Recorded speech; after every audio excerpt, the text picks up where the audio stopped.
There's a certain kind of magic that isn't loud or blinding. It doesn't crash like thunder or blaze across the sky like a comet.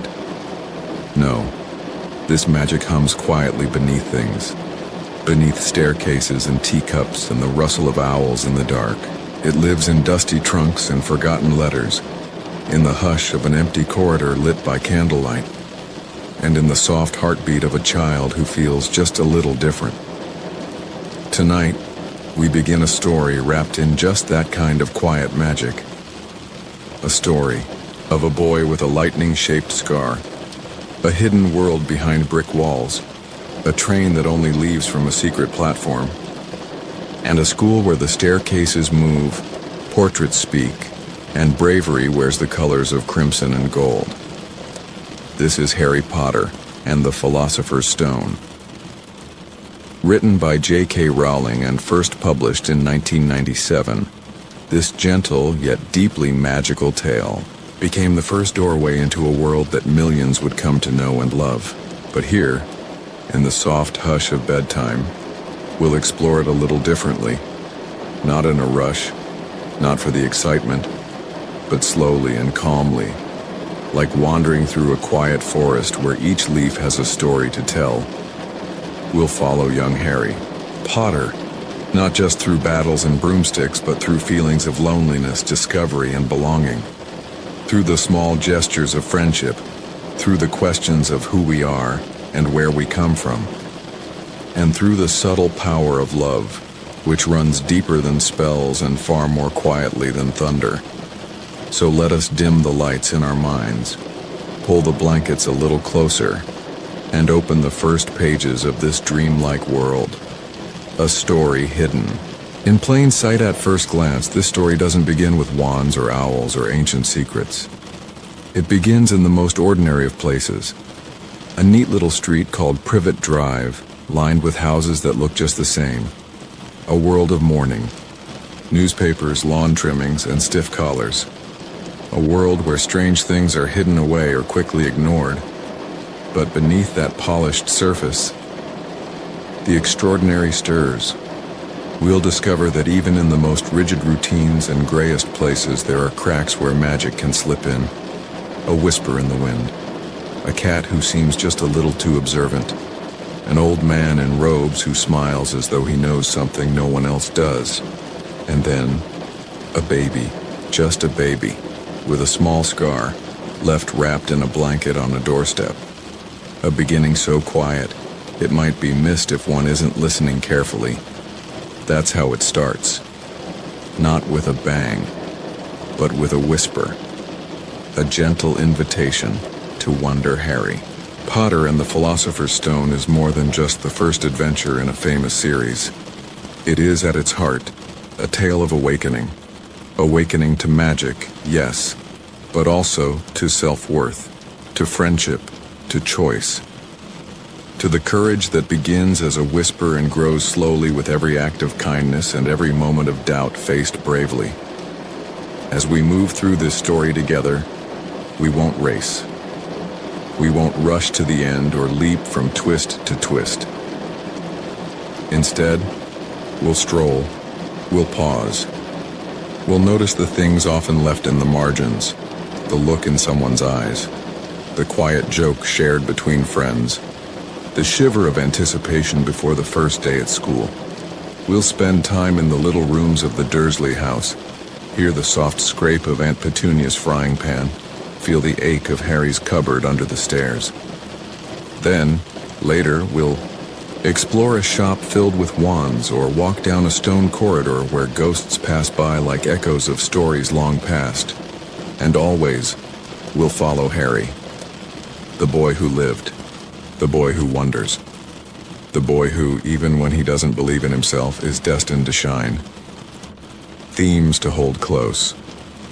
Though we'll talk about spells and potions, strange creatures and enchanted mirrors, it's the emotions underneath that truly shaped this tale.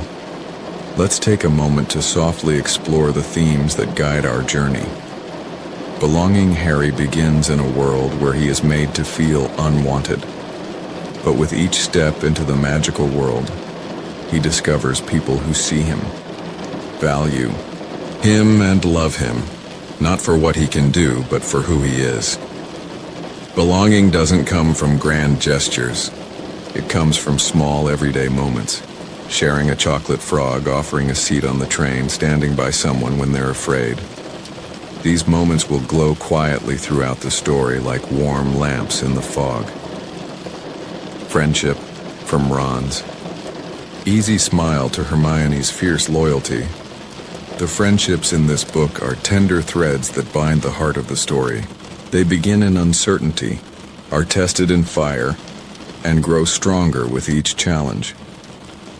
We'll walk with these three as they learn to trust, argue, laugh, and stand together. Their bond is not perfect, but it is true. Courage. Not the kind of courage that shouts or battles, but the kind that shows up when it's needed. That speaks up when staying silent would be easier. That chooses to do the right thing, even when it's small and quiet. As Professor Dumbledore will one day say, it takes a great deal of bravery to stand up to our enemies, but just as much to stand up to our friends. This kind of courage lives softly in the corners of this story. Love, and finally, love. The quiet, powerful force that shields, heals, and endures. It is present from the very beginning, protecting Harry, even when he doesn't know it.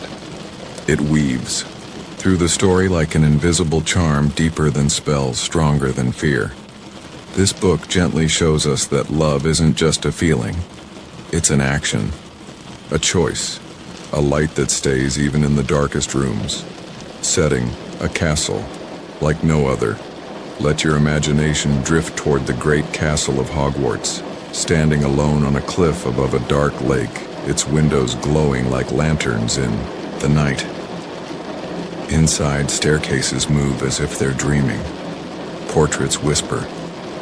Owls sweep through the rafters like feathery messengers from another world. There are towers that reach the clouds and dungeons that smell of damp stone. Classrooms filled with bubbling cauldrons and enchanted books. Greenhouses where strange plants tremble and bloom. It is a place that feels like home the moment you arrive. Not because it is perfect, but because it is alive with wonder. We'll explore it all, slowly, carefully, with quiet footsteps. From the great hall with its floating candles to the cozy common rooms warmed by firelight, and we'll meet its caretakers, the kind and the curious, the stern and the mysterious, professors, ghosts, creatures, and a caretaker with a lantern who walks the halls at night, muttering to his cat. A gentle path forward. This book holds many things: mystery, mischief, and moments of awe. But here, in this bedtime journey, we will cradle the story with softness. Each chapter will be a lullaby of discovery, a tapestry of gentle detail. No loud noises, no sharp edges. Just the slow, poetic unfolding of a world where even the smallest acts can shape a great story. So whether you've read this book many times or are discovering it for the first time, let this version be a quiet dream. One where you are never rushed, never startled, always safe and warmly guided. You are welcome here. And now, let us begin with the first chapter. Chapter 1, The Boy Who Lived. The story begins not with a wizard or a castle, but with a man named Vernon Dursley, who works at a place called Grunnings, where they make drills. He lives in a neat, gray little house on Privet Drive, with his wife, Petunia, and their rather spoiled, round-faced son, Dudley. The Dursleys pride themselves on being perfectly normal, thank you very much. They like things to be predictable. Quiet breakfasts, tidy lawns, and no unusual behavior of any kind. But on this particular morning, something feels a little off as Mr. Dursley leaves for work, briefcase in hand and a tight little frown on his face. The world around him seems different, not loud or chaotic, just a soft strangeness that slips through the cracks. He notices a cat sitting and reading a map. At first, he tells himself it must be a trick of the light, or his tired eyes playing games. But when the cat turns to look at him, really look, it feels oddly human. And then, there are the people in cloaks. They gather on street corners and whisper excitedly, their eyes shining as though sharing a marvelous secret. They don't look worried or dangerous. They look joyful, emotional, as if they've just heard something wonderful. Mr. Dursley is unsettled. The world seems to be behaving in a way it shouldn't. And then, at work, he hears people whispering about something called the Potters. That name he knows. Petunia's estranged sister is married to a man named Potter. Vernon has never liked them. Too strange, too unnormal. And yet, when he hears they might be involved in, well, whatever is happening, he grows nervous. Back home that evening, he tries to act as though everything is fine. But Petunia, always sharp and suspicious, notices the tension in his shoulders. She brushes it off with a sniff. As far as she's concerned, her sister and that entire world are best left forgotten. But outside, the sky is beginning to darken. A hush falls over Privet Drive, and the streetlights flicker softly. And in that silence, a man appears. He's tall, thin, with a long silver beard and robes that shimmer gently in the light. His name is Albus Dumbledore.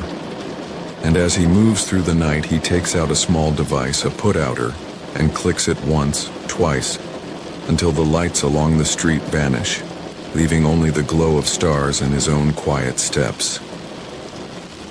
The cat, Mr. Dursley had seen earlier shifts and transforms gracefully into a woman.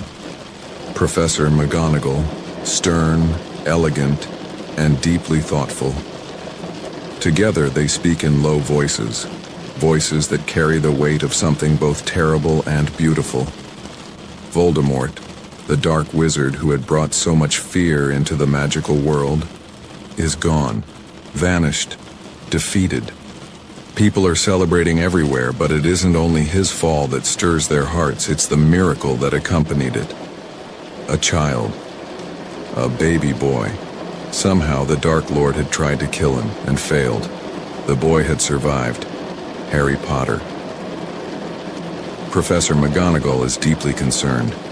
She doesn't trust the Muggles, non-magical people like the Dursleys. She doesn't believe they'll treat the boy kindly. But Dumbledore, wise and sorrowful, insists that the child must grow up away from fame and whispers. He must be allowed to live an ordinary life, at least for a little while. And then, with a soft rumble, a giant appears, Hagrid, flying a motorbike through the clouds. He lands gently, holding a small bundle wrapped in blankets.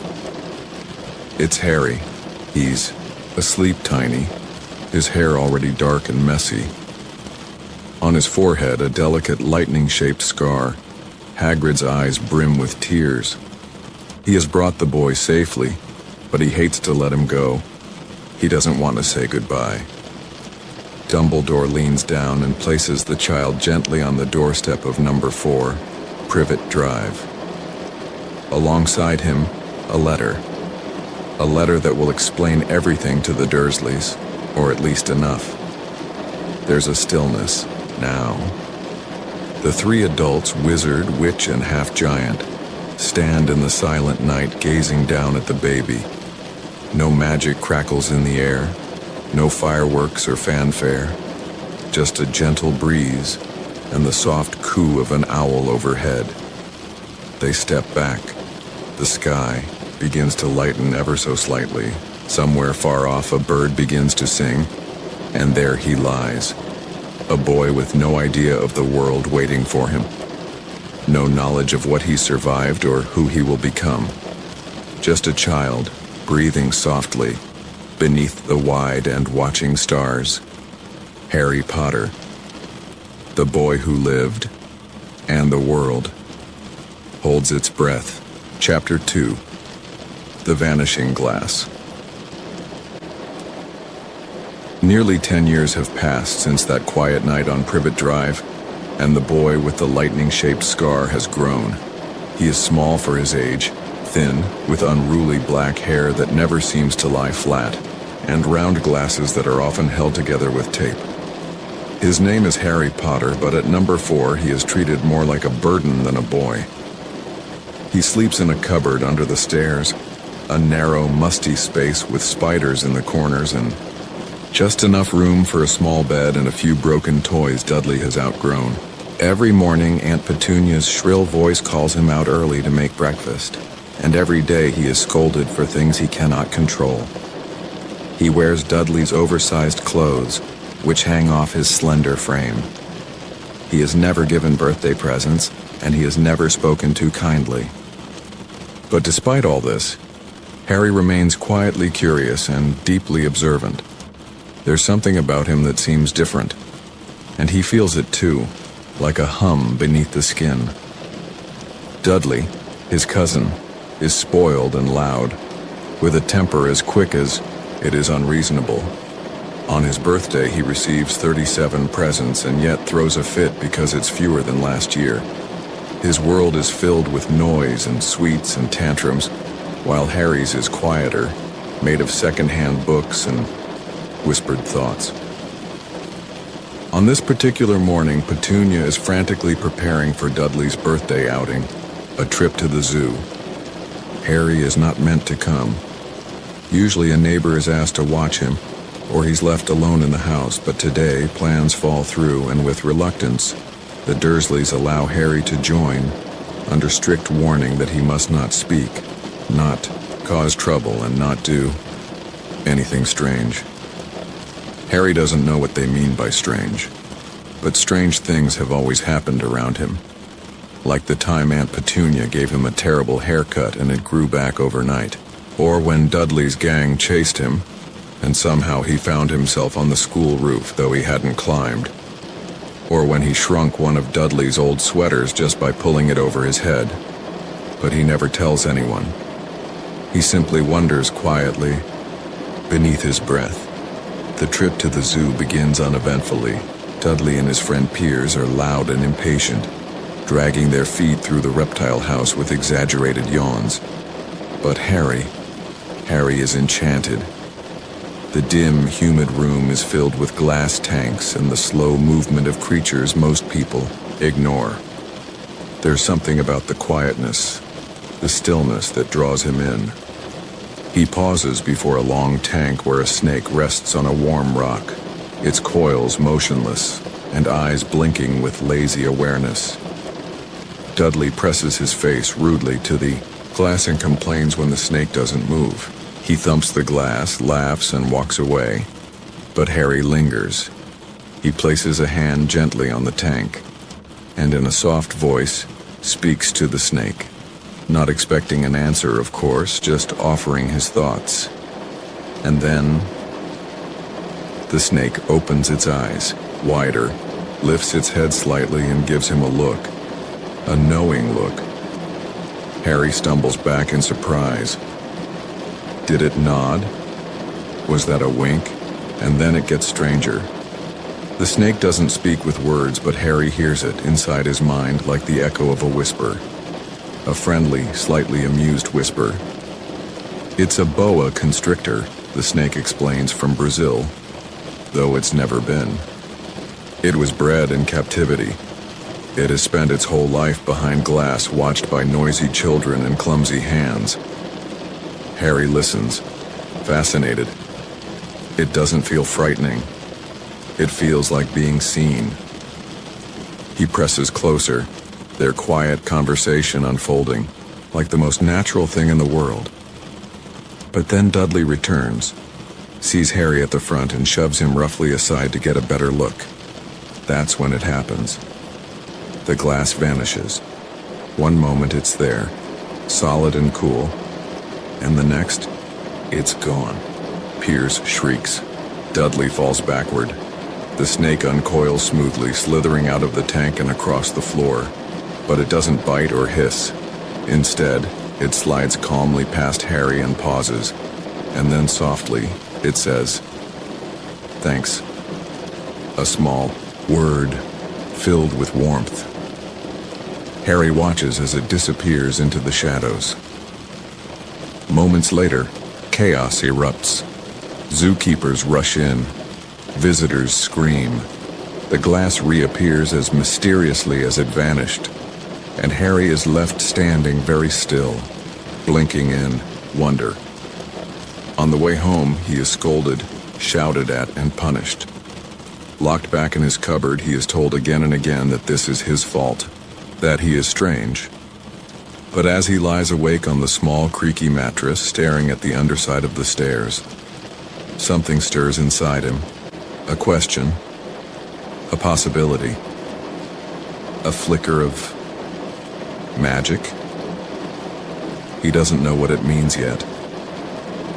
Only that it's real, that something inside him is different, and for the first time in his quiet gray life, he begins to imagine that maybe, just maybe, there is something more waiting for him beyond the cupboard and the chores. Something strange. Something wonderful. Chapter 3. The Letters from No One. Time has passed in its slow, measured way at number 4 Privet Drive. Harry Potter's life remains quiet, tucked into the shadows of Dudley's loud tantrums and Aunt Petunia's sharp, sniffing disapproval. He grows used to the cupboard under the stairs, to meals that are barely enough, to being spoken to as though he's invisible. And all the while, something restless stirs beneath the surface, a soft unease, like the pressure in the air before a summer storm.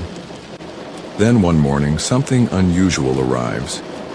It begins, as these things often do, with a letter. Not just any letter. This one is addressed in a flowing green ink, neat and slanted, sealed with deep red wax and stamped with a curious crest. What's strange isn't just the handwriting or the seal, it's the way it's addressed. Mr. H. Potter, The Cupboard Under the Stairs, 4 Privet Drive, Little Whinging, Surrey.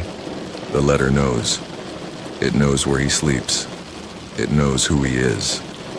Harry is stunned.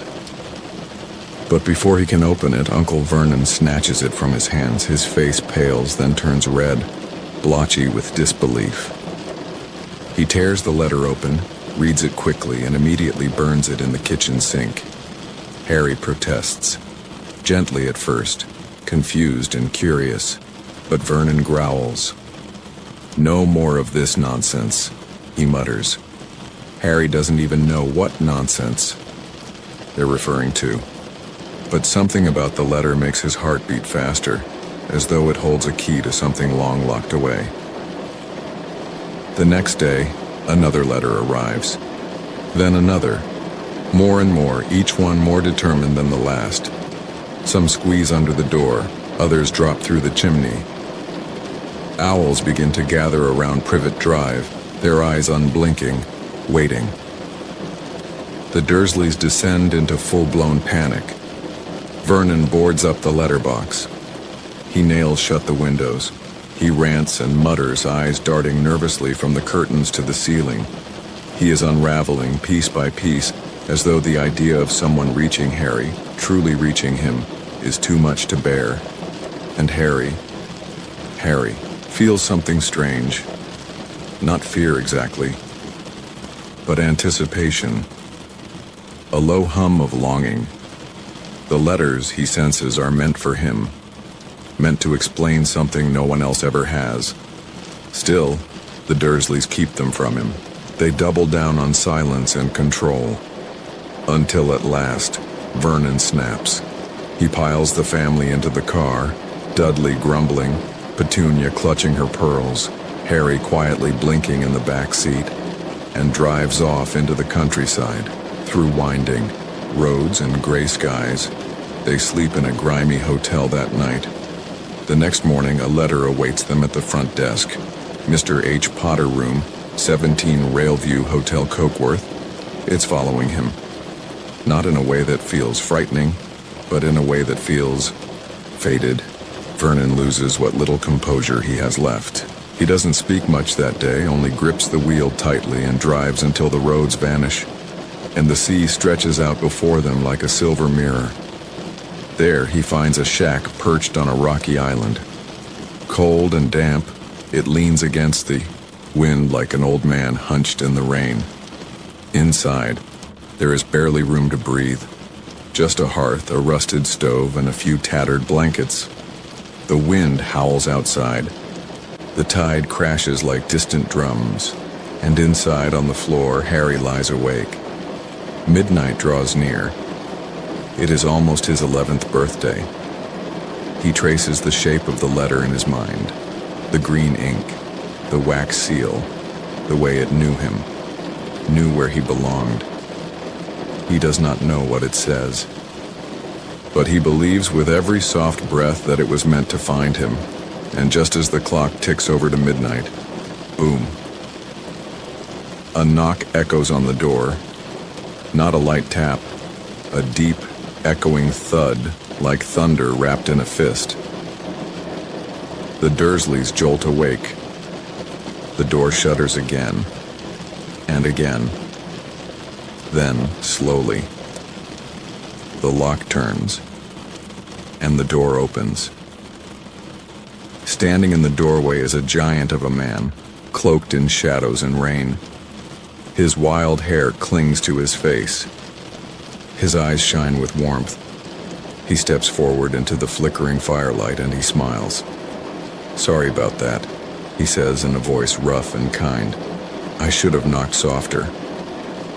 Harry sits up slowly, heart thudding, breath caught, because, somehow without knowing why or how, he feels like the storm has finally arrived for him, but not to hurt him, to bring him home.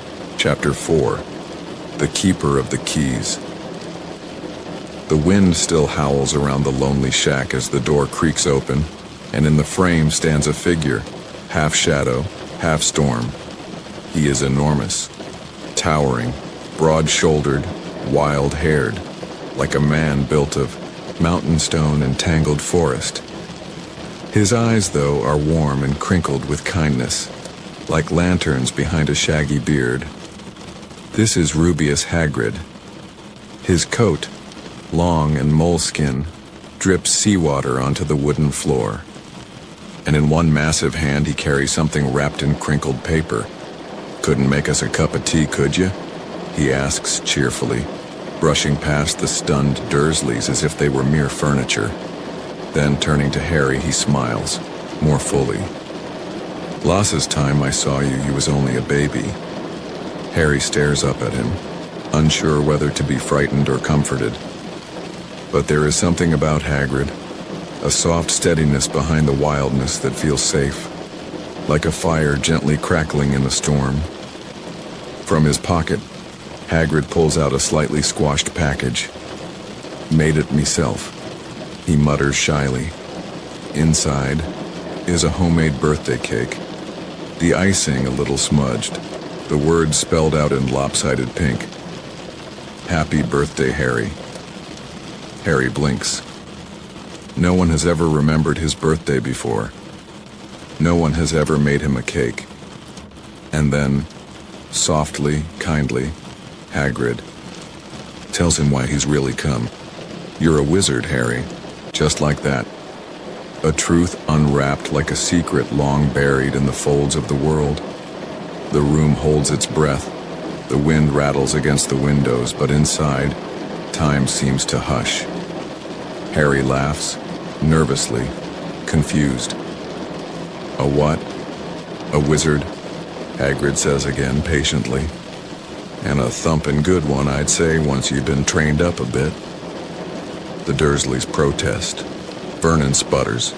Petunia's face twists in fury, in fear. But Hagrid waves them away like smoke. "They've kept it from Harry," he explains.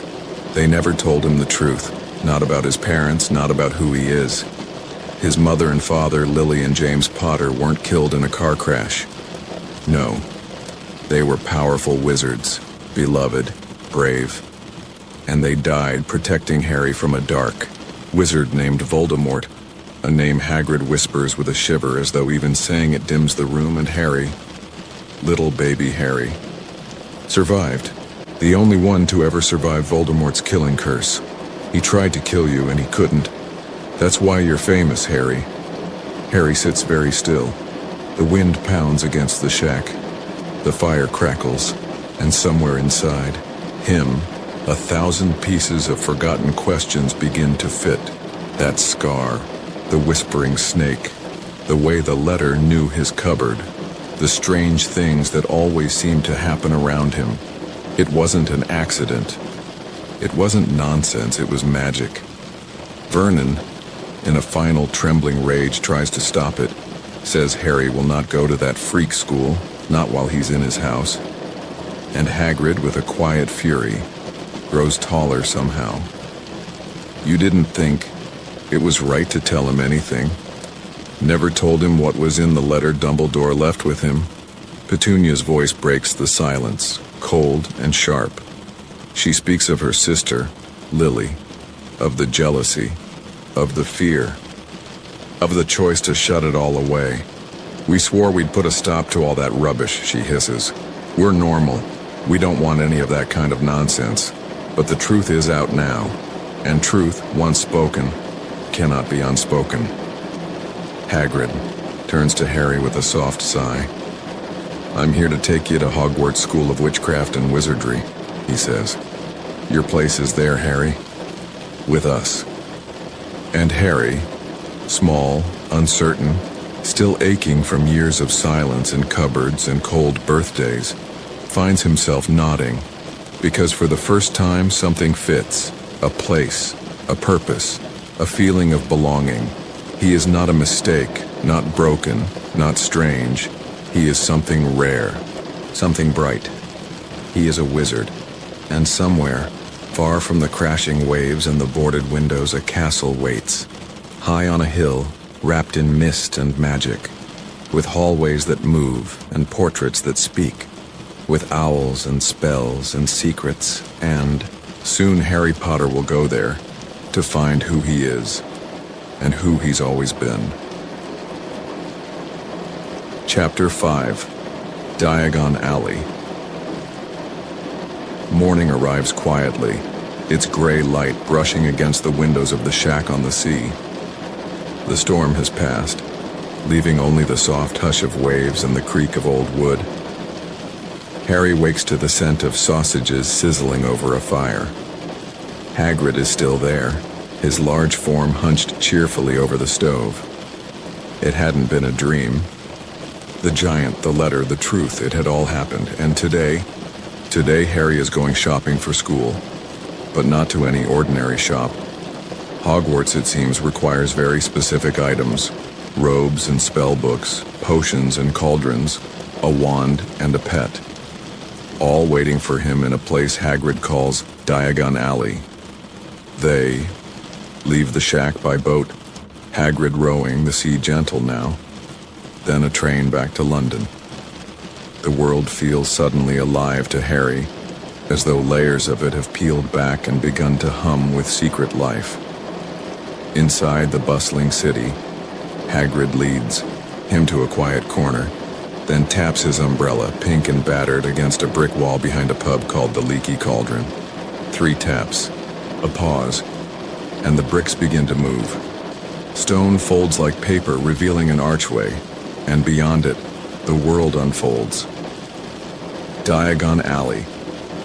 It's like stepping into a dream wrapped in cobblestones. Shops spill with potions bubbling in glass jars. Robes flutter on hangers. Owls hoot softly from iron cages. Cauldrons of all sizes glint in the morning sun. The air smells of parchment, spices, and something faintly electric, like magic drifting on warm air. Witches and wizards bustle past in flowing cloaks. A boy zooms by on a toy broomstick. A talking mirror argues with a hat in a window. Harry doesn't know where to look first, and everywhere he goes, people stare, some whisper, some smile, a few step forward to shake his hand. You're the boy who lived, they murmur, voices filled with wonder. Harry blushes.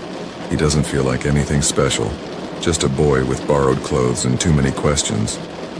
But Hagrid pats him on the shoulder, steady and kind. "You'll get used to it," he says. First stop, Gringotts, the Wizard Bank, a towering white building guarded by goblins, sharp-eyed, small, and elegant in their movements. They ride a cart deep underground, the tunnel lit by torches that flicker against cold stone walls. The cart whips through turns and drops with dizzying speed, but Harry clings on, heart thudding, not from fear, but awe. At the end of the track is Vault 687. It's Harry's inside stacked in neat piles as gold. More than Harry has ever seen. His parents left it for him. Enough to pay for school and then some. A gift from a past he barely remembers. The goblin then takes them to another vault. One far more mysterious. Vault 7 on 13. It's empty except for a small wrapped package which Hagrid pockets carefully. He says it's Hogwarts business. Harry doesn't ask more. Yet. Back above ground, they begin to gather his things. From Madame Malkin's, a set of school robes, black and flowing, trimmed for autumn. There he meets a pale boy with a pointed face talking loudly about Quidditch and bloodlines. Harry listens quietly, unsure what to think. They stop for parchment and ink, glass vials and brass scales. A snowy owl, fierce-eyed and elegant, flaps in a cage until Hagrid buys her for Harry. "Happy birthday," he says. Harry can hardly speak.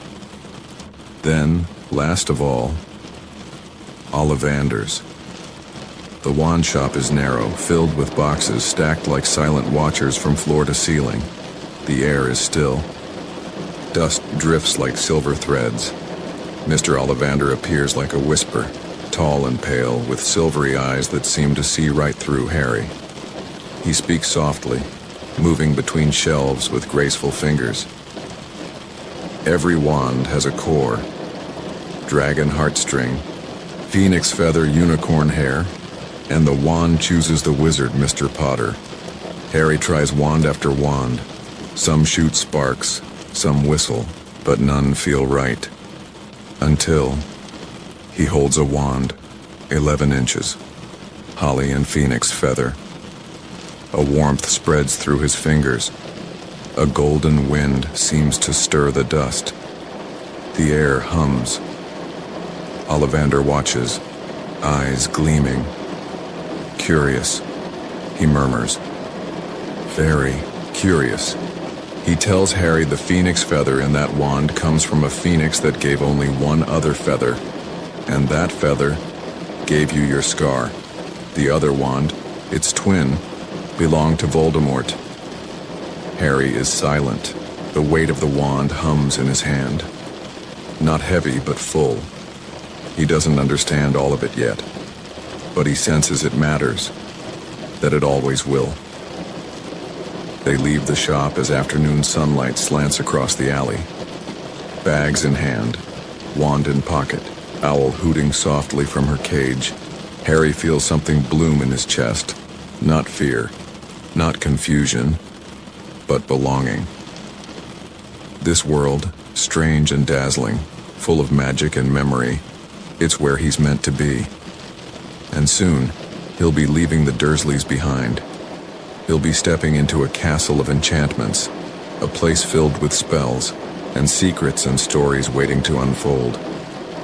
But for now, he stands quietly at the edge of Diagon Alley, watching the light dance on cobblestones. And for the first time in his life, he is not looking through a window. He is inside. Chapter 6. The Journey from Platform 9 3/4. The last morning of August wakes cool and quiet. Sunlight filters softly through the windows of number 4, Privet Drive, and somewhere upstairs, a boy sits on the edge of his bed, his trunk packed, an owl in her cage, a ticket clutched tightly in one hand. Platform 934. That's what the ticket says. No directions, no map. Just the promise of a hidden place and the name of a train that only certain eyes can find. Uncle Vernon drives him to the station, muttering darkly the whole way. When they arrive at King's Cross, he sneers and leaves Harry at the barrier between platforms 9 and 10, amused perhaps at what he thinks is a prank. But Harry stands there, alone, unsure, the rush of commuters and the chatter of suitcases filling the air. There's no sign for 9 3/4, no sign of magic, just bricks, just tracks, just doubt. Until he hears it, a kind voice, a woman calling to her children, packed with muggles, of course. Harry turns and sees her, a plump, warm-faced woman with red hair, surrounded by boys dragging trunks and an owl hooting from a cage. One of the boys has a small mark on his nose, as if the platform itself has left its kiss. He steps closer. "Excuse me." She turns, surprised, and smiles gently. "Hello, dear. First time at Hogwarts?" He nods. She shows him how it's done. "You just walk straight at the barrier. Bit of a run if you're nervous." Harry breathes deep. The bricks stare back at him. He pushes his trolley forward. And then, just like that, he's through. The world blooms. A scarlet steam engine waits on the track, billowing smoke into the cool air. Students crowd the platform. Robes swishing, trunks clattering, owls hooting, and cats weaving between feet. This is Platform 9 3/4. The Hogwarts Express gleams in the morning light. Harry finds an empty compartment and settles, in nerves fluttering in his chest like birds before flight. Not long after, one of the red-haired boys enters. The same one who just passed through the barrier with his family. He's tallish and freckled, with a lanky sort of charm and a friendly shyness. "Mind if I sit here?" he asks. Harry smiles. "Sure." And so begins a quiet beginning to a lifelong friendship. His name is Ron Weasley, sixth in a line of brothers, all of whom have been to Hogwarts before him. He speaks with an easy honesty, rambling about spells and classes, sharing his hand-me-downs and worries in the same breath. They talk and laugh, and as the train rolls forward, their stories begin to intertwine. A trolley rattles past the compartment door. "Anything from the trolley, dears?" Harry, who has never had pocket money in his life, reaches into his new pouch of wizarding coins. He buys one of everything: chocolate frogs, pumpkin pasties, cauldron cakes, licorice wands, birdie bots, every flavor beans. They pile the sweets between them and taste each one, guessing the flavors, laughing when the beans turn out to be earwax or pepper. Ron pulls out a wand and tries a spell to turn his rat scabbers yellow. It fizzles. Nothing happens. Harry doesn't mind. It's all magic to him. And then the door slides open again. 2 more students stand there. A boy, round-faced and nervous, looking for a lost toad, and a girl with wild brown hair and a firm, bossy tone. "I'm Hermione Granger," she says briskly. "And you are?" Her wand work is polished already. She's read all the books, knows all the spells by heart. Harry and Ron glance at each other, unsure what to make of her. But even now there's something undeniable about her presence. Bright and sharp and deeply kind beneath the confidence. Neville, the boy with the toad, thanks them and shuffles away. Hermione follows, but not without giving Ron's rat a skeptical glance. The train carries them onward, its whistle echoing through valleys and meadows and thickening forests. The sky darkens, clouds stretching like velvet across the sky. Soon they change into their robes. A voice rings out through the train. "We'll be reaching Hogwarts in 5 minutes. Please leave your luggage on the train." The train slows. The compartment fills with anticipation. Through the windows, the castle comes into view at last. Hogwarts, perched on a cliff, lit with golden windows, towers rising into the night. A reflection of dreams and something older than time itself. Like a memory no one ever told Harry, but he somehow always knew. On the platform, a familiar voice calls out, Fur's years over here." Hagrid is waiting, a lantern swinging in his hand. They climb into boats, 4 to a boat, and glide across the black lake, moonlight painting ripples on the water. The castle grows closer with each stroke of silence. Its spires touch the stars. And in that moment, with wind in his hair and friendship warming his side, Harry Potter knows he is about to go home. Not the home of bricks and tight cupboards, but the home of magic and meaning. A place where he will not be just the boy who lived, but the boy who belongs. Chapter 7. The Sorting Hat. The boats bump gently against the stone bank, and Hagrid leads them all up a steep path, lanterns swinging through the velvet dark.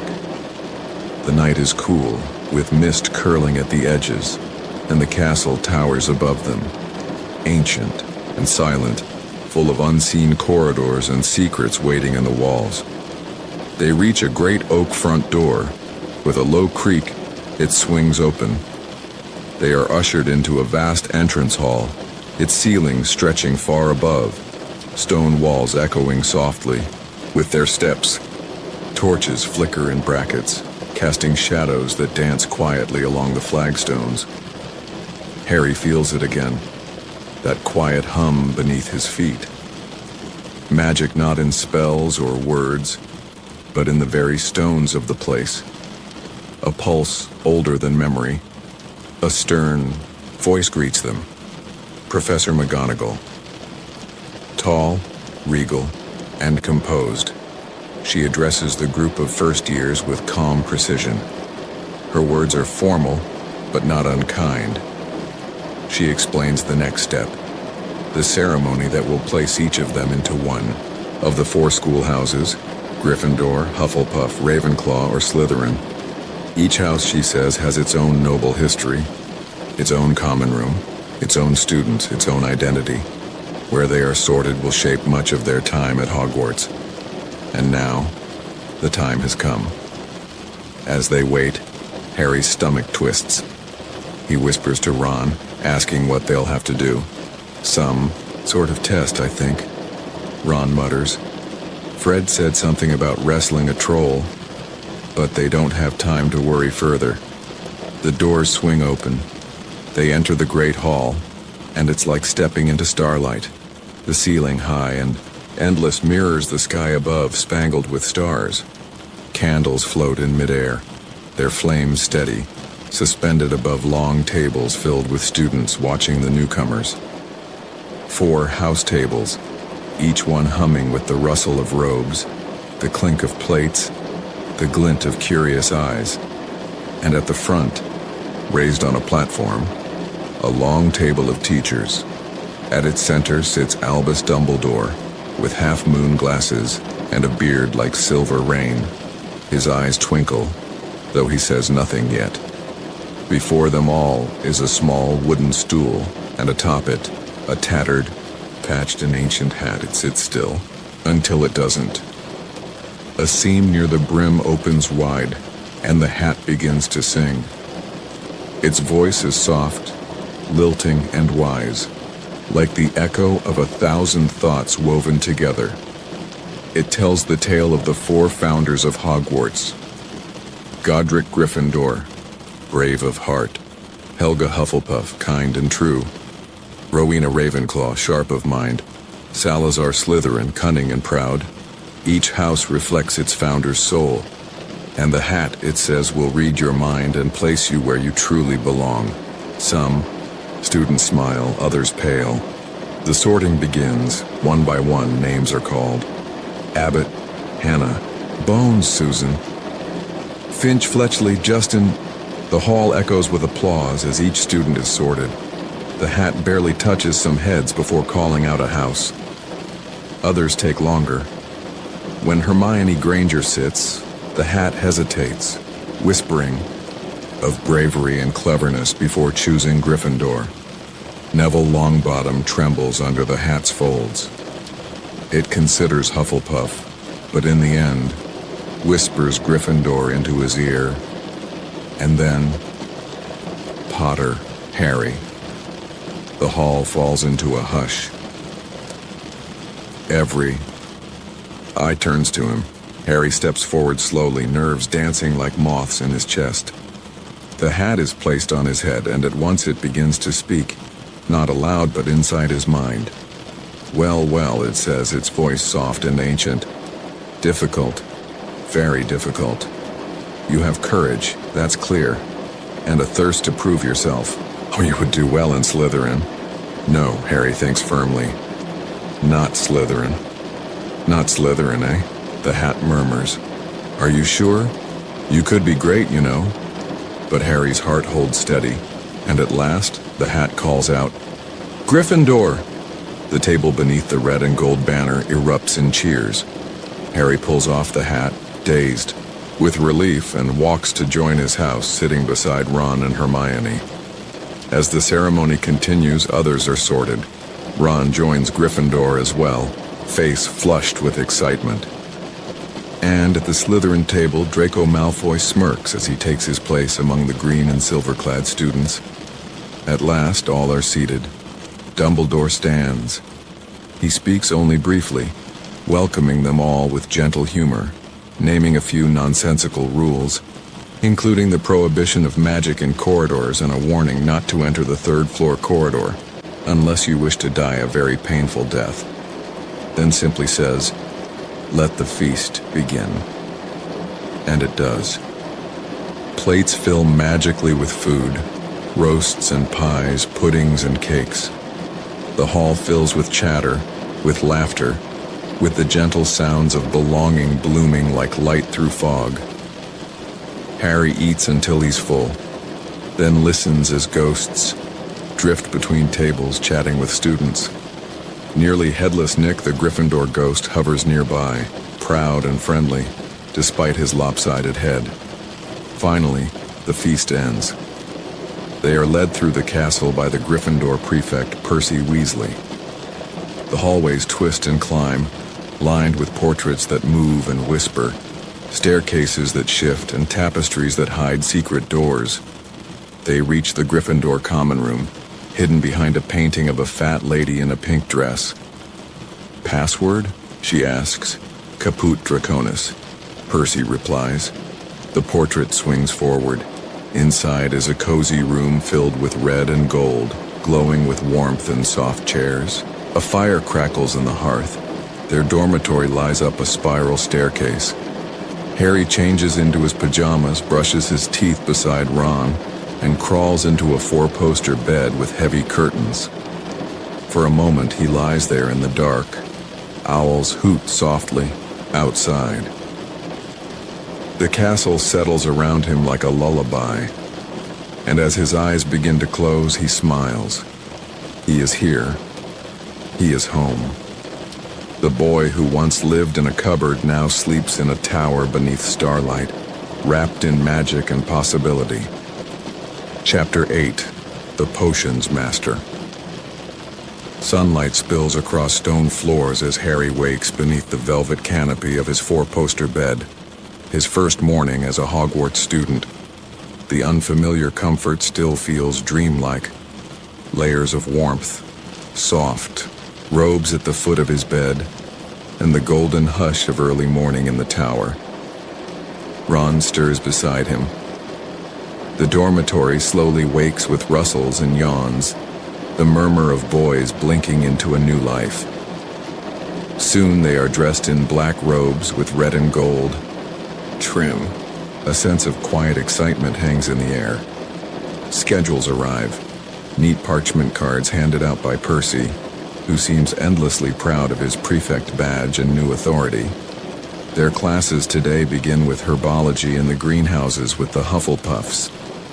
The greenhouse air is warm and damp, earthy, full of the scent of damp soil and green life. Professor Sprout is small, kindly, and a bit muddy, her hands always working with some curious plant. She explains the uses of herbs and magical flora, pointing out dangerous leaves and healing stems, speaking with care and quiet joy. After herbology, it's history of magic, taught by Professor Binns, a ghost so old he forgot he'd died and simply continued teaching. His transparent form floats at the front of the class, reading names and dates in a dry drone. The classroom is warm, and the lessons blur into background hums. Harry struggles to stay awake, the voice washing over him like a soft tide. Then comes Charms with Professor Flitwick, a tiny wizard with a squeaky voice and great enthusiasm.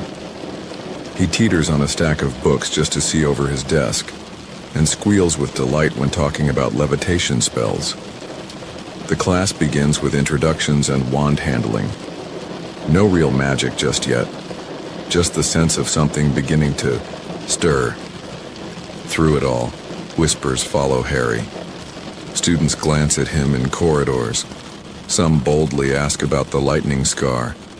Others speak his name in hushed tones, sometimes with awe, sometimes with curiosity, sometimes with doubt. He feels their gazes like leaves brushing against his shoulders, soft but constant.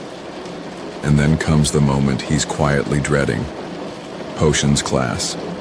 Held in the dungeons, cool and dim, lit by low torches that flicker against the damp stone.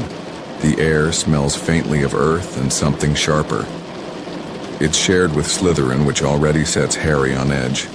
They file in and sit at the long wooden benches, cauldrons waiting cold and empty. And then the door opens. Professor Snape. He enters like a shadow stretched thin, black robes billowing, slightly, his face pale and drawn, his dark eyes sharp beneath slicked back hair. He speaks quietly, but the room stills at once. Snape begins not with a greeting, but a challenge. "You are here to learn the subtle science and exact art of potion making," he says softly, like silk hiding a thorn. As there is little foolish wand-waving here, many of you will hardly believe this is magic. His words are deliberate. Each sentence draws the room deeper into silence. Then he turns. His eyes land on Harry, and something shifts.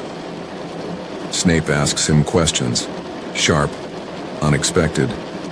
What would I get if I added powdered root of asphodel to an infusion of wormwood? Harry blinks. He doesn't know. Snape's lip curls. He asks more, about Bezoars, about Wolfsbane. Harry stammers, still lost. Hermione's hand flies into the air each time, eager, desperate to answer. But Snape ignores her. Ron frowns. Seamus mutters something under his breath. Harry flushes. The other students watch in silence, tension gathering like cold mist. Snape's tone never rises, but it cuts. A flicker of something deeper simmers behind his words, something not quite explained. He seems to dislike Harry, intensely, yet Harry has never met him before. As the lesson continues, they learn the steps for brewing a simple potion. Snape's instructions are clipped and exacting. He glides between tables, robes brushing the floor, watching with sharp eyes for mistakes. Harry feels the pressure like a weight. His hands tremble slightly as he adds beetle eyes to his cauldron. Beside him, Hermione works with quiet precision. Ron glares at the back of Snape's head. As the lesson ends, Snape assigns extra homework to Harry. A cold smirk flickers across his face. They leave the dungeon under the dim torches, Harry's mind racing with confusion. Why does he hate me? He asks Ron. Ron shrugs. Dunno. Maybe he just hates everyone. But the feeling lingers. Outside, the world brightens again. They have Transfiguration with Professor McGonagall, a subject full of strange beauty. She demonstrates with a flick of her wand, turning her desk into a pig and back again.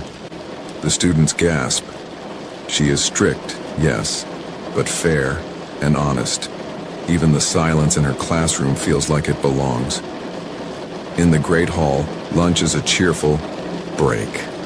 Platters appear as if by magic. Roast beef, Yorkshire puddings, stews that steam in the golden air. Owls swoop overhead, delivering letters and small parcels.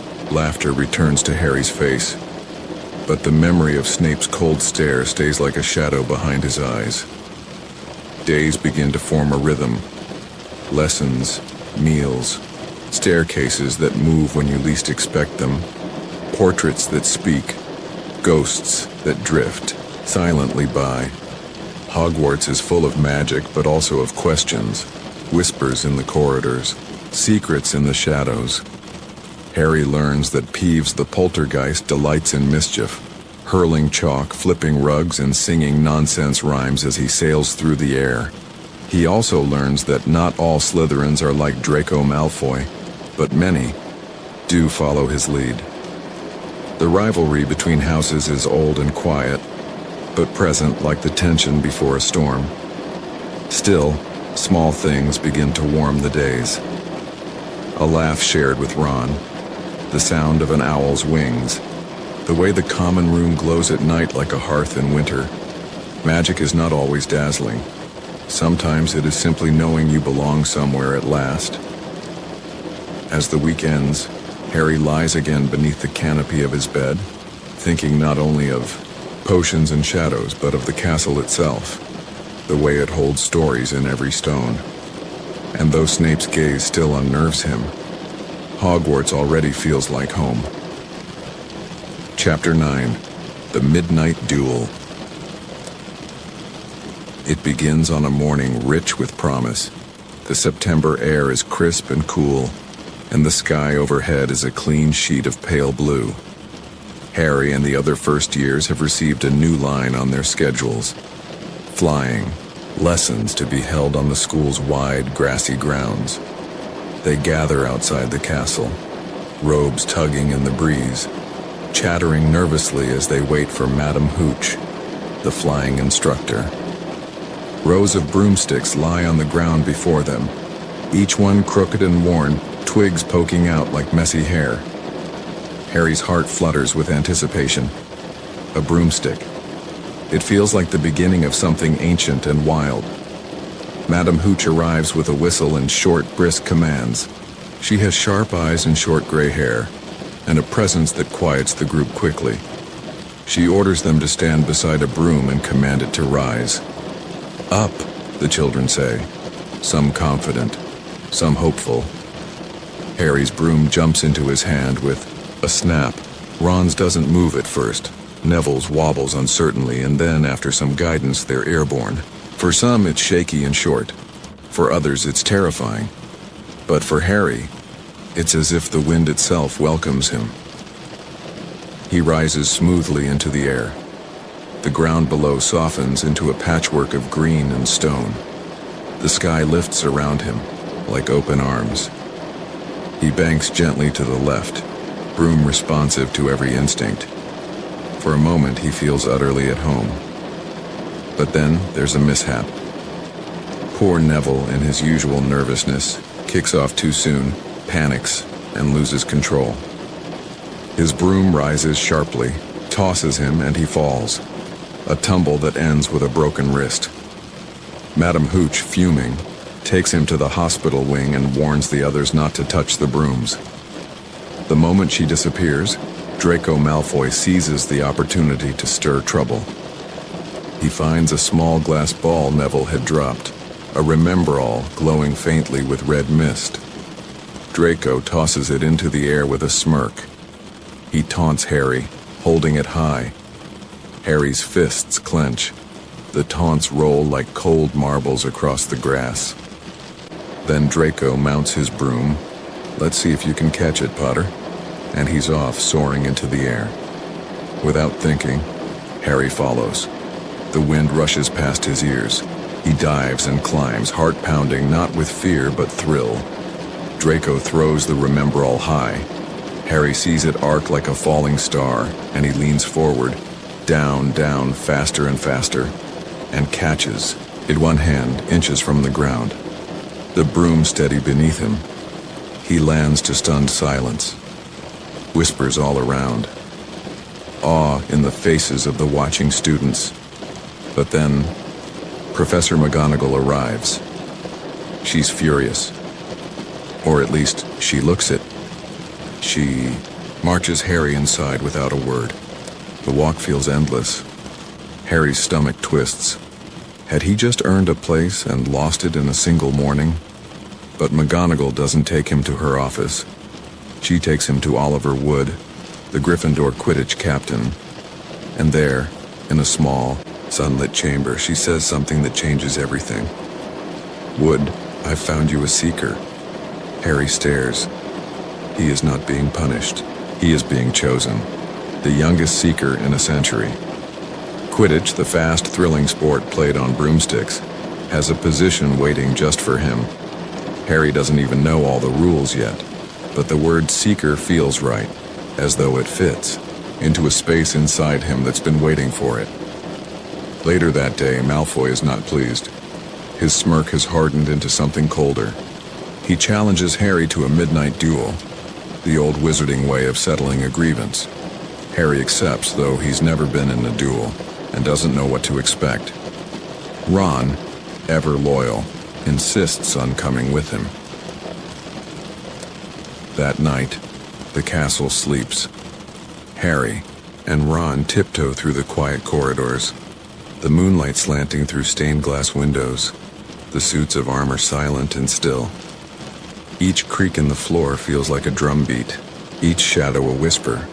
They pass the portrait of the fat lady, slipping through the common room and then into the hush of the castle beyond. They are not alone. Hermione, ever suspicious, has followed them. She tries to stop them, lecturing quietly but firmly about school rules, house points, and the danger of being caught. But when the fat lady's portrait swings shut, locking her out of Gryffindor Tower, she's forced to join them. And so the three become four as Neville, who'd fallen asleep outside the common room, stumbles along behind them. They reach the trophy room, empty, echoing, with glass cases full of shimmering prizes and dusty plaques. The seconds tick by, but Draco never comes. Instead, there's a sound. Footsteps.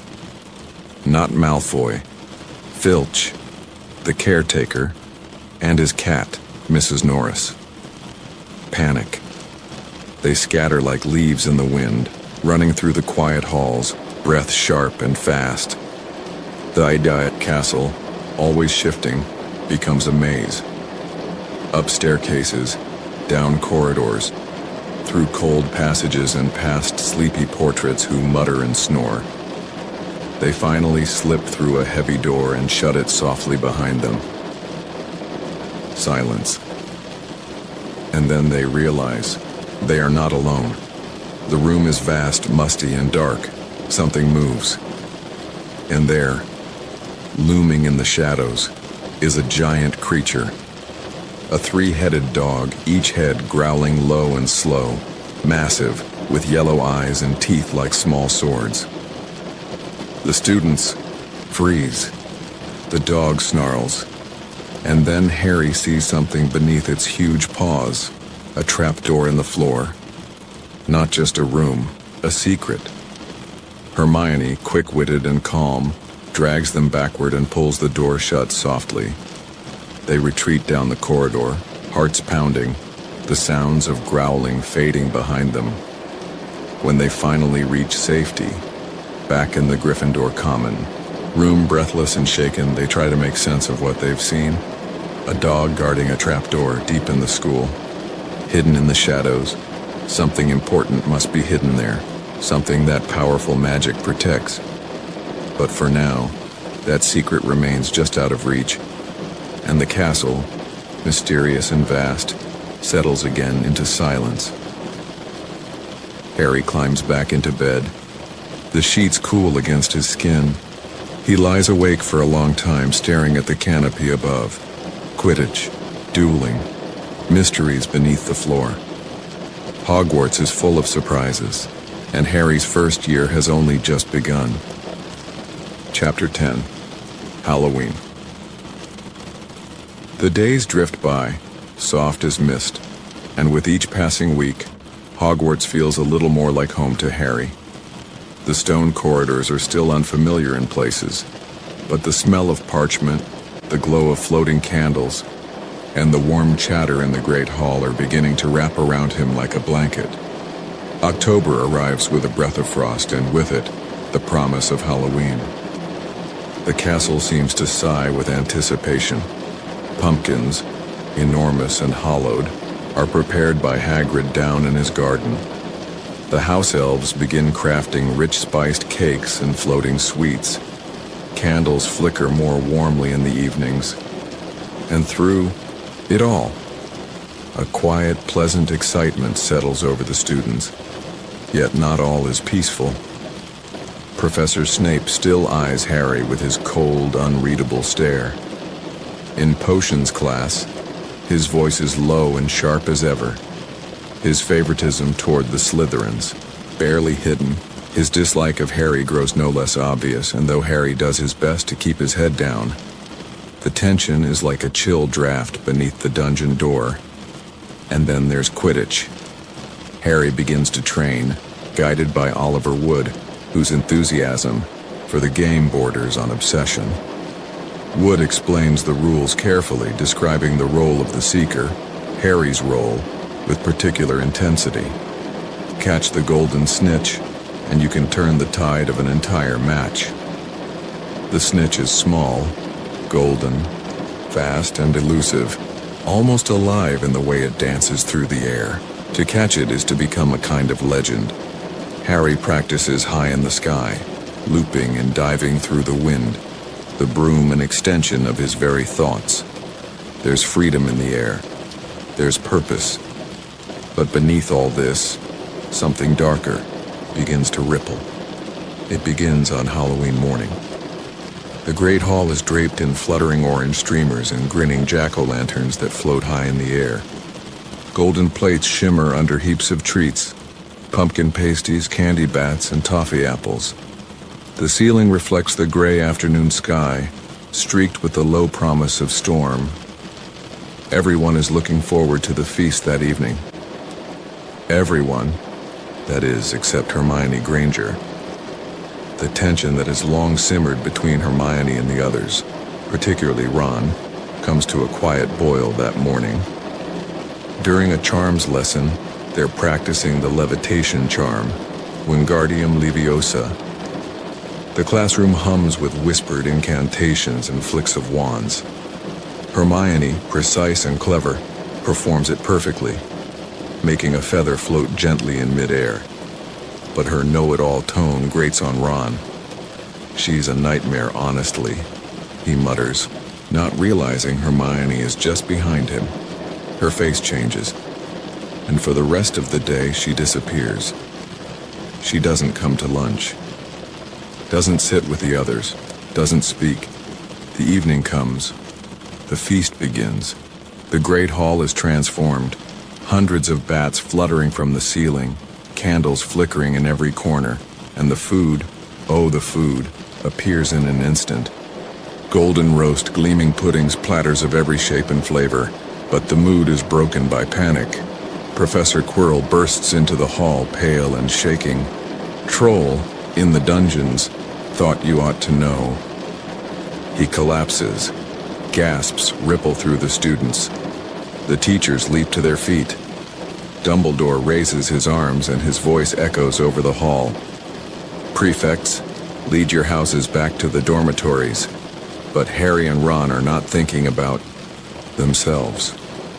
They're thinking of Hermione, still alone, likely still in the girls' bathroom, unaware of the danger that's now stalking the castle. They slip away from their group. The corridors are eerily quiet. The torches flicker as they move, casting their shadows long against the stone walls, and then they find it.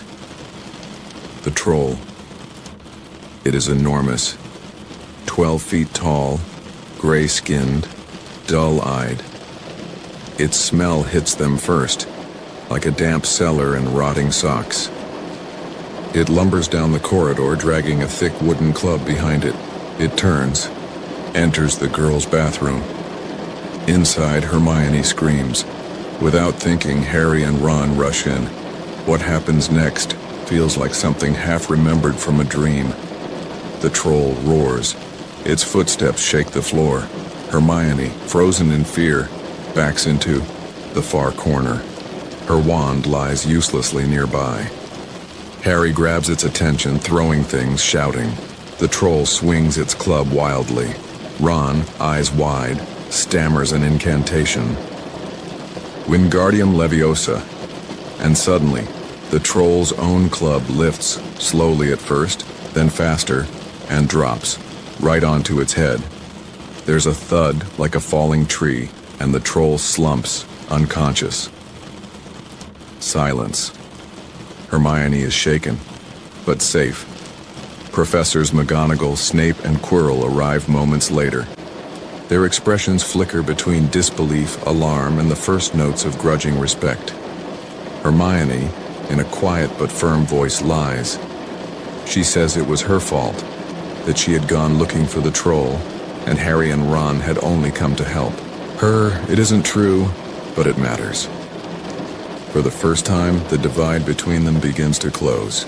That night, as they sit beside the fire in the common room, the glow soft and comforting around them, something has shifted. They are no longer just classmates. They are friends.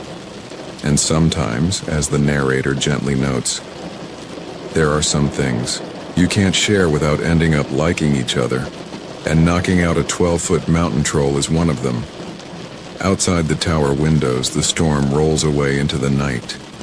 Inside, 3 children lean closer to the fire. Something stronger than bravery has begun to grow, something called trust. Chapter 11, Quidditch. The days that follow the Halloween feast carry a new kind of rhythm. The warmth of newfound friendship softens the sharpness of everyday challenges. Harry, Ron, and Hermione have become a trio. Where once were awkward silences and wary glances, there are now quiet laughter, shared books, and companionable walks between classes. Autumn deepens into early frost. The air is crisp, biting at fingers and noses, and the sky seems to grow, wider and bluer above the ancient turrets. But even as the days grow shorter, there's one thing that makes Harry's heart race with something close to joy. Quidditch.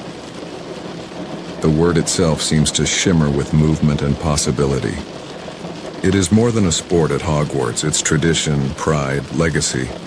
The 4 houses each have their own team, and the rivalry runs deep and old. For Gryffindor, this year holds special hope. Harry Potter, the youngest Seeker in a century, is to take to the skies. Oliver Wood becomes a presence in Harry's life, not just as a captain, but as a mentor. He speaks of formations, plays, tactics, but most importantly, he drills into Harry the heart of the Seeker's role: focus. The Seeker doesn't chase the game's flow. The Seeker waits, watches, strikes at just the right moment to capture the elusive golden snitch. And Harry, light, fast, and agile, feels oddly suited for it. The broom beneath him, the Nimbus 2000, is no longer a novelty. It feels like an extension of himself, a thread of magic and muscle that links him to the sky. The morning of the first match dawns pale and clear. The castle buzzes with excitement.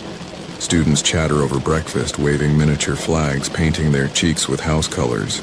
In the changing room, Harry pulls on his scarlet robes, his stomach fluttering with nerves. Wood tries to offer encouragement. Fred and George, both beaters, tease gently, but with a kind of brotherly pride. Outside, the stands are filling. The entire school seems to have turned up, bundled in cloaks and scarves, eyes bright. The pitch is a wide oval, ringed with tall hoops and watchtowers. The grass is slick with dew. Madam Hooch's whistle cuts the air, and just like that, there, off the sky becomes a blur of color and motion. Players dive and climb, twisting through the wind like leaves caught in a storm. The quaffle is passed and stolen. Bludgers zip through the air like iron wasps, and the crowd gasps and cheers. Harry rises higher than the others, eyes scanning, searching. The snitch is out there, somewhere. A flicker of gold against the gray clouds. But something strange happens. Harry's broom jolts. Just once at first. A subtle twitch beneath him, then again, sharper. It shudders violently, pulls left. Harry clutches tightly, knuckles whitening. From the stands, Hermione notices something's wrong. Harry's broom is bucking, twisting as though resisting him. He's not flying anymore. He's hanging on. Eyes rise to the teacher's stand. Professor Snape stands still, eyes locked on Harry, lips moving in a silent chant. Hermione doesn't hesitate. She slips away, fast and low, Ron beside her. Up in the tower, they find Snape and act a bit of accidental fire, a moment of chaos. Snape's concentration breaks, and just like that, Harry steadies. The broom calms beneath him. The wild dance ends. The snitch appears, dancing like a mote of sunlight. Near the stands, Harry leans forward, accelerates. The wind roars in his ears, and in one swift, tumbling moment, Harry catches it, right out of the air. The match ends. The crowd explodes in cheers. Gryffindor wins. Back in the common room, laughter and music fill the night. Fred and George sing off-key songs. Percy allows himself a rare smile. Ron describes Harry's catch to anyone who will listen. But something lingers. The broom's behavior. The hex. Snape's intent gaze. A mystery has begun to unfurl. A thread pulled quietly in the shadows. Harry lies awake long after the others sleep. Outside the window, stars turn slowly. Inside, questions begin to stir, soft and slow, but present all the same. Who had tried to curse his broom, and why? Chapter 12. The Mirror of Erised. The days shorten into winter's hush. Snow thickens across the grounds of Hogwarts, blanketing the hills and rooftops with silence. Icicles hang from the stone arches like crystal fingers, and the forbidden forest looms, cloaked in frost and shadow. Inside, the castle glows with warmth and color. Great trees are placed in the halls, draped with shimmering baubles and strands of enchanted tinsel. Candles float gently above the long dining tables, and the scent of cinnamon and warm bread carries through the corridors. It is nearly Christmas, and for Harry, there's a quiet ache beneath the wonder of it all. It's his first true Christmas, the first where joy doesn't feel like something distant or borrowed. The castle empties slightly as many students leave for the holidays, but Harry stays behind, joined by Ron and a handful of others. Without the rush of classes or the usual noise of daily life, Hogwarts becomes dreamlike. The halls echo more. The common room is cozy and calm. Time slows, and then, on Christmas morning, Harry wakes to something unimaginable. Gifts, his very own. There's excitement and laughter as he and Ron tear open packages, sweets, games, handmade sweaters. But one gift stands out. Wrapped in silver, paper lies something soft and deep. A cloak. Not just any cloak. A cloak of invisibility. Shimmering, weightless, ancient, and with it, a note. Your father left this in my possession before he died. It is time it was returned to you. Use it well. No signature, no name. Just a quiet doorway into something mysterious. That night, with the cloak folded over his arm and the castle bathed in moonlight, Harry slips into the corridors. Invisible, silent, free. The air is cool against his cheeks as he moves through the quiet school, past portraits that snore in gilded frames, past suits of armor that shift with sleepy creaks. At first, Harry's aim is simple curiosity, a bit of exploring under the cover of magic, but then something shifts, a turn taken by chance. A dark hallway, and at the end of it, a door, an unused classroom, dusty, empty, except for a mirror, tall, framed in gold. Its surface seems to shimmer faintly even in the dark. Harry approaches and stops. What he sees is not his reflection. It's himself, yes, but not alone. Standing beside him in the glass are his parents. His mother's eyes, gentle and green. His father's hair, untidy like his own. They smile at him, not ghostly, not distant, real, so real. It takes his breath. He stares, longs, and in the hush of that moonlit room, time seems to hold its breath. He returns the next night, and the next, drawn back not by curiosity now, but by yearning to see them, to feel close, to remember what he never knew. But he's not alone. Ron follows one night, curious and uncertain. He looks into the mirror and sees himself, not with family, but celebrated. Quidditch captain, head boy, a house, cup in hand, admired, seen. The mirror shows something different to each of them, not what they are, but what they desire, deeply, secretly. And then, on another night, Harry returns alone again. But this time, he is not the only soul awake, a voice in the darkness. Back again, Harry. It is Dumbledore, soft-eyed, quiet, and knowing. He does not scold. Instead, he explains. The mirror is called the Mirror of Erised. It shows the heart's deepest desire. To some, family. To others, power. To many, things they cannot have. And that, Dumbledore warns, is its danger. It does not do to dwell on dreams and forget to live. He tells Harry the mirror will be moved. Hidden and gently, he urges him forward, not away from memory or longing, but toward what lies ahead. The mirror will remain in Harry's thoughts, like a shimmer at the edge of waking. But now he knows, desire, while powerful, must be tempered. And sometimes the truest magic lies not in what we see, but in what we choose to do. Outside, the snow continues to fall. Inside, the common room is warm. Harry, wrapped in the soft glow of firelight, begins to understand something more. That love, though, lost, leaves echoes, and that hope, quiet and slow, begins like that. A reflection, a whisper, a single step into the unknown. Chapter 13. Nicolas Flamel. Winter holds its breath outside, cloaking the castle in frost. Inside, the lull of the holidays begins to fade as lessons resume and the pulse of Hogwarts stirs once more.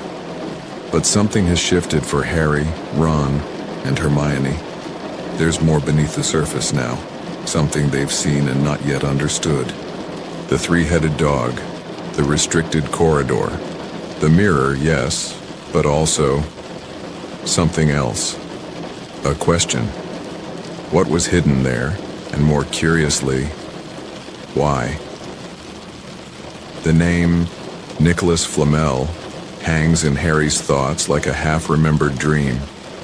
It came up once, just once on that card from his first chocolate frog, a tiny dancing wizard, a line of text. Dumbledore is particularly famous for his work on alchemy with his partner, Nicolas Flamel. It had seemed unimportant at the time, but now it hums with significance. They search. In corners of the library lit by floating candles through books that smell of dust and time, the trio looks for anything on Flamel. The name is elusive, always just out of reach. The restricted section tempts them with its heavy chained tomes, books that whisper when opened, pages that scream if disturbed too loudly. And while Harry ventures briefly inside, under the cloak in the hush of night, he finds only confusion and eerie echoes. But the answer arrives not with danger or drama, but with quiet surprise. Hermione, always ahead, discovers it in a simple book she'd checked out weeks ago for light reading. Nicolas Flamel is the only known maker of the Philosopher's Stone. A simple sentence, but it shifts everything. The Philosopher's Stone, a legendary object said to transform any metal into pure gold, and more importantly, capable of producing the elixir of life, a potion that grants immortality. Suddenly, the pieces begin to fall into place. What lies hidden in that forbidden corridor isn't just dangerous, it's precious, ancient, coveted, and the dog, Fluffy, is guarding it. They realize now what Hagrid let slip months ago. He said something was being kept safe at Hogwarts. A small grubby package removed from Gringotts Bank. The vault that was broken into the very next day. It all points to one truth. The Philosopher's Stone is at Hogwarts. But who might be after it? Suspicions bloom once more around Snape.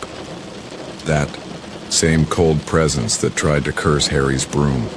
Could he be working alone? Could he know more than he lets on?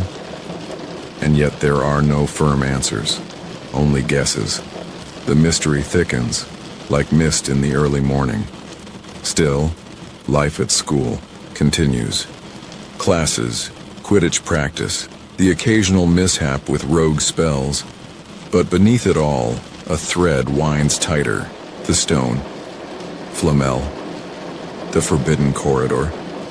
A purpose quietly beginning to take shape. For Harry, it is more than curiosity. It is a sense of something larger, something waiting, a secret meant to be kept, but which, like all secrets, has started to whisper in corners, in dreams, and in the slow hush of Hogwarts halls after dark. Chapter 14, Norbert the Norwegian Ridgeback. The days grow longer now, just a little.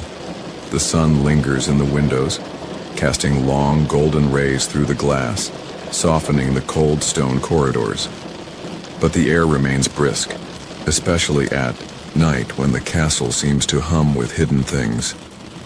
For Harry, Ron, and Hermione, the question of the Philosopher's Stone lingers still, like a puzzle nearly complete. They watch Snape carefully. They listen for signs, for slips, for anything that might give them answers. And yet the mystery holds fast, but something new is about to unfold. It begins, as it so often does, with Hagrid. Dear warm-hearted Hagrid, keeper of keys, lover of creatures great and strange, has been acting oddly. Nervous, secretive. With a twinkle in his eye and soot on his sleeves, he has acquired an egg. Not just any egg. A large, mottled, leathery egg, warm and trembling with life. A dragon's egg. And Hagrid, filled with wonder and delight, nests it carefully in the fire in his wooden hut. He reads to it, sings to it, coaxes it gently, as if he's the first mother to ever meet such a child. Harry and Hermione are stunned. Ron, fascinated and horrified in equal measure, immediately recognizes the type of egg it is. A Norwegian Ridgeback. Rare, dangerous, illegal. Still, Hagrid beams with joy and pride, as if he's expecting a visit from an old friend. And soon enough, the egg hatches. With a crack, a shiver, and a curl of smoke, out wriggles a baby dragon. Tiny, sharp-snouted with spiny wings and glittering eyes, the creature coughs out sparks and immediately tries to bite Ron's shoe. Hagrid is enchanted. He names the dragon Norbert. But Norbert does not stay small for long. Within days, he's grown noticeably. Clumsy, strong, and extremely fond of singeing things, he bites, snaps, growls, and belches smoke with alarming enthusiasm. And still, Hagrid insists he's misunderstood. Just a baby, he says, as Norbert tries to eat the table. The situation cannot last. Someone is bound to notice. The smell of smoke, the sounds of snarls, the shouts from Hagrid's hut. Soon enough, Malfoy catches wind of the secret, and he's not one to keep secrets kindly. Fear grows. If Malfoy tells the wrong person, if Norbert is discovered, Hagrid could be expelled, or worse. They need a plan. Hermione, always the practical one, hatches a scheme. Ron writes to his older brother Charlie, who works with dragons in Romania. Charlie agrees to help. He'll send friends to take Norbert away safely, to a place where he'll be understood and cared for. The rendezvous will happen atop the astronomy tower. It must be done quietly, at night. With Norbert smuggled up through the castle beneath Harry's invisibility cloak. It's a mad plan, but it's all they have. The night arrives, cloaked in shadows and stars. Norbert, now large and feisty, thrashes as they carry him through darkened corridors. Harry and Hermione move carefully, hearts thudding, the dragon growling in their arms. Step by step, stair by stair, they climb. At the tower's peak, beneath the night sky, two wizards await, Charlie's friends. They handle Norbert expertly, tying him gently, lifting him into a harness. There's a last puff of smoke, a flick of wings, and Norbert is gone. Into the dark, into the sky, into freedom. Harry and Hermione feel the tension ease. But their return is not so simple. In their rush and relief, they forget the cloak on the landing, and that leads to trouble. Filch catches them. Worse still, McGonagall is furious. Not just about rules broken, but the sheer recklessness. They are given detention, something both terrifying and humiliating. And more than that, they feel the weight of how close they've come to disaster. Still, in the quiet that follows, there's a sense of something else. Not regret exactly. They helped Hagrid. They protected a creature. They acted from the heart. Even so, the danger surrounding the Philosopher's Stone has not gone away. In fact, it feels closer now, more urgent. But for this night, as the stars stretch out across the heavens and the wind rushes over the high towers of Hogwarts, Harry, Ron, and Hermione rest, worn, wiser, and still holding the thread of something vast and magical. A dragon has flown. But the real fire, it seems, is yet to come. Chapter 15, The Forbidden Forest. Detention. It weighs heavily on Harry, Hermione, Neville, and yes, even Malfoy, who, despite his usual bluster, seems far less confident when the punishment begins. They're told to meet at Hagrid's hut, late one night, far past bedtime, under the stretch of a moonlit sky. The stars are cold above them, and the grass beneath their feet is wet with dew. Even the castle seems to hold its breath as they gather. Hagrid waits, lantern in hand, his great coat like a moving wall in the dark, and beside him, a great boarhound Fang, who whines and licks his chops nervously. The punishment? They're going into the Forbidden Forest, It's a place most students only whisper about. Dark, vast, ancient. Trees so old they seem to murmur secrets when the wind moves through their branches. Even professors give it a wide berth. But something has happened in the forest. Something unnatural. Unicorns have been found wounded. One has been killed. Hagrid's voice is low as he explains. Unicorns, he says, are pure and magical. To harm such a creature, it is a terrible thing.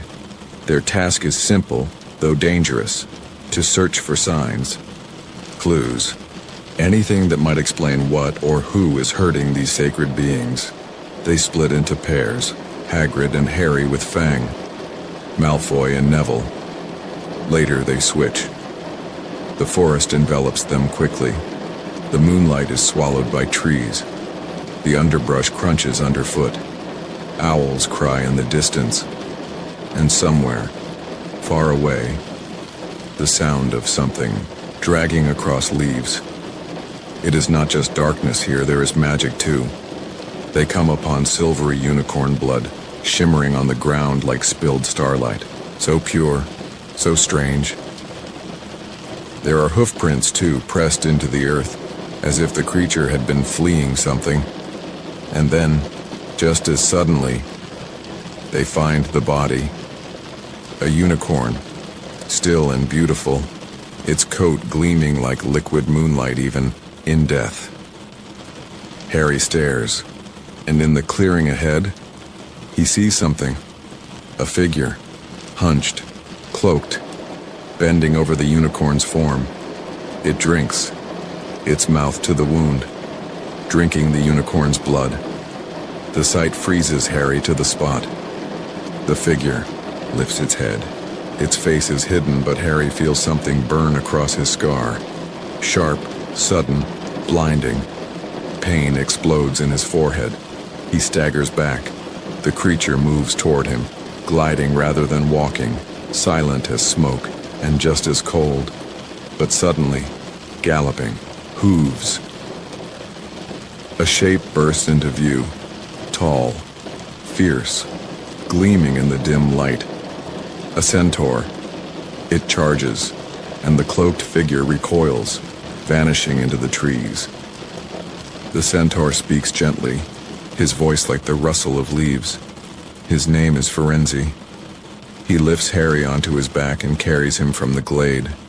And as they move, Firenze explains what Harry had only begun to guess. Unicorn blood, he says, will keep you alive even when death is near. But at a cost. To kill something so pure to sustain yourself, that creates a half-life. A cursed, sorrowful existence. Only someone truly desperate would do such a thing. And Firenze believes he knows who that is. He speaks of a presence, one who lost power years ago, one who seeks a host, someone to share their body, to survive. Harry says the name aloud, softly, uncertainly. Voldemort. Firenze nods. But not all centaurs agree with Firenze's choice to interfere. They meet Bane and Ronan, other centaurs who believe fate must unfold on its own. The stars, they say, have already told them what's to come.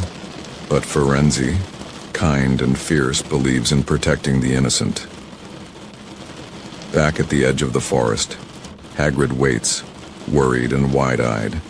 Harry's scar still throbs. His heart, too. What he saw. What he felt. It's more than fear.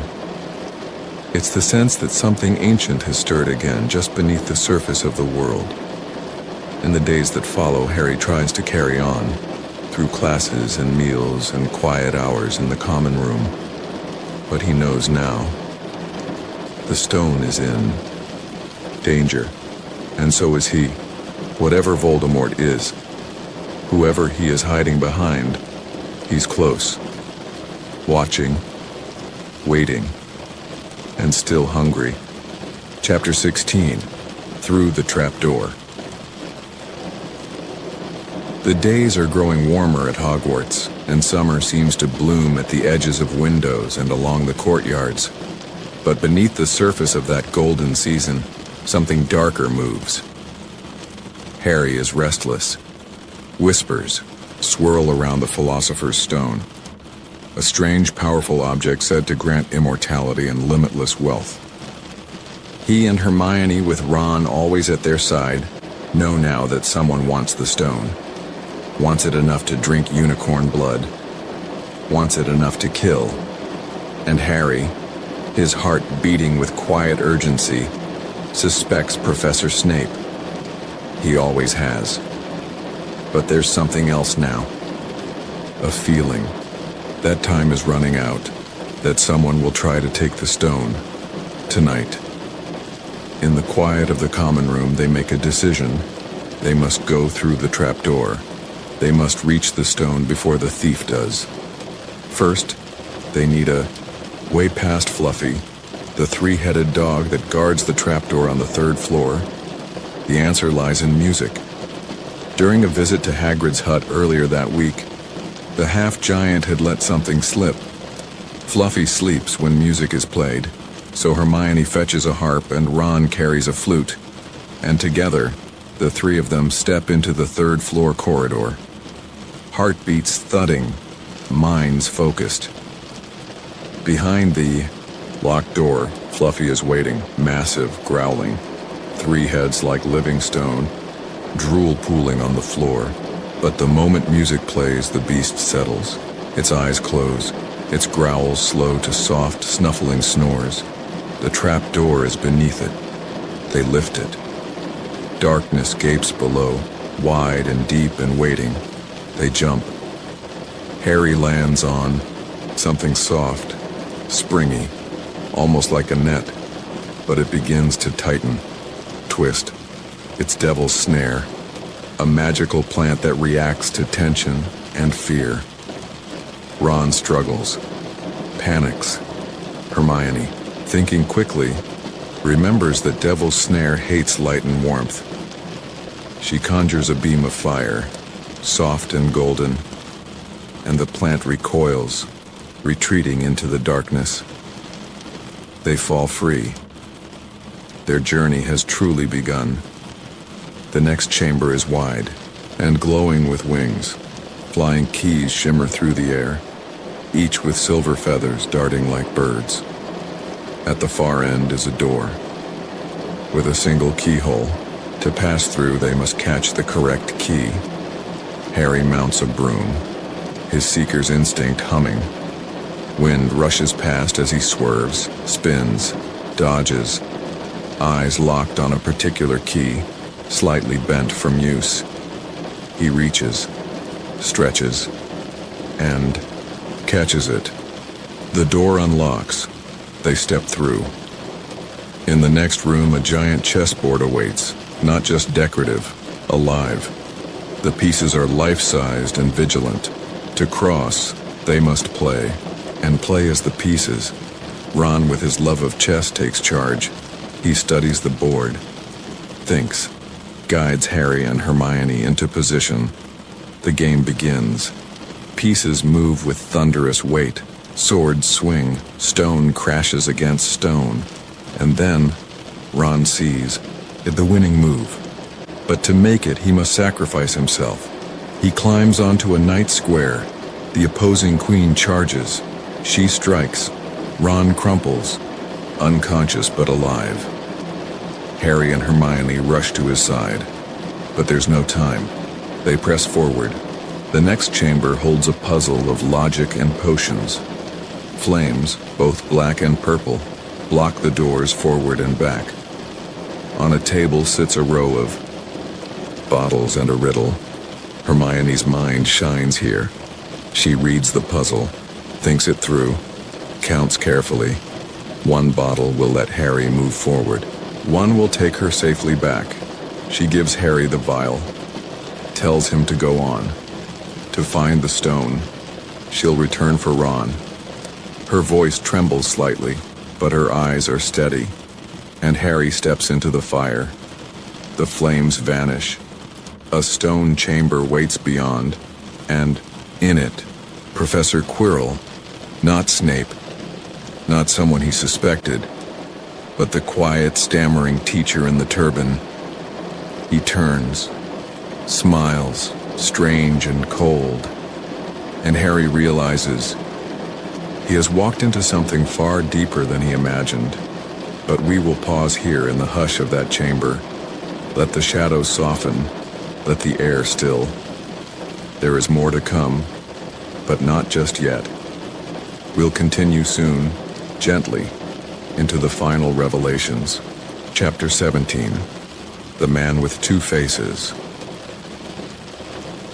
Harry stands in the stone chamber, his breath slow but steady, heart pulsing softly in the stillness. Before him, Professor Quirrell moves with a new confidence, his usual nervous stammer replaced by a calm, chilling grace. The turban he wears hides more than just hair. Beneath it, the shadow of another presence dwells, quiet, sinister, but fragile. As Harry watches, the truth unfolds gently, like a whispered secret. Quirrell is not acting alone. Behind him, hidden in the folds of his turban, is the dark figure they had feared most. Voldemort, a whisper of a voice, cold and thin, but filled with hunger and ancient power.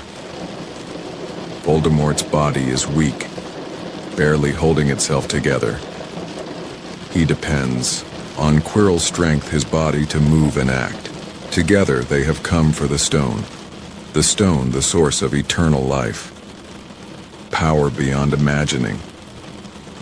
Quirrell reaches out his hands, trembling but determined, toward Harry.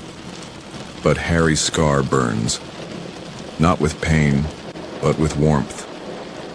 A warmth that spreads through him, bright and fierce. It is the love his mother left behind, a shield stronger than any spell. As Quirrell's hands brush Harry, the pain becomes unbearable. Quirrell screams, clutching his face as the protective magic burns him. Voldemort shrieks in fury, but the power is too great.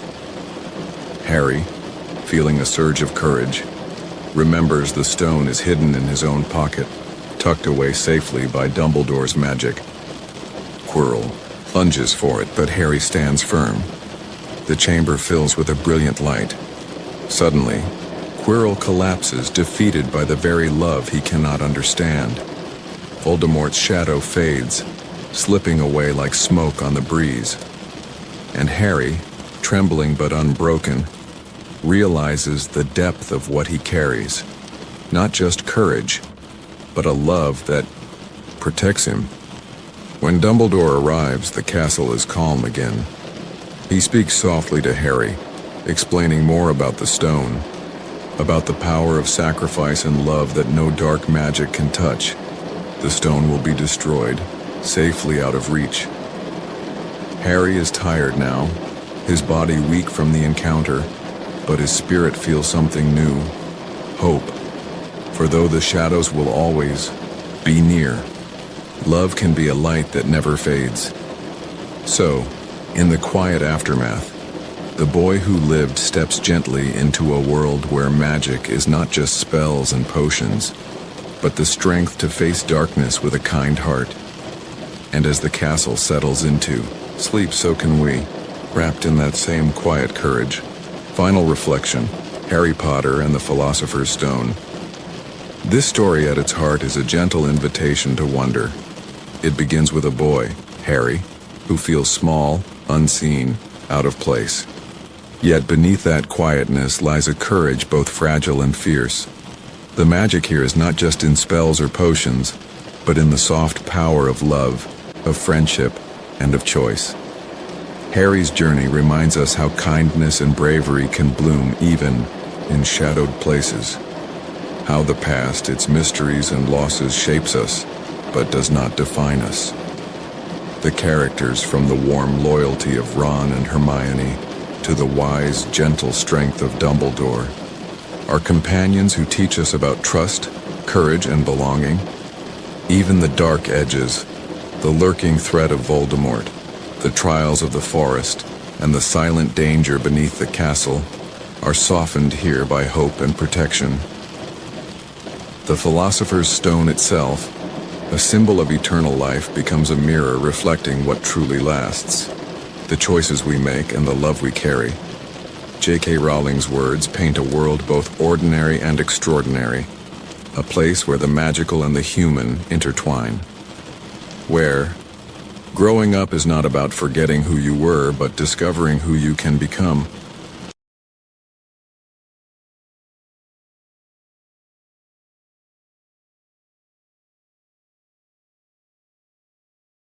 Tonight, we return to a world where staircases shift when no one is looking, where portraits whisper softly from their frames, where magic curls like mist through hidden hallways and candle-lit towers, and where a boy with a lightning-shaped scar dreams once more of a place he calls home.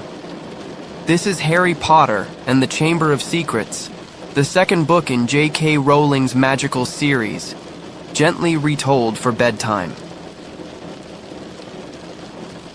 You don't need to stay awake. You don't need to remember every detail. This is a lullaby of story, meant to wash over you like a soft blanket of dreams. Told not to awaken the mind, but to soothe it, to carry you, little by little, from the waking world into something quieter, slower, softer. In this story, we return to a world we first met through the eyes of a boy named Harry, a quiet child with messy hair, a lonely heart, and a secret as old as the stars. He lives in a cupboard beneath the stairs, but in his dreams there is something more, a place of wonder, of friends, of belonging. And soon, that dream becomes real. In this second chapter of his journey, something stirs beneath the floorboards of Hogwarts. There are whispers in the walls, strange happenings, a mystery that stretches back 50 years, and a door that should never be opened. But do not worry, dear listener. Even in stories where mystery hums low and shadows lengthen, we will move, slowly, safely, always cradled in gentle words. This retelling is made not for suspense, but for stillness. It is not a tale to rush through, but to rest within, like a softly flickering candle in the window. You will meet once more the beloved friends of our magical world. Harry with his brave and wondering heart. Ron, ever loyal, ever freckled. Hermione with her clever hands and steadfast spirit. And so many others. Kind Hagrid with his big heart. Cheerful Fred and George with their pockets full of tricks. Professor McGonagall with her stern kindness. And Dumbledore, a quiet force of wisdom in the shadows. This is not a summary or a study. There are no tests here, no answers to memorize. Just story, just time, just rest. Let the setting surround you like soft mist. A castle perched in the Scottish Highlands, its towers kissed by owls and stars. A school where ghosts glide down candle-lit corridors, where laughter echoes in old stone halls, and where secrets slumber deep beneath the floor. The Chamber of Secrets is a tale of memory, mystery, and courage. Of the past returning like a whisper, and of a young boy finding his way in a world filled with magic and danger. But tonight, we will tread softly. Every moment will be held gently in the palm of sleep. No sharp edges, no sudden turns. Only the slow, calming rhythm of one chapter giving way to the next. So if your eyes grow heavy, that's perfectly fine. If your thoughts begin to wander, let them. Let your mind drift through the corridors of Hogwarts. Imagine the flicker of torches, the rustle of robes, the hum of ancient enchantments carried on the wind. This is your time to let go, to listen, and to rest. To follow Harry not as a reader or a student, but as a dreamer. As someone standing, Quietly in the background, tucked beneath an invisibility cloak of your own, you are safe here. The castle holds no harm for you, only wonder, only whispers, only peace. So take a deep breath, let your shoulders soften, nestle into the covers and close your eyes if you'd like, because our journey is about to begin, and the night is long, and the story is warm, and there is magic waiting in the silence.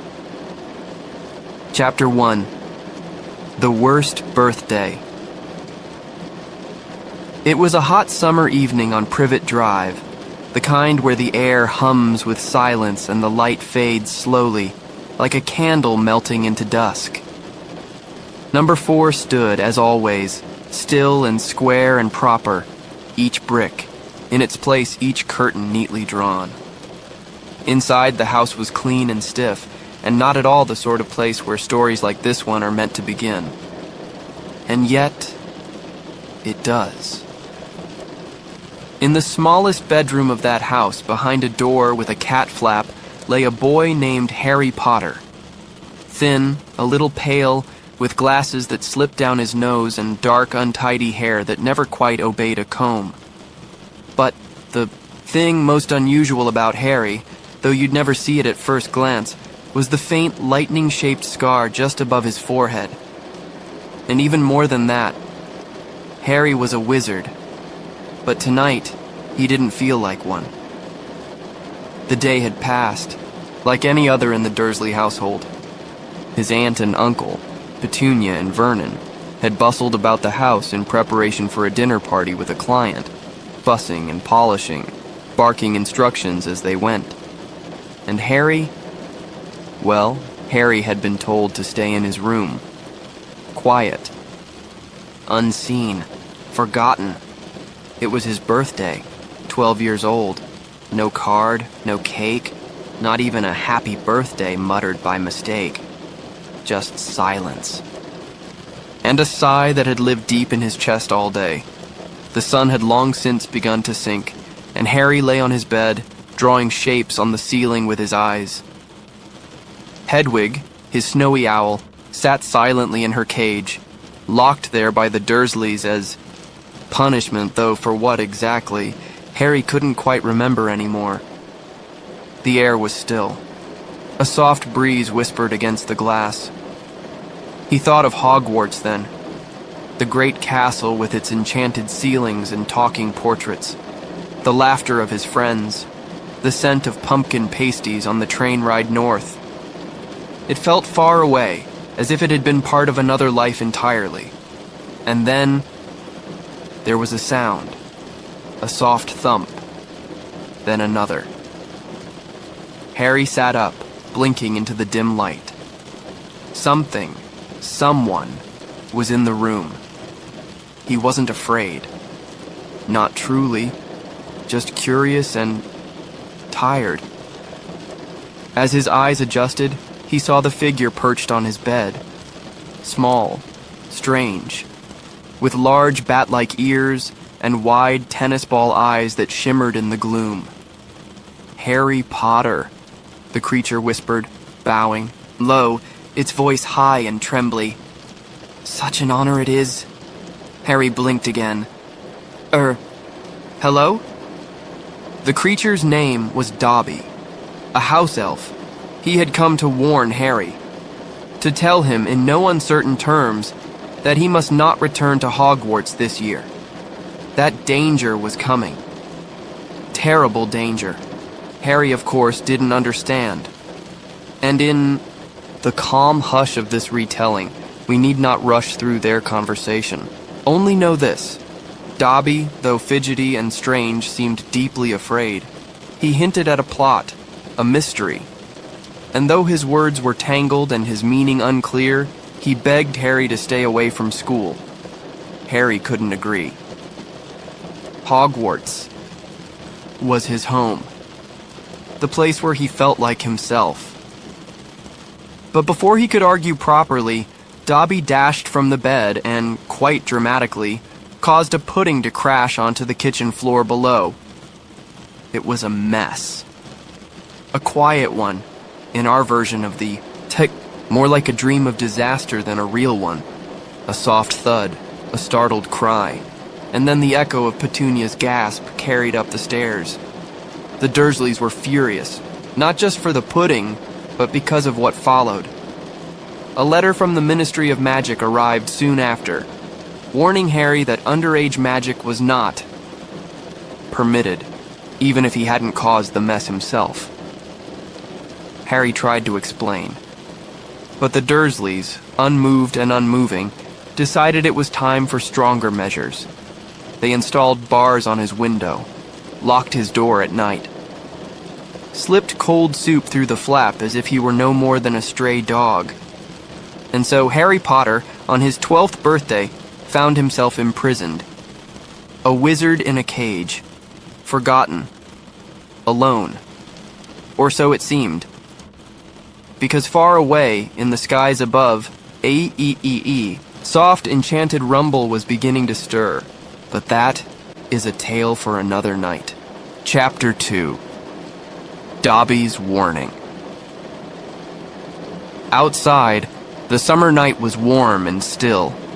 But inside number 4, Privet Drive, the air felt heavy, thick with the quiet weight of punishment and misunderstanding. Harry Potter lay in the gloom of his bedroom, the bars now fixed tightly over his window, the door locked from the outside. The strange visit from Dobby the house elf had left behind more than confusion. It had left trouble. A pudding smashed upon the kitchen floor. A letter from the Ministry of Magic, stern and formal, warning Harry that underage magic was not permitted outside of school, even though he hadn't cast a single spell that night. And now, he was paying the price. Aunt Petunia would slide a plate of cold food through the cat flap at mealtimes, barely enough to fill him.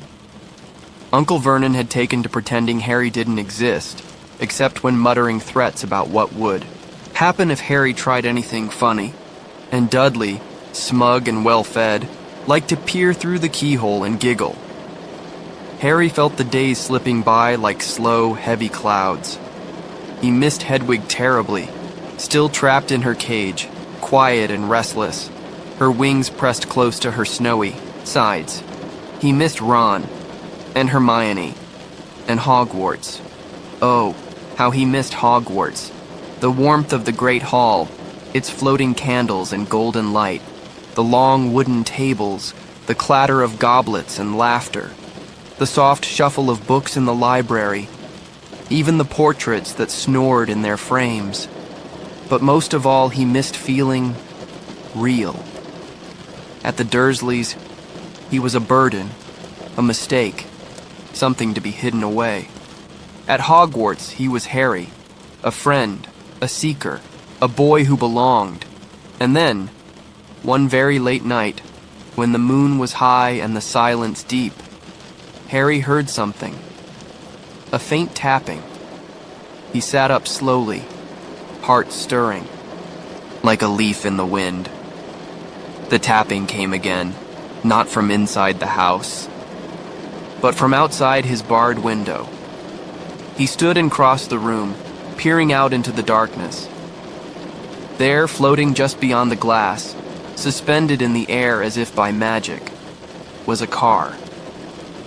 A flying car. And inside it, a familiar freckled face grinned. At him, Ron Weasley. And beside him, his twin brothers, Fred and George, eyes bright with mischief, red hair glowing faintly in the moonlight. They had come for him. Come in secret. Come with magic. The window's bars were no match for the Weasley twins' clever hands. Working with quiet precision, they tied a rope to the bars and, with a gentle pull and a muffled groan, the metal came free. Harry could hardly believe it. The cage door was opened next. Hedwig hooted softly in delight as Harry lifted her into the flying car. Then came his trunk, dragged carefully from the cupboard where the Dursleys had hidden it, and finally, Harry himself climbed into the back seat. The night air was warm and smelled faintly of cut grass and chimney smoke. The car hovered for a moment, then rose with a soft hum into the sky. Below, the houses of Privet Drive faded into dots, and Harry felt something he hadn't felt in days. Freedom. Inside the car, the Weasleys explained everything in whispers. Ron had been worried when Harry hadn't responded to his letters. And when it became clear something was wrong, they'd borrowed their dad's enchanted Ford Anglia and flown to rescue him. No questions asked. It was the kind of friendship that wrapped around Harry like a blanket. He sat between Fred and George, smiling quietly to himself, feeling known. Safe. The sky around them was a velvet blue, scattered with stars. The wind flowed through the open windows, carrying with it the distant hush of sleeping towns far below. No alarms, no scolding voices. Just the soft hum of the engine and the laughter of boys wrapped in moonlight and mischief. They would return to the Burrow, the Weasleys' crooked, cozy home, where warm food, kind faces, and gentle magic awaited. But for now, Harry leaned, back, eyes growing heavy. He watched the stars drift past the window. He listened to Ron and the twins talk about gnomes and Quidditch and summer mischief, and he felt in his heart that familiar pull. Home wasn't a place, he thought, as sleep began to wrap him in its gentle arms. Home was people. Home was kindness. Home was this. Chapter 3. The Burrow. The sky had begun to pale, touched with delicate streaks of lavender and gold, when the flying car dipped low over a sleepy field. Below, nestled among wild hedgerows and gently swaying trees, stood a house that looked as though it had been built by stacking rooms on top of each other in a great hurry, each one teetering a little more precariously than the last. Chickens clucked softly in the garden. A gnarled old tree stretched lazily toward the sun, and a faint curl of smoke drifted from a crooked chimney. This was the Burrow, and for Harry, it was like stepping into a dream. The Ford Anglia landed with a bump just beyond the garden gate. Its doors opened with a soft creak, and the boys tumbled out into the dewy grass, blinking sleepily, their hair tousled by wind and adventure. Harry stood still for a moment, taking it in. The Burrow leaned to the left and wore a patchwork of mismatched windows and shingles. It was charmingly chaotic, more like a storybook sketch than a real house. And yet it felt more real to Harry than any home he'd ever known.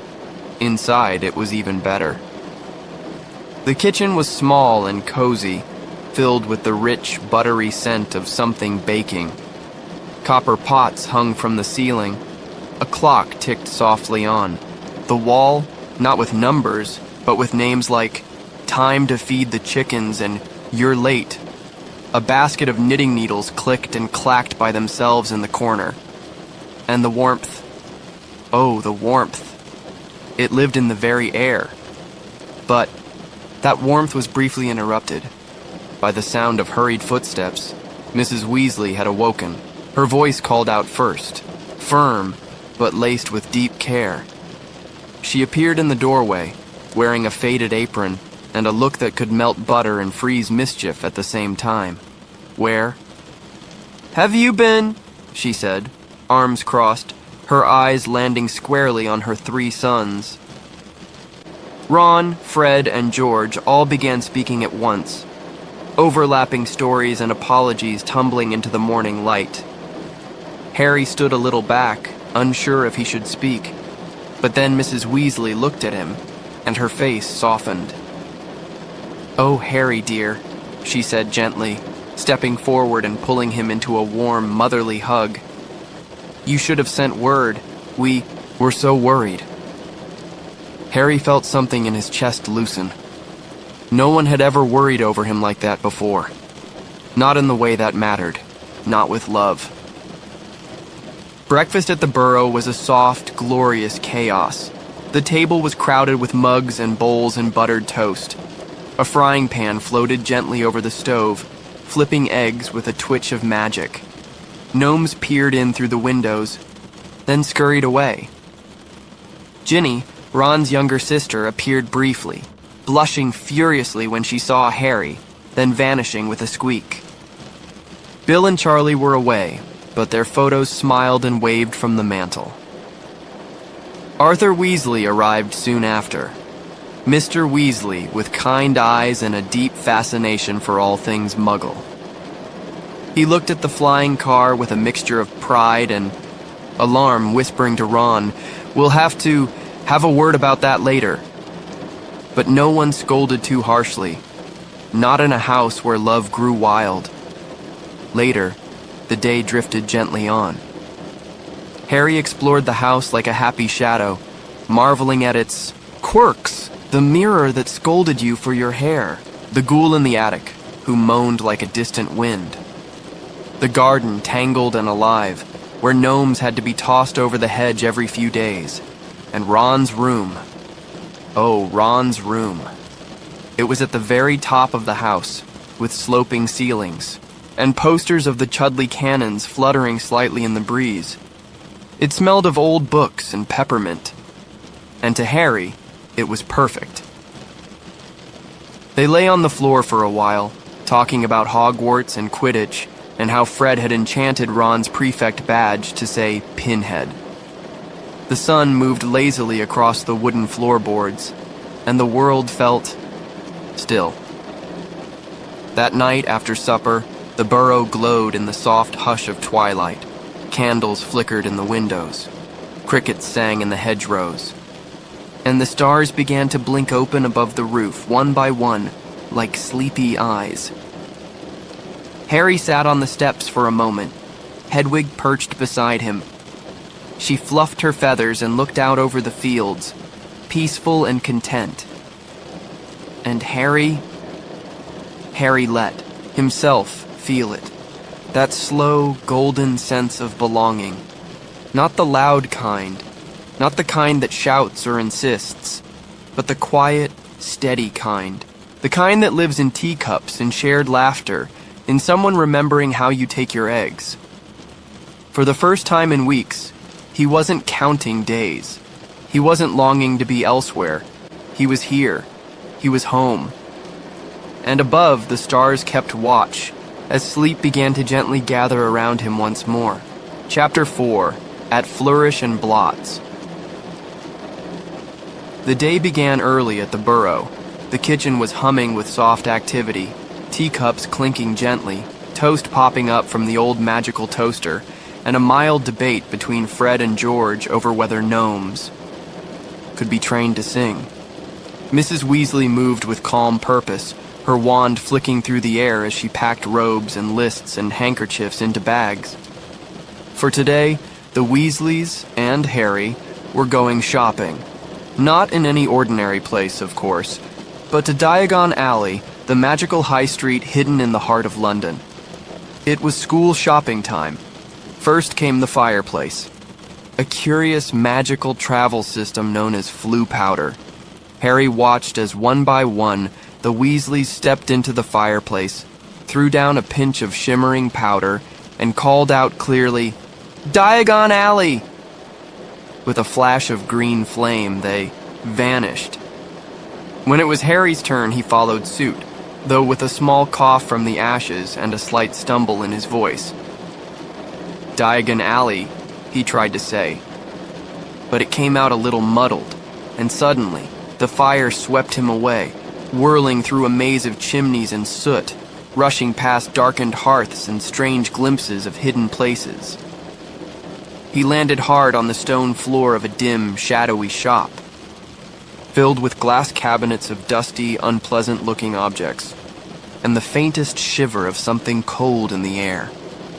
Harry had taken a wrong turn. He was in a place called Nocturne Alley, close to Diagon Alley, but altogether different. The shops here were smaller, gloomier, with windows full of eerie oddities. Shrunken heads, cursed amulets, and books bound in whispering leather. He kept to the shadows, quiet and small, until a familiar figure appeared, tall, red-haired, and just a little frantic. It was Hagrid. The gentle half-giant took Harry by the elbow and led him safely back toward the light, back to the bright bustle of Diagon Alley, where the world smelled of parchment, cauldrons, and sweet treacle tart. Soon, Harry was reunited with the Weasleys, who had arrived just fine. They wandered together past Gringotts Bank, where goblins clicked their claws over mountains of coins, past Madame Malkin's robe shop, and the apothecary with its jars of silvered roots and bat spleens. And then, at last, to Flourish and Blotts, the bookshop. It was alive with noise and excitement, crowds pressing against the glass, shelves towering like cathedral walls, and in the center of it all, a man with dazzling white teeth and golden hair, signing books with a flourish of his peacock blue quill. Gilderoy Lockhart. Author of such charmingly named books as Magical Me and Gadding with Ghouls, he beamed at his fans with a smile that could light up a chandelier. He spotted Harry and seized his moment. "Harry Potter!" he cried, loud and gleaming. The cameras flashed. Books were pressed into Harry's arms. Lockhart posed with him, as if they were old friends. And before Harry could protest, Lockhart had announced that he would be returning to Hogwarts as their new defense against the dark arts teacher. Harry, a little dazed, escaped as soon as he could, his ears ringing and his hands full of Lockhart's smiling face on glossy covers. But the excitement had only just begun. In a quieter corner of the shop, Harry found Ron and Hermione. Ron's arms were full of old books, second-hand and softened by time. Hermione, meanwhile, clutched her copies of Lockhart's works with a dreamy sort of awe. Then, a familiar drawl cut through the air. Draco Malfoy. He stood nearby, his pale hair neat and his smirk sharper than ever. "Well, well," he said softly. "If it isn't the famous Harry Potter." His father was beside him, Lucius Malfoy, a man with pale, cold eyes and a cane topped with a serpent's head. His voice was smooth and sharp like ice. Lucius turned his gaze on the Weasleys, and what followed was a quiet, brittle exchange. Words passed between Lucius and Arthur Weasley, polite on the surface, but bristling with something underneath. Lucius sneered at the second-hand books, at the patched robes. He spoke of bloodlines and purity in that silky, sinister way. And Arthur, usually so mild, stood firm, eyes steady. "You speak of values," Mr. Weasley said evenly, "but I see only pride." For a breathless moment, it seemed there might be more. A duel of fathers, sparked by something ancient and bitter. But Mrs. Weasley stepped in, gentle and firm, and the Malfoys turned, their cloaks sweeping behind them, like dark waves, disappearing into the crowd. Later, as the sun dipped low and the golden afternoon turned to a sleepy hush, the Weasleys and Harry made their way home. The flying car shimmered once more with magic. Trunks clinked with books and bottles. And Harry, though weary, felt a strange stirring of things to come. New teachers, new spells, and something else. Something quiet, like a whisper in the walls of Flourish and Blotts.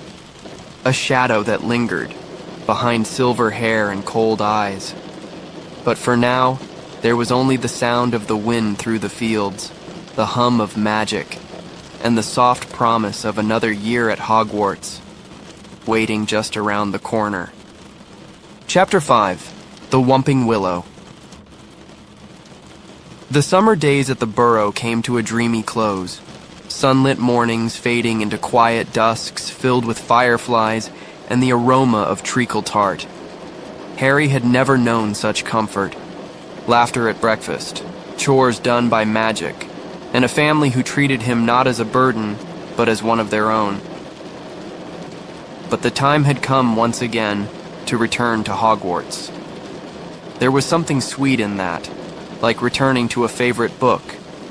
Left open on your bedside table, familiar hallways, floating candles, and the promise of spells yet to be learned. The plan was simple. They would all travel together, Ron, Harry, Ginny, Fred, George, Percy, and the rest, to King's Cross Station, through the magical barrier between platforms 9 and 10, and onto the Scarlet steam engine that waited patiently every year, the Hogwarts Express. But sometimes, magic has a playful, unpredictable way about it. That morning was unusually rushed. A last-minute search for a forgotten spellbook, Percy polishing his prefect badge, Fred and George sneaking a pocket full of enchanted sweets, and Ginny fretting over her very first term at Hogwarts. When they reached the station, the platform was buzzing, children hugging their parents, cats in carriers meowing softly, and the whistle of the train calling like a faraway lullaby. Fred and George disappeared through the barrier first, a gentle shimmer between two brick columns. Then Percy. Then Ginny. And then it was Harry and Ron's turn. They took a few steps back, ready to run at the wall between platforms, just like they'd done before. But this time, nothing happened. They collided with the bricks, solid, unyielding. The barrier was sealed. They tried again. Still nothing. They were trapped. On the wrong side, with the train steaming gently away on the other. For a moment there was silence. The magic had slipped through their fingers. But then, Ron's eyes sparkled with mischief and marvel. "Could use the car," he whispered, "the flying Ford Anglia." It shimmered blue and innocent in the Muggle car park, but under the bonnet purred a heart of magic. Enchanted by Mr. Weasley, it could soar above rooftops, glide through clouds, and disappear with a flicker of invisibility. With wide eyes and thudding hearts, the boys slipped inside. The door clicked shut like a secret promise, and with a soft whoosh of air and the creak of old magic, they were flying. Up and up they went, over houses and steeples, past clouds that floated like gentle dreams. The Hogwarts Express gleamed far below, winding through the countryside like a scarlet ribbon. They followed it high above, soaring in the sky, two boys in a suitcase full of excitement and wonder, but magic has its limits. And the car was growing tired. The engine gave a shudder. The invisibility charm flickered, and as they neared the ancient towers of Hogwarts, the sky grew heavy. The car coughed, and they began to descend. Below them was the castle, tall, shadowed, and welcoming. And just beside the winding drive stood a tree. But not just any tree. It loomed with thick branches like arms, knotted with age and power. Its leaves rustled, but not with wind. It was the Whomping Willow. They landed with a thud, hard and sudden, into its grasp. And the tree did not take kindly to visitors.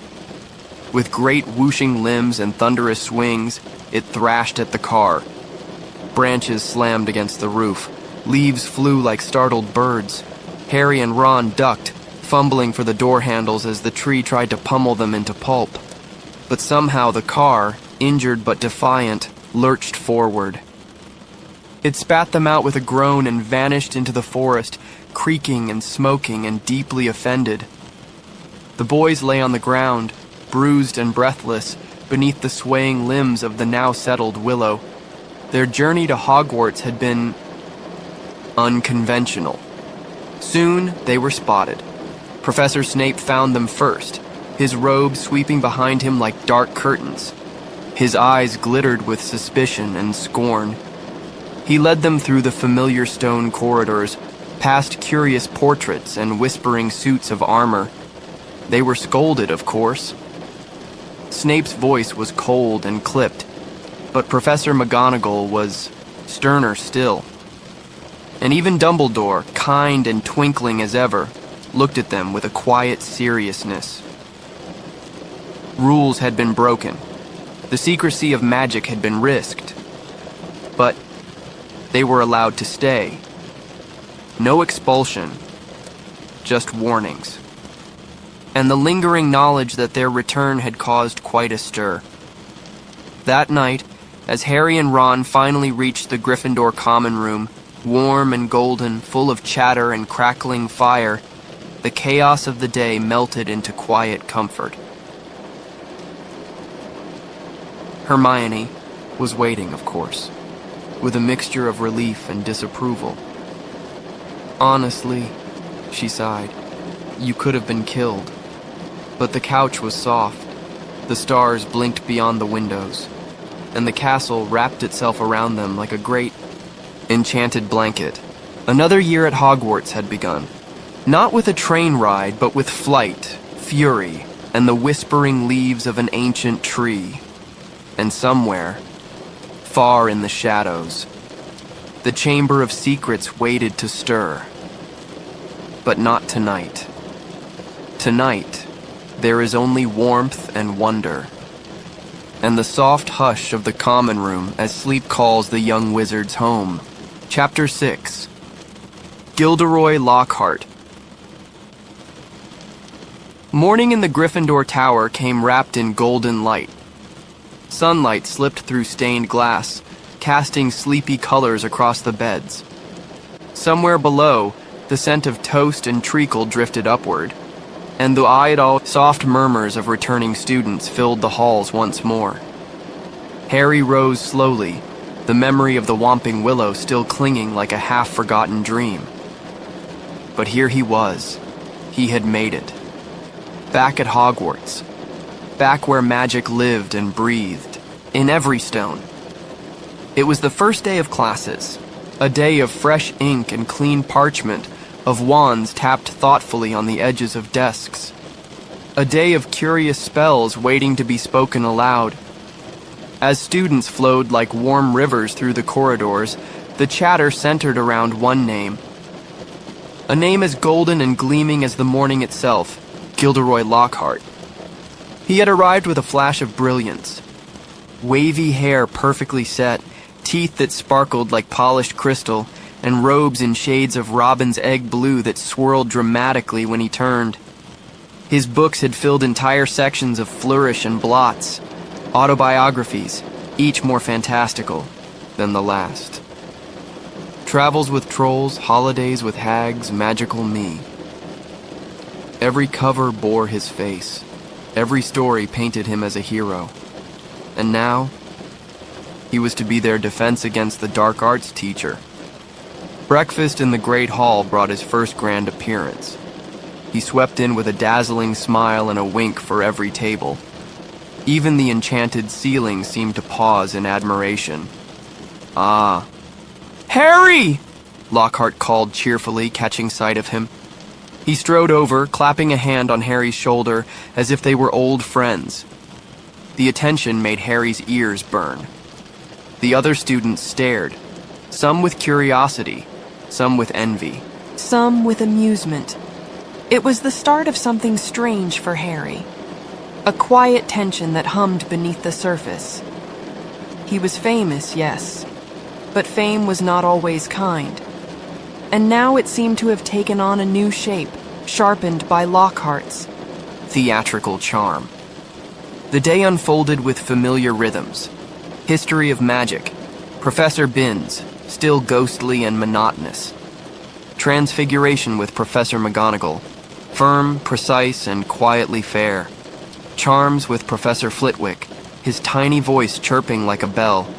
And then came the first defense against the dark arts class. Excitement buzzed like fizzing whiz-bees. Lockhart greeted them with a gleaming smile and a self-assured wave.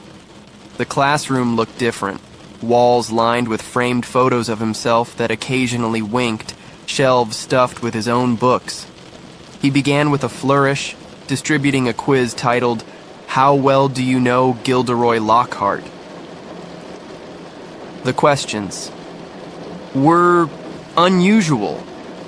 What is Gilderoy Lockhart's favorite color? What is Gilderoy Lockhart's ideal birthday gift? What is Gilderoy Lockhart's greatest achievement to date? Hermione, to no one's surprise, scored full marks. Lockhart beamed at her.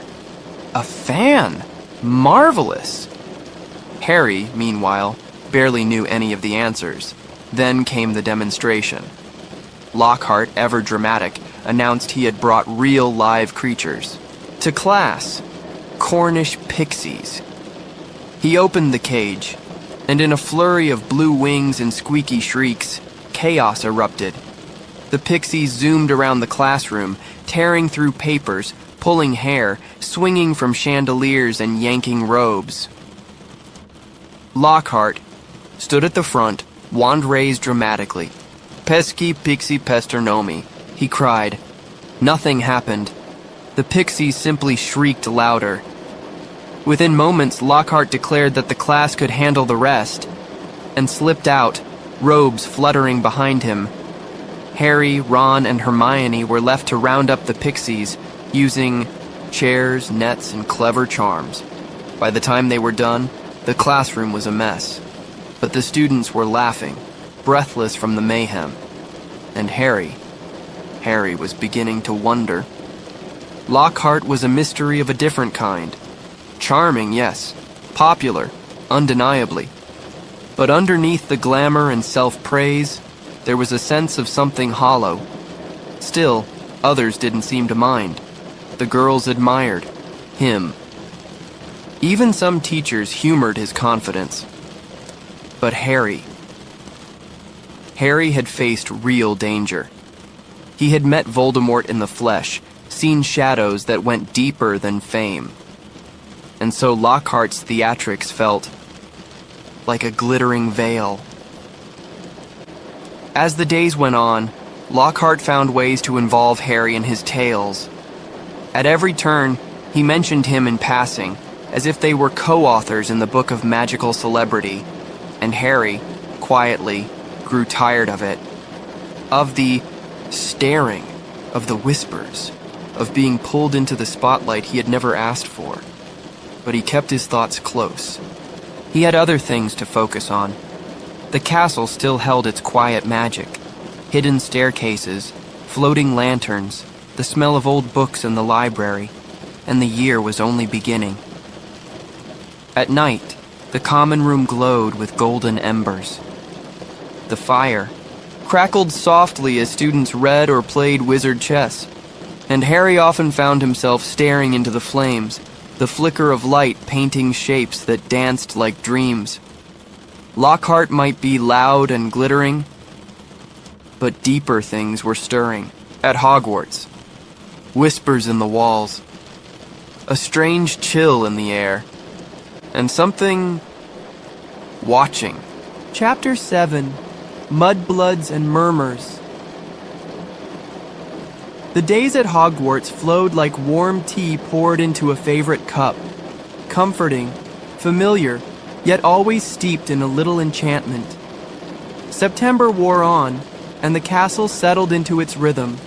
Quills scratched. Across parchment, cauldrons bubbled with gentle plumes, and outside the first signs of autumn painted the trees in soft strokes of gold and russet. But beneath the peaceful charm of lessons and laughter, there were ripples. Small tremors in the quiet surface. And one of those tremors began on a drizzly afternoon, with a Quidditch practice that unfolded under clouds the color of pewter. The Gryffindor team, scarlet and proud, had the pitch booked, eager to fly, to chase golden glimmers and forget the tug of homework. But when they arrived, broomsticks in hand and excitement in their step, they found the Slytherins already there, polished, smirking, and very much uninvited, led by Marcus Flint and flanked by Draco Malfoy. The Slytherins claimed they had special permission. A new seeker had joined their team, and he needed the practice.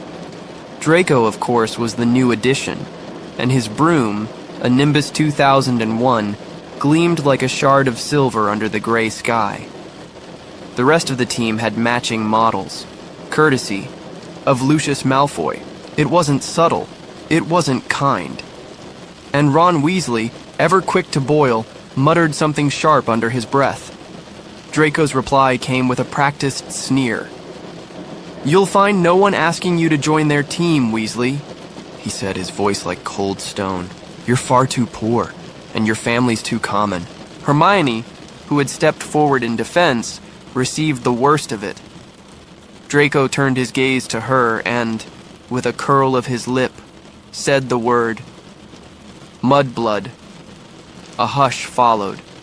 Not the soft hush of peace, but the kind that follows something ugly, dropped into a still pond. Ron didn't hesitate. His wand rose, but the curse backfired, and his wand, damaged from crashing into the Whomping Willow, spewed a thick stream of slugs from his mouth. It would have been funny in another moment. But not now. Not after that word. Later, back in the castle, Hermione looked puzzled more than hurt. She didn't know what the word meant, so Ron, still queasy and pale, explained. "Mudblood," he said, "is one of the worst things you can call someone. It means someone born from Muggles. Not pure blood, not wizarding stock. It's meant to insult, to stain, to act as if magic depends on heritage." Hermione grew quiet. She wasn't crying, but her silence hung in the air like glass. Harry, who had faced far worse insults from Dudley, still felt something twist inside. He didn't understand people like Draco. He didn't want to. But the castle, ever alive, offered its distractions. Classes continued. New spells were learned, and Professor Lockhart remained as self-absorbed and oblivious as ever. One evening, Harry, Ron, and Hermione went to the second floor, helping nearly headless Nick with a small school, Matter, a favor born of kindness and curiosity. It was quiet in that part of the castle. The torches flickered softly. The walls felt colder somehow, and that's when Harry heard it. A voice, soft and sibilant, whispering like a snake sliding through dry leaves. "Kill. Let me rip. Tear." It wasn't outside his head. Not exactly. But it was real. He froze. No one else heard it. Ron and Hermione looked puzzled, confused, even worried. But Harry was shaken. The voice was not human, not ordinary, and it sounded hungry. They followed the corridor, and the voice faded. But something new awaited. A message, scrawled on the stone wall in dark, glistening. Letters like something alive. "The Chamber of Secrets has been opened. Enemies of the air, beware." Beneath the writing, Mrs. Norris, the caretaker Filch's cat, was stiff, unmoving, and hanging from her tail. A terrible stillness fell. Soon, students gathered. Gasps and whispers filled the air. Professor Dumbledore arrived as calm as ever, his eyes filled with quiet concern. Filch accused Harry angrily, desperately, but Dumbledore made no judgment, only observations. The cat was not dead, only petrified. An unusual magic. But who and why?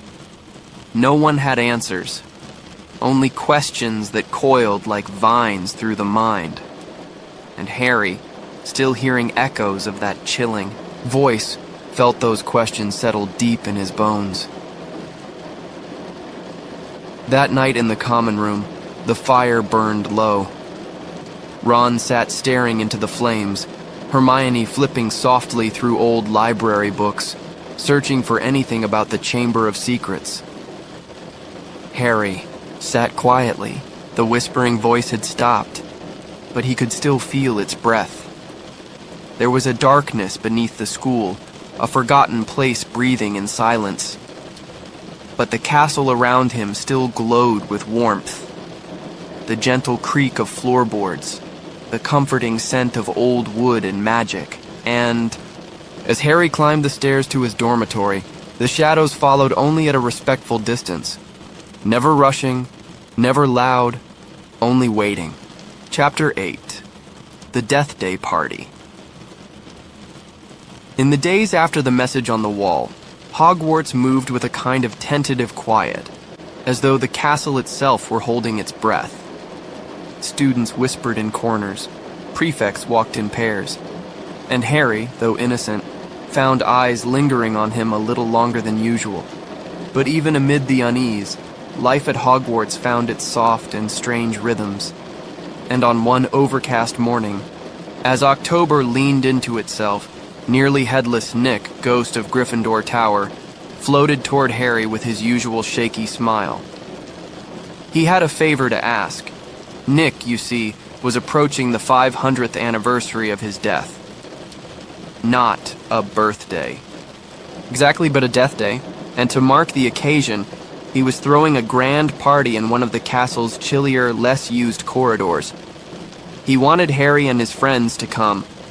It was, after all, a great honor for the living to be invited, especially by a ghost as distinguished as Sir Nicholas de Mimsy Porpington. Harry agreed politely.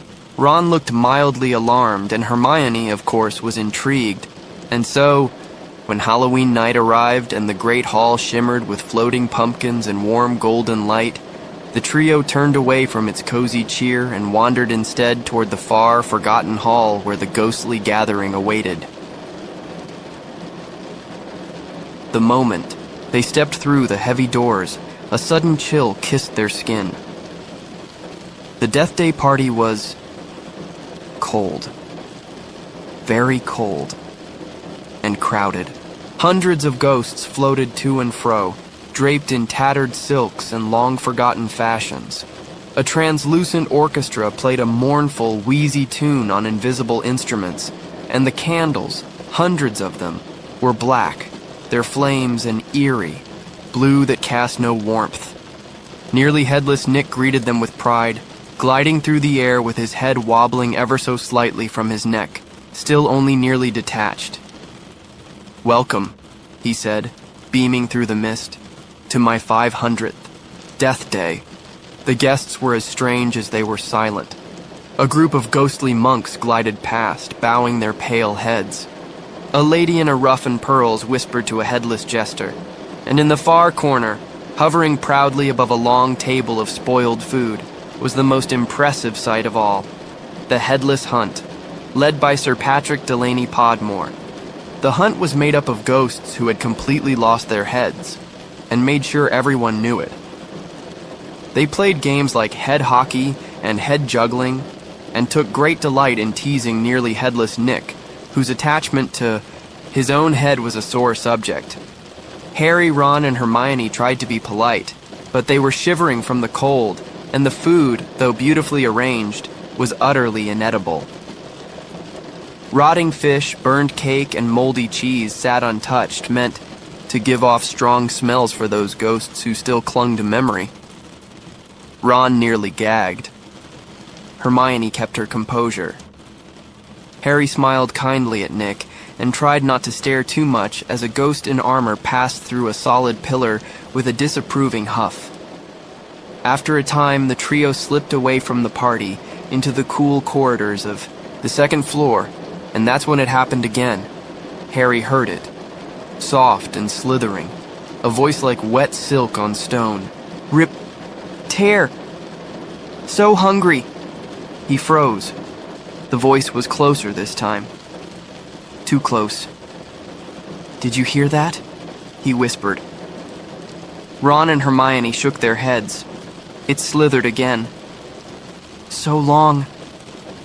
Kill." Harry turned, following the sound, drawn as, though in a dream, the castle was empty, echoing and cold, as if something ancient had just passed through. They hurried up a staircase, their footsteps hushed. And then they saw it. Another puddle of water. Another message. And this time, a trail. Dark, glistening, leading away through the corridor, no creature in sight. Only silence. Later, back in the common room, the fire whispered and popped. Hermione flipped through old pages of magical theory. Ron wrapped a blanket around his shoulders, and Harry stared at the flames. The whispering voice stayed in the corners of his thoughts, unsettling but soft, like something just beyond reach, something that watched and waited. But outside the windows, October winds pressed gently against the glass, and the stars twinkled behind a veil of thin clouds. The castle was ancient, yes, and mysterious, but it was also home. And home, no matter how strange, always holds space for safety. Chapter 9. The Writing on the Wall. It was the end of a strange and chilling evening. The Deathday party still echoed in their minds. The eerie blue candlelight, the mournful music, and the whisper Harry had heard in the corridor, like something long buried speaking in forgotten tongues. As Harry, Ron, and Hermione followed the sound, they found themselves drawn upward, up staircases that twisted like ivy, past windows washed in silver moonlight. The castle was quiet, too quiet, and then they saw it. A message, scrawled in what looked like thick, glistening red paint across the stone wall. The Chamber of Secrets has been opened. Secrets has been. Enemies of the air, beware. Beneath it, on the floor, still and strange, was the stiffened form of Mrs. Norris, Filch's thin and watchful cat. She lay there frozen, her eyes wide, her fur stiff as wood, as if turned to stone. A long puddle of water shimmered around her paws. For a moment, no one moved. The corridor felt hushed, like the breath before a storm. Then voices, footsteps, and suddenly, a crowd. Within moments, the hallway filled with curious students, faces wide with fear and fascination. And then, a terrible cry. "My cat!" came, Filch's wail, his voice ragged with horror. He fell to his knees beside Mrs. Norris, trembling hands reaching but not touching. He turned to Harry, eyes burning. "You've killed her! You did this!" But Harry hadn't. He had only found her, like everyone else. Filch's accusations were quick and fierce, his voice rising until teachers began to arrive. McGonagall in her stern, sweeping robes, Snape with his dark eyes, narrowed like blades, and Dumbledore, calm and ancient, stepping softly into the silence. They guided Harry, Ron, and Hermione away from the frightened crowd and toward the office of Professor Lockhart, who, despite the gravity of the moment, seemed oddly thrilled to have such excitement under his own roof. There, with Mrs. Norris laid upon a velvet cushion, Dumbledore knelt to examine her. "She is not dead," he said gently, his voice deep and still as water. "She has been petrified." A hush settled over the room. Petrified. Not killed, but frozen, locked in magical stasis. "She could be revived," he continued, "but it will take time." Filch, still trembling, accused Harry again. He had seen Harry near the cat. He had heard him speak in strange ways before. But Dumbledore's eyes, calm, knowing, rested gently on Harry, and he believed him. No punishment. No guilt, only a deeper mystery now unfolding. Back in the common room, Ron turned to Harry with wide eyes. "You heard that voice," he whispered. "No one else did. And now this."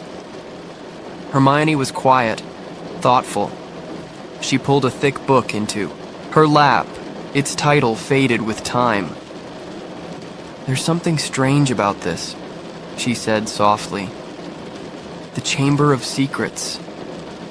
I've read about it somewhere. It's not just a legend. That night, sleep came slowly. The castle felt different now.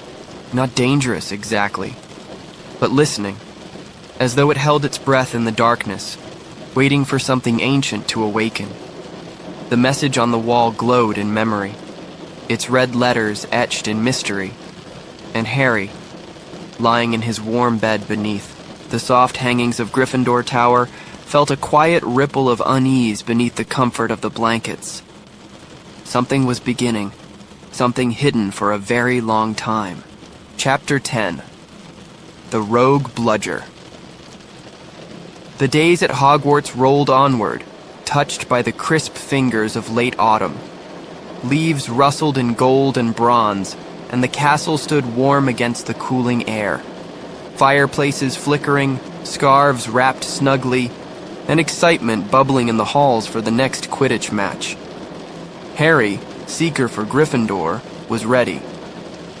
He longed for the sweep of wind in his face, the feel of his broom beneath him, the chase of the golden snitch through a sky of cheers. But beneath it all, beneath the chatter and the practice, the polished brooms and sharpened focus, a soft whisper of unease still drifted through the corridors, the writing on the wall, the petrified cat, and Harry, hearing a voice no one else could. The match day came bright and breezy, the stands filled with scarves and shouting, flags waving like flames, Gryffindor versus Slytherin, a long-standing rivalry, fierce and deeply felt. But for Harry, it was something more. A chance to fly, to break free, to feel weightless in a world that so often felt heavy. He mounted his broom, scarlet robes billowing, and when Madame Hooch blew the whistle, he soared. High above the field, the wind rushed by, carrying shouts and cheers, the thrum of excitement alive in the air. But something was wrong. From the corner of his eye, Harry spotted a bludger, a heavy iron ball meant to knock players from the sky. And it wasn't moving like the others. It wasn't darting, between teams or circling randomly. It was focused, fixed on him, like a predator locked on its prey. Again and again it lunged for him with alarming speed, forcing Harry into loops and dives, his teammates shouting from all sides. "Something's off!" Fred called, his bat swinging as he tried to deflect the rogue bludger. "It's only going for you," and it was. Wherever Harry flew, the bludger followed, furious and relentless. Madame Hooch hadn't seen, not yet. And Oliver Wood, their captain, was torn between calling time and urging Harry to go for the snitch. "I can catch it," Harry said between gasps, his brow damp, his arm aching from near misses. "I'll do it fast." So he flew harder. Faster. 3. Wind howled in his ears, the rogue bludger smashing past with deadly force, so close he could feel the wind of it, and then, there it was, the snitch, glinting gold, hovering just above the field like a firefly caught in a dream. Harry leaned forward, his broom responded, and just as the bludger crashed into his arm with a crack of pain, he reached and closed his fingers around the snitch. Victory. Gryffindor roared.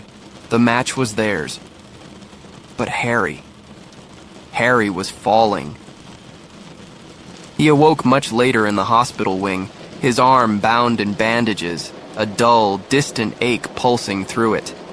Madame Pomfrey stood over him with a frown, muttering about dangerous games and magical bones. "You'll stay the night," she said, her voice brisk but kind. "You'll be mended in the morning." The ward was quiet, lamplight soft and golden against the stone. Outside, rain whispered gently on the windows, and the castle exhaled into sleep. And then, a figure appeared by the bed. Small. Strange. eager-eyed and trembling. It was Dobby. The house elf wrung his long fingers, his voice a hurried whisper. Harry Potter must not stay here, he pleaded. He must not stay at Hogwarts. Harry tried to sit up, winced, and stared at the creature in disbelief. You made the Bludger go after me? Dobby's eyes filled with tears. I had to, sir, he whimpered. To protect you, to make you too hurt to stay. He explained, fragmented, frantic, that something terrible was happening at the school. That it had happened before, that the Chamber of Secrets was real. But he could not say more. The magic that bound him held his secrets tight. I only want Harry Potter safe, Dobby whispered, bowing low. So brave, so good. But he must not risk his life. And then he was gone. A soft pop in the silence, leaving only shadows in his place. Harry lay back against the pillows, the night wrapping around him like a thick blanket. His arm throbbed, but his thoughts raced faster. A rogue Bludger. A desperate warning. The Chamber of Secrets stirring once more. But even through it all, sleep began to pull him gently downward. There was only so much one boy could do in a day. Even one with a lightning-shaped scar, a heart full of courage, and the weight of ancient magic slowly circling his world. And so the ward grew quiet, the lamps dimmed, and rain continued its lullaby on the glass. Harry drifted toward dreams, toward rest, and toward whatever waited in the chapters to come. Chapter 11. The Dueling Club. As winter deepened its hold on the grounds of Hogwarts, the air turned crisp and silver-frosted, and the lake became a mirror of stillness. Inside the castle, fireplaces crackled and scarves curled like sleepy serpents on hooks. Students bustled in thick socks and cloaks, and though December brought the promise of holidays, something colder still had taken hold. Whispers. Whispers in the corridors. Murmurs in the common rooms. Fear clinging like fog. More attacks had occurred. More students frozen in time. Petrified, silent, still as statues. No one had seen the attacker. No one knew who was next. But Harry... he still heard things others didn't. A strange, silvery voice slithering through the stone, hungry, hollow, hunting, he told no one. Not yet. To lighten spirits, or perhaps to show off, Professor Lockhart made an announcement as grand as a banner unfurled. A dueling club. To prepare you in case you need to defend yourselves. He beamed, his white teeth flashing like polished marble. And who better to teach you than me? The announcement stirred curiosity. Even Ron and Hermione looked intrigued. Could be fun, Ron said with a shrug. Or a complete disaster. Hermione smiled softly. Let's just go and see. That evening, in the glittering Great Hall, long tables vanished to make space for an elegant dueling platform and dramatic golden drapes. Candles flickered overhead, casting pale firelight on curious faces. Lockhart stood proudly at the front, wearing lilac dueling robes, his hair gleaming like spun sugar under the light. Beside him stood Professor Snape, dark, still, his presence like a shadow drawn in ink. Harry blinked. Snape? Apparently he would be assisting, and from the way Snape's mouth curled ever so slightly, he did not plan to assist gently. The demonstration began. Lockhart raised his wand with flair, his voice all flourish and drama. Snape, however, was quiet. Flick. A word. And Lockhart went sailing backwards, his wand flying from his hand. A few students clapped uncertainly, some chuckled. Lockhart stood up quickly, smiling a bit too brightly. Exactly what I intended, he said airily. Snape's Silence was louder than any applause. Then came the practice rounds. Pairs were chosen. Wands raised. It was noisy, chaotic fun at first. Bright sparks, loud bangs, a few singed eyebrows. Harry was paired with Draco Malfoy. The room seemed to still. They stepped onto the platform, eyes locked, wands at the ready. Lockhart counted them. In 3, 2, 1, go. It happened fast. Malfoy shouted, Serpensortia, and with a crack, a long black serpent burst from his wand, slithering onto the stage, its eyes glinting and tongue flicking like fire. Gasps filled the room. The snake hissed, coiling low to the ground. Facing a trembling Hufflepuff boy named Justin Finch Fletchley, Lockhart leapt forward, flourishing his wand dramatically, and utterly failed to remove the snake. It reared, fangs bared. Harry stepped forward, his voice coming from deep within. Soft, strange, and curling like smoke. The words were not English, yet they slid from his lips with ease. Leave him. Go on. Don't attack. And the snake obeyed. It relaxed. Its coils loosened. It slithered away without another sound. But silence had already fallen, not in awe, but in fear. Students stared. Hermione looked stunned. Ron pale. Justin backed away, eyes wide. Harry blinked. What? He asked softly. What happened? Ron whispered. You were speaking Parseltongue. Harry frowned. What's Parseltongue? It's snake language, Hermione said, her voice unusually quiet.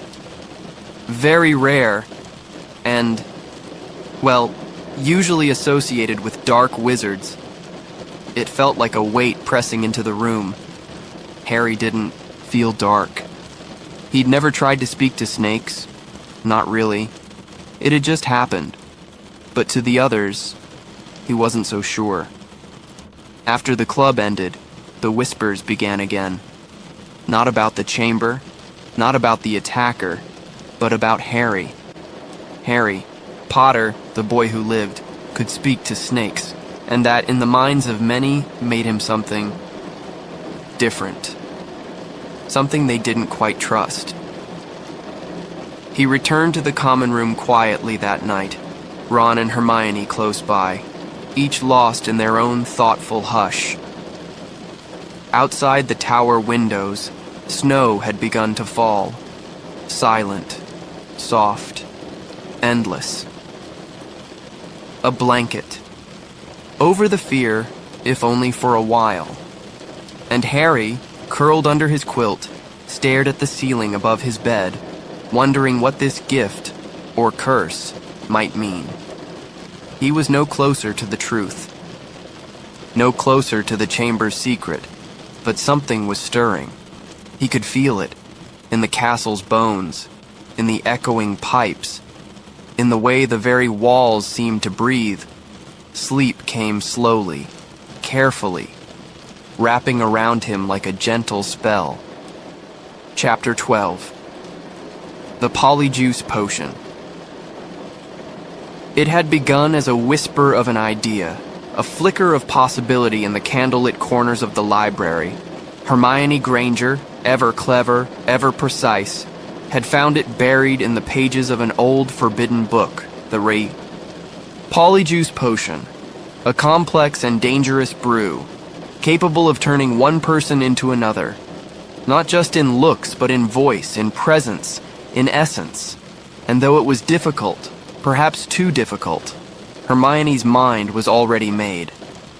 To uncover the truth behind the Chamber of Secrets, they would need answers. And Draco Malfoy with his sneers and secrets might just hold them, but Malfoy wouldn't speak to Harry, not to Ron, not to anyone he didn't trust. So they would become Slytherins, just for an hour, just long enough to slip into their common room and ask the right questions. In a quiet, hidden bathroom on the second floor, forgotten by time and students, the trio set up their makeshift laboratory. The stone floor was cold beneath their feet. the windows high and fogged with winter, and the room echoed with soft dripping and the occasional moan from the resident ghost, moaning Myrtle. She floated between stalls, swooping and sighing, her mood forever clouded by some long-ago slight. But she allowed them to work, curious perhaps and a little lonely. They used the largest stall as their brewing station, placing cauldrons, flasks, and bottles on the floor and atop the old toilet seat. And there, over many weeks, they chopped, stirred, and simmered their way through the intricate steps of the Polyjuice potion. It was a long and tiring process. Boom slang. Skin. Lacewing flies stewed for 21 days. A bit of this, a whisper of that. Carefully added, cautiously stirred. The potion bubbled, changing color day by day, from a sickly green to a thick, muddy sludge. But the final, most important, ingredient had to be stolen from the Slytherins themselves.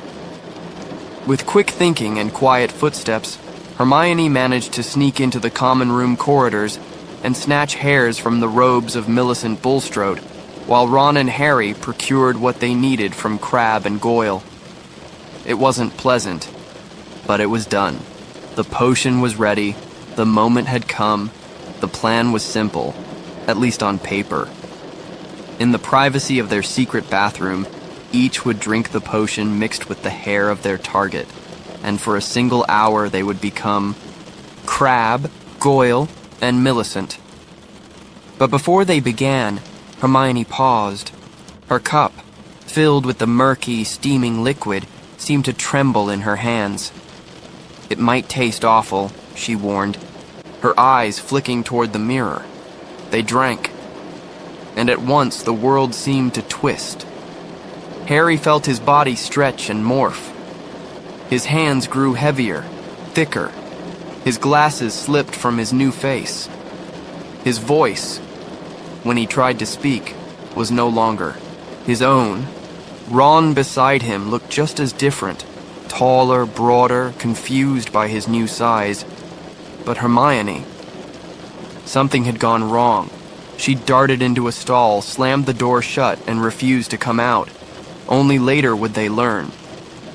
She hadn't used Millicent's hair. She had taken a cat hair from the girl's robe by mistake. And Polyjuice potion, as it turned out, was not meant for animals. Poor Hermione. Fur, whiskers, tail.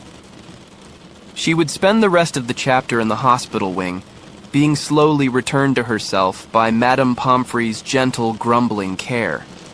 Harry and Ron, now wearing Crabbe and Goyle's faces, left Myrtle's bathroom and headed for the dungeons. It was a strange, disorienting experience, walking in another's body. Heavier steps, different voices, a cool unease in their skin. They found the entrance to the Slytherin common room easily enough. A stone wall that opened with the password, Pure Blood. Inside it was dark and cold. The ceiling arched like a cathedral and the windows looked not out at skies or stars, but into the black, green-lit waters of the lake. Strange shadows danced across the walls. Faint ripples of giant tentacles drifted by. Draco Malfoy sat on a low-backed chair by the fire, his pale hair glowing in the dim light. He greeted them with a smirk, oblivious to their true selves. And so they sat, playing the part, asking careful questions. But Draco, for all his arrogance, knew nothing more than they did. He believed the heir of Slytherin was among them, perhaps even envied whoever it was. But he had no proof, no names. He wasn't the one behind the attacks. Still, the experience had given them a glimpse into the heart of Slytherin House. Its pride, its darkness, its lonely echo. And when the hour grew close, they slipped away, quietly. Back in the bathroom, they transformed again, returning to themselves, tired and stiff, as if waking from a strange dream. Hermione peeked out from behind the curtain, her eyes wide and feline, She looked utterly miserable. "We'll fix it," Harry promised gently. "You'll be back to normal soon." And they all laughed, a soft, tired laugh, because sometimes laughter is the only magic strong enough to lift the weight of worry. That night, as they returned to Gryffindor Tower, the fire was low, the corridors hushed. They didn't have answers. Not yet. But they had questions. And questions, when asked bravely, often lead to the truth. As Harry curled beneath his covers, the whisper of Polyjuice still lingering on his tongue, he thought of snakes in walls, and shadows in water, and secrets waiting beneath the school. The potion had changed them for only an hour, but the mystery, it deepened still, and in the quiet, the castle breathed. Chapter 13. The Very Secret Diary. Winter had wrapped its arms around Hogwarts, laying a thick hush across the grounds. Blankets of snow draped the courtyards, and frost laced the windows like silver cobwebs.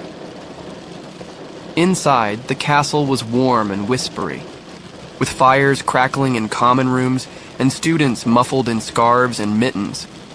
But even as snowflakes danced outside, a chill had settled in the hearts of many. The attacks had continued, the fear had deepened, and questions, unanswered and uneasy, still hung in the air like the breath of something unseen. One morning, in the murmur of the common room, Harry found himself drawn to something strange. It happened during one of the castle's quietest hours, when the corridors were still and the fire in the hearth burned low. He was walking with Ron, their steps soft along the stone floors, when something caught his eye near a flooded bathroom. It was Myrtle's bathroom, still abandoned, still echoing with her sighs. There, lying half submerged in a puddle of ghostly water, was a book.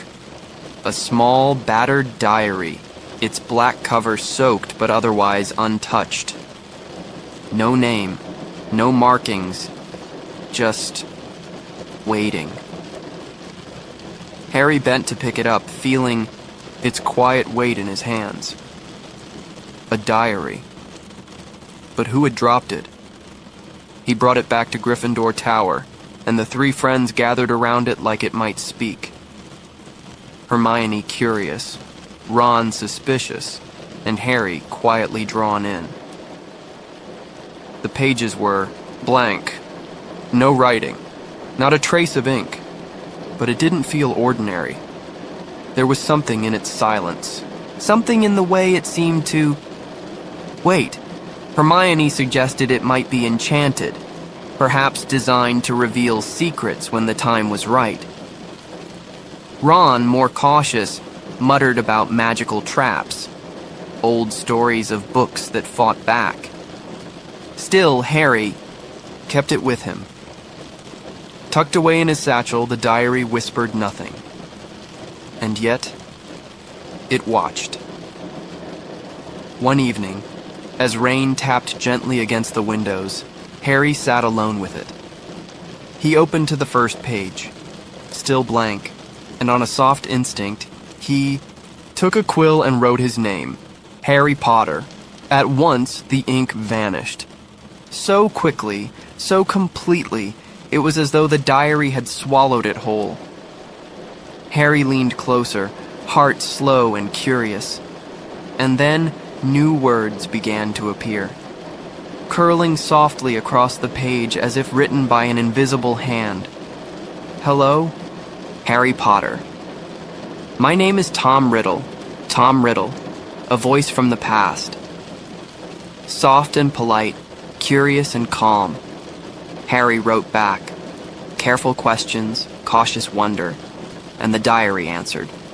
Not just with words, but with visions. When Harry asked about the Chamber of Secrets, about the attacks from long ago, Tom Riddle offered him more than an answer. He offered a memory. The ink on the page swirled and stretched, and before Harry could even take a breath, the room seemed to dissolve. The common. Room vanished. The rain faded. The firelight dimmed. And suddenly he was no longer sitting in the present. He was inside the memory. It was the Hogwarts of 50 years ago. Dimly lit. Quiet. With robes and lanterns from another era. Everything looked softer, like an old photograph, still glowing with life. He saw Tom Riddle, a young boy, pale and composed, walking through those long corridors, his gaze thoughtful, his steps silent. Harry followed him, unseen and unnoticed, like a ghost inside a dream. He watched as Tom spoke to professors, asked questions, and finally stood before a grand, carved door. Behind that door was a room filled with cages, and in one of those cages, a large, gentle spider stirred. It was a creature known to Hagrid, a creature that years ago had been blamed for terrible things. But something didn't feel right. Harry could sense it, even in this floating memory. The spider wasn't the monster. Something else was hiding in the school. Something ancient and unseen. Still, the memory ended with a decision. Tom Riddle had pointed the finger, and Hagrid, young and large and kind-eyed, had taken the fall. The truth, it seemed, had been buried long ago, sealed behind silence, preserved only in these ghostly pages. When Harry returned to the present, the diary lay quietly before him, its pages still and pale, and he sat for a while in silence. The mystery had shifted, deepened. He knew now that the chamber had been opened before. That someone had been blamed. That Hagrid had been expelled. And yet, it didn't feel like the whole story. Tom Riddle had seemed calm. Too calm. As if he had known more than he let on. Later, Harry shared it with Ron and Hermione. They listened, wide-eyed. Hermione tilted her head, thoughtful. She believed Harry. But there were still so many threads to untangle. Was Tom telling the truth? Was Hagrid truly innocent? And what exactly was the chamber hiding? The diary, mysterious and silent, held no more answers for now. But Harry kept it close. Tucked under his pillow, he sometimes reached for it in the quiet hours of the night, wondering if it might speak again. Outside, the castle slept beneath a heavy snowfall. Inside, fires crackled. Dreams stirred. And Harry, still wrapped in the memory of that strange diary, felt the past brush against him like a cold breath in the dark. Whatever had begun 50 years ago was waking again. But now sleep called, and the whispers of the diary faded into the hush of the night. Chapter 14. Cornelius Fudge. The castle had grown quieter. There was something uneasy in the air now. A stillness that hung in the archways, in the stairwells, in the glances exchanged between students. Even the portraits seemed to speak less, and the ghosts drifted slower, as if the walls themselves were holding their breath. The attacks had not stopped, and the fear had grown like ivy in winter, curling cold and dark along the minds of all who called Hogwarts home. Harry, Ron, and Hermione felt it most in the silence after classes, when groups of students clustered in whispers, and teachers looked over their shoulders more often than before. And through it all, Harry kept the diary close, wondering if it might whisper again. But its pages stayed blank, its voice quiet. Still, the mystery pressed in, soft but heavy. What was the chamber? Who had opened it now? And what connection stretched like a thin golden thread between Harry and Tom Riddle? Then one afternoon, something terrible happened. A soft commotion rippled through the castle, not loud like thunder, but quiet and sharp, like the sound of a teacup breaking far away. Hermione was gone. Not missing. No. She had been found. Petrified. Like the others, stiff and silent, her eyes wide and unblinking, as if frozen in a moment of terrible understanding. They found her in the hallway, a mirror clutched in one still hand as if she'd been trying to see something. Harry and Ron stood together in the corridor outside the hospital wing, looking through the window as Madame Pomfrey bustled gently about her bed. Hermione, brave and brilliant Hermione, was still and silent. And the boys felt the world tilt slightly off its axis, not with noise or drama, but with quiet, creeping grief. That night, as the rain whispered again on the window panes, Harry and Ron sat in the common room, surrounded by others who were now afraid to speak. A page had turned. The school no longer felt magical. It felt watched. Then came the summons. Harry and Ron were in bed when they heard it. The soft rustle of movement, the footsteps up the stairs to the boys' dormitory. It was Professor McGonagall. Her face was pale and set. "Come," she said gently. "It's urgent." They followed her, hearts heavy, down through the sleeping castle. The torches flickered in the halls, casting long, uncertain shadows on the stone. She led them not to her office, but to Hagrid's hut. The sky outside was deep with stars, and the wind had gone still. Inside, Hagrid was lighting a lantern. His great eyes flicked toward the door as the boys entered. "They're coming," he said softly, almost to himself, and just then, another knock. But this one, sharper. The door opened, and in stepped Cornelius Fudge, the Minister for Magic. He wore a cloak dusted with travel, and his face was lined with concern. "I'm sorry, Hagrid," he said gently, "but with things as they are, precautions must be taken." Behind him stood another man, tall, pale, with icy eyes and long blonde hair, Lucius Malfoy. He held a letter, sealed and crisp. It was from the school governors, and it said, Dumbledore was to be removed. The room went still. Even Fong, Hagrid's great boarhound, whined softly in the corner. Fudge stepped forward. "Hagrid, you must come with me, to Azkaban." The name hung in the air like a cold mist. Azkaban, a prison wrapped in sea and sorrow. "I haven't done anything," Hagrid said, his voice thick and quiet. "We know," Fudge replied. "This is temporary, just while we sort things out." Lucius smirked in the corner. Dumbledore stood beside the fireplace now. Calm, composed, his silver beard shining in the firelight. "If the governors believe it is for the best," he said softly, "I will, of course, step aside." Harry watched him, and for the first time, he saw how much the headmaster's presence held Hogwarts together. Without Dumbledore, the walls seemed thinner. The dark seemed darker. Before he turned to go, Dumbledore looked toward them all. His voice gentle but certain. "You will find," he said, "that help will always be given at Hogwarts, to those who ask for it." Then he was gone, and so was Hagrid, but not before he bent low, whispering something only Harry and Ron could hear. "If anyone wanted to find out some stuff, follow the spiders." He sniffled, blew his nose loudly, and was led away. The door closed. The fire burned low, and in the silence that followed, the boys sat still, unsure. Dumbledore had left them with a riddle.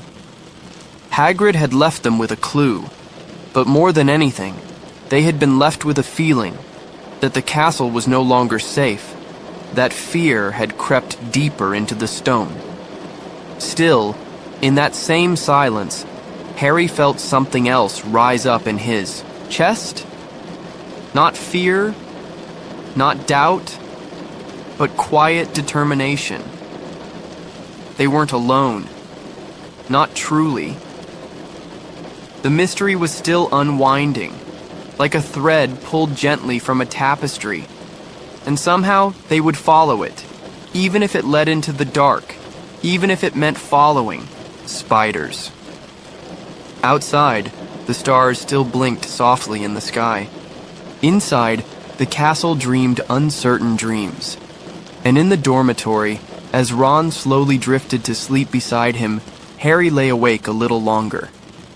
Watching the moonlight dance on the ceiling, listening to the whispering wind, he let his breath grow, slow and deep, and wondered what secrets waited in the shadows of the Forbidden Forest. Chapter 15. Aragog. It began with spiders. Not one, not two, but a trail of them, tiny, purposeful creatures marching quietly along the windowsills of the castle. Few noticed, but Harry and Ron did. They remembered Hagrid's last words, spoken, in a hushed breath before he was taken, "Follow the spiders." And so, one evening, beneath the drowsy glow of twilight, with the castle growing still behind them, they crept into the shadows. Beside them, nestled in Ron's jacket, was a reluctant companion. Fang, Hagrid's enormous lumbering dog, whose courage was smaller than his size. The three of them slipped through the doors, past the edge of the greenhouses, and toward the trees. The Forbidden. Forest stood before them like a dreaming giant, its branches weaving together like fingers, its canopy dark and deep and whispering. The wind sighed through the leaves, and the boys stepped inside. The forest floor was soft with moss and pine needles. Strange sounds echoed between the trees, rustling wings, distant howls, and the rustle of creatures just out of sight. But Harry and Ron pressed on, following the faint shimmer of spider webs that glistened silver in the moonlight. The deeper they went, the quieter the world became. Fang whimpered. Ron kept close, his hand gripping his wand a little tighter. Then, a movement, sudden and sweeping, a blur in the dark, and before they could cry out, great hairy legs wrapped around them, lifting them from the ground. They were carried swiftly, their voices lost in the wind until the trees parted.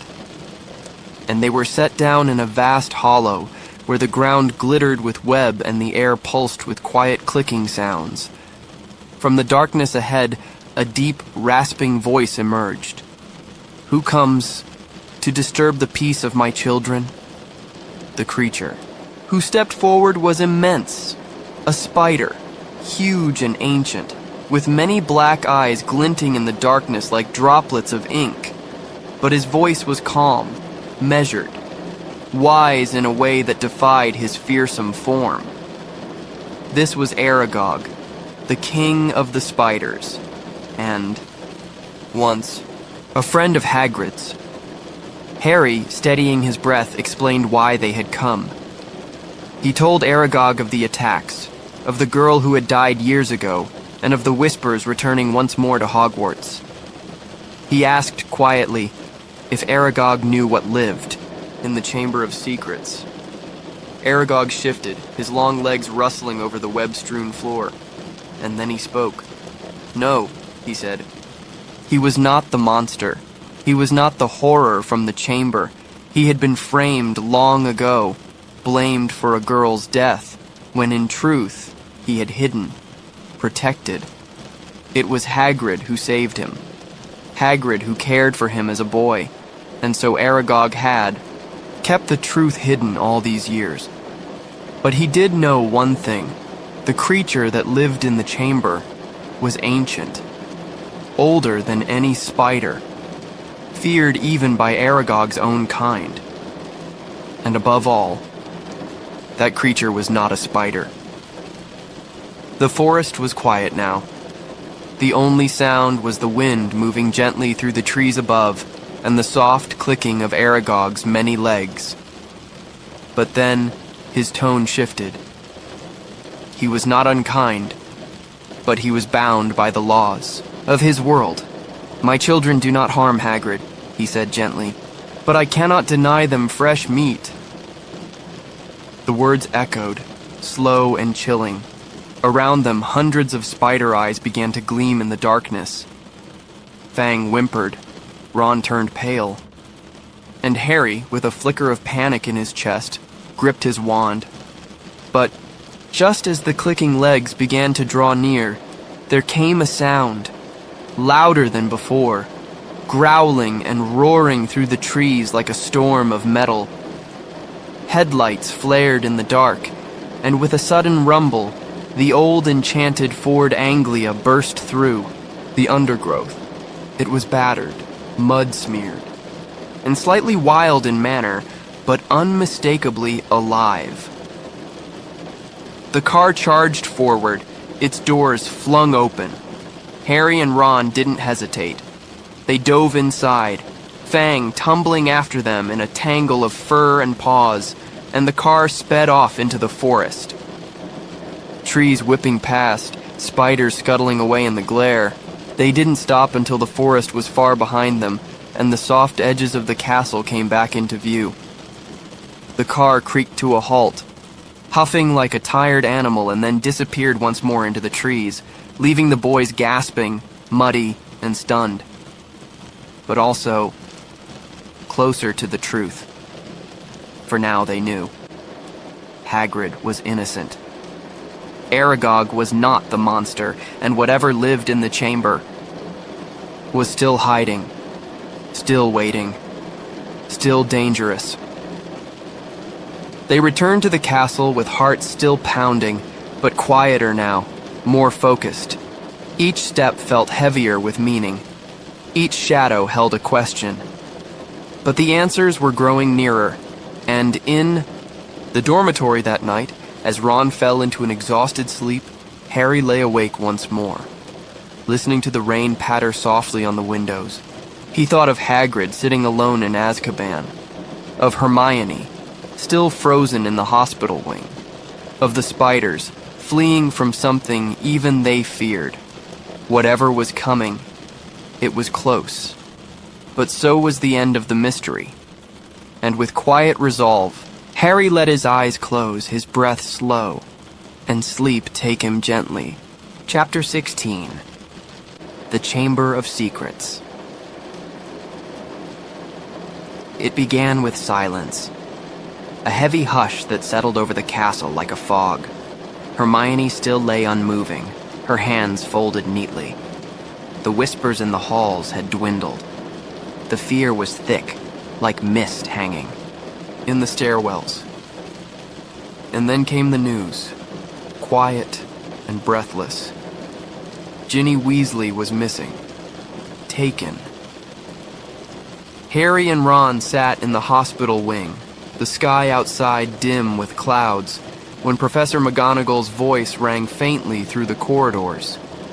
She was calling the students to return to their dormitories, all except for the teachers. Harry and Ron exchanged a glance. They crept behind the pale green curtain, hearts thudding softly, and listened to the muffled voices of the staff. Ginny, it was said, had been taken into the Chamber of Secrets. The chamber had been opened once more. And the monster, whatever it was, had claimed her. A message had been left, painted on the wall. Her skeleton will lie in the chamber forever. The words echoed in Harry's mind long after the voices faded. Outside the window, the rain began to fall. They returned to Hermione's bedside, and it was there at last they found a clue. In her frozen hand was a piece of parchment, tucked within her fingers, as if she'd clutched it just before being petrified. Harry unfolded it gently and read what she had discovered. A name, Basilisk, and a simple truth. The creature hunted through the pipes. It killed with its gaze, and Hermione had also written one more word, mirror. It all began to make sense. The monster was a serpent of legend, slithering unseen through the castle, its deadly eyes turning living things to stone. And Ginny, sweet, quiet Ginny, was somewhere deep beneath them, waiting. They rushed to Professor McGonagall, and in hushed, urgent tones they told her everything. About the voice Harry had heard in the walls, about the clues Hermione had left behind. And then, quite suddenly, they found themselves standing before Professor Lockhart. He was meant to help, to lead the search, to rescue Ginny. But as Harry and Ron looked at him, they saw only panic behind his smile. And moments later, in his office, they found his bags half packed. Lockhart had been planning to run. It seemed all his grand tales were borrowed, his bravery only a costume, his courage no more than words on a page. But Harry and Ron were not afraid of stories anymore. They raised their wands, and with quiet determination, they led him down into the castle. They returned to Moaning Myrtle's bathroom, where the mystery had begun so long ago. And there, beside the old sink, Harry noticed a small marking. A snake, barely carved into the metal. He leaned close and spoke to it in a language he did not fully understand, but which came to him as easily as breath. Parcel tongue. The sink sank into the floor.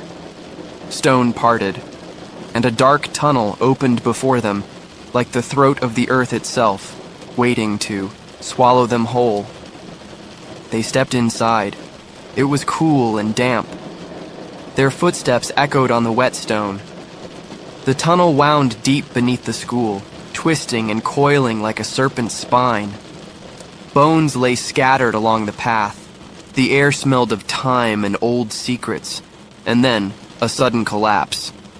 Lockhart had snatched Ron's wand, tried to erase their memories in a moment of cowardice, but the spell backfired.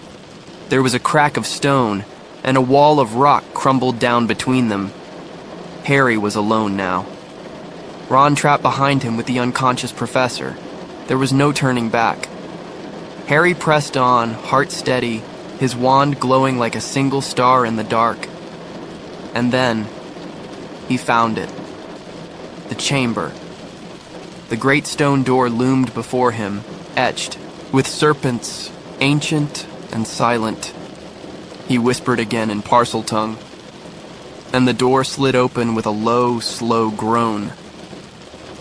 Inside was a vast hall, lined with stone pillars, each carved with coiling snakes. The ceiling soared high above, lost in shadow. The air was thick and still, as if it had not been disturbed in centuries. At the far end, she lay. Ginny, still, pale. Her red hair spread like fire on the cold stone floor. Harry ran to her, kneeling beside her, calling her name softly, but she did not stir. Then, behind him, a voice spoke. It was smooth, calm, cold. A boy stepped from the shadows, tall and pale, with dark hair and a strangely knowing gaze. His name was Tom Riddle. He smiled, but it did not warm, and as he spoke, Harry realized the truth was deeper than he'd imagined. Tom Riddle was the memory living inside the old diary, the one Ginny had confided in. He had twisted her thoughts, used her fears, and through her, reopened the chamber. He had summoned the basilisk. He had orchestrated it all. Even the moment when Hagrid had once been blamed, Tom Riddle was Lord Voldemort before he became the name the world feared. Harry stood firm. He would not run. Not from this. Not with Ginny lying still before him. And as the chamber darkened, Tom called forth the basilisk. It slithered from the mouth of a great stone serpent, its body like a river of green scales, its eyes deadly, unseen in the gloom. But just then, from above, came a soft cry. A phoenix. Fawkes. Dumbledore's gentle, loyal bird, gliding down from the dark with feathers of gold and flame, and in his talons, A sword. The fight was quick, quiet in the retelling, though in truth it rang with courage. Fawkes blinded the serpent, its gaze broken. Harry fought bravely, the sword gleaming in his hands, a gift from the very heart of Hogwarts, and with one final breath of resolve he struck. The basilisk fell, but not before one of its fangs pierced Harry's arm. The poison was spreading. He felt it like ice. He sank beside Ginny, his vision dimming. But Fawkes came again, and with quiet tears, he healed the wound. Phoenix tears, it is said, can mend what nothing else can. The diary lay nearby, its cover worn and dark. Harry lifted the broken fang, and with a final breath, pierced the heart of the book. Tom Riddle screamed, a memory unraveling in silence. And then, nothing. Ginny stirred. She opened her eyes, and the chamber, so full of shadow, felt just a little lighter. They returned slowly with Ginny safe between them. Ron and Lockhart were waiting, and the castle, still and watchful, seemed to exhale at last. The mystery was over. The serpent was gone, and the secrets had been spoken aloud. Not all stories end in fear. Some end in bravery and soft, wordless relief. Chapter 17. The Heir of Slytherin. The chamber still echoed with silence. The battle had passed, and in its place lingered stillness. Not empty, but full of meaning. Harry knelt beside Ginny, the sword's hilt still warm in his hand, and the broken diary lay discarded, its dark pages curling at the edges, as if sighing their last breath. Across the cold floor, Tom Riddle was gone, a shadow undone by truth and loyalty. Ginny, pale and blinking, began to stir. She sat up slowly, confused and frightened, the spell that had held her heart now fading away. Tears welled in her eyes as she whispered apologies, but Harry shook his head gently. None of this, he told her softly, was her fault. Together, they rose. The chamber stretched out around them, ancient and still, its carved serpents watching with unblinking stone eyes. Fawkes, the phoenix, circled above them with silent grace, his feathers glowing faintly like warm embers in the dark. He had brought the sword. He had brought healing. And now, with a song like soft wind, he offered something more. Harry looked down at the wounded professor. Lockhart, dazed and blinking, his memory scattered like leaves in a breeze. He had been struck by his own spell, his confidence erased, his pride turned quiet. And now he followed without protest, his eyes wide with wonder, as if he were a student once more. They approached the fallen wall of rock, the one that had separated Harry from Ron. With a soft cry, Fawkes descended, and with a beat of his wings, he caught the chain of the sword in his talons and lifted it gently. Then, wrapping his talons around Harry's shoulder, he guided them upward, carrying all of them slowly like feathers on the breeze, across the rubble and to the other side. Ron stood waiting, eyes wide. Ginny ran to him, and the two embraced tightly, brother and sister, reunited in the echoing stillness. The shadows of the chamber no longer held fear. They held relief. Back through the tunnel they went, Fawkes lighting the way, past the bones in the dark corners, past the mouth of the stone serpent, until at last they emerged once more into the soft, familiar dimness of Moaning Myrtle's bathroom. The cold tiles had never looked so welcoming. Fawkes flew ahead, a warm beacon in the gloom, and when they reached Professor McGonagall's office, it was as though the castle held its breath once more. Inside, Dumbledore had returned. He stood with calm eyes and an open heart, listening patiently as Harry and Ron explained everything. The diary, the chamber, the serpent, and the boy who had once called himself Tom Riddle. Dumbledore nodded quietly, as though the puzzle had finally fit together. He praised them, not loudly, but with that deep warmth that made one feel seen. "You must have shown great loyalty," he said gently, "for Fawkes to come to you." Harry looked at the Phoenix, who perched silently on the edge of the desk, his eyes full of ancient kindness. Loyalty. That was what had guided them through the dark. Then came a soft knock at the door, and into the room stepped Lucius Malfoy. Tall and pale, with his silver blonde hair and sharp gaze, followed closely by Dobby, the house elf, his large eyes filled with quiet hope. Lucius spoke with clipped tones, upset about Dumbledore's return. But Harry, calm and steady now, stepped forward and held up the diary. "This was given to Ginny," he said softly. "It's what opened the chamber." And in that moment, Harry saw something flicker in Malfoy's eyes. Not fear. Recognition. The truth shimmered in the air between them. Malfoy turned and left, his cloak swirling behind him, but Harry wasn't done. He paused beside Dobby, and with a gentle thought, he slipped the diary into one of his own old socks and handed it to Lucius. Lucius, sneering, tossed the sock aside, and Dobby caught it. There was a breathless pause. Then, Dobby stood taller, a sock in hand, and a freedom in his eyes that hadn't been there before. Lucius had unknowingly set him free, and the magic of that moment bloomed like soft moonlight. Dobby was no longer bound.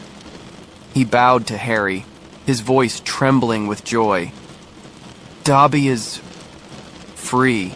The room was quiet, not from tension, but from peace. So much had been healed in that one night. Ginny was safe. The monster was gone. The chamber was closed. And spring, unseen, waited just beyond the windows.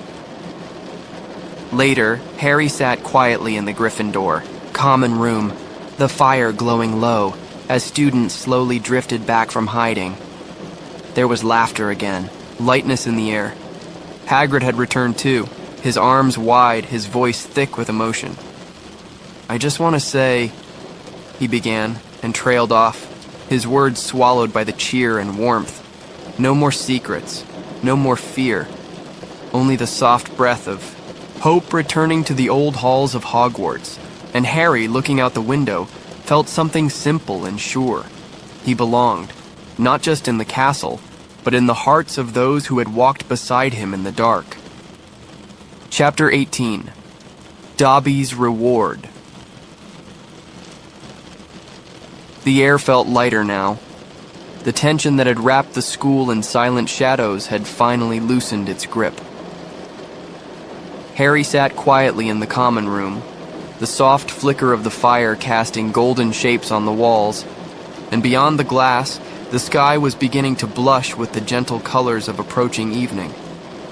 A sudden tap at the door made him look up. There stood Dobby, his wide eyes shimmering with a mixture of joy and disbelief. No longer bound by invisible chains, no longer the house elf trapped in servitude, Dobby moved with a new grace, his tiny hands trembling just a little, like a bird learning to fly. "Harry Potter," Dobby said, his voice both shy and proud. "Dobby is free, truly free." The words felt like a soft song, a lullaby of hope and new beginnings. News of Dobby's freedom spread quietly through Hogwarts. Students whispered it in the halls, and even the portraits seemed to smile a little wider. The castle felt different, softer, warmer, as if the stones themselves breathed. A sigh of relief.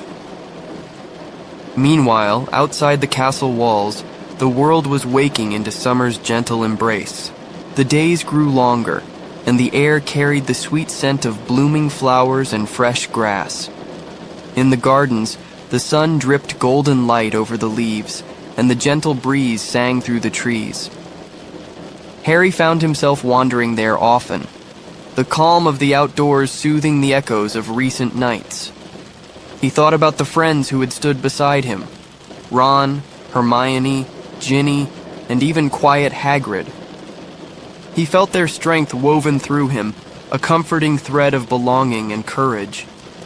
And as the days slipped softly by, Harry's heart felt lighter. One evening, as the stars began to twinkle, Dobby appeared again, this time with a small gift. A tiny sock, carefully folded and embroidered. "It is for Harry Potter," Dobby said shyly, to thank him for giving Dobby freedom.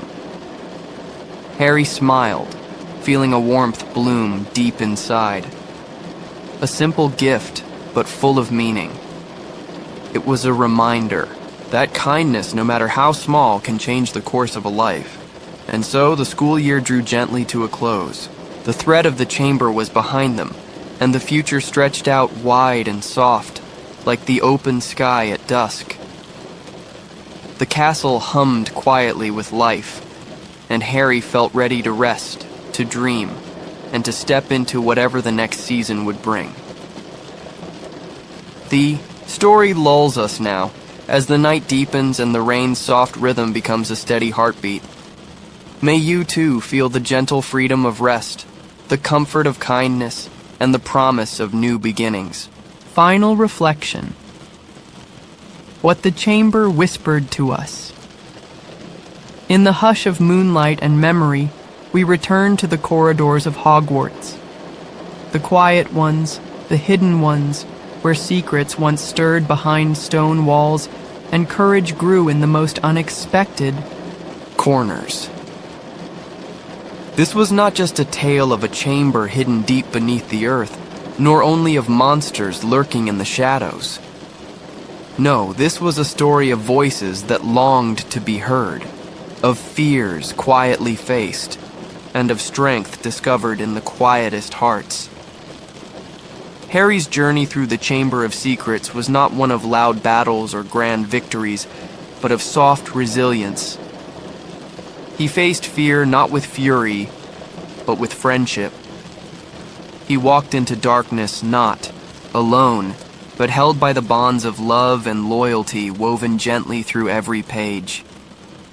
There were moments of silence, echoes in pipes, whispers in the walls, but it was not silence to be feared. It was silence waiting to be understood. We met a girl who felt invisible, a diary that remembered too much, a boy who spoke a snake's tongue and wondered what that made him. But in the end, what truly mattered were not the strange gifts or ancient prophecies. It was the kindness he showed to a frightened elf, the trust he placed in his friends, the bravery to say, "I'll go," even when no one else could. Sometimes the scariest things are the ones that whisper when no one else is listening. And sometimes all it takes is someone brave enough to listen back. Harry did, and so did we. As we close the pages of this dreamlike book, let the lessons drift gently over you like falling feathers. That courage can be quiet. That belonging can bloom in unlikely places. That magic is not always spells and wands. Sometimes it's simply believing you're not alone. So rest now, dear one.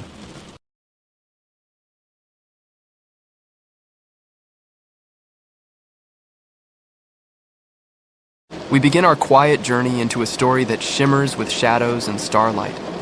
A story of friendship, mystery, and courage beneath the silver moon. This is the third tale in the softly magical world of Harry Potter, The Prisoner of Azkaban. Where time folds gently, the past speaks through the present, and the night hums with secrets waiting to be uncovered. Let's begin not with a bang, but with a hush. A whisper of wind through the trees of the forbidden forest, the soft rustle, of owl wings in the rafters, and the gentle turning of pages in a book of spells resting on a candle-lit desk. This is a story that lives between dusk and dawn, in the creak of castle stones, in the echo of distant laughter in a torch-lit corridor. It is summer once again, and Harry Potter is spending another quiet, unhappy holiday at number 4, Privet Drive. But already, far beyond the hedgerows of Surrey, something is shifting. A prisoner has escaped from the highest security prison in the wizarding world.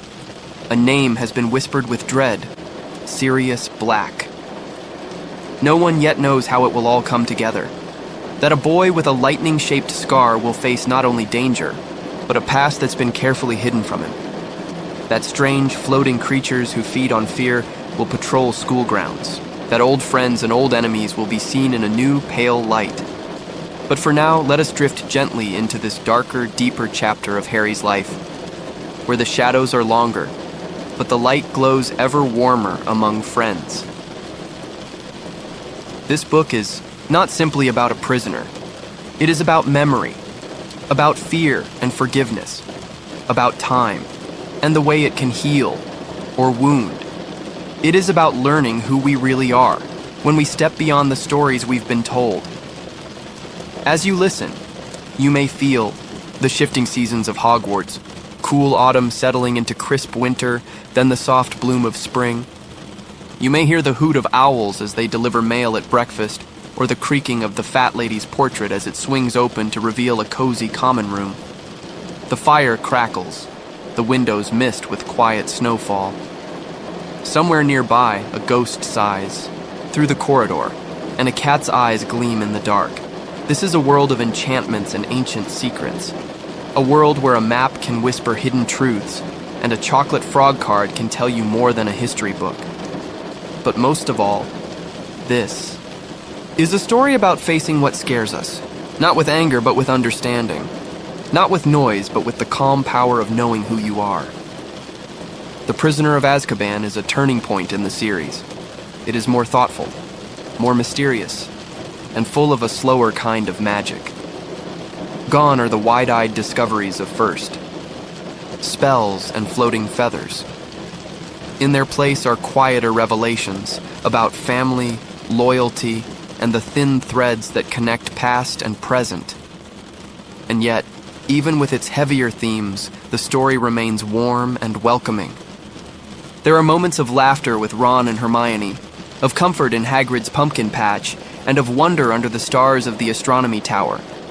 There is the joy of flying, the thrill of cleverness, and the warmth of unexpected gifts on Christmas morning.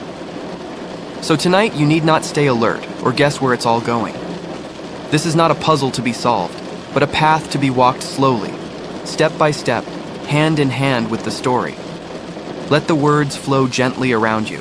Let the sleepy world of witches and wizards lull you deeper into rest. You are safe here. You are in good company. The train is waiting at platform 9 3/4. The mist is curling along the platform's edge. There is a soft hoot in the distance and the low chug of something beginning. A soft wind lifts the corners of newspapers. A rat curls tighter into a pocket. A cat flicks its tail and waits. Soon we will be aboard, with the countryside rolling past in blurs of green and gold, and the chocolate trolley jingling down the aisle. But for now, just breathe. Listen, and settle in. Let the magic begin to unfold, not with a shout, but like the turning of a leaf, the falling of snow, the quiet blooming of truth. Welcome to Harry Potter and the Prisoner of Azkaban. The story is ready. And it's been waiting just for you. Chapter 1. Owl Post. The summer had grown heavy over Little Whinging, warm, still, and strangely quiet. The houses of Privet Drive stood neat and square in their lines, all trimmed lawns and shut windows, their blinds drawn tightly against anything unusual. And inside number 4, a boy named Harry Potter sat awake in the smallest bedroom, beneath a blanket, lit only by the gentle glow of a flashlight tucked beneath his chin. He should have been asleep. It was past midnight, and the Dursleys, his aunt, uncle, and cousin, had long since turned out their lights. But Harry was not like other boys. He was a wizard, and this was no ordinary night. It was his 13th birthday. On the bed, beneath the blanket, he had a book open, a large, worn copy of A History of Magic, and he was scribbling quietly onto a bit of parchment. Hedwig, his snowy owl, dozed inside her cage nearby, wings tucked in, feathers ruffling slightly each time Harry moved. It was risky, this secret study session. The Dursleys hated anything to do with magic, and they had locked all Harry's school, things in the cupboard beneath the stairs. But Harry had a trick or two of his own. Late one night, when the house was still, he had crept down, picked the lock, and returned all his magical belongings to his room upstairs, hidden carefully under a loose floorboard. He wasn't just passing time with homework. He was keeping himself connected to Hogwarts, to the world beyond the walls of Privet Drive. Because the summers were long and lonely and full of cold silences from Uncle Vernon, sharp words from Aunt Petunia, and Dudley's ever-thudding footsteps up and down the stairs. So here he was, on the night he turned 13, writing essays by flashlight, listening to the summer wind outside, and waiting, though he didn't quite know for what. And then, he heard it. A flutter. A rustle. A soft scratch at the window. 3 owls. Their wings cast silent shadows across the room as they landed on his windowsill. One small and gray, one large and handsome, and the third, Hedwig, now awake and gently tapping her beak against the bars of her cage as if to say, "Finally, the post has arrived." Harry sat up quickly, his heart lifting. Birthday post. For most children, birthday cards were ordinary things, folded bits of paper with cartoon cakes and glitter. But for Harry, mail from the wizarding world was something more, a kind of tether to the life he longed for, a life filled with wonder and friendship. He gently untied the letters and packages from each owl's leg, whispering soft thanks as he worked. The first was from Ron Weasley, written in Ron's hurried, slightly wobbly handwriting. The letter was full of familiar warmth, bits of news about the Weasleys' holiday in Egypt, photos of pyramids that moved ever so slightly, and his excitement at returning to Hogwarts soon. Tucked inside the envelope was a small birthday gift, something wrapped in brown paper and string that crinkled softly in Harry's hands.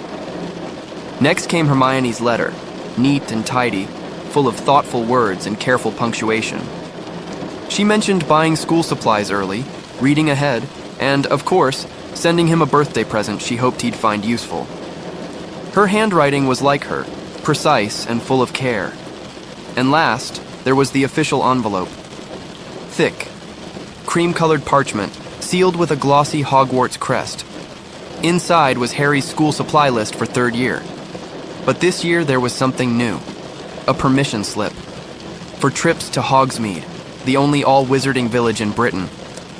The words sat heavy and hopeful on the page, like a door slightly ajar. Harry leaned back against his pillow, clutching the letters. There was no one to share them with in this house. But still, a slow smile crept onto his face. They hadn't forgotten him. Not Ron, not Hermione, not the world he missed so dearly. And in the quiet hush of early morning, just for a moment, it felt like Hogwarts wasn't so far away. The owls, having delivered their messages, settled down in the corners of his room. The night deepened. Outside, the stars blinked gently through the leaves. Inside, Harry folded up the letters, placed the wrapped gifts neatly on his desk, and exhaled. This summer was already different. There was a feeling in the air. Not just heat, not just silence, but something else. Something shifting. As if the wind had begun to turn in a new direction. As if the story was beginning to stir. But for now, there was the steady sound of Hedwig preening her feathers, the whisper of wings settling down, and Harry, finally growing sleepy, curling beneath his blanket once more, as the last of the candlelight flickered against the walls. His birthday had begun in darkness, but it was filled now with gentle signs of magic. A promise, perhaps, that something was coming. Chapter 2. Aunt Marge's Big Mistake. The days after Harry's 13th birthday passed slowly, like beads slipping down a string. The summer sun was high, but the air inside number 4, Privet Drive, remained thick with silence and small, sharp rules. Harry rose early, kept to himself, and tried to stay out of the Dursleys' way. He had grown used to this rhythm, of pretending to be invisible, of waiting for the school term to come again, like a light just over the hill. He counted the days in his head like quiet steps toward the familiar safety of Hogwarts. But peace, even in such small measures, never lasted long in the Dursley household. And one evening, just as the sky turned gold and orange with the setting, son Uncle Vernon returned home with news. She was coming, Aunt Marge, Vernon's sister, not a blood relative of Harry's, not someone bound by law or obligation, just an unwelcome presence with a bulldog face, a voice like snapping leather, and a deep, abiding dislike of Harry Potter. She had visited before, of course. Her stays were always loud and unpleasant, filled with complaints about everything Harry did or didn't do. She spoke of him like one might a poorly trained dog, something to be corrected or, preferably, locked in the shed. But this time, her visit would stretch longer than usual, several days, and she expected to be treated like royalty. Uncle Vernon, preparing for her arrival, laid out the rules to Harry in a voice that pulsed with warning. "You will be polite," he said. "You will keep out of sight, and you will not, under any circumstances, mention that school of yours. If you do, no Hogsmeade trips, no broomsticks, no letters to your friends." Harry clenched his jaw but said nothing. The thought of missing out on the Hogsmeade visits, on exploring the little shops and winding streets with Ron and Hermione, was almost too much to bear. So he made a decision. He would try. Try to keep calm. Try to keep quiet.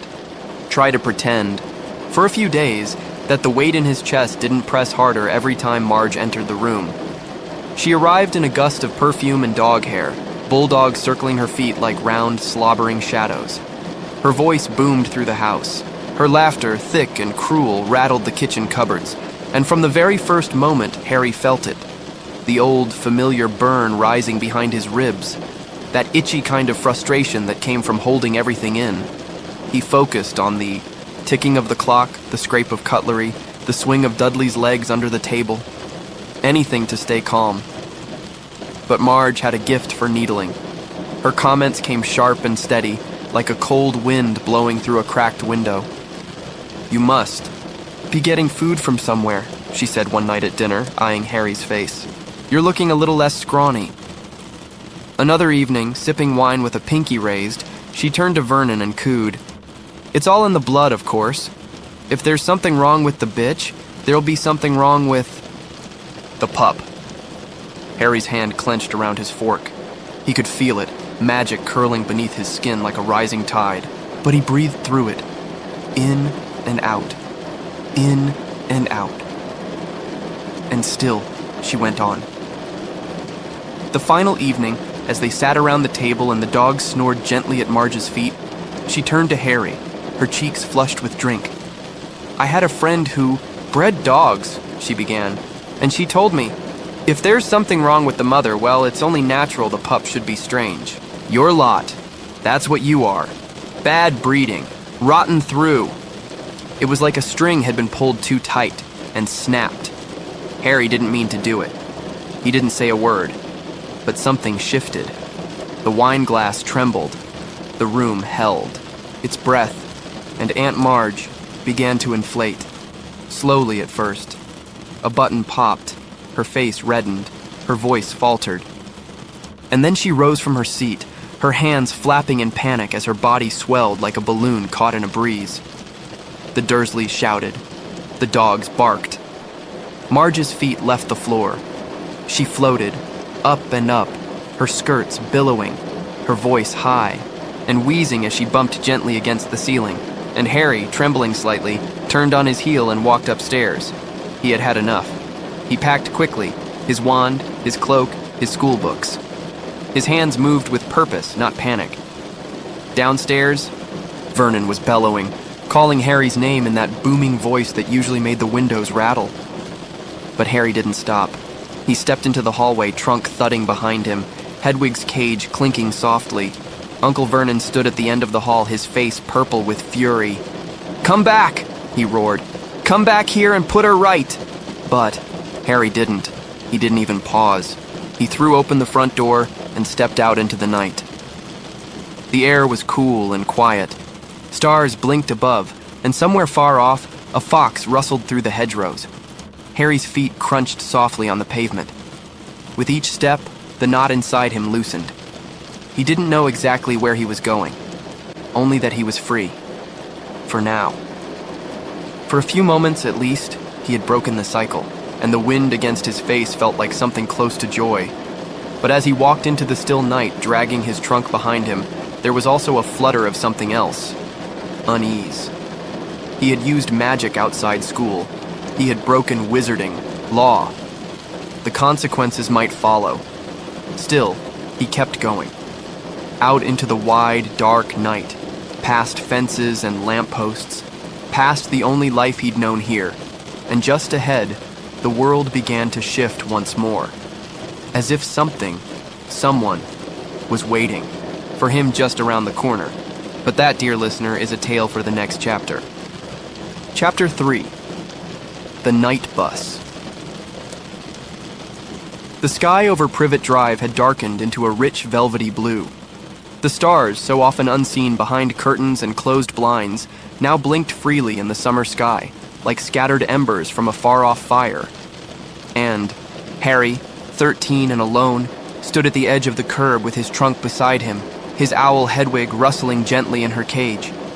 He had left number 4 behind. The front door still swung faintly open, the echo of Uncle Vernon's shouts drifting, on the wind like a distant storm. But here, on the pavement, in the quiet hush of evening, it felt like a different world. A world that belonged only to him. He had no plan, really. No destination in mind. Only a need to escape, and a quiet hope that the wizarding world, somewhere, out there, might catch him before he fell too far.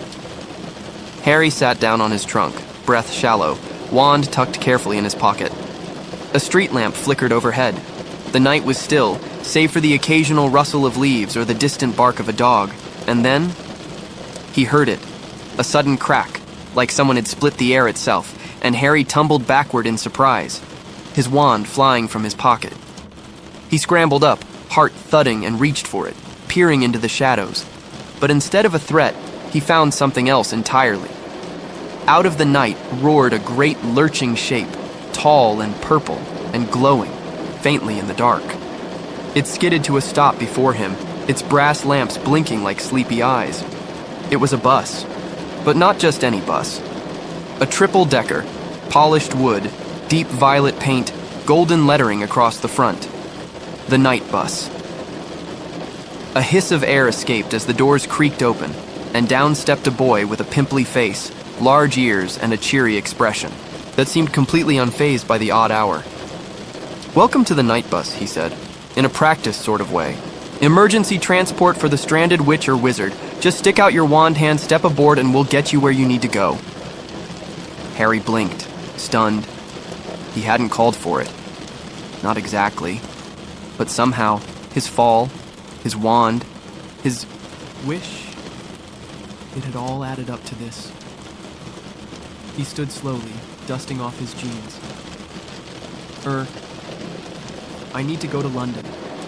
The boy, whose name was Stan Shunpike as he introduced himself, grinned. "Righto, hop on then. We'll get you there." Inside, the night bus was like no other vehicle Harry had ever seen. Instead of seats, there were brass bedsteads, small, bouncy mattresses that slid with every turn. Chandeliers clinked gently from the ceiling, and a wizard in a nightcap snored peacefully in one corner. Stan helped him load his trunk, while a gruff round driver named Ernie took his place at the wheel. "Hang on," Stan called, as Harry perched on the nearest bed. And with a great lurch, like the whole world had taken a misstep, the night bus shot forward. It didn't drive so much as jump, from one street to the next, squeezing through impossibly narrow gaps, passing through lampposts and phone booths with ghost-like ease. Each time, the beds slid and creaked, the chandeliers danced above, and the bus appeared in a new part of England without warning. Outside, the scenery flickered, by like dreams, dark woods, sleeping villages, empty motorways. Inside, it was oddly peaceful. Soft snoring, the rustle of newspapers, the faint clatter of teacups on saucers. Stan settled beside Harry and began to chat, as if they were old friends meeting on a midnight train. "So, what's your name, then?" Harry hesitated. His thoughts swirled with worry about the Dursleys, about Hogwarts, about what the Ministry might do to him for using magic. Neville Longbottom," he said quietly. Stan nodded, not noticing anything strange. "Right, Neville. Bit of a night, eh?" Harry asked him questions about the night bus, about how it worked. Stan explained cheerfully that it picked up stranded witches and wizards all over Britain, day or night. No schedules, no stops. Just where you needed to go, when you needed to go there. And as they bounced through the countryside, Stan unfolded a copy of the Daily Prophet. The front page showed a black and white photo of a man with hollow eyes, tangled hair, and a gaunt, haunted face. He didn't blink, just stared, and stared, and stared. "Sirius Black," Stan said grimly. "Escaped from Azkaban." Harry leaned closer. "Who is he?" "A murderer. Real nutter, that one. Killed 13 people with a single curse. They say even you-know-who was afraid of him." Stan explained how no one had ever broken out of Azkaban before. The guards there, dreadful creatures called Dementors, could suck the happiness right out of you. And now Black, most feared and infamous, was loose.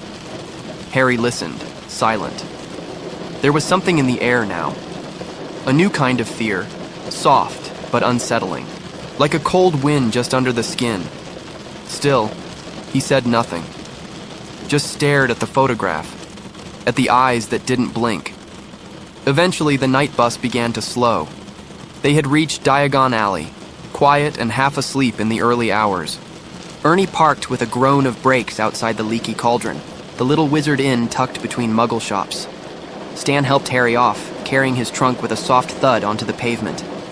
"Well, Neville," Stan said with a wink, "here we are. Good luck." And then, with a puff of smoke, a lurch, and a snap, the night bus vanished once more into the night. Harry turned to the inn's crooked front door, and it creaked open before he could knock. Inside stood a bald, cheerful wizard with a kindly face. "Tom, the innkeeper." "Mr. Potter," he said with a smile. "We've been expecting you."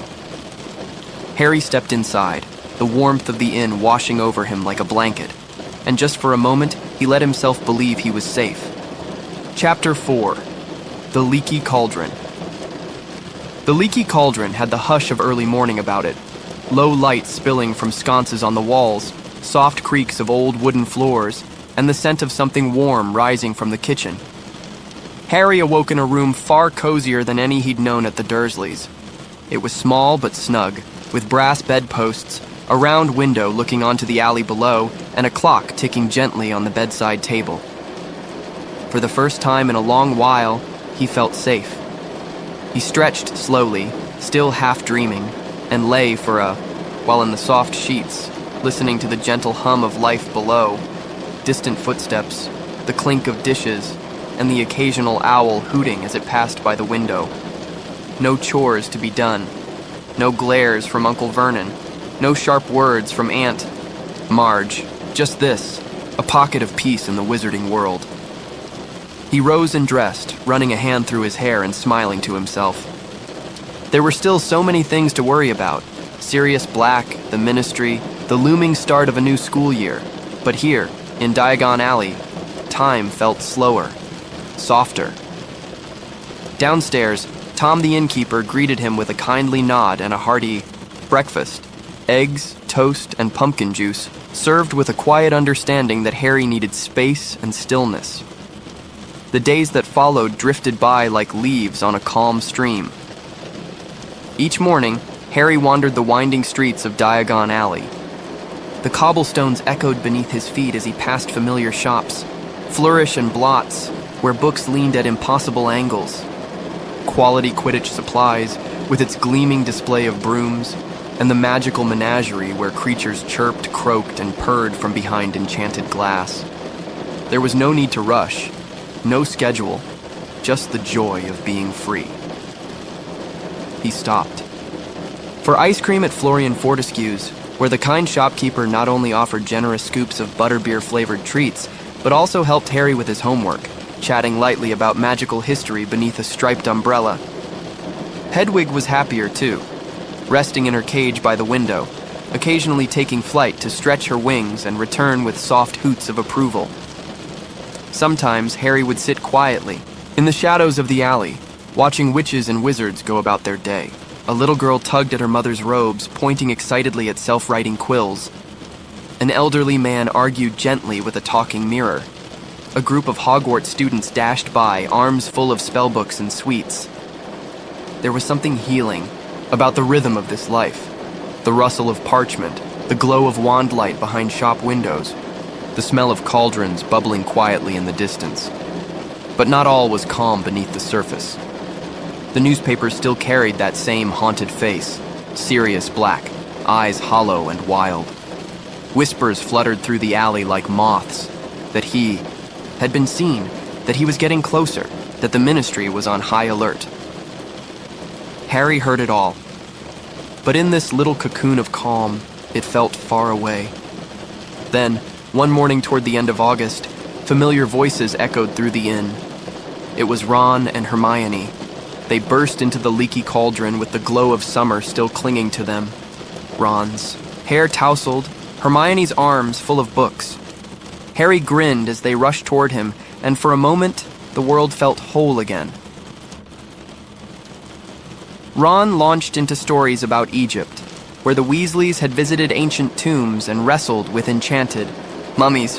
Hermione eagerly shared what she'd read over the summer, books on magical creatures, time spells, and school electives. She had, it turned out, signed up for nearly every class.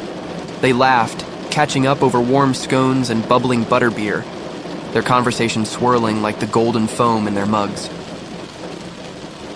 Soon after, the Weasley family arrived in full. Mrs. Weasley with her warm hugs and fluttering fuss, Mr. Weasley with his endless curiosity about Muggle gadgets, and the twins, Fred and George, with pockets full of jokes and fireworks. It was a lovely kind of chaos, and Harry welcomed it. Together, they made their final school preparations. At Flourish and Blotts, Hermione loaded up on textbooks for every subject imaginable. Ron complained loudly about the weight of his new divination guide. Harry, meanwhile, eyed a display in the Quidditch shop. The Firebolt, the fastest broom in the world, its sleek handle gleaming in the sunlight. It was far out of reach, of course, but dreams like brooms were made to fly. They stopped at the robe shop, where Madame Malkin adjusted hems with flicks of her wand.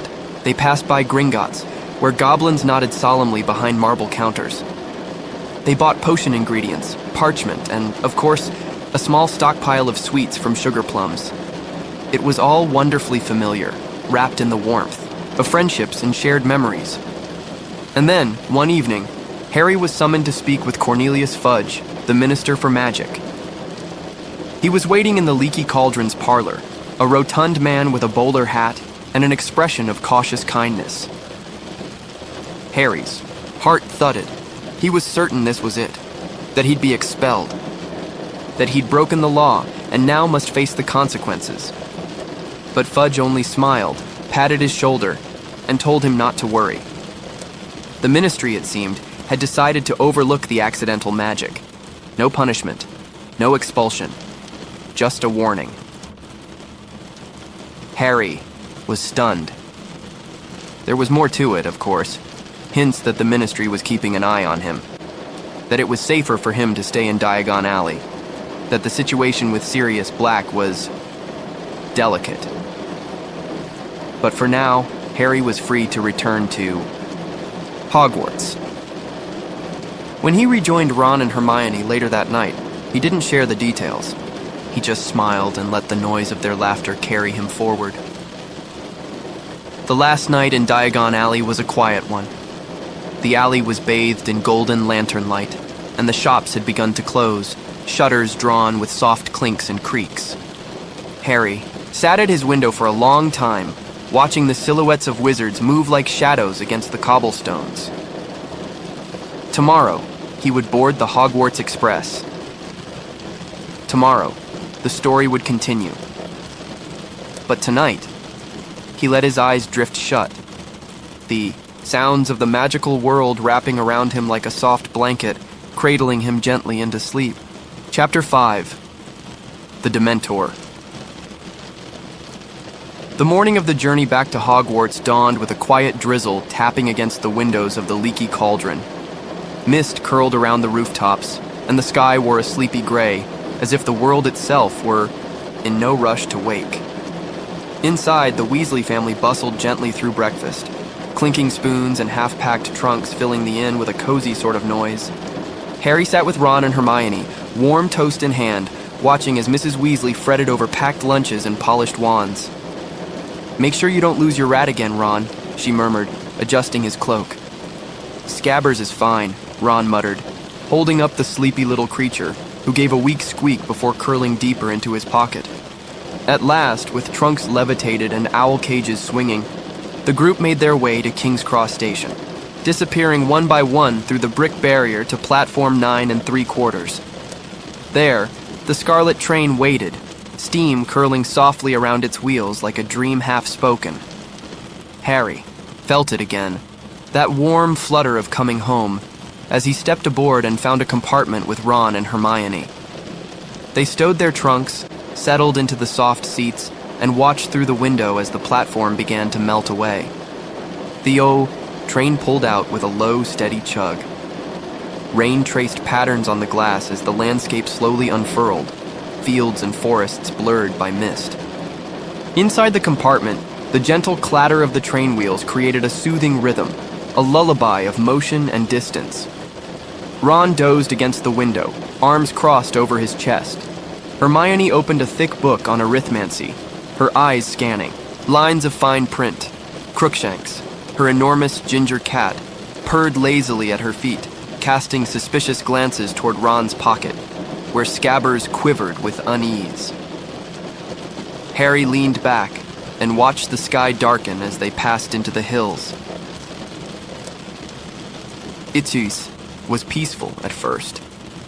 And then, sometime after midday, the train gave a shuddering jolt. The lights in the compartment flickered. The soft hum of the engine faltered, then stilled. Outside, the world had turned gray-blue, the rain harder now, pelting sideways against the windows. The train slowed, groaning slightly, until it came to a stop. A hush fell. "What's going on?" Ron mumbled, rubbing his eyes. "Maybe it's just a bit of rain on the line," Hermione offered, though her voice was tight. Harry stood and slid the door open, peering into the corridor. Other students were doing the same, whispering, their faces pale in the dim light, and then the temperature began to drop. Not just cool, but cold. Icy, unnatural cold that crept beneath cloaks and curled into bones. The windows frosted at the corners, and the lights flickered again, dimming into shadows. "Someone's coming on board," a voice murmured from further down. There, compartment door slid open, and there, silhouetted in the narrow doorway, stood a figure cloaked in darkness. Tall, thin, and faceless, its hood drawn so low no features could be seen. A hand, if it could be called that, glided forward, gray, gnarled, and rotting, like something long dead. The air thickened with dread. And then, the world changed. Harry's thoughts turned inward, collapsing into pain and panic. He heard something. A scream, high and terrible, echoing from some distant place. The world spun. Cold filled his lungs. His knees buckled. And then, darkness. When he opened his eyes, it was to the sight of pale faces and flickering wandlight. He was lying on the floor of the compartment. Ron and Hermione knelt beside him, their expressions drawn with concern. The chilling figure was gone. In its place stood a man, tall and thin with shabby robes and tired eyes. He looked down at Harry with quiet concern. "Eat this," he said gently, handing Harry a large piece of chocolate. "It helps." Harry sat up slowly, shivering. His head pounded, but the warmth of the chocolate spread through him like the glow of a small fire. "Who?" he began. "Professor R.J. Lupin," Hermione answered quietly. "He's the new defense against the dark arts teacher." Professor Lupin turned to them all, his voice steady but kind. "What you saw, that was a Dementor. The guards of Azkaban." The word hung heavy in the compartment. Dementors, sent by the Ministry to guard against Sirius Black. They drain peace, hope, happiness, Lupin said softly, as the train shuddered back to life. "Even memories can slip away in their presence. You were very brave." Harry stared at the floor, still shaken. He had felt something more than cold, something deeper. A darkness that reached into the corners of his soul and pulled. But for now, he nodded. The train rolled on, lights slowly warming once more. The rain had eased, and soft gray clouds parted to reveal glimpses of the highlands. Soon the castle would come into view. As twilight fell, the turrets and towers of Hogwarts rose from the mist, glowing gently with lanterns lit in every window. The lake shimmered with reflections of gold. The path to the castle wound upward like a ribbon of shadow. The students gathered their things and stepped off the train, the air crisp and cool around them. And though Harry's heart was still unsteady, and though something colder than he'd ever known had touched him that day, he looked up at the castle and felt a whisper of calm. He was back. Back in the place where magic lived. Back where the story would continue. Chapter 6. Talons and Tea Leaves. The days after their arrival at Hogwarts slipped by in soft, misty mornings and cool afternoons. The castle walls, familiar yet ever-changing, wrapped around Harry like an old coat, sturdy, warm, and filled, with hidden pockets of surprise. The Gryffindor common room glowed with its usual welcoming fire, and the dormitory windows were streaked with the soft breath of autumn. Outside, the lake shimmered with a silver calm, and the Forbidden Forest stood tall and dark in the distance, a quiet sentinel watching over the edge of the grounds. On their first Monday morning back, Harry, Ron, and Hermione rose early, their robes freshly pressed and their schedules clutched tightly in hand. "Look at this," Ron said, frowning slightly as he scanned the parchment. "Double divination first thing, with the Slytherins." Harry raised an eyebrow. "That's in the North Tower, isn't it?" Hermione nodded, already halfway through a bite of toast. "It's supposed to be one of the oldest parts of the castle, and it's quite a climb." And so, after breakfast, the trio followed the winding staircase upward, past statues of sleeping knights and portraits of monks who snored gently as they passed. The staircase grew narrower the higher they climbed, the steps worn smooth by centuries of feet. Eventually, they reached a trapdoor in the ceiling, with a brass knocker shaped like a serpent's head. Before they could knock, the door swung open with a soft creak, and a thick cloud of perfumed smoke drifted down. "Welcome," came a dreamy voice from above. Come in, my children." Climbing into the room was like stepping into a cloud. The air was heavy with the scent of burning incense and something like dried flowers. The curtains were drawn tight, and the only light came from small, flickering lamps draped in colored scarves. It felt like a room wrapped in velvet dreams. This was the divination classroom. At the center of it all sat a woman with enormous glasses that magnified her eyes into shimmering saucers. Her shawls hung in layers, and her voice floated through the haze like a breeze across still water. "I am Professor Trelawney," she intoned softly. "Together, we shall explore the unknown, the unseen, the mysteries that lie beyond the veil." Ron shot Harry a sideways look, but they said nothing. Everyone took their seats at the round tables, each set with a delicate china teacup, a silver spoon, and a small pot of steaming tea. "Today," Professor Trelawney announced, they would be reading the leaves. Gently swirl your cup 3 times. Clockwise, she said, fluttering past them. Then tip it upside down onto the saucer. The shapes left behind will reveal your future. Harry and Ron poured their tea, filling the room with the faint scent of bergamot and something herbal. Steam curled upwards, soft as sighs. Looks like a blob, Ron muttered, squinting into his cup. Maybe a bowler hat? Could be a sheep, Harry offered. Hermione, ever precise, read from her textbook with care, scanning a chart of symbols. That's not a bowler hat, it's the Grim. The what? Ron asked, peering closer. The Grim, Hermione said, a little too quickly, as if not quite believing it herself. A large black dog that's supposed to be a death omen. At that, Professor Trelawney drifted over to their table, her voice like the hush of wind through the branches. My dear, she said, peering into Harry's cup, I'm afraid the signs are clear. Her eyes widened behind her glasses. You have the Grim. A chill passed between them, even in the warm haze of the room. Harry frowned. He remembered the enormous black dog he had seen just before he caught the night bus. Could it have been the same? But the moment passed as Trelawney floated onward, murmuring to another student about impending illness or lost love. Hermione, ever practical, rolled her eyes and busied herself with her notes. As they descended the North Tower after class, the sunlight felt brighter somehow, and the fresh air cleared the lingering incense from their lungs.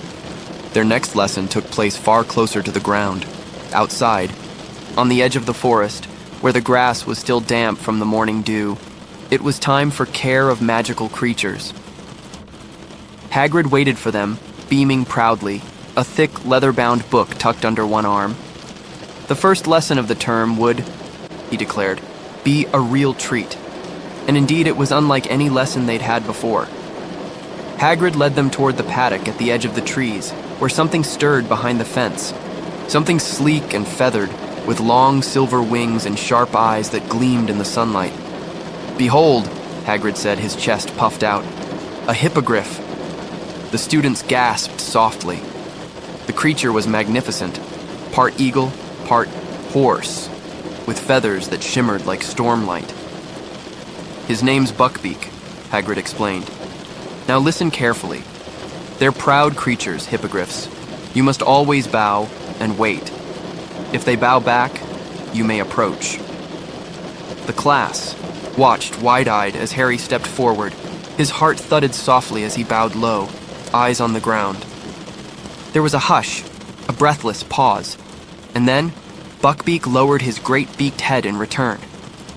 Harry smiled, wonder stirring in his chest. He stepped forward, and with Hagrid's encouragement, climbed gently onto the creature's back. With a rustle of wings, Buckbeak leapt into the air. The world dropped away. They soared above the paddock, above the forest, above the lake glimmering like glass. The wind rushed past Harry's ears, and for a moment, everything else, dementors, omens, shadows, vanished. There was only the sky and the beating of great wings. When they landed, Harry's face was flushed, his hair whipped wild by the wind. That was brilliant, he breathed. The other students took their turns, some with more confidence than others, but the lesson turned sharply when Draco Malfoy approached. He moved lazily, arrogantly, and ignored Hagrid's careful instructions. When he reached out without waiting for Buckbeak to bow, the creature reared back, startled. A sharp talon slashed across Draco's arm. There was a moment of chaos, shouts, scrambling feet, Malfoy falling to the ground. Though the wound was not deep, he cried out as if mortally wounded, clutching his arm and howling about expulsion and danger. Hagrid's face crumpled. I told you, he didn't listen. Madame Pomfrey arrived to take Draco to the hospital wing, and the class was dismissed early. Back in the castle, the mood shifted. Whispers moved through the halls, about danger, about creatures, about responsibility. But Harry, Ron, and Hermione sat quietly by the fire that evening, their thoughts full of symbols and shadows, wings and warnings. Outside, the sky faded into night, and the stars blinked softly into place, and, far beyond the towers of Hogwarts, Something waited, something dark. But for now, the fire crackled gently, and the tea had long since cooled, and the first day of lessons, strange, stirring, and full of omens, had come to a close. Chapter 7. The Boggart in the Wardrobe. The morning air in the castle was crisp and expectant, like a page about to be turned. The Gryffindors were buzzing with quiet curiosity, for today they would finally meet the new defense against. The dark arts teacher, Professor Lupin, Harry, Ron, and Hermione made their way down the corridor with the others, their robes fluttering gently, their bags heavy with books. There was a softness to the mood, the kind that comes when something unknown hovers just around the corner. The classroom itself was unassuming, with tall windows that let in golden light and desks worn smooth by years of restless hands. A few moments after the students settled in, the door creaked open and Professor Lupin entered. He was tall and thin, dressed in well-worn robes. His face bore signs of weariness, lines at the corners of his eyes, a quietness behind his smile. But there was a gentleness in his presence. Not the sharp, commanding air of most professors, but something warmer, reassuring. He greeted the class with a soft smile and a calm voice. "Good morning. Today I thought we'd do something a little different." And with that, he led them out of the classroom and into the corridors. Whispers followed in their wake, murmurs of surprise and intrigue, as the students followed Lupin down a passage, past portraits who looked on with sleepy curiosity. At last, they reached a small room, dusty, unused, with tall cupboards lining the walls. In one of them, locked tight, was something strange, something waiting. "A boggart," Lupin said gently, turning to face them. He explained in a quiet, thoughtful voice. "A boggart is a shapeshifter. It lives in dark spaces, closets, cupboards, under beds. It takes the form of whatever it believes will frighten us most." Some students shifted uncomfortably. "But," Lupin continued, his tone like a lullaby woven with logic, "there is a charm we can use. Ridiculous. Say it clearly. Focus on changing the fear into something funny, something absurd. That is, how a boggart loses its power." He looked around the room. "Now, let's begin." With a gentle flick of his wand, the cupboard unlocked. A hush fell over the students like the breath before a dream. Neville Longbottom stepped forward at Lupin's encouragement, clutching his wand with trembling fingers. "What frightens you most, Neville?" Lupin asked kindly. Neville hesitated. Professor Snape," he admitted, cheeks coloring. Lupin gave a nod. "Very well. Picture him. But now, imagine him in your grandmother's clothes." The class snorted softly, and Neville's lips twitched. The cupboard burst open with a creak, and out stepped Snape, scowling, robes billowing. But in a flash of wand light and laughter, he transformed. He now wore a long green dress, a stuffed vulture hat, and a big red handbag. The room erupted in giggles. The fear melted. "Ridiculous!" Neville cried, and the boggart staggered in its borrowed heels. Next came Parvati Patil, who faced a giant snake, which, with a flick of her wand, turned into a bouncing jack-in-the-box. Seamus Finnegan's worst fear was a banshee, which wailed horribly. But then, after a trembling ridiculous, she was suddenly silenced, wearing a comical party hat and blowing a raspberry. Step by step, each student faced their fear, and laughter followed like a soft tide washing away the shadows. But when it came to Harry's turn, Lupin gently stepped forward, raising a hand. "Let's give someone else a chance," he said softly, eyes kind but distant. Harry blinked, slightly puzzled.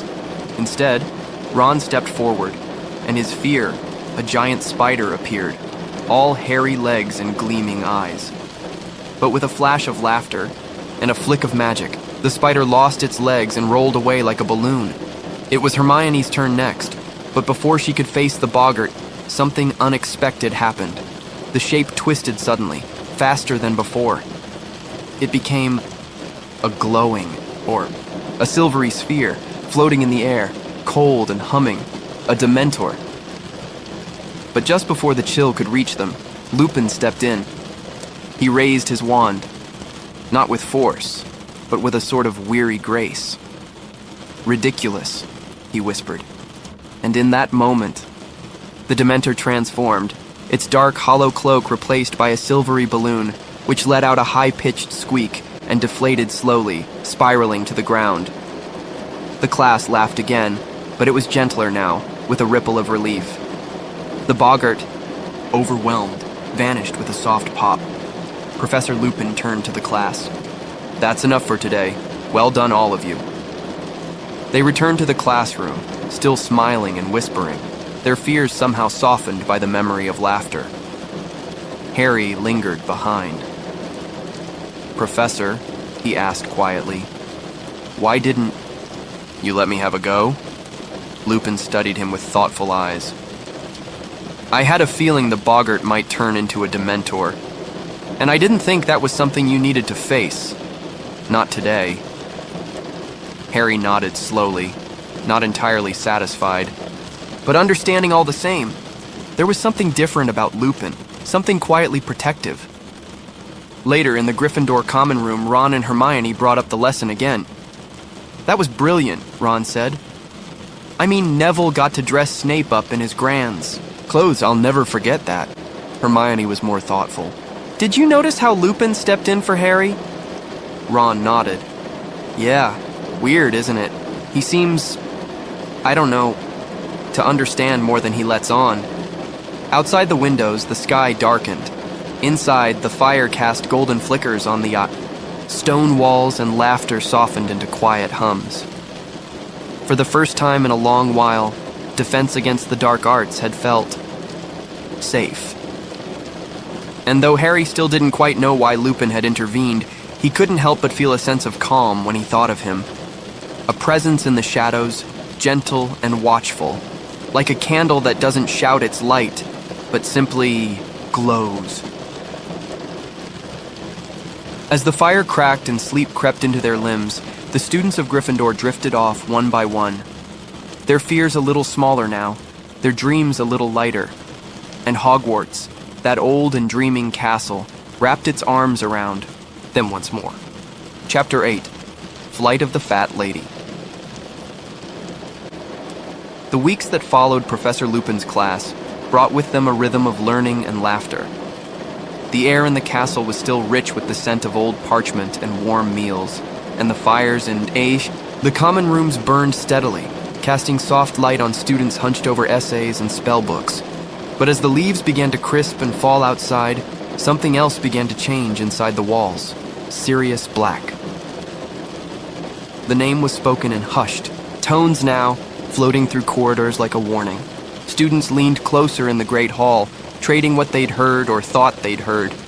Whispers said he was closer now. Some even said he had been spotted. The Daily Prophet printed bold headlines about sightings, rumors, and reinforced ministry efforts to track him down. To Harry, these reports felt strangely distant. He didn't understand why everyone expected him to be afraid. He hadn't asked to be kept safe. And yet, the adults around him all seemed to tighten their circles. It began with little things. Filch, the caretaker, now patrolled with twice the scowl and 3 times the key rings. Peeves, the poltergeist, was unusually quiet. Perhaps even he had picked up on the tension. The fat lady, guardian of the Gryffindor common room entrance, grew more irritable, snapping at students who forgot the password. "Fizzing Whizbee," Hermione would murmur firmly each time, dragging Ron along by the sleeve. Still, there were comforting constants. Hagrid's care of magical creatures class had softened. Since the Buckbeak incident, he seemed more cautious, choosing tamer creatures for the lessons. They learned about flobberworms, dull and harmless things that barely moved through their soggy beds of lettuce. Divination continued to be peculiar. Professor Trelawney's tower classroom still smelled of burnt incense and over-sugared tea. She remained wrapped in gauzy shawls, murmuring cryptic things about doom and destiny, her eyes as glassy as crystal balls. Harry tried not to think too hard about her repeated claims that he was doomed. The words didn't trouble him as much as they should have. He found her lessons more like odd daydreams than anything that could truly pierce his world. And then came the day of the Quidditch team meeting. Oliver Wood, their captain, had become more intense than ever. With matches approaching, he was determined to lead Gryffindor to victory. They met in the locker room after class, huddled in their scarlet robes. Wood launched into a long and passionate strategy session, discussing plays and wind direction, and the importance of unity. Harry nodded along, but felt a strange weight tugging at the back of his mind. He couldn't place it, just a feeling, like something waiting. That evening, the castle seemed a little quieter than usual. Dinner passed, with the usual clatter and chatter, but the air in the corridors after nightfall was hushed. The portraits along the walls seemed to glance nervously, whispering behind painted fans and books. Ron and Hermione walked beside Harry as they made their way back to the Gryffindor common room, their footsteps echoing softly in the dim light. They reached the corridor where the fat lady's portrait hung. They stopped. She was gone. The frame was empty. Just a blank canvas of painted stone. At first, there was confusion. Students arriving behind them murmured and gathered, wondering aloud where she might have gone. It wasn't unheard of. Sometimes the fat lady wandered, but never without reason, and never without warning. Soon, Professor McGonagall arrived, her robe swishing crisply, her eyes sharp. "What's going on here?" she asked, her voice low and urgent. "She's gone," Ron said. "The fat lady, she's not here." Then came a rustling behind them, as Dumbledore himself arrived. The hush deepened. He looked calm, but his blue eyes swept the scene with quiet intensity. With a gentle gesture, he turned to the nearby portrait of a shaggy-haired man in hunting gear. "Peeves?" Dumbledore said softly. The portrait sniffed. "Saw her running, didn't I? Down to the end of the corridor, weeping like a banshee." "Why?" Dumbledore asked, his voice barely above a whisper. The portrait shivered slightly. "She wouldn't let him in." Silence fell like snowfall. "Who?" Dumbledore asked again. The portrait's painted eyes grew wider. "Sirius Black." A cold breeze seemed to sweep the corridor. Gasps rippled through the crowd, and someone dropped their bag with a thud. But Dumbledore's voice remained steady, his calm like a balm. "I see," he murmured. He turned and gave instructions quietly, efficiently. The prefects were to escort all students back to the Great Hall. Teachers would search the castle, every room, every corner. The students were shepherded gently, lanterns swaying, footsteps soft on the stone floors. Harry walked between Ron and Hermione, his thoughts spinning but his heart strangely still. How had Black gotten in? What did he want? That night, they slept in the Great Hall. The long tables had been moved, and hundreds of sleeping bags lay on the floor, flickering gently in the candlelight. Teachers took turns watching over them, pacing softly at the edges of the room. Ron snored a little. Hermione curled up tightly with a book beneath her head, and Harry lay awake, staring at the enchanted ceiling, mirroring the night sky, stars twinkling above him like distant thoughts. He wondered quietly if Sirius Black had truly been just beyond the wall. He wondered why he didn't feel more afraid, and as sleep finally crept in like mist through the windows, the whispers of the castle seemed to blend with dreams. Soft warnings, folded secrets, and a door that would not open. 3. Portrait would later be found, frightened and torn, hidden in another corridor, replaced for now by the rather unsavory Sir Cadogan, who insisted on passwords changing daily and charged at students with his tiny painted sword. But that would come later. For now, Hogwarts had felt its first true tremble, and the night stretched on. Chapter 9. Grim Defeat. The castle settled once again after the strange events surrounding the fat lady's flight and Sirius Black's mysterious appearance. But the sense of ease that once warmed the halls had been altered, like a familiar melody shifted into a more haunting key. Sir Cadogan now guarded the entrance to Gryffindor Tower. Eccentric, brash, and deeply committed to his own bizarre brand of chivalry, The little painted knight insisted on daily password changes and challenged students to duels when they forgot them. He was, in Hermione's words, an absolute menace. But the staff seemed too busy to replace him. Harry found himself quietly watching the windows more often, his thoughts returning again and again to the man who had supposedly crept into the castle in the dead of night. But no one could say how he had done it, and no one had seen him since. Still, life carried on. The routine of classes resumed. The early morning bells still chimed through the fog, and students poured into classrooms with yawns and rumpled robes. Professor Lupin, though somewhat pale, continued to impress the class with his calm strength and engaging lessons. In one defense against the dark arts session, they learned about hinky-punks, one-legged creatures that lured travelers into bogs. The students listened closely as Lupin demonstrated the proper spell to confuse them, his voice always quiet, always steady, but the sky had turned sullen and gray, brooding over the grounds like a storm waiting to fall. And soon, the first Quidditch match of the season arrived. Gryffindor was set to face Hufflepuff. The team had trained hard, and Oliver Wood was buzzing with excitement. He recited strategy like sacred poetry, his voice hushed with passion, urging his players to stay focused. But something was wrong that morning. As Harry sat at the Gryffindor table, eating toast that tasted more like sawdust than breakfast, Professor McGonagall appeared beside him. "Potter," she said softly, "a change in plans. Slytherin won't be playing today. Draco Malfoy's arm is still healing from his incident with Buckbeak." Harry glanced toward the Slytherin table, where Malfoy sat with a dramatically bandaged arm and an exaggerated expression of pain. He was clearly enjoying the excuse to skip the match. McGonagall continued, "You'll be playing Hufflepuff instead." Harry's brow furrowed. "Hufflepuff?" She nodded. "Yes, I know this is unexpected, but Cedric Diggory is their new seeker, and quite a good one. Best of luck." The news rippled through the team like a strange breeze. Cedric Diggory. Tall, quiet, kind. He was well liked, but also fast, strong, and determined. The match would be no simple victory. The team suited up, nerves tightening around their hearts like chilled rope.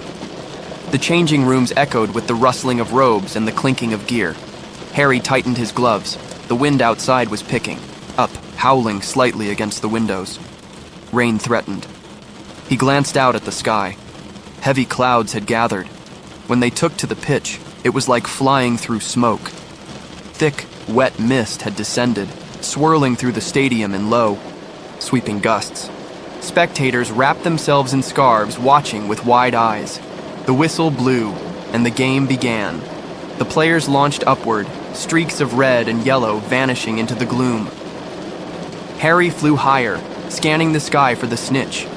His broom, the Nimbus 2000, responded beautifully to every motion, gliding through the air like a bird on the wind. The roar of the crowd was muffled by the fog, and the sound of rain began to fall. Soft at first, then harder, each drop a whisper against his goggles. The match grew more chaotic. The Bludgers were harder to track in the mist, and players slipped through each other's vision like shadows. Cedric was a golden blur, always close, always searching. And then, it happened. A chill, sudden and deep, crept across the air. Harry felt it first as a weight behind his eyes, a pulling down feeling that made his broom falter. The mist thickened. The sky darkened, though no more clouds had come. Then the screaming started. Not from the crowd, but from somewhere inside Harry. High and terrible, distant, but piercing. A woman's scream, filled with fear, and a man shouting her name. The world began to spin. Below in the stands, people saw it happen. A dark mass had appeared at the edge of the field, tall, cloaked, gliding forward like smoke given shape. A Dementor. No, more than one. 3 of them approaching the pitch like fogbanks. Cold, ancient, hungry. Harry's vision went white, then black, then stars. He fell through the fog, fell through memory, fell through cold, and then stillness. When he awoke, he was in the hospital wing. The first thing he saw was white. White. Sheets, white ceiling, pale afternoon light coming through the tall windows. Ron and Hermione sat beside him, worried and quiet. Madame Pomfrey bustled nearby, her hands full of potions and fluffed pillows. "You fainted," Ron said gently. "You fell right off your broom," Hermione added, her voice small. Harry's head swam. He remembered the screams, the cold, and then nothing. Dumbledore had acted swiftly, they told him. He had slowed Harry's fall with a spell, catching him like a leaf dropped from a high tree. But his broom, the beloved Nimbus 2000, had been blown into the Whomping Willow. There was nothing left to save. Harry felt a strange emptiness at that. Not just about the broom, though that hurt, but something else, something deeper. Why had he been the only one who fainted? Others had felt cold, yes, but no one else had collapsed. No one else had heard screaming. Professor Lupin visited later, that day. He looked pale himself, leaning slightly on his cane, but his voice was gentle as always. "Dementors affect us all differently, Harry," he said softly. "You have experiences in your past that make you more vulnerable." Harry didn't ask what he meant. He knew. He had always known. Lupin hesitated, then added, "I'll teach you a way to defend yourself. It won't be easy, but I think you'll be able to learn."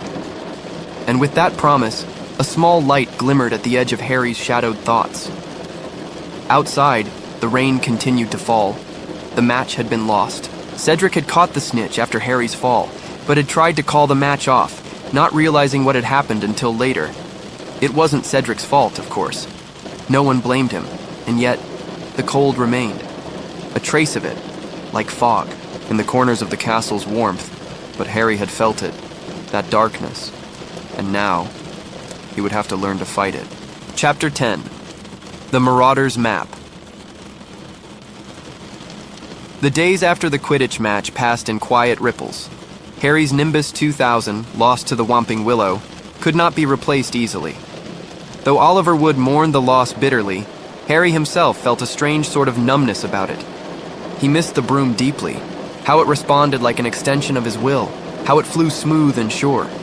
But the deeper wound had been the icy fall, the Dementors, the fainting, and the scream. Harry didn't speak of it to many, not even Ron or Hermione.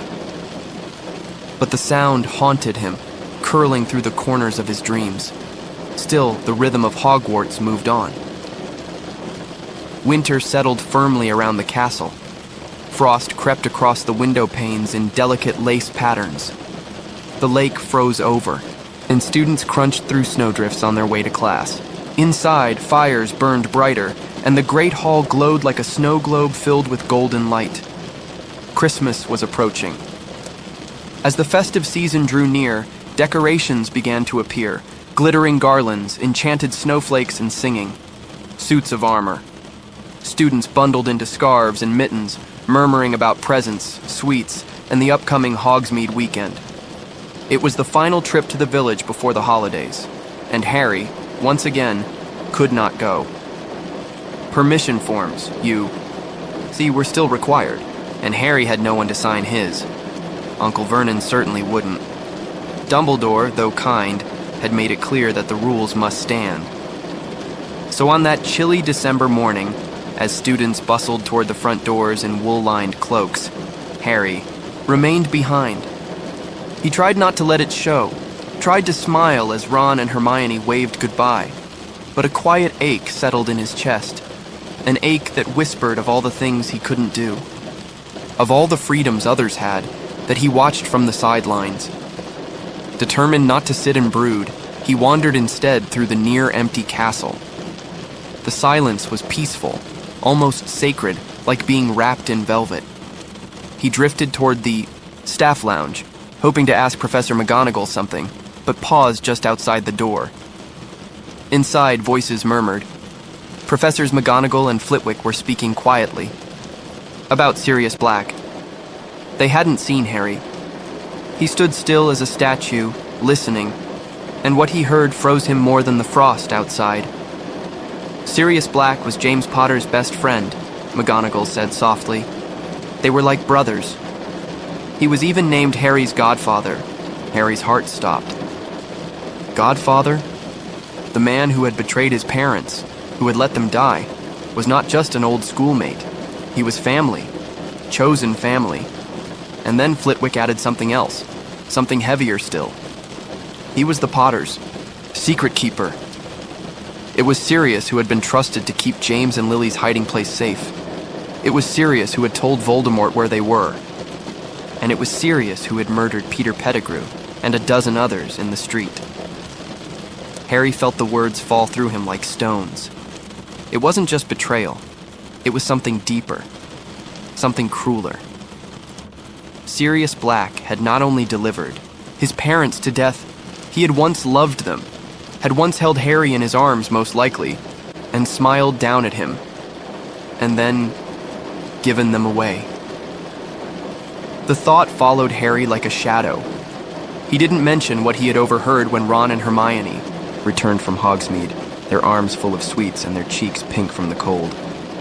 Instead, he listened to their stories, tried to laugh, and buried the ache beneath his breath. Later that evening, though, a small moment of rebellion bloomed. Fred and George Weasley, always watchful for injustice and opportunity, noticed Harry's glum mood and pulled him aside with matching grins. "You didn't really think we'd let you miss out on Hogsmeade forever, did you?" Fred whispered. George pulled something from his robes, a worn, folded piece of parchment. At first, it seemed like nothing, but then George tapped it with his wand and whispered, "I solemnly swear that I am up to no good." And something wonderful happened.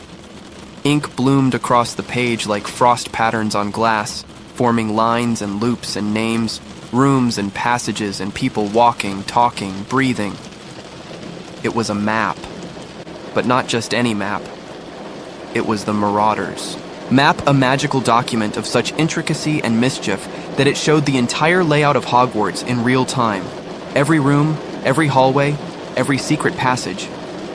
And every person labeled by name, moving like tiny glowing footprints. Harry stared in awe. "It's a bit of a family heirloom," Fred said. "From a group of students who called themselves Moony, Wormtail, Padfoot, and Prongs," added George. "And it shows a secret passage to Honeydukes' cellar. You can sneak into Hogsmeade that way." Harry blinked, heart fluttering like wings. "But how did you get it?" "Nicked it from Filch's cabinet in our first year," Fred said proudly. "Kept us out of trouble, and sometimes got us into it." They handed it over. Harry touched the map gently, reverently. It felt like a gift from a different world, a piece of magic made just for him. He promised to be careful. And that weekend, while most students believed he remained behind once again, Harry slipped beneath his invisibility, cloak, map in hand, and followed the path to the statue of the one-eyed witch on the 3rd floor. He tapped it with his wand, whispered the password, Descendium, and a hidden passage opened like a sigh from the stone. He crawled inside, heart thudding, and began the long journey to Hogsmeade. The tunnel was dark, winding, and filled with the earthy scent of roots and age. But eventually, after what felt like miles, he emerged in the cellar of Honeyduke's sweet shop, surrounded by jars of sugared violets and acid pops. Hogsmeade opened before him like a dream. Snow dusted the rooftops. Children laughed in the lanes, and the Three Broomsticks pub glowed with warmth and the scent of butterbeer. Harry followed Ron and Hermione at a safe distance, careful not to be seen, and watched them wander the shops. At last, he slipped quietly into the Three Broomsticks, found a quiet corner, and settled in to watch the room. He was content, just to be there, just to belong for once. But fate, as always, had other plans. Moments later, a group of Hogwarts teachers entered. McGonagall, Flitwick, Hagrid, and Cornelius Fudge, the Minister for Magic himself. Harry ducked under his table, barely breathing, clutching the map to his chest. They sat only feet away, drinking warm butterbeer and talking in low, serious tones. And again, Harry listened. They spoke of Sirius Black, of the betrayal, of how Peter Pettigrew had confronted him in the street, how Sirius had killed him, along with a dozen innocent muggles with a single curse. Only Pettigrew's finger had been found. They said Sirius had laughed in the middle of the wreckage, madness shining in his eyes. Harry's chest ached with something cold and furious. Then Hagrid, voice trembling, spoke of that night, of how he had collected baby Harry from the rubble of the house in Godric's Hollow, how Sirius had arrived not long after, asking for Harry, tears in his eyes. "I should have known," Hagrid whispered. "I trusted him. It was more than Harry could bear." That night, back at the castle, he lay in his bed wide awake beneath the stars. The Marauder's map rested beside him, its lines glowing faintly in the moonlight. Moony, Wormtail, Padfoot, Prongs. He did not yet know who they truly were, but he would. And somehow, through the ache and the grief, a resolve began to grow. Sirius Black had taken everything from him, but Harry was not powerless. Not anymore. Chapter 11. The Firebolt. Snow fell steadily over Hogwarts in the final days leading up to Christmas. It softened the world, blanketing the Forbidden Forest in white silence and turning the Black Lake into a still, frozen mirror. The castle seemed to breathe slower, its ancient stone warmed by the quiet presence of fewer students. Many had gone home for the holidays, leaving the corridors peaceful and still. Harry, Ron, and Hermione had stayed behind. And though the castle was quieter, it was not without company. Decorations hung from every archway, holly garlands, wreaths of ivy, and twinkling stars that shimmered as if dusted with moonlight. The suits of armor hummed carols in slightly off-key voices, and Hagrid was seen dragging enormous fir trees through the snow, muttering cheerfully under his breath. But even in the glow of the season, there were shadows in Harry's heart. He could not forget the voices he had overheard at the Three Broomsticks. The image of Sirius Black laughing among the wreckage still lingered in his thoughts, like frost that would not melt. And yet, alongside that heaviness, there now lived a strange, new determination. A quiet flame. Sirius Black had taken his family, but Harry would not let him take his peace. The days moved slowly, and the castle embraced its stillness. With fewer students, the common rooms became cozy havens. Fires snapped gently in the hearths, and the scent of hot chocolate and mince pies filled the air. Hermione was often found curled up in a window nook, surrounded by books and parchment, her brow furrowed in thought. Ron spent his time playing wizard chess or bemoaning the homework Snape had assigned over the break. Harry alternated between long walks through the snowy grounds, watching his breath rise in misty clouds, and quiet hours with the Marauder's map, tracing the footsteps of students and staff as they drifted about the castle. It was a peculiar sort of peace. And then came Christmas morning. Harry awoke to soft sunlight filtering through the frost-dusted windows and the gentle rustle of wrapping. Paper. A small pile of gifts sat at the foot of his bed as it always did, but this year, something was different. There was a package, large, long, and wrapped in brown paper, resting apart from the others. No tag, no note, only mystery. Ron sat up, blinking blearily, and stared at the package. "What's that?" he asked, rubbing his eyes. "I don't know," Harry murmured. They opened it together, and inside was magic, a broomstick. But not just any broomstick. It was the broomstick. The most advanced, most beautiful racing broom in the wizarding world. The Firebolt. It gleamed like starlight, sleek and finely balanced, its handle smooth and polished, its twigs perfectly clipped. Every line of it whispered speed and power, and yet somehow, it also seemed to hum with mystery. Harry couldn't stop staring, but Ron was nearly speechless. "Who would send you a firebolt?" he asked, eyes wide. Harry shook his head slowly. "I don't know. There was no note, no card, no name to suggest its source. Hermione, when she saw it, frowned almost immediately. Her eyes darkened with concern, and her voice trembled with worry. Harry, don't you think it's odd? I mean, a broom like this, just arriving with no explanation? What if it's dangerous? Harry's joy wavered just a little, but Ron rolled his eyes. It's a firebolt, Hermione! The best broom in the world! Why would anyone tamper with that? Hermione's worry didn't fade, though. She stood with arms crossed, biting her lip. There was something in her silence that Harry had learned to pay attention to, even when he didn't want to. The rest of the day unfolded gently, with warm meals and cheerful conversation in the Great Hall, where Dumbledore wore a bright green wizard's hat that blinked with tiny lights, and Hagrid roared with laughter at enchanted crackers that released singing pixies. But by evening, the peace had shifted. Hermione had gone to Professor McGonagall. She had told her about the broom. And as the sun began to set behind the snowy mountains, Professor McGonagall arrived in the Gryffindor common room with firm but gentle words. "I'm sorry, Potter," she said, taking the firebolt into her care. "But we must have it examined. There's no telling what enchantments may have been placed on it." Harry's heart sank. Ron was furious, but Hermione sat silently, eyes cast downward, shoulders heavy. She had done what she believed was right, even if it hurt her friends. Harry didn't speak to her that night, but even through the quiet tension, the season lingered gently. Snowflakes drifted like feathers outside the windows, and the fire whispered stories to the dark. The Marauder's map remained safely tucked beneath Harry's pillow, and the image of the firebolt, its gleam, its promise, remained in his mind like a dream just out of reach.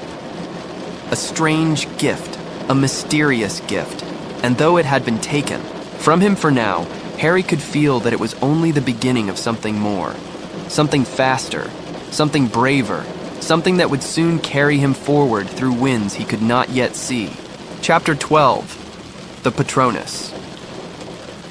The new term began with a crisp stillness in the air. Snow still lay deep on the ground, and students returned to Hogwarts wrapped in scarves and chatter, trailing laughter and stories of their holiday adventures. But for Harry, the holiday had ended with a heavy heart. The firebolt, his beautiful, mysterious Christmas gift, had been taken for inspection. Locked away by Professor McGonagall after Hermione voiced her concerns. A broom that had shimmered with possibility, now out of reach. Ron had been cold to Hermione ever since. Harry, too, hadn't quite found the words to forgive her. And Hermione, quiet and proud, bore it all silently. January days passed slowly. Lessons resumed, and so did the gray routine of homework, frozen fingertips, and winds that howled against the castle walls. But something new was stirring beneath it all. Something quiet and powerful. It began when Professor Lupin returned. He looked pale and tired, though his eyes still held that soft, steady kindness. After his absence during the last full moon, he resumed his post as though no time had passed, and with him came something Harry had long awaited. A private lesson. A promise made in the train car months before. A way to fight the Dementors. It was on a Thursday evening that Harry climbed quietly through the castle to Lupin's office. The corridors were hushed, bathed in soft torchlight. The snow outside glowed faintly in the darkness, and the old stone floors whispered beneath Harry's footsteps. When he entered Lupin's room, it was warm and welcoming. A fire crackled gently in the hearth. The walls were lined with books and strange magical devices that clicked and spun slowly, as though ticking away time in a language only magic could understand. Lupin smiled softly. "Ready, Harry?" Harry nodded. The lesson began simply. Lupin explained that Dementors fed on the darkest parts of a person's mind. They didn't just bring fear, they drowned it in memory, dragged it to the surface, made it real again. That's why Harry collapsed.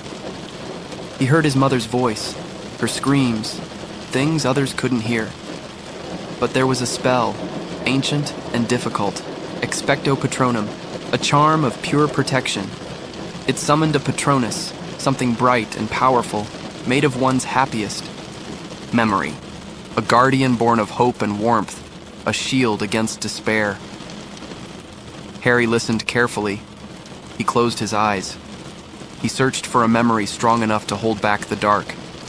He thought of flying, soaring above the Quidditch pitch, wind in his hair, heart light and free.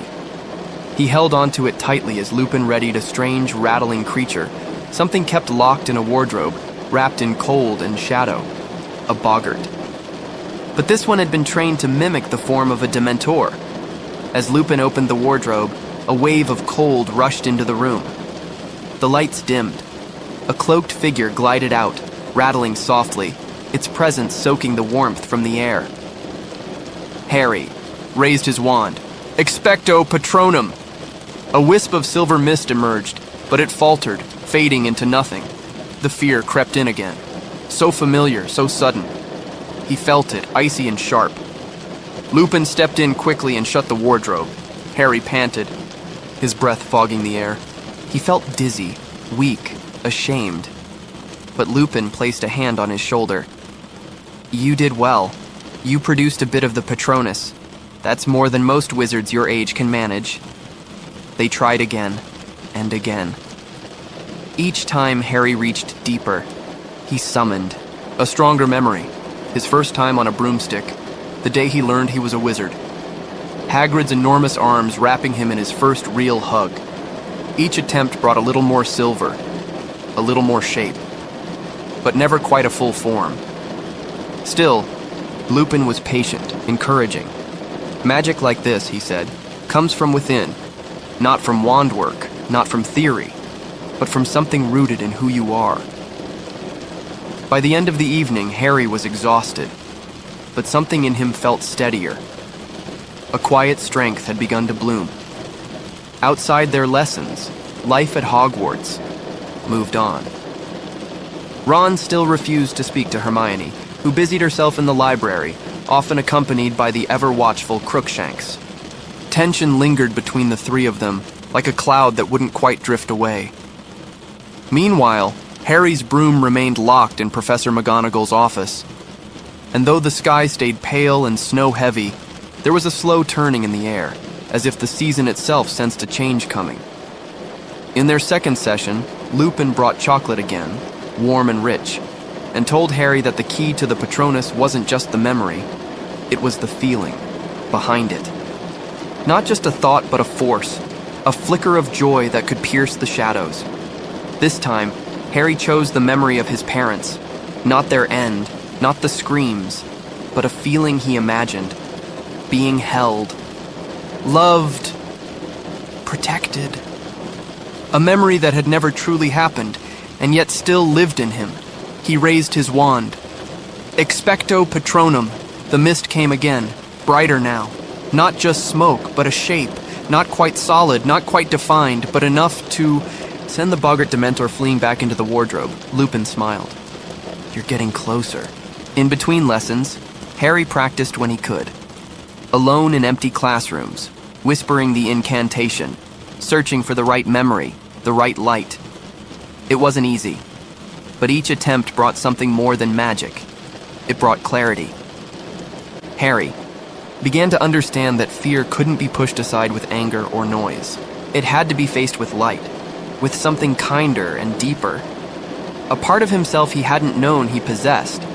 He didn't yet know what shape his Patronus would take, but he could feel it coming. Something bright, something fierce. And when it came, it would stand between him and the dark, not just for him, but for those he loved. And so, the winter deepened, and the lessons continued.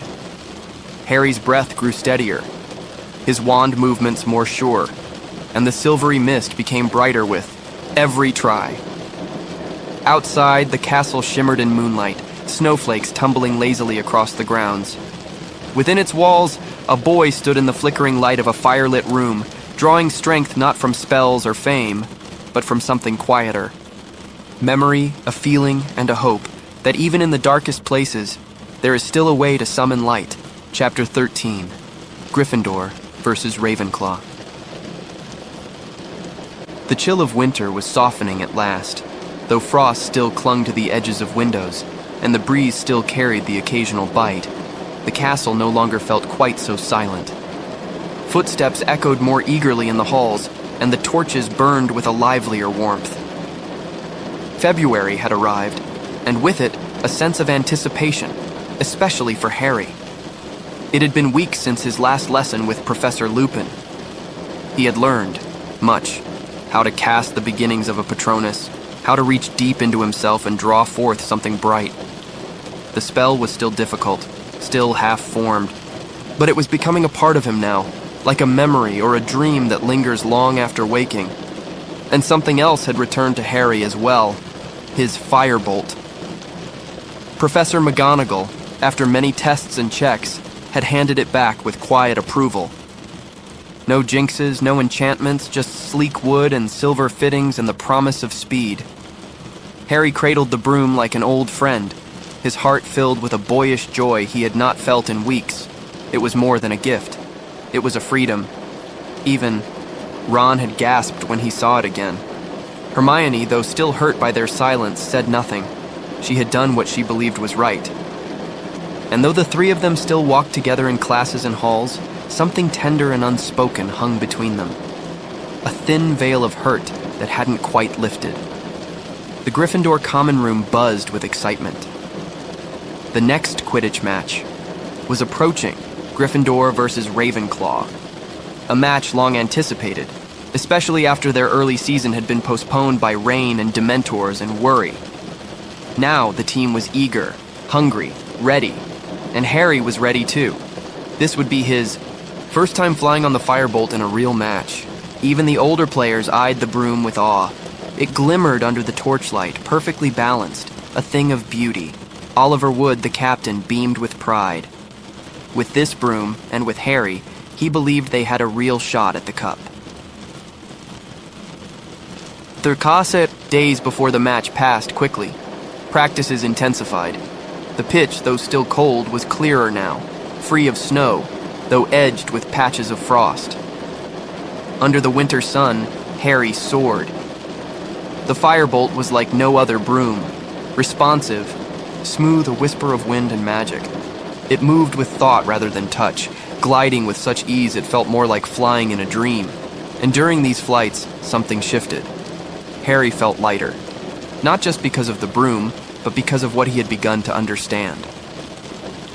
They see, shadows of Dementors still lingered, but he was no longer helpless. He had something now, a shield, a charm, a glimmering bit of light tucked safely inside. The day of the match arrived wrapped in a soft morning mist, the stands filled with scarves and cheers, house colors billowing like sleepy banners in the breeze. The sky was pale and still, brushed with gentle clouds that drifted lazily above the towers. From the Gryffindor changing room came the usual buzz: Wood's determined speech, the creak of leather gloves, the soft metallic chime of broom polish, being buffed for the last time, and then onto the pitch. The team soared out in a blur of crimson and blue. Ravenclaw was captained by Cho Chang, a graceful and quick seeker whose skill had earned her much quiet respect. Harry noticed her immediately. Her calm, her poise, the way she flew with a dancer's ease. There was a warmth in his chest as he watched her, a new kind of flutter. But there was little time for distractions. The whistle blew, and the match began. It was fast, sharp, beautiful. The firebolt turned every dive into a dance.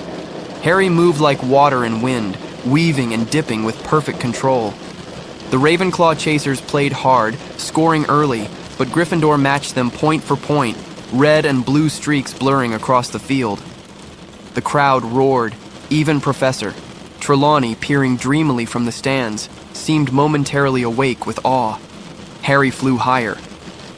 The snitch had appeared once already, a glimmering dot of gold darting through the light, but Cho had seen it too. She flew beside him, smiling shyly, keeping pace.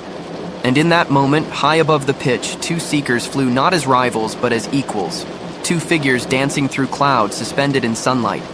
Then, with a sudden burst of wind, the snitch darted. Again, and Harry followed. The firebolt responded like thought. He leaned, and it moved. He blinked, and the world narrowed. The crowd became a whisper, the cold forgotten. Ahead, the golden glint shimmered and twisted, and then his hand closed around it. The match was over. Gryffindor had won. The stands erupted in cheers, but Harry barely heard them. His heart was light, breathless, full. Back on the ground, teammates lifted him onto their shoulders. Wood looked ready to cry. Even Ron was beaming, his grin wide and bright. And from the edge of the field, Cho gave a small wave. Harry waved back, the flutter in his chest returning like the wings of some invisible bird. That night, the common room glowed with celebration. Butterbeer bottles clinked. Fred and George told jokes, Seamus led a song, and even Percy smiled. The fire crackled cheerily, painting golden light across the walls. For a while, all worries were forgotten. Sirius Black, the Dementors, even schoolwork, they all melted into the background. Harry sat with Ron and Hermione, their silences slowly mending. Ron nudged her gently. "Still think it was jinxed?" he asked of the broom, a teasing glint in his eye. Hermione smiled faintly. "Maybe I was wrong." And in that small exchange, something softened. A tiny bridge rebuilt. A thread of their friendship tugged quietly back into place. Outside, the sky turned dark, stars pricking the heavens like tiny lanterns. And inside, laughter echoed. Harry fell asleep that night with the snitch still glinting in his mind. Not just for the win, but for the feeling, the rush, the freedom, the joy. In that moment, with friends nearby and fears at bay, he felt something rare. Peace. The kind of peace that doesn't come from silence, but from knowing you're exactly where you're meant to be, high above the ground, among the stars, and in the heart of the story still gently unfolding. Chapter 14, Snape's Grudge. The warmth of Gryffindor's Quidditch victory still lingered in the air, like embers glowing faintly after the fire's end. Laughter had filled the common room. Celebration had spilled over into the next. Morning, with sleepy smiles and satisfied yawns drifting through breakfast. Harry had never flown better. The firebolt had carried him not only to victory, but into a feeling of wholeness, of connection to the skies and to himself. But as is often the way in stories, light soon makes way for shadow. And the shadow, in this case, came in the familiar, disapproving shape of Professor Severus Snape. It began quietly, a question here, a comment there. Snape had never been one to hide his disdain for Harry, of course. But lately his interest had grown sharper, more focused, like a hawk watching from a high place, waiting for movement in the grass. Harry felt it in every potions lesson, the way Snape's eyes followed him, the way points were taken, seemingly at random, and most of all, the way Snape watched the firebolt. He had seen it now, gleaming and sleek, resting beside Harry at practice, or propped casually on the wall in the common room. The gift, once taken by McGonagall for inspection, had passed all tests. It was safe, uncursed, perfectly ordinary, except in its quality. But Snape remained unconvinced. He spoke of danger, of foolishness, of reckless trust in objects sent anonymously. And though Harry said nothing, he felt the weight of those words. They were not just about the broom, they were about him. Soon after, something curious occurred. Harry was summoned, not to McGonagall nor to Dumbledore, but to Professor Lupin. The Cole. Defense Against the Dark Arts office was a small, thoughtful space, warm, cluttered with books, and filled with the faint scent of worn parchment and wood polish. The fire crackled softly in the hearth. Lupin greeted Harry gently. He looked tired, as he often did, his robe slightly frayed, his hands clasped loosely before him. But there was kindness in his voice, and something else too. A quiet protectiveness. He asked about the firebolt, not with suspicion, but with curiosity. Harry, surprised, told him the truth, that it had come on Christmas morning, anonymously, that it had been taken for inspection, that it was now his again, Lupin's. Brow furrowed slightly. "You don't know who sent it?" Harry shook his head, but in Lupin's pause, something unspoken seemed to pass. A thought, perhaps, that flickered through his mind like a page turning in an unseen book. He said nothing more on the matter. Instead, he invited Harry to resume his Patronus lessons. Harry's heart lifted. That evening, beneath the cool stone ceiling of Lupin's office, Harry once again faced the boggart Dementor. It emerged from the wardrobe with its familiar, soul-chilling glide, its cloaked form reaching with invisible hunger. But Harry was ready. He raised his wand. Steady this. Time. He focused not on fear but on feeling, on warmth and memory. He thought of his broom, the wind in his face, the freedom of flight. Expecto Patronum. Light burst forth, faint, but stronger now. A silvery mist, swirling like morning fog through. Moonlight drove the boggart back. Lupin smiled.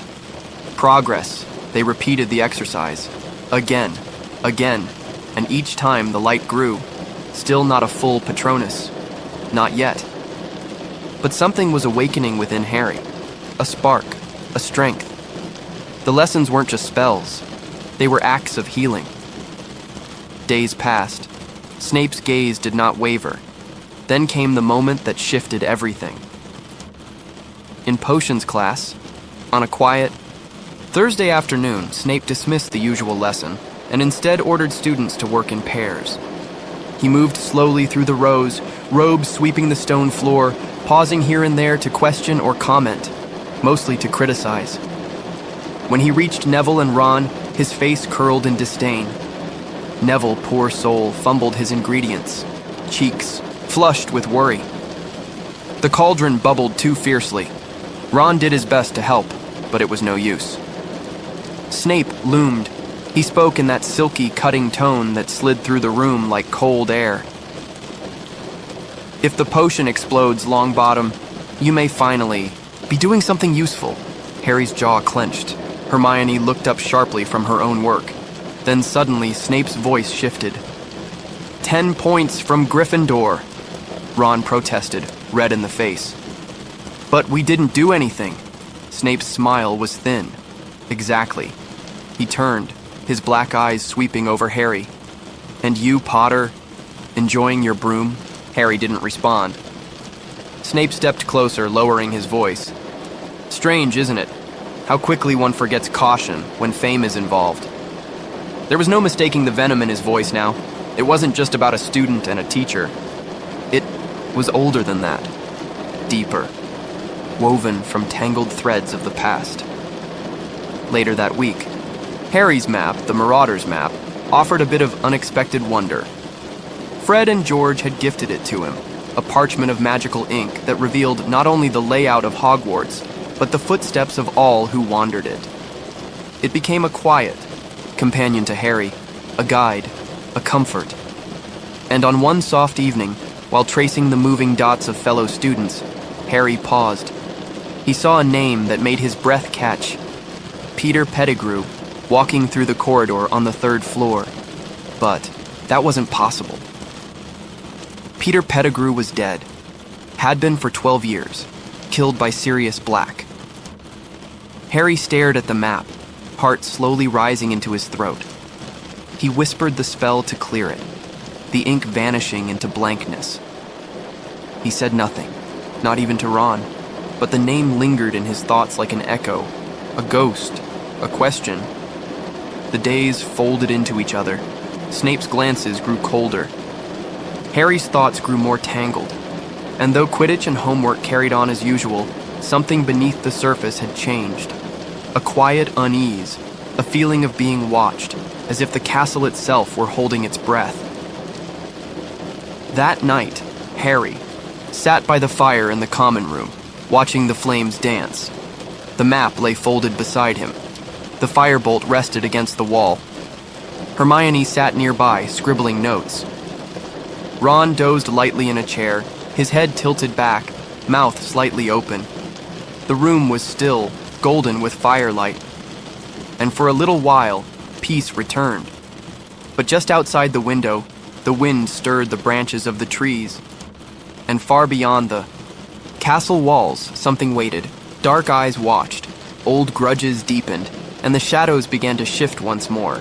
Chapter 15, The Quidditch Final. As winter loosened its grip and the skies over Hogwarts grew a little lighter, a sense of anticipation filled the corridors.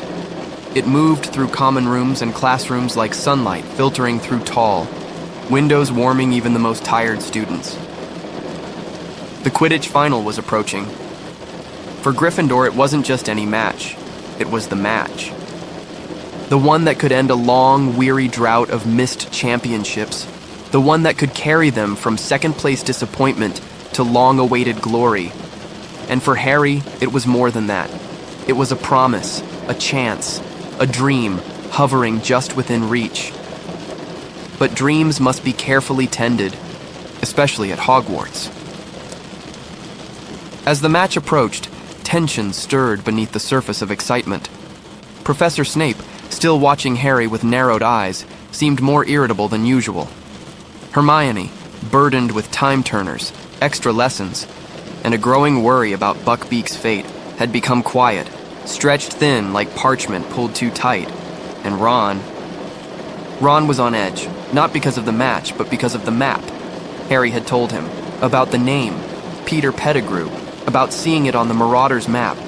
And though Ron had laughed it off at first, something about Harry's expression, so serious, so certain, had taken root.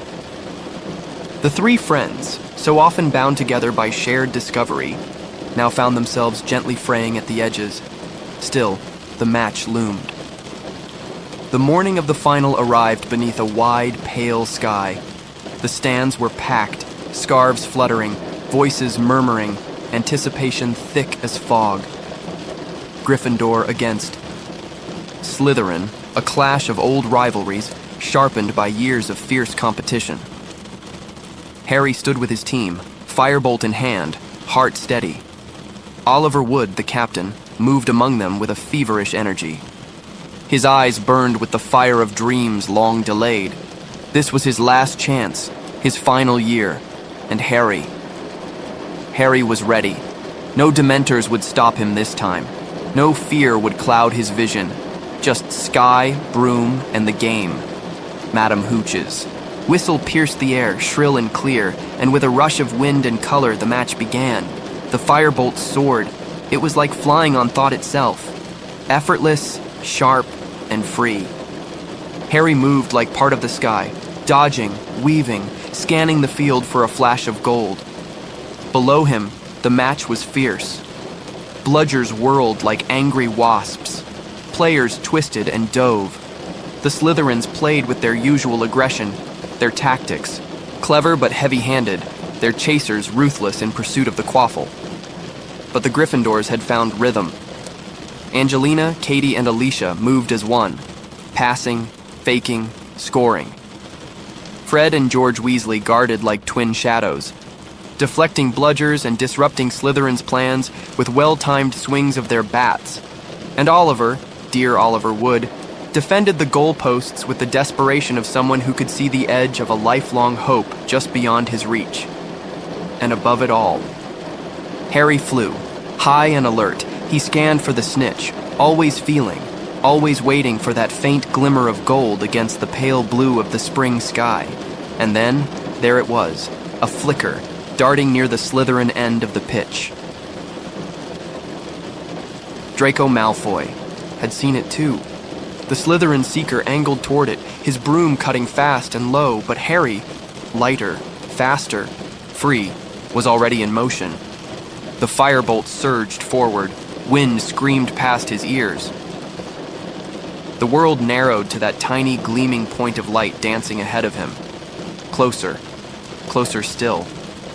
Draco tried to swerve into his path, but Harry slipped beneath him in a smooth dive, inches from the grass. His fingers outstretched. The snitch darted left. He followed. It rose sharply. He rose with it. For one suspended breath, everything slowed.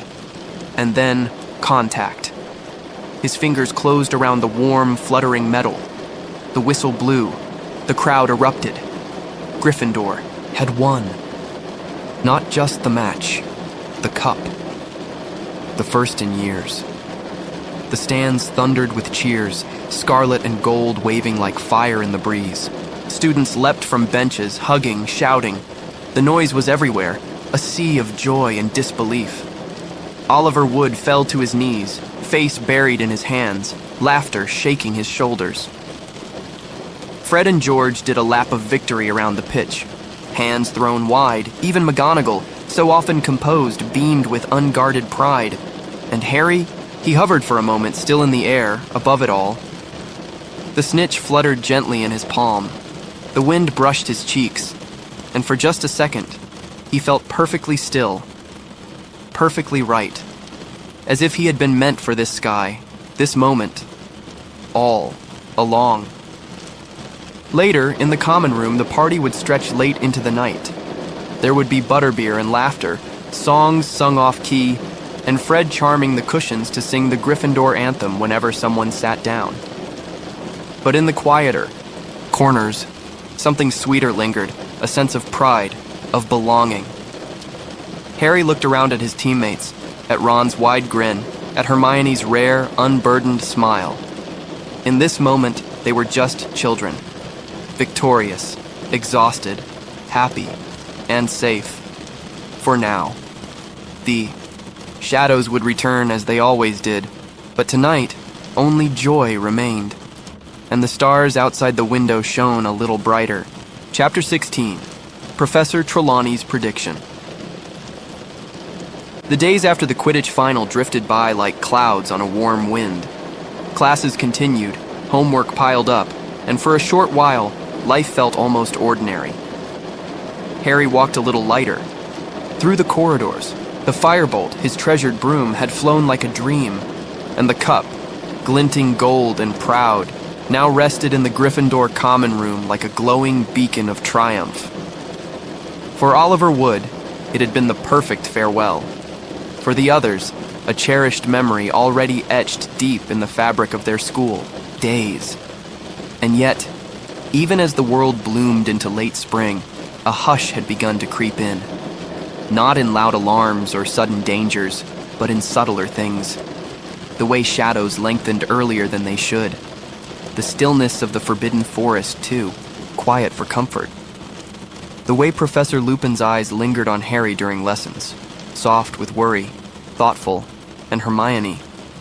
Hermione was slipping. Her brilliant mind stretched thin by too many classes, too little rest, and the unbearable tension of Buckbeak's appeal, an appeal they now knew had failed. The hippogriff would be executed. The news fell like frost, chilling, the very air around them. Hagrid had tried to be brave when he told them, his massive frame trembling as he sat slumped in his cabin, Fang whimpering at his feet, but his voice had cracked, and when he spoke of the executioner coming, McNair, it was as though the walls themselves had shivered. Harry, Ron, and Hermione left the hut that day with heavy hearts and a growing resolve. They couldn't let it happen. They wouldn't. And so the days passed, golden on the surface, shadowed underneath. Final exams approached like distant thunder. Hermione, stubborn and weary, refused to slow down. She vanished and reappeared between classes, showing up breathless, sometimes confused about what day it was, often eating on the run. Even Ron had stopped needling her about the time turner, quietly concerned beneath his usual grumbles. And then came divination. The exam was unlike the others. No parchment, no ink, no strict invigilators pacing behind desks. Instead, Professor Trelawney had transformed the North Tower into a dusky, perfumed chamber filled with low cushions, swaying drapes, and the ever-present scent of burning incense. Crystal balls shimmered on velvet cloths, and the air hung heavy with mystery. Students entered one by one, each tasked with peering into the misty glass and describing what they saw. Most emerged bemused. Some, amused. Ron claimed to have seen a giant dog tap dancing with a top hat. Neville saw a broken teacup and declared it a sign of his grandmother dropping her best china. And then it was Harry's turn. He entered quietly, the room dim and dreamlike. Professor Trelawney greeted him. With a whisper, her large eyes wide and distant, hands fluttering like moths. She asked him to gaze into the ball, to relax, breathe, and let the images come. Harry tried. He stared at the swirling mist, letting his thoughts drift, not expecting anything at all. But the haze shifted, and for a moment, he thought he saw A shadow. A creature. Something like a large dog. Once more, it was gone as quickly as it had appeared. Trelawney leaned in, peering deep into his face. Her voice lowered, almost a hum. "Do you see it, my dear? Do you see the Grim?" Harry blinked. But then, something changed. Her expression stilled, her eyes rolled back, just slightly, and her voice, no longer dreamy or uncertain, turned hollow, echoing, strange. A different voice. Entirely. One that did not belong in the gentle hush of a school tower. It spoke like a wind from a forgotten grave. The Dark Lord lies alone and friendless, abandoned by his followers. His servant has been chained these 12 years. Tonight, before midnight, the servant will break free and set out to rejoin his master. The Dark Lord will rise again with his servant's aid, greater and more terrible than ever before, and then silence, just for a breath. Then she blinked, sat back, and smiled, slightly dazed. "As I was saying, dear, do you see the Grim?" Harry stared. Something cold had crept down his spine. Trelawney had no memory of what she had just said. To her, nothing had changed. She returned to her usual dreamy mutterings, shooing Harry gently from the room, urging him to eat some sage and gaze at clouds. But Harry walked back through the corridors with the weight of her voice pressing on him. Not the voice of a curious professor, but of something else, something ancient, something final. He told Ron and Hermione what had happened.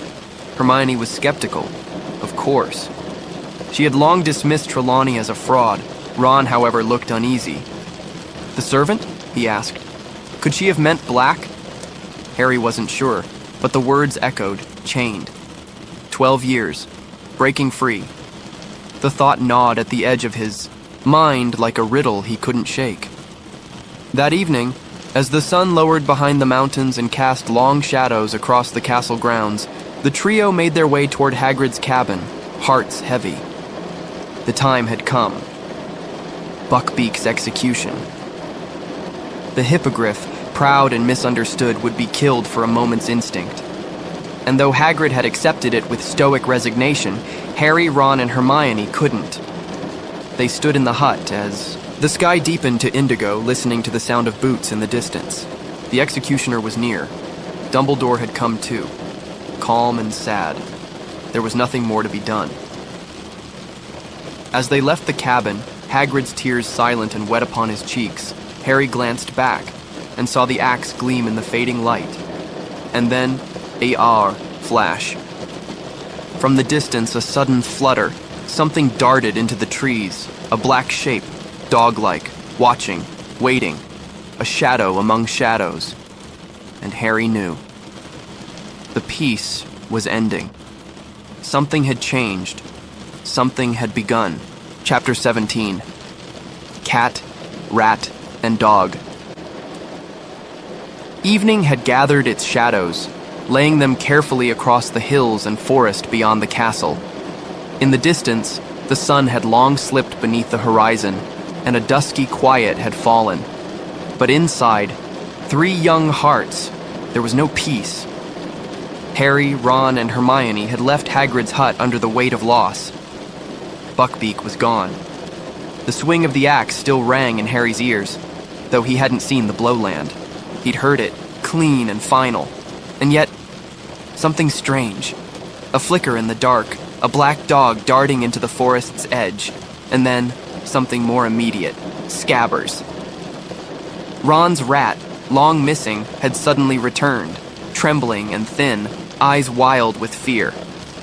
Ron had barely pocketed the shaking creature when it happened, a low growl, then a blur. That same great black dog, a monstrous thing, charged from the shadows. Before they could react, it leapt, sinking its teeth into Ron's sleeve and dragging him, screaming across the grass. Harry and Hermione gave chase, heart pounding, feet slipping in the grass, as Ron was pulled toward a massive, gnarled tree. The Whomping Willow. It loomed. Above them, ancient and twisted, its branches still and waiting. They watched in horror as Ron was dragged through a knotted tangle of roots, straight into a gap at the base of the tree. Then he vanished. Harry didn't hesitate. He rushed forward, but the willow came to life. Its branches whipped and lashed, cracking the air like thunder. One caught Harry on the arm. Another grazed Hermione's shoulder. They backed away, dizzy, breathless, and then a flash of fur. Crookshanks. Hermione's cat, golden-eyed and fearless, trotted calmly toward the tree and pressed its paw against a certain knot on the bark. Just like that, the willow stilled. The branches ceased their flailing, resting once more like weary limbs. Harry stared. Crookshanks turned and disappeared into the opening. There was no time to think. He and Hermione followed, slipping through the tree's roots and into the earth beneath. A tunnel stretched out before them, long, narrow, and musky with age. They crept along in silence, guided only by instinct and fear. The ground was uneven. The air grew colder, and at the end of it all, a trapdoor. They pushed it open into dust and silence. The room above them was still, abandoned, and dimly lit by the soft glow of a moon filtering through cracked shutters. The Shrieking Shack. It had been whispered about for years, cursed, haunted, avoided. Now they were inside it. Each step creaked as they climbed the stairs, and there, on the landing, they found Ron, cradling his broken leg, pale and sweating, but alive. He looked up at them with wide, frightened eyes. "He's...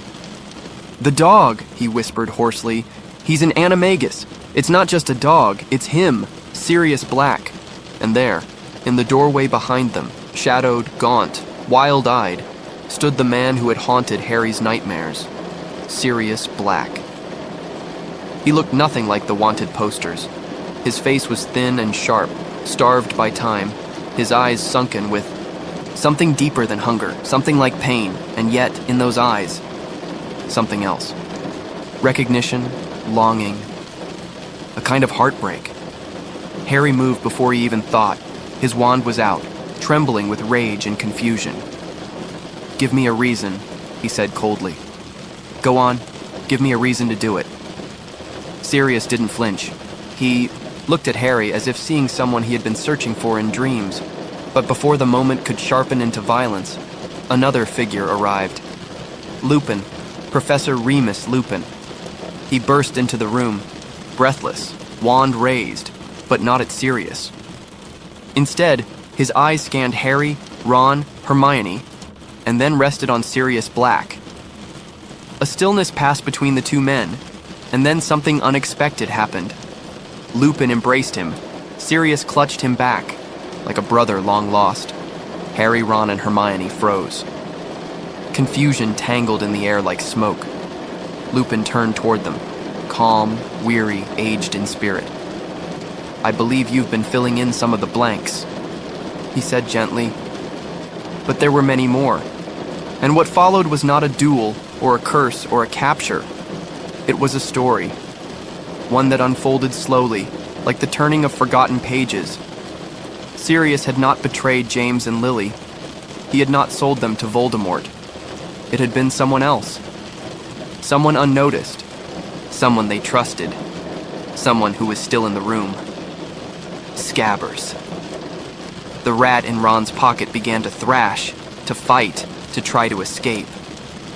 Because Scabbers, Peter Pettigrew, had been hiding all along, in plain sight.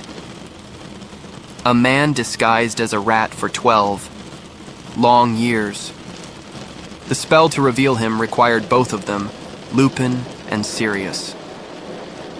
Reluctantly, fearfully, Ron released his pet. A flicker of movement, a transformation.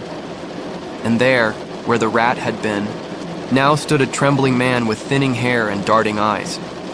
Peter Pettigrew, the secret keeper who had betrayed the Potters, the one who had framed Sirius Black, the servant from Trelawney's prophecy.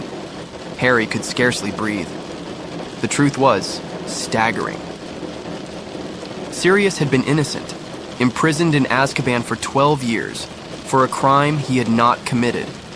And Peter, his old friend, had watched it all from the safety of a child's bedroom. A coward. A traitor. Lupin and Sirius stood tall, now fury in their veins. They wanted justice. But Harry stopped them. He stood between them and Peter, not to save Pettigrew, but to stop another murder. "My dad wouldn't have wanted it," he whispered. "He wouldn't have wanted you to become killers." And so, they bound Pettigrew with magic, silent and final. They would take him to the castle. The truth would come out. Sirius would be free. Hope stirred in Harry's heart for the first time in days. A godfather, a family, something real, at last. But the night was not yet over. The air was changing, the moon rising, and something else was coming. Something wild, something dangerous. But that, dear dreamer, we will leave for the next breath. For now, the truth has emerged, as softly as moonlight on still water. Let your thoughts drift gently across these quiet revelations. A rat revealed, a friend betrayed, and the first fragile whisper of belonging. Chapter 18, Moony, Wormtail, Padfoot, and Prongs.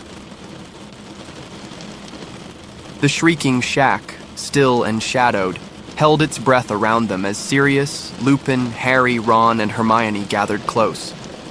The moonlight spilled through the cracked windows, painting silver lines across the worn floorboards, and the night outside seemed to listen.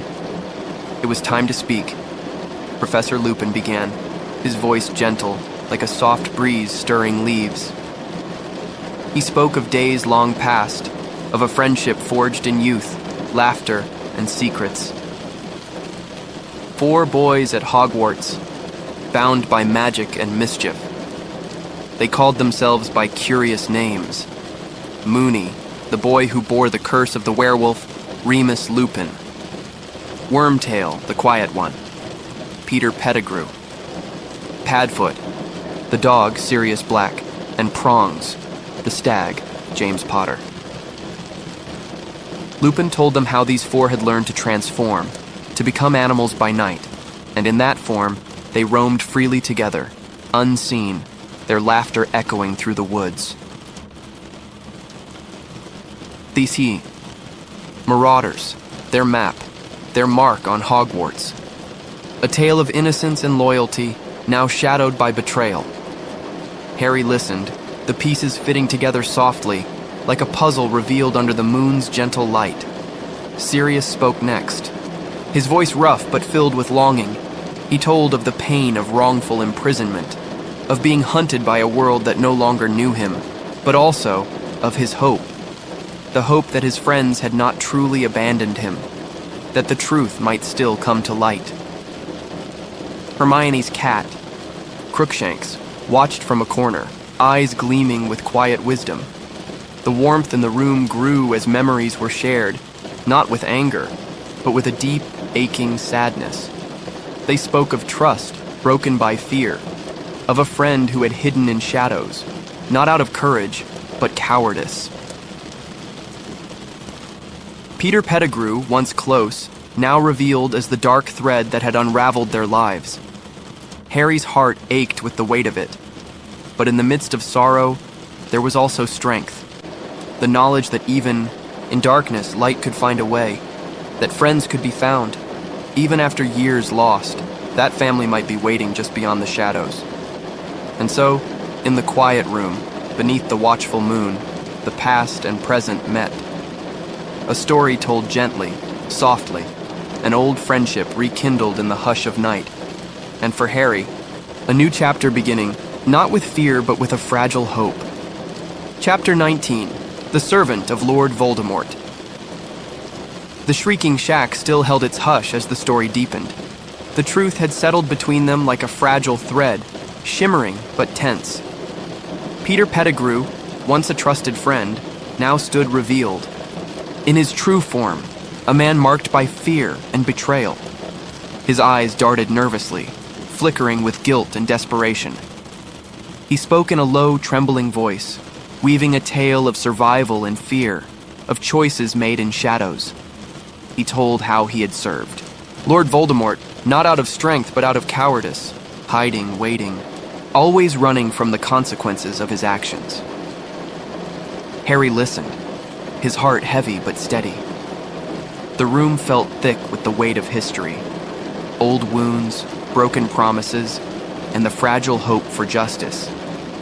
Sirius and Lupin exchanged looks filled with both sorrow and resolve. The night seemed to hold its breath. Outside, the wind whispered softly through the trees, as if urging calm. In that moment, a choice lay before them: to seek vengeance or to seek truth, to follow the darker path or the lighter one. Harry's voice was steady, calm, yet firm. He reminded them of what mattered most: the memory of those lost, the love that still lingered, and the hope for a better tomorrow. So, instead of anger, there was mercy. Instead of fury, there was understanding. They bound Pettigrew with magic, careful and quiet, not to harm, but to contain, to bring him back to face the truth within the walls of Hogwarts. The night deepened, and with it, a quiet promise. That even in the darkest moments, light could be found, that choices made with courage and heart could shape the future. And so, beneath the soft glow of the moon, they began the journey back, together. Chapter 20. The Dementor's Kiss. The night air was cool and still as Harry, Hermione, Ron, Lupin, and Sirius made their careful way back toward Hogwarts, the weight of their secret carried softly between them. Yet, as they crossed the quiet grounds, an uneasy feeling stirred. Darkness seemed thicker here, as if the shadows held their breath. And then, from the silence, a chilling presence emerged. The Dementors. Tall, hooded figures gliding like mist over the grass, their icy fingers reaching toward the warmth of life. Their arrival pulled the breath from Harry's lungs, coldness creeping into his bones. Harry's heart quickened, not with panic, but with a sharp, trembling fear. The Dementors were drawn to him, sensing something fragile and aching deep within. Suddenly, one loomed close, and Harry felt himself slipping, his mind filling with cold, dark memories and a crushing sadness. But then, from somewhere deep inside, a spark, a light. Harry summoned the Patronus, a shining silver stag that burst forth in a gentle, glowing blaze. It pushed back the cold, creating a circle of warmth and safety. The Dementors recoiled, retreating into the darkness. But the danger was not over. A second Dementor advanced toward Sirius, its chilling presence threatening to steal his very soul. Without hesitation, Lupin stepped forward, fierce and steady. His own Patronus, a glowing wolf, leapt into the night, chasing the darkness away. But in the struggle, something heartbreaking happened. The Dementor, desperate and cruel, sought to give Sirius its dreaded kiss. A fate worse than death, a stealing of the soul. Time seemed to slow, but before the kiss could fall, a sudden flash. Harry moved swiftly, his heart filled with hope and courage. Together, they fought the shadows. The air hummed with magic and determination, and in the end, the darkness was held at bay. The group stood together, breathless but unbroken, the night's chill fading with the first whispers of dawn. Harry felt a quiet strength settle over him, for even when fear loomed close, light could shine brighter, and sometimes help comes just in time, like a friend's hand reaching through the dark. Chapter 21. Hermione's Secret. The castle walls held their usual calm under the moon's gentle glow, but inside, a small circle of friends prepared to rewrite the night, carefully, step by step. Harry, Hermione, and Ron, joined by Lupin, and Sirius, stood together with a calm purpose, their breath steady, their hearts aligned. It was time to weave back through the threads of time, to bend the moments that had already passed. With careful hands and whispered spells, they opened the shimmering doorway of the Time Turner, the small hourglass necklace that Hermione had been carrying quietly all year long, a secret known only to a trusted few. Together they slipped softly backward, a slow dance against the flow of time. The world blurred and shifted, colors fading and blending until they stood once more on the edge of the previous night. Everything felt both familiar and new. The cool air, the whisper of leaves, the distant hoot of an owl. But this time, they were not just witnesses, they were guides. They moved through moments once lived with gentle footsteps and watchful eyes, careful not to disturb the delicate balance of fate. Harry's heart fluttered quietly, a mix of hope and tenderness. He saw himself again, younger and unaware, and felt a strange warmth knowing they could now change the course of what was to come. With soft voices and magic wrapped in kindness, they intervened, not with force, but with care. They saved Buckbeak, the gentle hippogriff whose fate had been cruelly sealed. They shielded Sirius from the cold grasp of the Dementor's kiss. The night stretched long and winding, but their courage remained steady and true. Each choice was a delicate step, each breath a promise. By the time the first light of dawn painted the sky with soft pinks and golds, their task was complete. The present and past folded together seamlessly, like a whispered secret shared among friends. And in that quiet victory, a new peace settled softly over Hogwarts.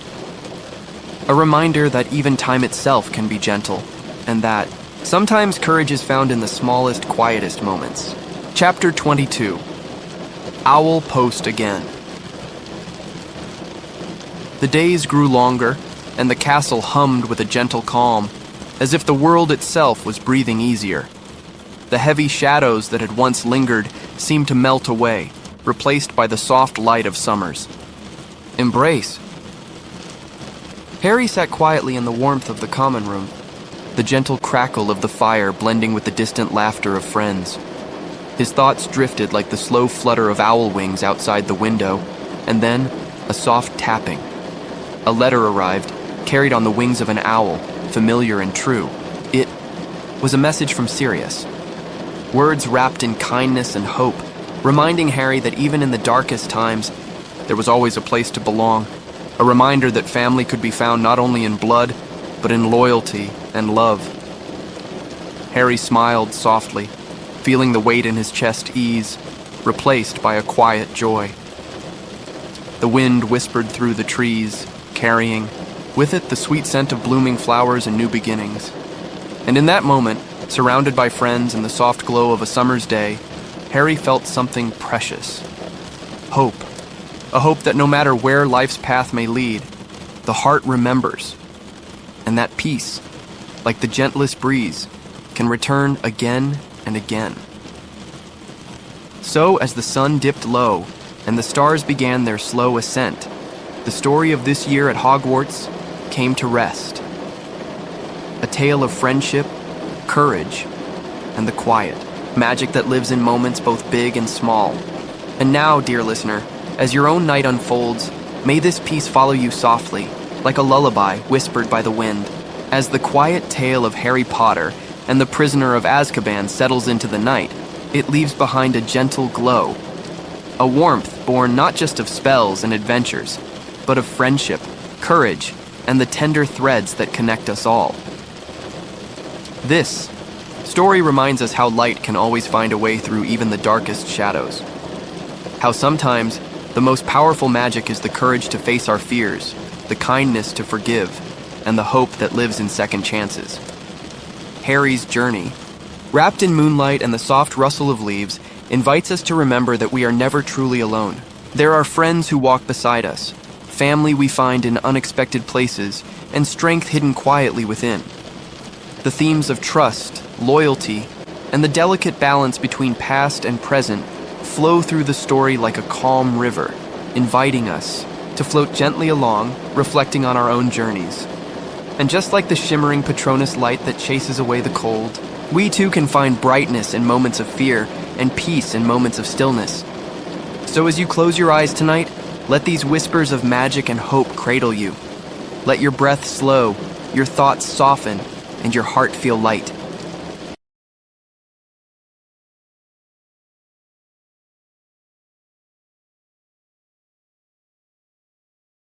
There is something about returning to Hogwarts that feels like opening a beloved time-worn book. the kind with a softened spine and pages that flutter like wings when the wind turns. You don't just read a book like this, you sink into it, slowly, sweetly, like lowering yourself into a warm bath after a long, cold day. Tonight we return to the 4th volume in the story of a boy who was once left in a cupboard under the stairs. A boy who survived something no baby should have, who grew up quiet and curious, not knowing what was waiting for him in the shadows of his past. Now he is 14. Older, yes, but not grown. His voice has changed, his step is surer, but his heart is still open. And he's still learning what it means to be Harry. This is Harry Potter and the Goblet of Fire, a story about trials and choices, about what it means to be brave, not just in battle but in becoming yourself. It is a story that begins not in the comforting glow of Hogwarts, nor in the dusty corners of Diagon Alley, but in the misty hush of an old abandoned house, a place called the Riddle House, where long-forgotten whispers are beginning to stir once more. This book, the 4th, in J.K. Rowling's magical series, deepens the world we've come to love. It is longer, richer, and darker in tone, yet still tinged with that familiar warmth. In these chapters, magic stretches far beyond the castle walls. We meet foreign schools, ancient contests, and creatures both wondrous and wild. We walk through meadows and mazes, across lakes and graveyards, and into the very heart of history. A history written not just in spells and scrolls, but in secrets, in silence, and in the choices made long ago. The genre, like the season, begins to shift. While the earlier books danced like summer spells, light and mischievous, filled with pumpkin juice and broomsticks, this one leans into autumn. There's a chill in the air now, a shadow at the edge of the frame. Laughter still lingers, but it is quieter, wrapped in the rustle of fallen leaves and the soft breath of something ancient awakening. But don't worry, we're not rushing. Not tonight. Here, we go slowly. We take our time like twilight spilling over the hills. We'll walk through the story chapter by chapter, moment by moment, in the gentlest possible way. We'll meet new faces: Victor Crumb, silent and serious; Fleur Delacour, radiant and proud; and Cedric Diggory, golden-hearted and good. We'll watch friendships shift, and rivalries form, and choices made not in shouting but in stillness. This book is full of quiet tests, of character, of courage, of compassion. And like all things worth learning, they unfold slowly. The Triwizard Tournament sits at the heart of this tale, an ancient magical competition, elegant and dangerous, with tasks that test not just skill, but soul. For Harry, who never intended to compete, it becomes something far more than sport. It becomes a reckoning, a mystery that weaves around him like smoke. A journey that draws him into the deeper layers of the wizarding world and into the past, where dark figures still linger, waiting to rise again. But though the story carries weight, it is never heavy. Not here. Not as we tell it, softly, as if by candlelight. We'll glide through Quidditch tents and Great Hall feasts, through long corridors and cold lakes, all at a pace that lets you rest your mind and close your eyes. We'll linger on details that sparkle gently in the dark. The swish of school robes as students rush to class, the murmur of goblets being filled at dinner, the flickering glow of wand light against stone walls. We'll notice the nervous glances, the kind smiles, the moments between moments where true magic lives. As we read, you may find yourself drifting, and that's perfectly all right. Let the story carry you like the Hogwarts Express gliding through the fog, steady, slow, with just the softest hum of enchantment beneath the wheels. There's no need to hold on too tightly. The world of this story will hold you gently, safely, as you rest. And if you're already familiar with this tale, you may notice how differently it feels when told this way, like hearing a familiar lullaby on a quiet night. And if it's your first time, I promise we'll keep the journey calm, the revelations gentle, and the wonder ever present. Because Goblet of Fire is not only about magic, it's about friendship tested and courage found. about how people change and how the past echoes into the future. About learning that growing up means stepping into storms you never asked for, and finding your way through, one small light at a time. So settle in, wherever you are. Let your breathing slow and your thoughts soften. You're safe here, in this story. And together, we'll begin again. Right at the edge of a sleepy village, where an old house waits in silence and a cold wind slips through the trees. The world is quiet now, and the story is just about to begin. Chapter 1. The Riddle House. The village of Little Hangleton sat quietly on the side of a slope, its rooftops clustered like slumbering sheep under the weight of mist. The people there did not speak often of the Riddle House anymore, not in the shops, nor in whispers over garden fences. It was a house of silence now. Perched high above the rest of the village, behind wrought iron gates and surrounded by a tangle of nettles and gloom, the Riddle House had become a part of the scenery, always there, always watching, but rarely spoken of. Once, long ago, it had been the finest home in the area. 3 stories tall, with grand windows and ivy curling along stone walls like old stories wrapped in green. But time had left it behind. The gardens had grown wild. The roof had lost its tiles one by one like teeth in an aging smile, and inside, the echoes were the only things still awake. The villagers remembered what had happened there. They hadn't forgotten, not really. It was just that forgetting felt easier than remembering.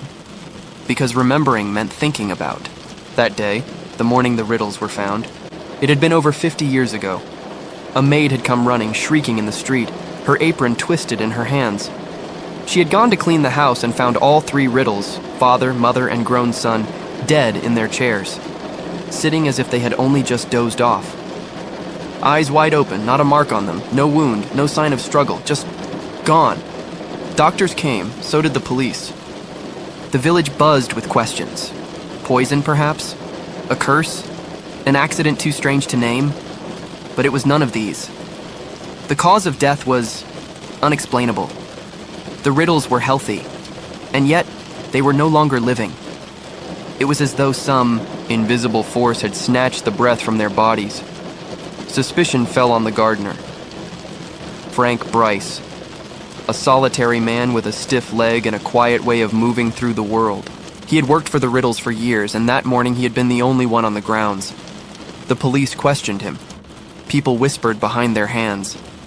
But Frank was cleared. He hadn't done it.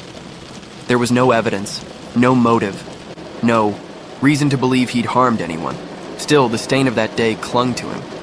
People in the village never quite trusted Frank again. Children pointed. Adults crossed the road when he passed. So Frank stayed in the gardener's cottage, alone, growing older, tending what remained of the overgrown grounds of the Riddle House. His world had become small, just a path between his bed, the garden, and the kettle he used to make tea on rainy afternoons. And then, one summer night, the stillness broke. It was near midnight. The sky was starless, the village wrapped in dark velvet. Frank, now nearly 80, lay in bed, half asleep, his joints aching quietly beneath the covers. He had long grown used to the silence of the estate. It was his silence, his peace. But tonight, something stirred. A flicker of light in an upstairs window of the Riddle House. Not the moon, not lightning. A pulse. A glow. Frank sat up slowly. He squinted into the dark. There it was again, moving. He reached for his coat, buttoned it with stiff fingers, and took the old key that rattled like bones in his hand. His breath made clouds in the cool air as he walked, step by careful step, up the path. The grass brushed against his shins like forgotten memories. The house loomed above him, its windows like hollow eyes. Inside, the floor creaked beneath his feet. The air was thick, as though the rooms had been holding their breath for years. He crept forward, through the silence, toward the flickering light. And upstairs, behind a closed door, voices. Frank stopped. His heart, slow and tired, beat like a drum muffled in cloth. He leaned closer, pressing his ear to the wood. The voices were low. One was hissing, whispering with a sharpness that cut through the dark. The other, deeper, slower, answered in careful tones. Words floated through the crack in the door. Nagini, Wormtail, Plan, Harry Potter. The name made Frank's spine stiffen. Harry Potter. He'd heard that name before, on the wireless maybe, or in the paper. The boy who'd done something extraordinary. He didn't know what exactly, but the way they spoke of him, Frank could feel it now, the wrongness. This was not just trespassing. This was something else entirely, something cold and coiled. Then came a sound that turned the air to ice, a voice, high, soft, and cruel, saying, "Perhaps we should invite our guest in." Frank barely had time to move before the door swung open. Inside, the room was lit by firelight. A chair sat by the hearth, and in it someone small, shrunken, shaped not like a man but like a shadow wearing skin. Its face was pale and its eyes glowed red like embers. And beside it, the man called Wormtail, nervous, trembling, wand in hand. Frank didn't understand what he saw. Didn't have time to. The figure raised its hand, spoke a single word, and then nothing. The world tilted. The floor rushed up. Frank Bryce, quiet gardener, fell into silence once more. Outside, the night stretched on. The village below slept, unaware. And up on the hill, the Riddle House held its breath again. Only now, the firelight in the window didn't flicker and fade. It burned steady. A light returned to a house that had waited and waited and waited for the dark to rise again. Chapter 2. The Scar. The sky above Privet Drive was a soft, sleepy blue, already warming with the sun of another midsummer morning. Birdsong danced quietly in the hedges, and a few curtains twitched as the neighborhood began to stir. But in the smallest bedroom of number 4, long before the alarms began to beep and the toast began to burn, a boy named Harry Potter was already awake. He had been dreaming. Not a pleasant dream. Not one of Quidditch or spell books or laughter echoing through castle corridors. This dream had curled around him like cold smoke. In it there had been voices, harsh, secretive, a flicker of firelight, a name spoken with venom. Harry Potter. And now, as he sat up in bed, blinking in the half-light of early morning, he raised a trembling hand to his forehead. His scar, lightning-shaped, carved into his skin like a whisper of something old, was burning. Not a dull, not a twinge. A sharp, bright pain that pulsed as though the dream had left something behind, tucked just beneath the surface of his skin. He sat very still. The bedroom around him was just as it had been the night before. A cage in the corner with his owl. Hedwig sleeping peacefully, a pile of school books and parchment on the desk, the rumpled sheets tangled around his legs. Everything looked the same, but nothing felt the same. He pressed his fingers gently to the scar. The pain had already begun to fade, slipping away like mist, but the memory of the dream remained, stubborn and strange. He had seen a room, a grand, shadowy space with a fire, burning low. 2 men had spoken. One had been called Wormtail. The other, well, Harry wasn't quite sure what the other had been. Not exactly a man. More like a presence. Cold, commanding. Something dark and waiting. And Harry had felt something. In that moment, something terrible and certain. That whatever this being was, it knew him, had spoken his name, had turned its gaze toward him, even if only in dream. He shook his head gently, trying to lift the fog from his mind. He had had dreams about Voldemort before. Nightmares, visions, flickers of memory. But not like this. Not since his 3rd year at Hogwarts. Not since Cedric Diggory had died. No, wait. That hadn't happened yet. That thought came from somewhere else. from a future not yet lived. He reached for his glasses on the nightstand and slipped them on, the world sharpening just slightly around the edges. Outside his window, the street was beginning to wake up. A cat stretched in the driveway next door. A lawn sprinkler clicked to life, and everything seemed so normal, so beautifully, boringly normal.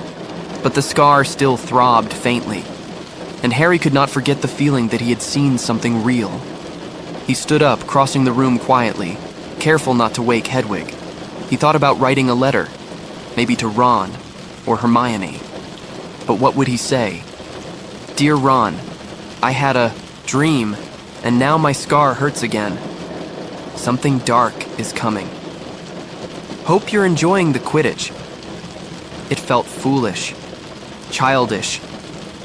Still, he pulled a piece of parchment from the drawer, dipped his quill, and began to write.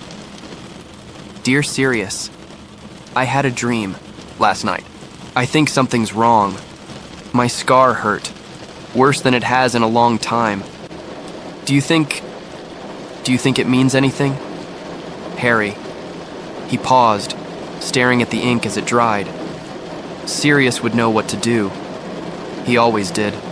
Even now, hiding in the shadows, far from the wizarding world that had once cast him aside, Sirius was a steady presence, like a star in the night sky, far but constant. Harry folded the letter gently and tucked it beside his pillow. He would send it later. Not just yet. He didn't want to wake anyone.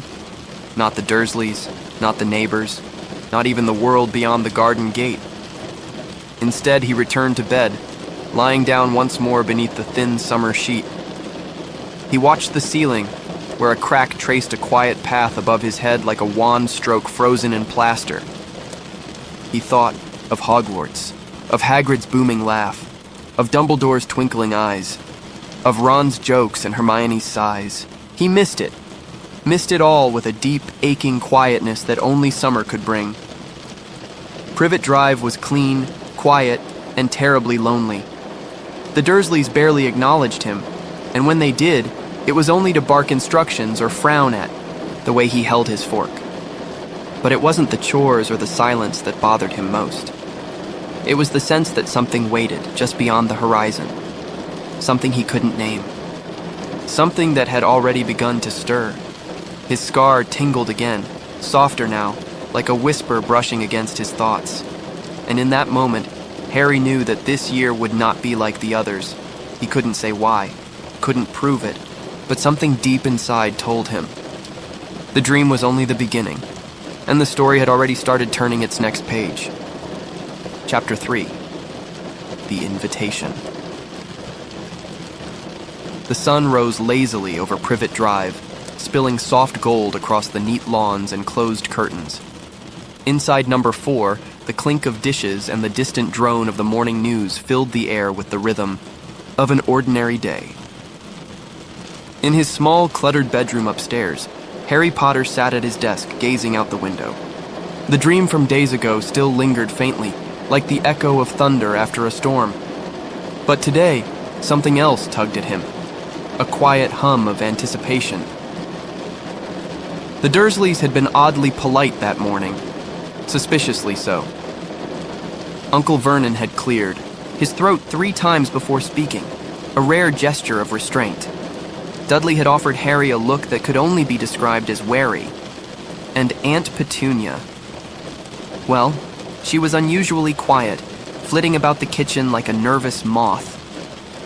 Harry suspected something was coming. And it arrived, as most interesting things do, not with a bang, but with a letter. It was delivered in the ordinary post, tucked among bills and circulars. But when Uncle Vernon saw the seal, he turned a shade of puce, not unlike old wallpaper. The envelope was thick, parchment-colored, and unmistakably magical. With trembling fingers and muttered protests, Vernon passed the letter to Harry. No howlers. No owls, just a single envelope, humming with a quiet kind of promise. Harry opened it carefully. Inside was a cheerful, sprawling letter from Mrs. Weasley herself. The handwriting looped and danced across the page like laughter on a breeze. Dear Mr. and Mrs. Dursley, we hope this letter finds you well. We are writing to ask if Harry might join us for the remainder of the summer holiday and accompany us to the Quidditch World Cup. It's a once-in-a-lifetime event, and we'd be delighted to have him come along. We will, of course, pick him, up at your convenience. Perhaps by Muggle means this time. Warmest regards, Molly Weasley. Harry could almost hear her voice. Warm, bustling, flower-dusted. The words wrapped around him like a hug. And with them came something else. The scent of the Burrow, all chimney smoke and jam. The sound of Fred and George bickering. The sight of Ginny's shy smile. Ron's tall frame and gangly arms. It was more than an invitation. It was an escape. A lifeline. A way back into the world where he truly belonged. But the moment the Dursleys realized who the letter was from, the spell broke. Uncle Vernon puffed up like a toad. "They're coming. Here?" he sputtered. "To this house?" Harry kept calm. He'd been through this before. He knew the game. There were bribes, negotiations, the usual blustering threats, but deep down, Harry knew something else. He was going.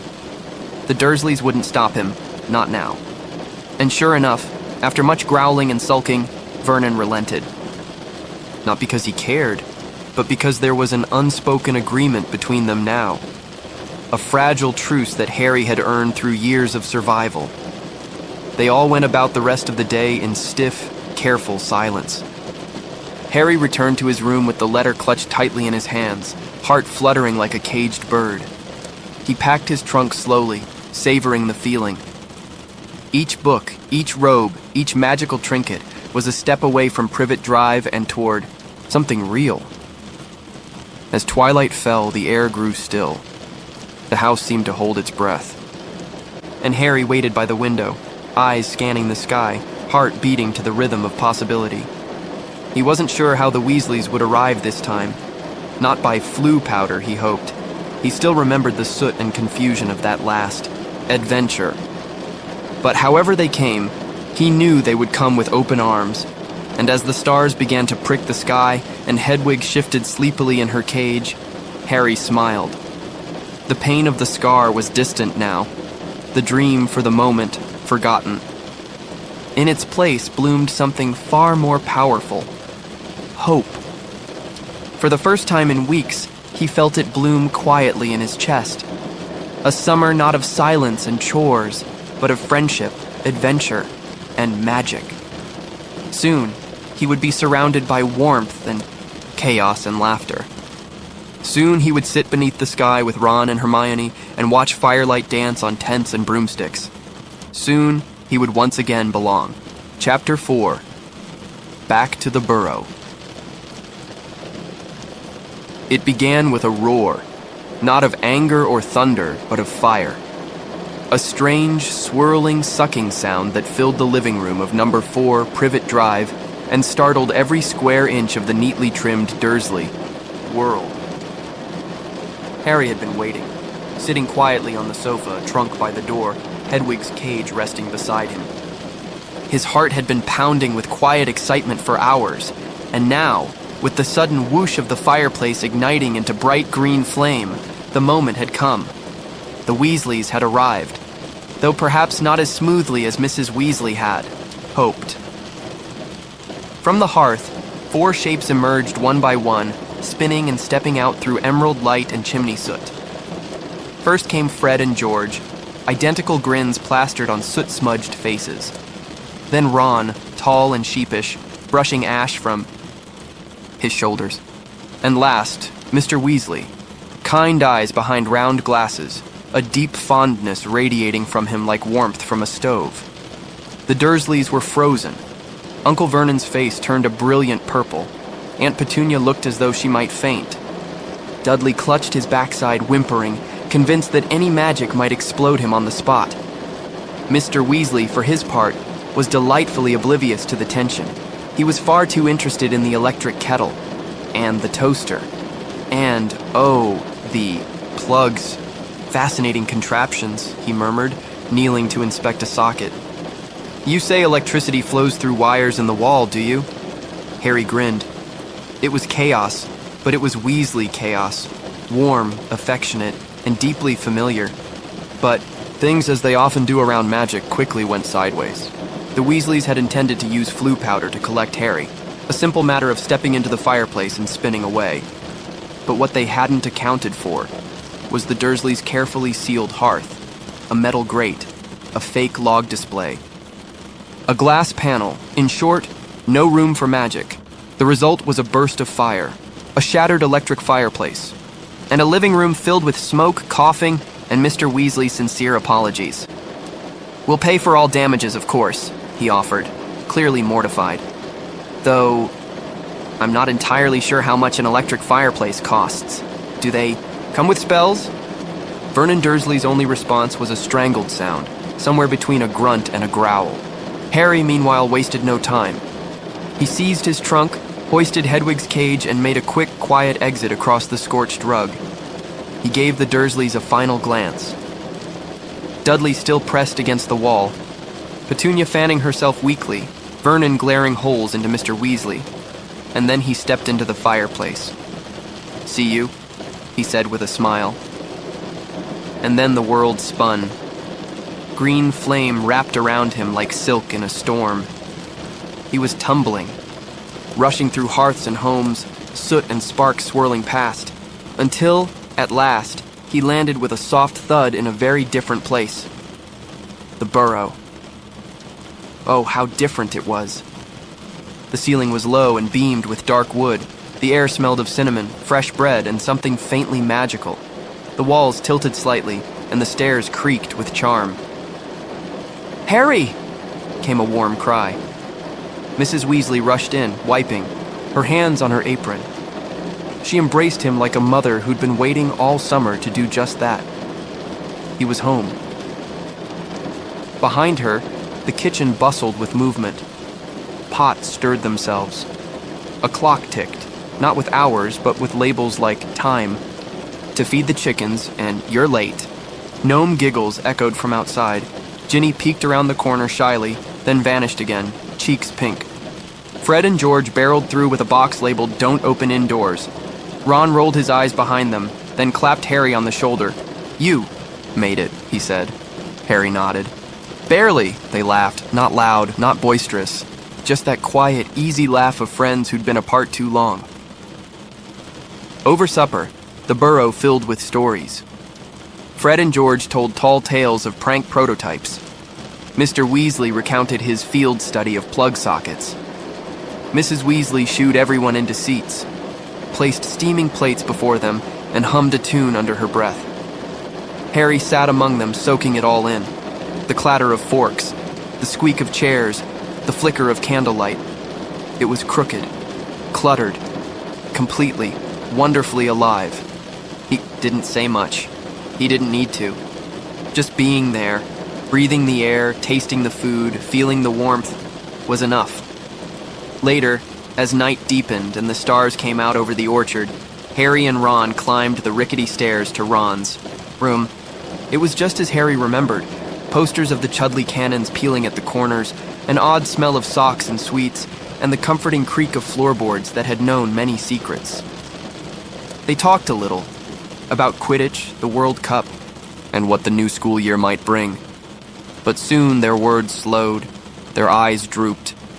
The room dimmed and the Burrow exhaled into the hush of night. Harry lay back in the narrow bed, listening to the soft rustle of leaves outside the window. He closed his eyes. His scar did not ache. His heart felt full. And as sleep took him, gently and without fear, he knew. Here, in this crooked house full of magic and mess, he was safe.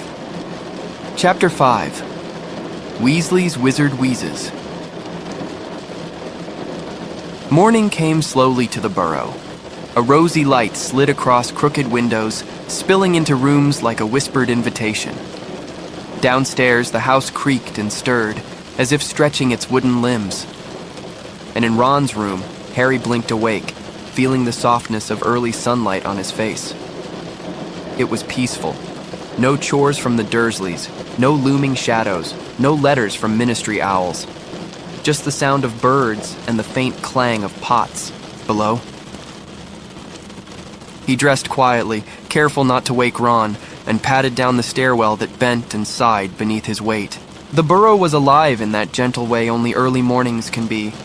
A kettle bubbling on its own, the scent of toast floating through the air, and Mrs. Weasley humming a soft tune as she wiped flour from her hands.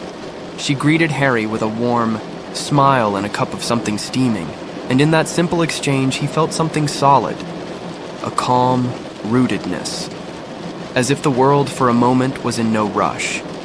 But peace, in a house like this, never lasted long. And soon, the kitchen door burst open and Fred and George Weasley came tumbling through. "Morning, Mum," Fred said brightly. "Lovely day to cause a bit of mayhem," added George. They were grinning. But Harry noticed something more beneath the grin. A flicker of something secretive, something planned. Mrs. Weasley noticed too. "What's that in your pocket?" she asked, eyeing them with suspicion and affection in equal measure. "Just a bit of breakfast," Fred replied innocently. "To go," George added, patting his jacket. Mrs. Weasley's eyes narrowed. She didn't shout, not yet. But her voice took on a quiet firmness. "You two are not testing those tricks in this house. Not again. Not after what happened to the gnomes last week." Fred and George shared a look, half sheepish, half gleeful.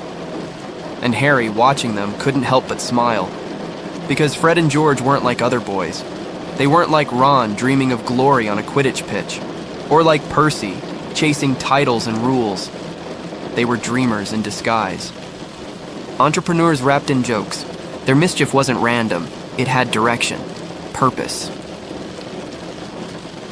Later that morning, as the family prepared for their trip to the Quidditch World Cup, Harry caught a glimpse of it. A small, hand-lettered sign pinned to the twins' bedroom wall. Weasleys. Wizard Wheezes, coming soon. There were sketches, too, of enchanted sweets that caused nosebleeds on command, of trick wands that turned into rubber chickens, of fainting fancies, fireworks in jars, and Tun-Tung toffees. It was a world of color and chaos, a swirling dream of laughter and invention. But it was more than fun. Fred and George were building something, and they were doing it without permission. That afternoon, the moment arrived when the rebellion quietly unfurled. Mrs. Weasley, always bustling and fluttering, was reviewing the packing list. She had conjured a long roll of parchment and was checking it off with a quill that tapped impatiently. "Ron's dress robes, yes. Ginny's, yes. Fred, George, your trunks packed? And remember, no joke items, not this time." The twins exchanged that look again, and then, before anyone could stop, Mrs. Weasley reached into Fred's trunk and pulled out a shimmering purple package marked Skiving Snack Box. Her eyes narrowed to slits. "What is this?" Fred tried a disarming smile. "A small innovation. Not ready for market," George added helpfully. But Mrs. Weasley wasn't amused. Her wand flicked, and the snack box vanished in a puff of smoke. "Absolutely not. You two will focus on your studies this year. No more of this." "Nonsense!" The words stung more than she likely knew, and for a moment, a quiet shadow passed over the twins' faces. Not angry, just resigned. They were used to not being taken seriously. But Harry saw them, really saw them. He could feel it in the way they stood slightly straighter after she'd gone. In the way they exchanged a quiet nod, already rebuilding plans in their minds. This wasn't about mischief. It was about independence. About creating something of their own. That evening, Harry found Fred and George in the orchard. They were tossing something back and forth, a small blue sweet that sparked with each throw. "Careful," Fred said, catching it one-handed. "Still needs testing." George grinned. "Want to see what it does?" Harry hesitated, then laughed softly. "Only if it doesn't turn my hair green." "No promises," Fred said. They didn't set it off. They just sat together, the three of them watching the sunset streak the sky with amber and violet. "Do you think she'll ever understand?" George asked quietly. Harry looked toward the house, where Mrs. Weasley moved in the kitchen, backlit by golden light. "She's worried," he said. "But I think she'll come around." Fred nodded. "Eventually." and then with a flick of his wand, he set the sweet on the ground, where it burst into a tiny puff of violet smoke that smelled like peppermint and made a flower bloom in the grass. They all laughed softly, not at the trick, but at the possibility. They were dreamers, these boys. Clever, bold, and slowly, quietly, shaping a world of their own making. That night, the burrow settled again. Lamps flickered. Crickets sang. Harry lay in bed listening to the gentle creaks of the house. Fred and George were down the hall, whispering in the dark, planning things no one else could quite imagine. He smiled into the pillow. Magic came in many forms, and sometimes it wore a grin. Chapter 6. The Port Key. Morning arrived early at the burrow. Stillness wrapped in pale light, with the hush of fog blanketing the rolling countryside. It was the kind of morning that feels barely awake, as if the sky itself is holding back. A yawn.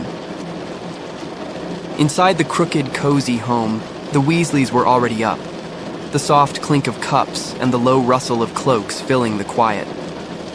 Harry stirred, blinked against the early gray, and sat up in Ron's room, still warm from sleep, still wrapped in dreams. Today was the day. A trip to the Quidditch World Cup. A grand and glittering event he had only heard stories about. The kind of thing wizards whispered about like a myth, but they wouldn't be traveling in any ordinary way. Not by train, nor broom, nor flying car. No. Today, they would travel by Port Key. As Harry dressed, pulling on socks in the half-dark and squinting at his wrinkled jumper, he could hear Mr. Weasley downstairs, giving instructions in a whispering voice. Come on, come on. If we don't leave now, we'll miss our window. By the time Harry and Ron tumbled into the kitchen, the house was a gentle whirlwind. Mrs. Weasley handing out slices of toast like lifelines, Ginny yawning into her sleeve, Fred and George smuggling something mischievous in their pockets, the ray. Morning air was cool, and outside the grass sparkled with dew as if the earth itself were wearing 1,000 tiny diamonds. They set off on foot. Harry walked beside Ron, the damp grass brushing against their ankles, the sleepy hush of the hills stretching out around them. The world was soft and slow, still curled in the edges of dawn. They met Amos Diggory and his son, Cedric, just beyond the hedgerow path. Cedric was tall and easygoing, his Hufflepuff badge glinting faintly in the dim light. There was a quiet kindness to him, something steady and sure. Bit early for most, but the Ministry prefers it quiet, said Amos with a chuckle, tapping his watch. Together they all made their way across the fields, the group growing, boots scuffing earth, breath visible in the crisp air. They climbed hills wrapped in fog. They passed a sleeping village where not even the roosters had begun to crow. And finally, after what felt like miles, they reached a hilltop where a lone boot sat in the grass. An old, worn-out boot. Tattered, scuffed, utterly ordinary. Harry blinked at it, then looked at Mr. Weasley. That's it? Mr. Weasley grinned. Yes, that's it. The beauty of the port key. It has to be something no one would touch. They all gathered close, 8, 10, 12 hands reaching for the old boot. Harry crouched, fingers brushing the damp leather. The wind whispered around them, the sky beginning to lighten. Ready? Called Mr. Weasley. 3, 2, 1, and suddenly, the world tilted. Harry's feet left the ground. He felt a pull behind his navel, as though some invisible cord had yanked him forward. The wind roared in his ears. Colors blurred. Green and blue and gold. The sky folded inward, then back again. He was spinning, faster, faster, air whipping past him in spirals of sound and speed. And then, with a thump, they landed.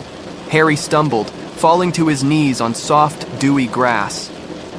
Around him, the others dropped to the ground like apples from a shaken tree, some laughing, some gasping, all dizzy from the ride. They had arrived. As he stood up, brushing grass from his trousers, Harry looked around. They were on another hill.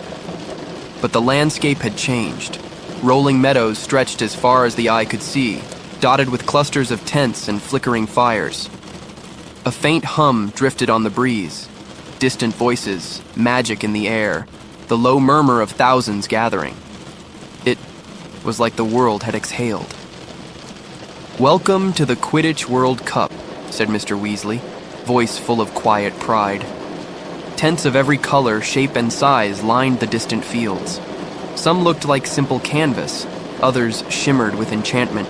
Flags fluttered, campfires glowed, and laughter drifted on the breeze like birdsong. Harry felt a swell of awe. This was the wizarding world at its fullest, not hidden in corners or tucked behind bricks. Here it sprawled, vast and vibrant, filled with families and friends and fanfare. As they made their way toward the campsite, Mr. Weasley stopped now and then to greet acquaintances, offering warm smiles and gentle jokes. And Harry, still catching his breath from the port key, found himself watching, soaking in every detail. The ground beneath his feet was damp but firm. The air smelled like morning and magic, and overhead the sky was turning gold. Fred and George were already whispering plans, spying out souvenir stands. Ron was trying to spot team flags in the distance. And Harry? He simply walked, his heart quiet and full, knowing this was only the beginning, not just of a journey across a field, but of something bigger, something that would unfold slowly, like a story told at twilight. And for now, in this peaceful dawn, with the scent of grass and the sky stretched wide, it was enough to just be here, among friends, in a world unfolding. Chapter 7. Bagman and Crouch. The morning mist still clung to the grass as the group wandered toward their assigned campsite. It was like a patchwork quilt of wizarding life, fields dotted with magical tents, glowing lanterns, and the gentle hum of enchantments. Everywhere Harry looked, he found something new to marvel at. Chimneys peeking from canvas, teapots floating midair, and garden gnomes being shooed away with giggles. Mr. Weasley, ever the cheerful guide, led the way through the meadows. Their spot had been arranged by the Ministry, space number 7, nestled between a family from Luxembourg and a chatty group of wizards wearing shamrock green robes. The tent was modest on the outside, just 2 small flaps and weathered poles. But inside? Inside was magic. As Harry stepped through the canvas, he felt a hush of awe settle in his chest. The inside of the tent stretched far beyond reason. There were beds with patchwork quilts, a tiny kitchen with copper pans, and a little sitting room with 2 squashy armchairs. A kettle was already bubbling on the stove. "It's like the TARDIS," Harry whispered, blinking. Ron gave him a puzzled look, but Mr. Weasley only beamed. "Marvelous, isn't it? I've always loved Muggle camping, but this is comfort." They unpacked their things slowly, letting the morning pass in a haze of soft activity. The sunlight grew warmer, and outside more witches and wizards arrived by the minute, some walking, others disapparating with soft cracks, or emerging from strange objects that glowed and then vanished. The fields turned festive. Flags waved. From tent poles, gold, green, crimson, blue, each one stitched with glittering house symbols or Quidditch crests. Children chased enchanted fireworks across the grass. A bagpipe played itself by a cauldron. And laughter rippled across the meadow like wind through tall grass. Harry wandered for a while with Ron, Fred, and George, exploring the maze of tents. They passed one with live peacocks wandering in and out, another that had a chimney shaped like a serpent. In one corner, a wizard was trying to force a plug into a tree trunk, muttering something about getting the electricity working. Everywhere was wonder and magic, and the feeling of being part of something ancient and grand. When they returned to their own campsite, Percy was sitting at the folding table, polishing a Ministry of Magic badge. It gleamed with the title Department of International Magical Cooperation, and he wore it with pride. Soon after, 2 figures arrived, one tall and broad, the other stooped and silent. Ludo Bagman was the first. He looked like he had stepped straight from a poster. blonde hair, rosy cheeks, and a wide grin. His robes were canary yellow, embroidered with a large black bat, Wimborne Wasps, his old Quidditch team. Bagman was full of cheer and booming laughter. He clapped Fred and George on the back, teased Percy about his badge, and chatted as if everyone were an old friend. "Enjoying yourselves?" he asked, surveying the camp with pleasure. "It's going to be the best match yet."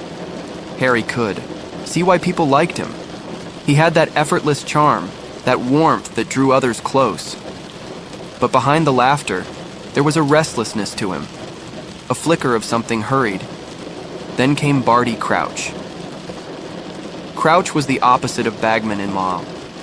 Every way, he was tall and thin with a rigid back and sharp, precise movements. His robes were crisp, not a wrinkle in sight, and his shoes were polished to a mirror finish. He nodded politely to the group but didn't smile. "Everything in order?" he asked curtly, checking a parchment. "No magical disturbances, I hope." "Mister."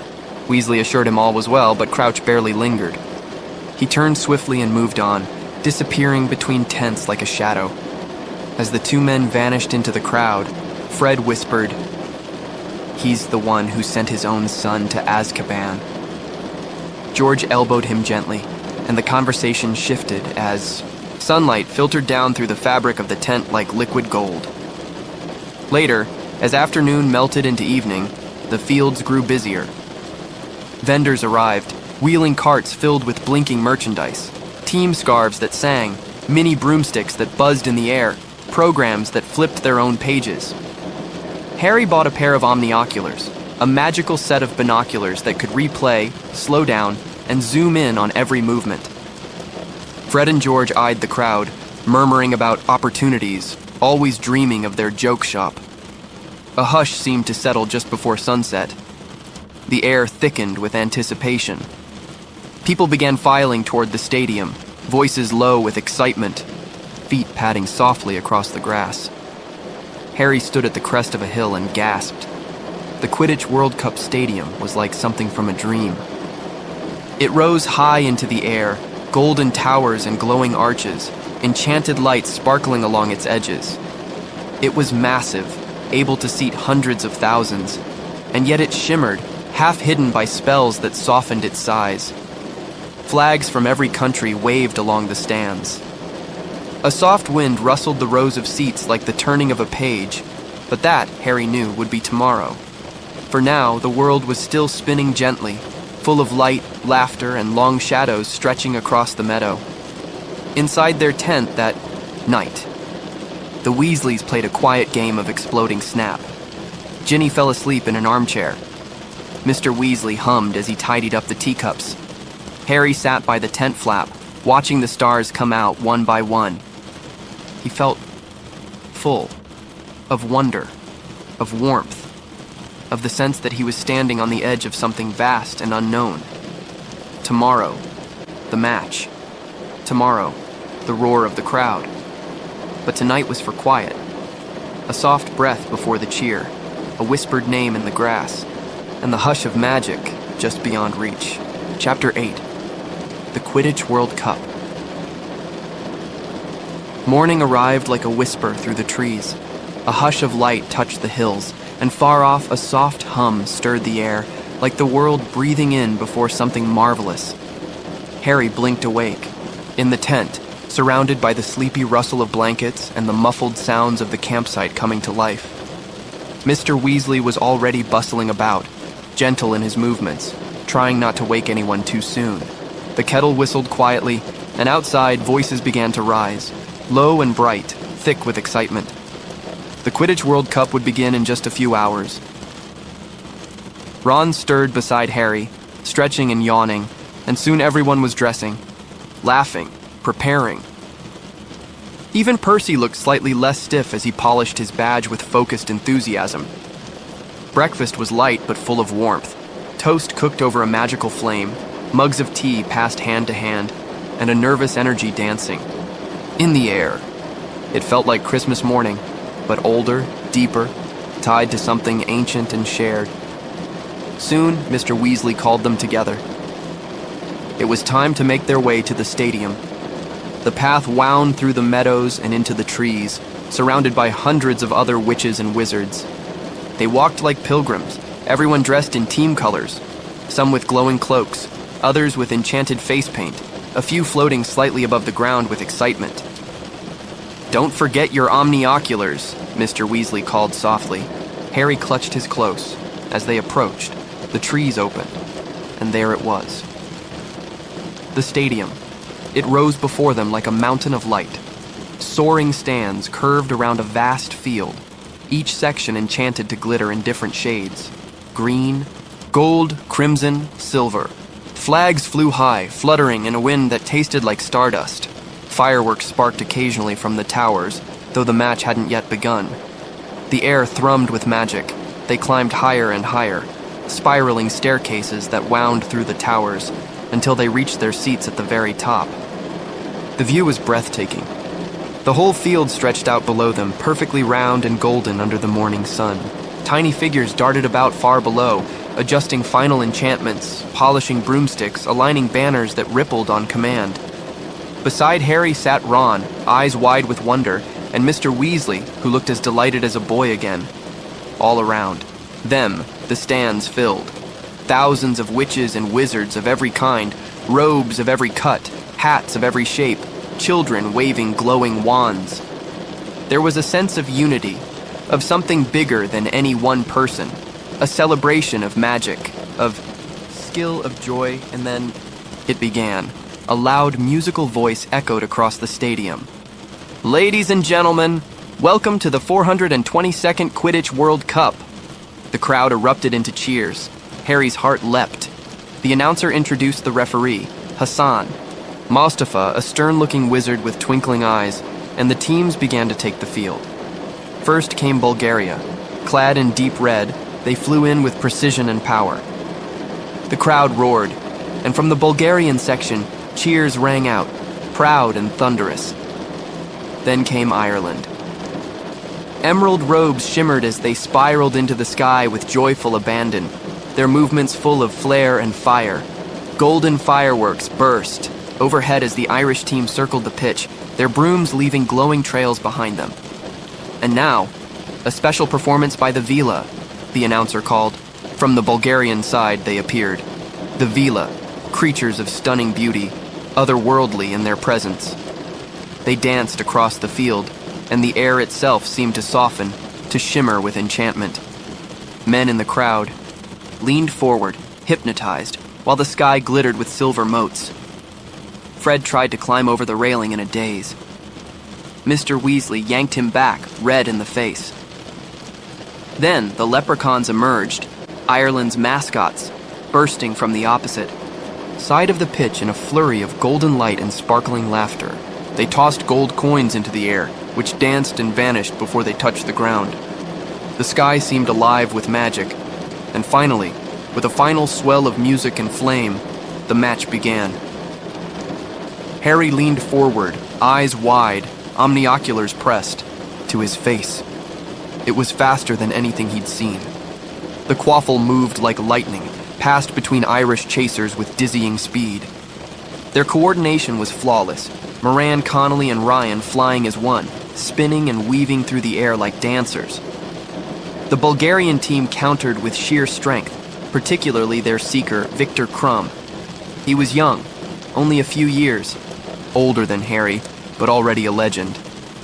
His flight was different from the others, stiff, almost clumsy, but with sudden bursts of precision, like a hawk diving from the clouds. Harry watched, breath caught, as Crumb vanished from view and then appeared again high above the pitch, eyes scanning, focused and still. The score soared, 10 points, 20-30. Ireland surged ahead and the crowd chanted, flags waving, voices rising like song. Fred and George shouted happily, waving their scarves, while Percy tried to track statistics in his program. Suddenly, Crumb dove. A heartbeat skipped the stadium, held its breath. Was it the snitch? No, he pulled up sharply at the last second, causing the Irish seeker to crash into the ground. Gasps and cheers echoed across the stands. It was a feint, a move so skilled and rare it had a name, the Wronski feint. Harry was spellbound. The match went on. An hour, then 2. Ireland remained ahead by a wide margin, their teamwork unmatched, and then a glint of gold. Crumb shot forward, true this time, and the Irish seeker gave chase. They spiraled around the stadium, up, then down, the snitch a flickering spark between them. With a final stretch, Crumb reached, his fingers closed, and the whistle blew. The match was over. Bulgaria had caught the snitch, but Ireland had won the match. The final score was 170 to 160. Confusion rippled through the crowd at first. How could the team that caught the snitch still lose? But soon, cheers returned. Both sides erupted into celebration. The Irish fans shouted and danced. The Bulgarian fans applauded their seeker, who had ended the match on his terms. And Crumb, silent, solitary, flew back to the ground, face expressionless, his team surrounding him with quiet pride. As the crowd began to descend the stands, voices, buzzing, the world still bright with magic, Harry felt as if he had seen something timeless, a moment that would never come again. A match not just of skill, but of heart. And somewhere deep inside he knew. This was more than sport. It was story. It was soul. It was the heart of the wizarding world, beating loud and bright in the open sky. They made their way back to the tent in a daze of delight. The match echoed behind them like a song, and even the stars seemed to shimmer more brightly that night. And somewhere in the distance, the world held its breath once more, waiting. Chapter 9. The Dark Mark. Night had fallen like a velvet curtain over the Quidditch grounds. The sky above was a canopy of stars, soft and endless, as if nothing in the world could go wrong. Harry, Ron, Hermione, and the Weasleys returned to their tent, glowing with the afterlight of the match. They replayed it breathlessly. Connolly's goal, Crumb's Wronski feint, the leprechaun's glittering dance. Laughter warmed the air. Even Percy looked less rigid than usual, his tie loosened, cheeks slightly flushed. Inside the tent, the lantern flickered low, casting soft golden light on their tired faces. Molly Weasley fussed over her children, offering hot cocoa and extra blankets. Sleep settled slowly, like a mist, and for a while, all was quiet. But the stillness did not last. Somewhere in the deep hours of the night, a scream pierced the dark. Not loud, not sharp, but distant and chilling. Harry sat bolt upright, heart thudding. Outside, voices rose in confusion, panic skittering through the camp like wind through dry leaves. "Out of the tent, now!" came Mr. Weasley's voice, firm, quick, no longer gentle. They scrambled outside into a flickering chaos. Smoke curled low over the grass. People were running, wizards and witches in pajamas, clutching children, dragging blankets, calling names. Then, through the blur, they saw it, floating high above. The field, like puppets dangling from invisible strings, were several Muggle campsite workers, limp and turning slowly in the air. Below them, cloaked figures moved, dark shapes in hoods, wands raised, marching. They laughed cruelly, toying with the floating bodies like they were playthings. It was a sight so grotesque, so wrong, it pulled the warmth from the night. The Death Eaters had returned. Panic bloomed in every direction. "Stay together," Mr. Weasley said urgently. "Stick with me." But the crowd churned like a storm tide. People pushed, shouted, fled. Harry felt the ground shift under his feet as they ran into the woods. He held on to Ron's arm, trying to keep Hermione close, their breath sharp and fast in the cool air. Through the trees they tumbled, over roots and under branches. Lanterns bobbed in the distance like fireflies. Spells flashed, green and red and silver, fizzing into the sky like silent lightning. They didn't know where they were going, only that they needed to get away. Then, suddenly, Harry fell. He hit the ground with a thump and rolled. His hands met grass, his glasses askew. When he looked up, Ron and Hermione were gone. He scrambled to his feet, heart hammering. The woods were quieter here, a little clearing, moonlit and still. He caught his breath, listening. And then he heard voices, just beyond the trees. One was shrill, angry, another deeper, cautious. They spoke of something hidden, someone watching them. Harry ducked low, heart thudding, and then a flash of green light, a rush of heat, a scream, and high above the trees, a burst of sickly green erupted into the sky. The dark mark, a skull, a serpent.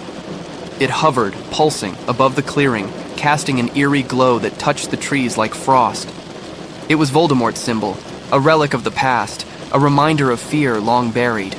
To those who had lived through the war, it meant death. It meant he had come.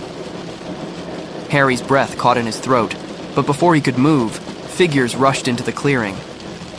Wizards in ministry robes, wands drawn, they shouted and stunned before questions. Harry, dazed, was thrown backward, landing hard. He barely had time to cry out before others arrived. Mr. Weasley, Percy, even Bill and Charlie, pushing through, trying to explain. From the shadows, a young man emerged, pale, panicked, trembling. It was Winky, the house elf, and at her feet, a wand, the very wand that had cast the mark. The air snapped with tension. Mr. Crouch, normally composed and cold, looked furious, beyond reason. He accused Winky of stealing a wand, of breaking orders, of shaming him. Winky sobbed, too frightened to speak. Hermione stood tall, voice quivering but clear. She defended the elf, questioning how such a small, trembling creature could have conjured such dark magic. But Mr. Crouch would not listen. In a burst of cold fury, he dismissed Winky, banished her. The little elf crumpled, her world ending not with fire, but with cold words and silence. And then, in the quiet that followed, Mr. Diggory, the elder, picked up the wand, examining it. He turned to Harry. "Is this yours?" Harry nodded slowly, confused. He hadn't even realized it was missing. "Someone must have stolen it from you," Amos Diggory muttered, still troubled. "Used it to cast the mark. But who? And why?" The forest held no answers, only shadows and smoke and the strange taste of dread. Eventually, the group made its way back through the trees. Dawn was breaking, a dull, gray light creeping across the fields. The campsite was in shambles, tents burned, flags torn, people sitting in dazed clusters, nursing bruises, comforting children. The magic of the night had crumbled into ash. Harry, Ron, and Hermione moved quietly among the others. No one spoke much. Even Fred and George seemed shaken, subdued. Mr. Weasley helped the ministry with cleanup, his face lined with worry. There was talk, low and fearful, of the Death Eaters returning, of the dark mark rising again, of old darkness that had never truly vanished. In the silence, Harry touched his scar. It didn't hurt, but it felt warm, distant, watching. He said nothing. As they returned to their tents, the sky now streaked with morning, Harry lay awake in his bunk, eyes open. He thought of Crumb. He thought of Winky. He thought of the shadowy figures in the woods and the green light in the sky. And most of all, he thought of Voldemort. Not gone. Not forgotten.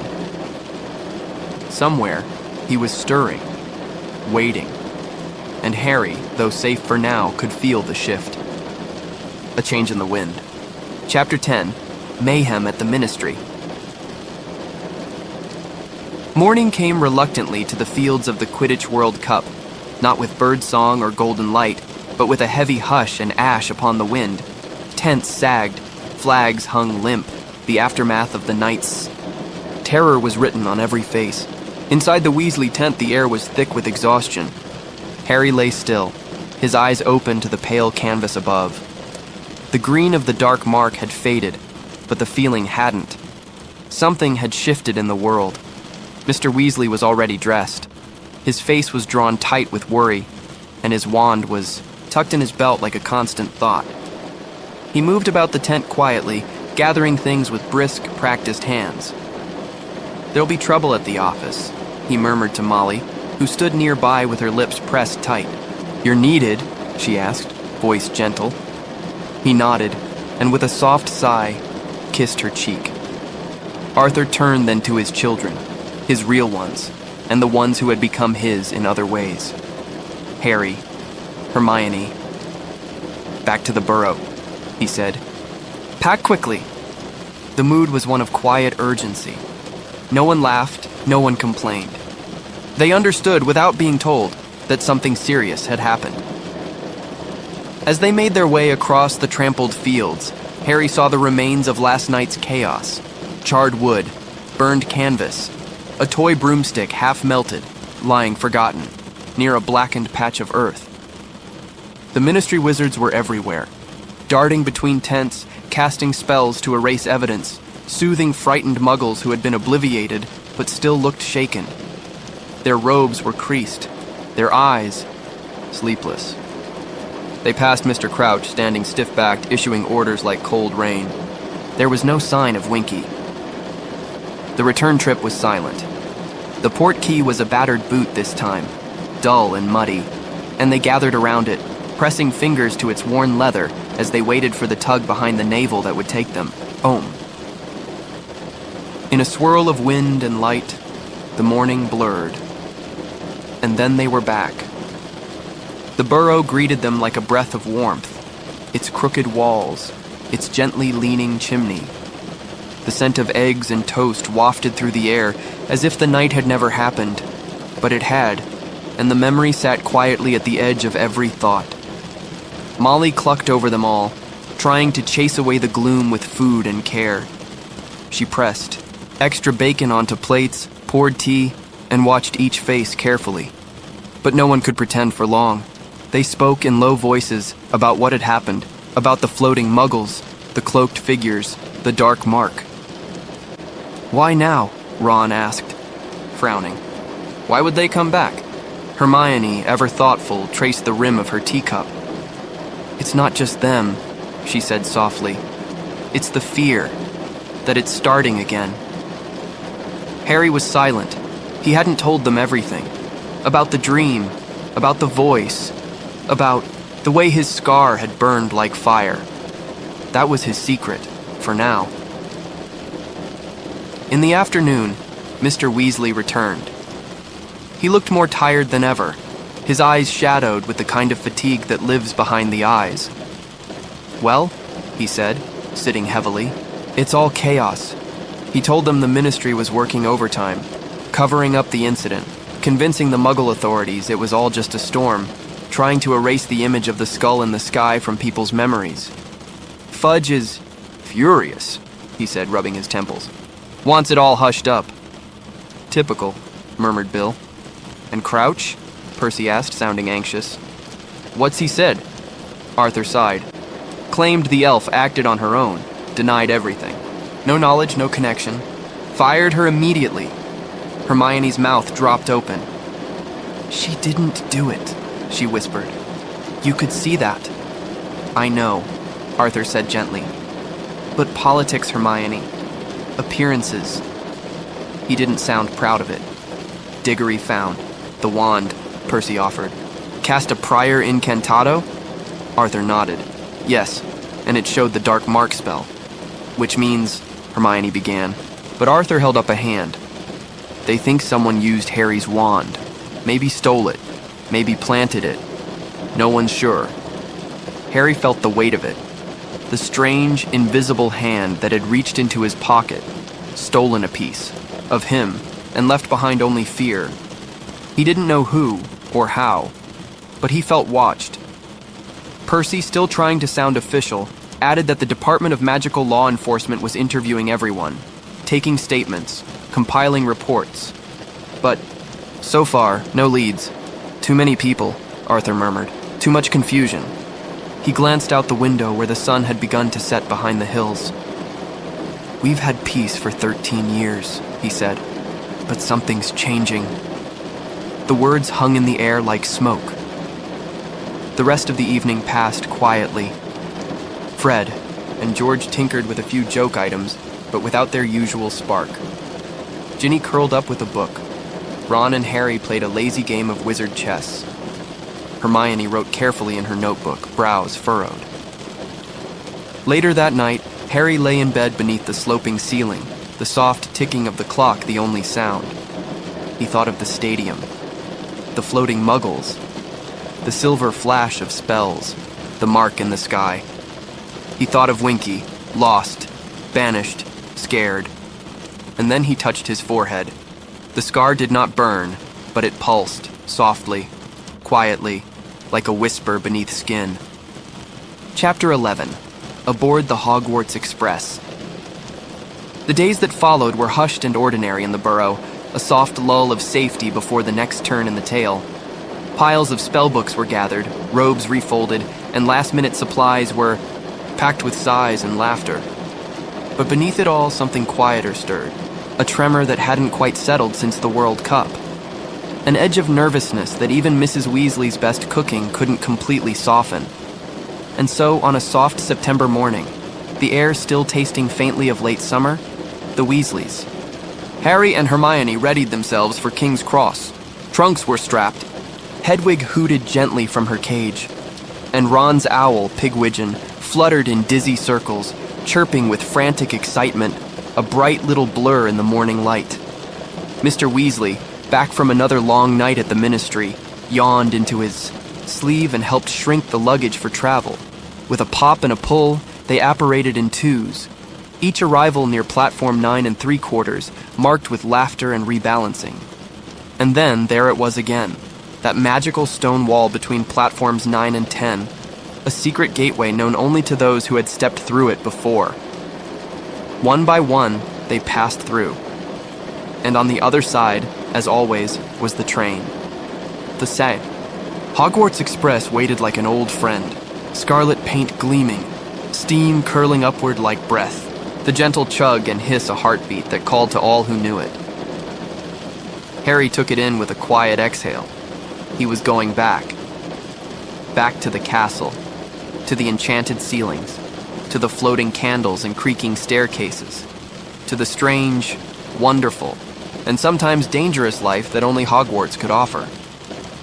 The group moved along the platform, seeking a compartment. Fred and George disappeared somewhere ahead, mischief already lighting their eyes. Ron, Harry, and Hermione found a quiet space near the end of the train.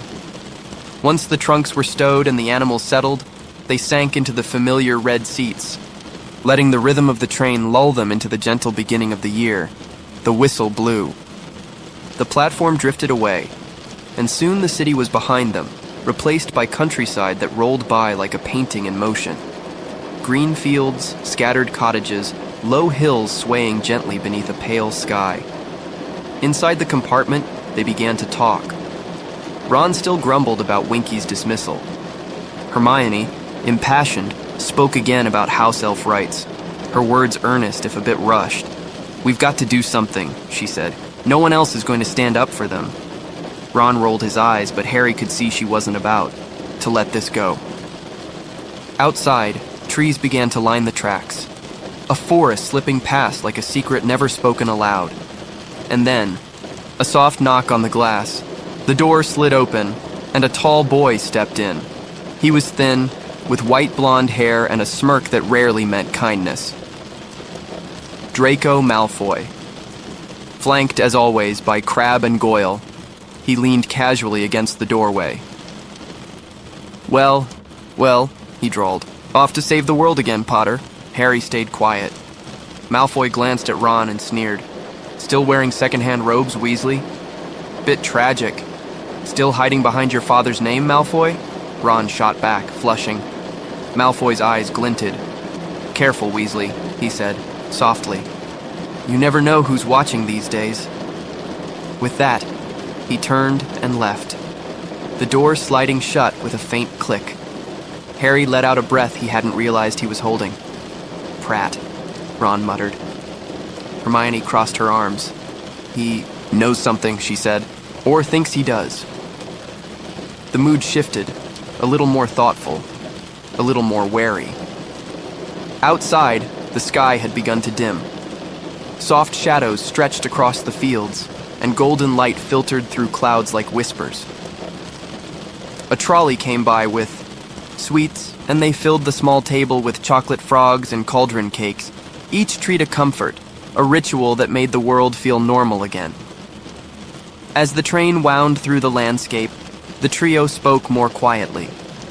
About classes, about who might teach defense against the dark arts this year, since the post, as always, remained cursed with a yearly turnover. "I just hope it's someone who lasts longer than a few weeks," Ron said. Harry thought of Moody. The dream. The scar. He didn't say anything. The sun dipped lower. Twilight painted the world in blue and silver. And then, at last, the train began to slow. They changed into their robes. The click of the train beneath them grew quieter, more drawn out. Outside, the window, the great lake glistened, still in black like a sleeping mirror, and beyond it, just peeking into view, Hogwarts. Towers rising from stone. Windows glowing with welcome. A silhouette of magic carved into the mountainside. Harry felt his heart lift. He was home. The train pulled into Hogsmeade Station, and the platform bustled once more. Prefects. Calling names, first years wide-eyed with awe. The older students climbed into thestral-drawn carriages, the creatures invisible to those who hadn't seen death. They moved as if pulled by wind and shadow. Harry, Ron, and Hermione stepped into one of the carriages, the door creaking shut behind them. As they rode through the night, the castle grew larger, closer. Warm lights glowed through windows, and the scent of the lake and pine drifted in on the breeze. They were nearly there. Another year had begun, and though none of them could know what awaited, the train had done its quiet work, carrying them forward, one gentle turn of the wheels at a fall. Time, Chapter 12, The Triwizard Tournament. Night settled fully over the castle as the carriages rolled to a stop. The smell of damp earth and moss clung to the air, and above them, the great turrets of Hogwarts stood like sleeping giants, lit softly by golden lanterns and the faintest touch of moonlight. As Harry, Ron, and Hermione stepped out, their eyes lifted to the castle they knew so well. And yet this time, something felt subtly different, as if the stones themselves held a breath.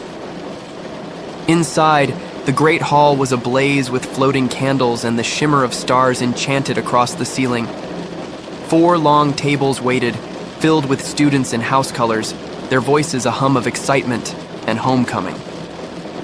At the front, the staff table stretched beneath the high windows, and in the center sat Albus Dumbledore, as serene and unflappable as ever, his silver beard glowing faintly in the candlelight. They took their places at the Gryffindor table. Familiar faces smiled and waved. Seamus, Dean, Neville, and the others. The hall filled with rustling robes, clinking goblets, and the warm sounds of reunion. Then, in a soft clearing of voice and hush of magic, Dumbledore rose. His eyes twinkled, but his tone was calm, deliberate. "Good evening," he began, voice echoing gently across the hall. "Welcome to another year at Hogwarts. Let us begin, as ever, with a feast." And with that, the platters appeared. Golden roast potatoes, steaming meats, baskets of warm bread, and platters of roasted vegetables, all blooming into being on the long oak tables. Laughter rolled like waves. Plates filled, emptied, and filled again. And somewhere in the background, the shadows of the ceiling danced with floating stars. When the feast ended, the food faded away as if exhaled by the castle itself, and the room once again turned its attention to the headmaster. Dumbledore stood once more, this time with a softness in his step that suggested something important was to be shared. "I have a few start-of-term announcements," he said, hands lightly resting on the back of his chair. "First, I'd like to welcome back Professor Grubbly Plank, who will be substituting occasionally for Professor Hagrid."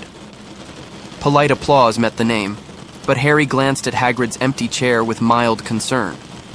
"Where was he?" Dumbledore continued, his voice warm, yet touched with a quiet formality. "Now, this year will be unlike any other. I am pleased to announce that Hogwarts will be hosting a legendary event, one not seen in many generations.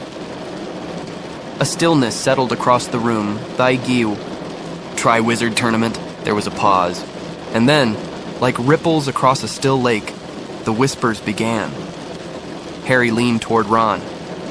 The what? Ron's eyes were wide. It's a competition. An ancient one, he whispered. Between the three biggest wizarding schools. Hogwarts, Beauxbaton, and Durmstrang. It's huge. Dumbledore's voice rose just slightly above the murmurs. This is a chance for magical cooperation, for friendship beyond borders, and for one student from each school to represent their house. In heritage in a series of tasks, his eyes passed across the sea of students, full of wonder and perhaps a trace of caution. The tasks are dangerous, he said softly, which is why an age restriction has been imposed this year. No student under the age of 17 will be permitted to submit their name. There was a groan from many of the younger students. Fred and George especially looked deeply disappointed. But, Dumbledore added, with a flicker of that ever-present spark in his gaze, for those eligible, this will be a chance to make history. Excitement hummed through the hall like bees in a field. Students began speculating immediately. Who would come from the other schools? What would the tasks be? Would anyone from Hogwarts win? As the final announcements wound down and Dumbledore led them in the school song, Harry couldn't help but feel a strange flutter beneath the joy. He'd faced many things at Hogwarts, some thrilling, some terrifying, but this felt different.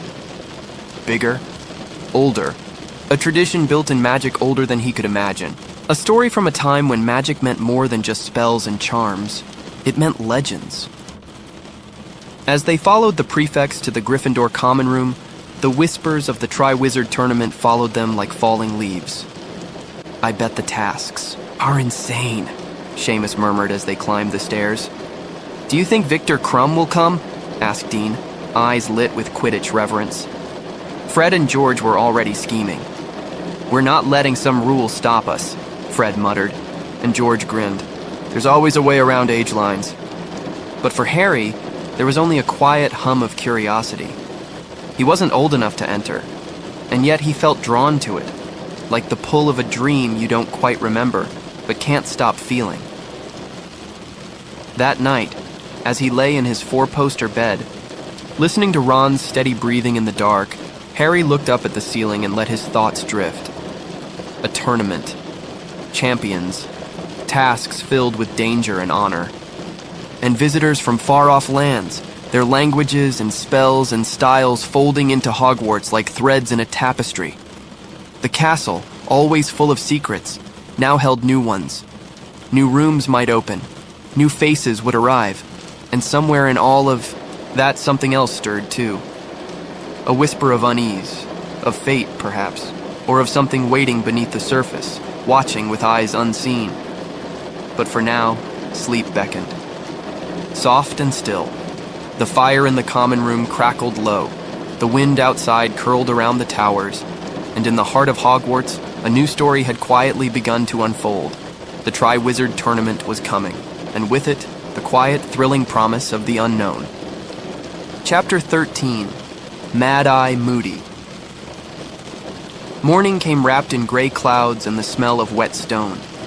Hogwarts was quieter than usual, the excited buzz of the previous night replaced by a subtle hush, like the castle itself was holding its breath.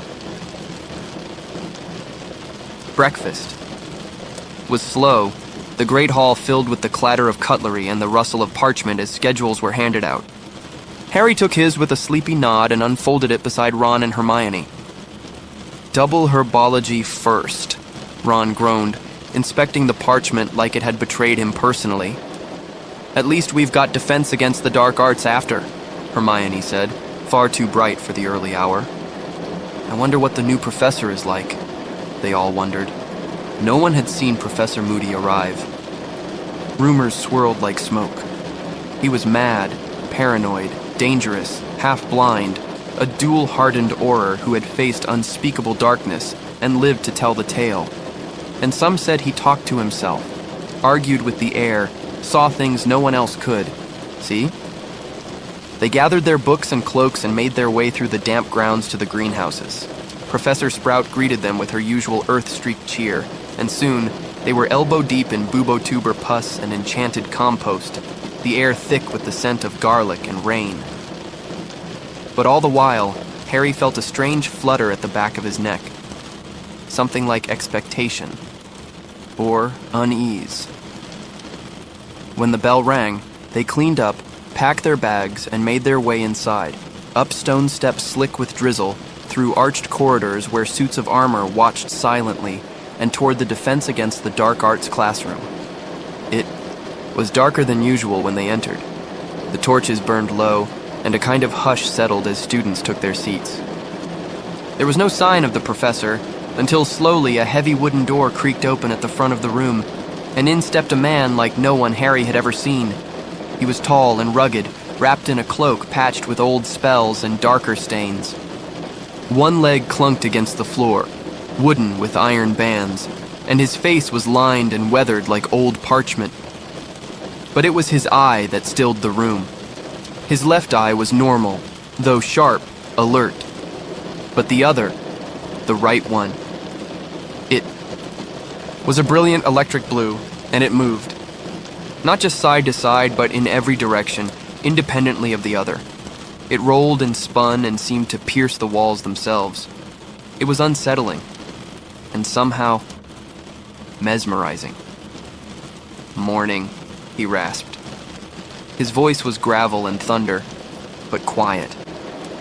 "Name's Moody, Alastair Moody, but you can call me Professor." He limped to the front of the class, cloak dragging like mist. "I've been brought in for one reason, to teach you how to defend yourselves. Not from pixies or grindylows, but from the real stuff. The stuff that waits in the dark, the stuff that can kill." A few students shifted in their chairs. Moody's eyes swiveled toward them. "All right," he said, suddenly businesslike. "Let's get straight to it. Who can tell me about the unforgivable curses?" There was a silence. Then Hermione's hand rose. She explained quickly, voice slightly breathless. "There are three. Avada Kedavra, the Cruciatus Curse, and the Imperious Curse. They're called unforgivable because their use against another human being is illegal. Anyone caught using one gets a life sentence in Azkaban." Moody nodded, the corners of his mouth twitching toward something that might have been approval. "Correct. And today, we're going to see them." Gasps echoed through the room. Moody turned toward a large glass jar on his desk and reached inside, pulling out a spider, a large one, black-legged and twitching. He placed it on the desk and raised his wand. Crucio. At once the spider writhed and twitched, its legs curling and flailing. The class watched in horrified silence.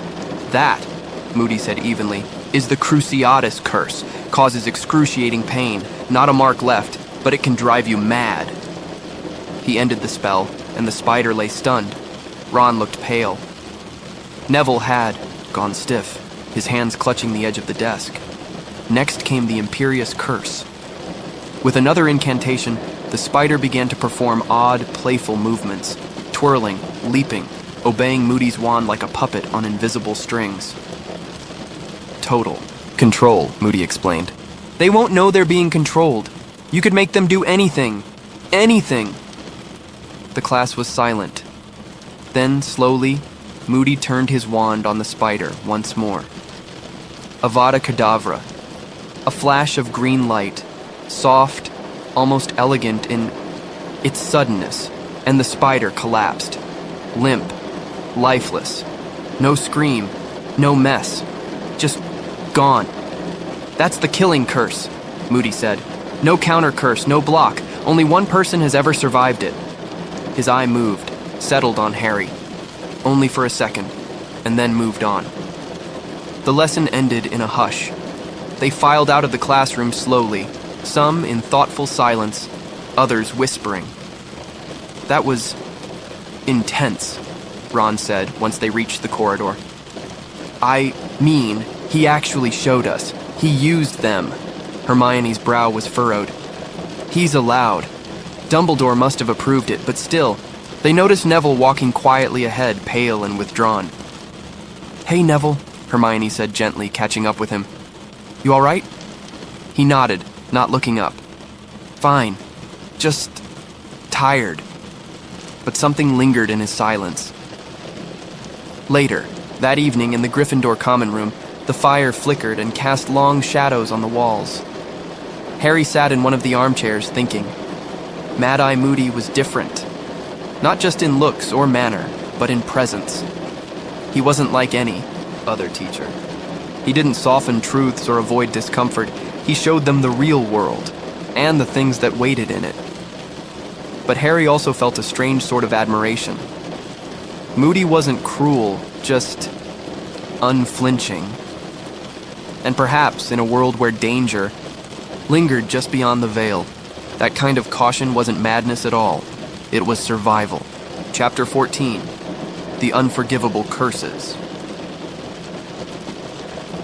The day after Mad-Eye Moody's first lesson felt different. The castle had not changed, not truly, but the air held a quiet weight to it, as if the stones themselves remembered something troubling. Even the ghosts seemed to float a little more slowly through the corridors. Harry awoke with the memory of green light behind his eyes. That flash, not loud, not dramatic, but absolute. The kind of silence that follows the end of something, the killing curse, Avada Kedavra. He had seen it once before, in a dream, or a memory. The night his parents died, the night he didn't.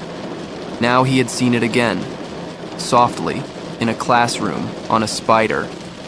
But even in miniature, the spell had been final. There was no homework assigned from Moody's lesson, but the students couldn't stop thinking about it. In the Great Hall at breakfast, talk of unforgivable curses wove between mouthfuls of toast and murmured questions. "Did you see Neville?" Hermione whispered. Harry nodded. "He looked shaken." Ron frowned. "I mean, who wouldn't be?" Hermione gave them both a meaningful glance. Neville's parents were tortured with the Cruciatus curse. That's what happened to them. Silence settled like frost. They didn't need to say more. Later that day, Professor Moody asked to see Neville privately after class. No one knew what was said, but when Neville returned to the common room that night, his eyes were brighter. In his arms, he carried a small, battered book on magical plants. Professor Moody gave it to me, he said simply. Said he thought I'd like it, and Neville did. He sat by the fire for hours, turning pages carefully, one after another, lips moving silently as he read. It was not the only change Moody brought to Hogwarts. In lessons, he introduced them to jinxes and counter curses, to shielding, charms and reflex spells. He showed them how to think defensively, how to expect the unexpected. He called it constant vigilance. But it wasn't fear he taught. It was awareness, a readiness, not of war, but of wisdom. Still, the lesson on the unforgivable curses lingered like mist. For days afterward, students whispered about them in hallways.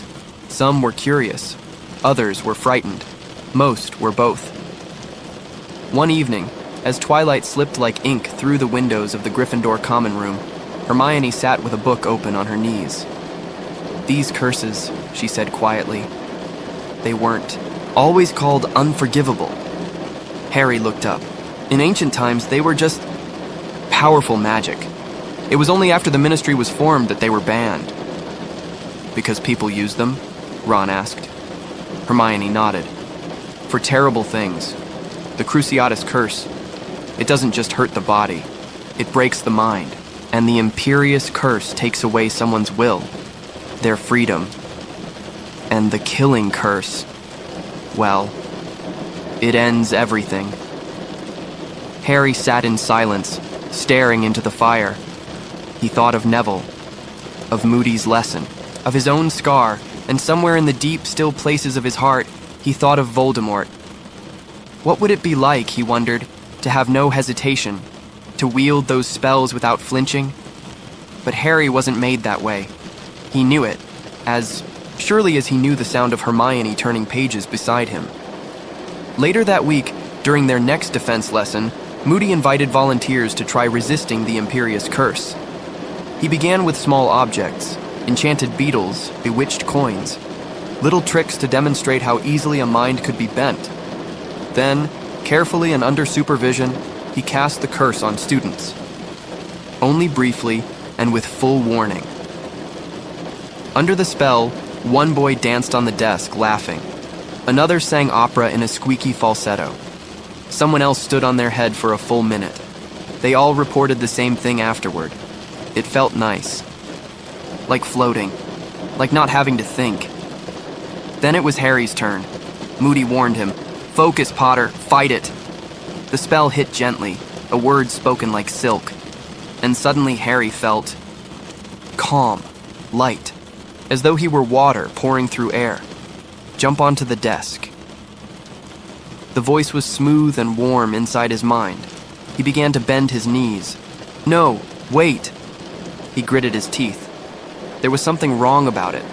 His muscles wanted to obey, but his mind rebelled. He straightened, shook his head. "Better than the others," Moody growled, sounding almost impressed. "You'll get there." It took Harry 3 tries, but eventually he was able to throw off the curse entirely. Each time it grew easier, like building, a muscle made of thought and will. Moody looked at him with something close to pride. Harry didn't feel proud. He felt unsettled. To be controlled, even briefly, was a strange and frightening thing.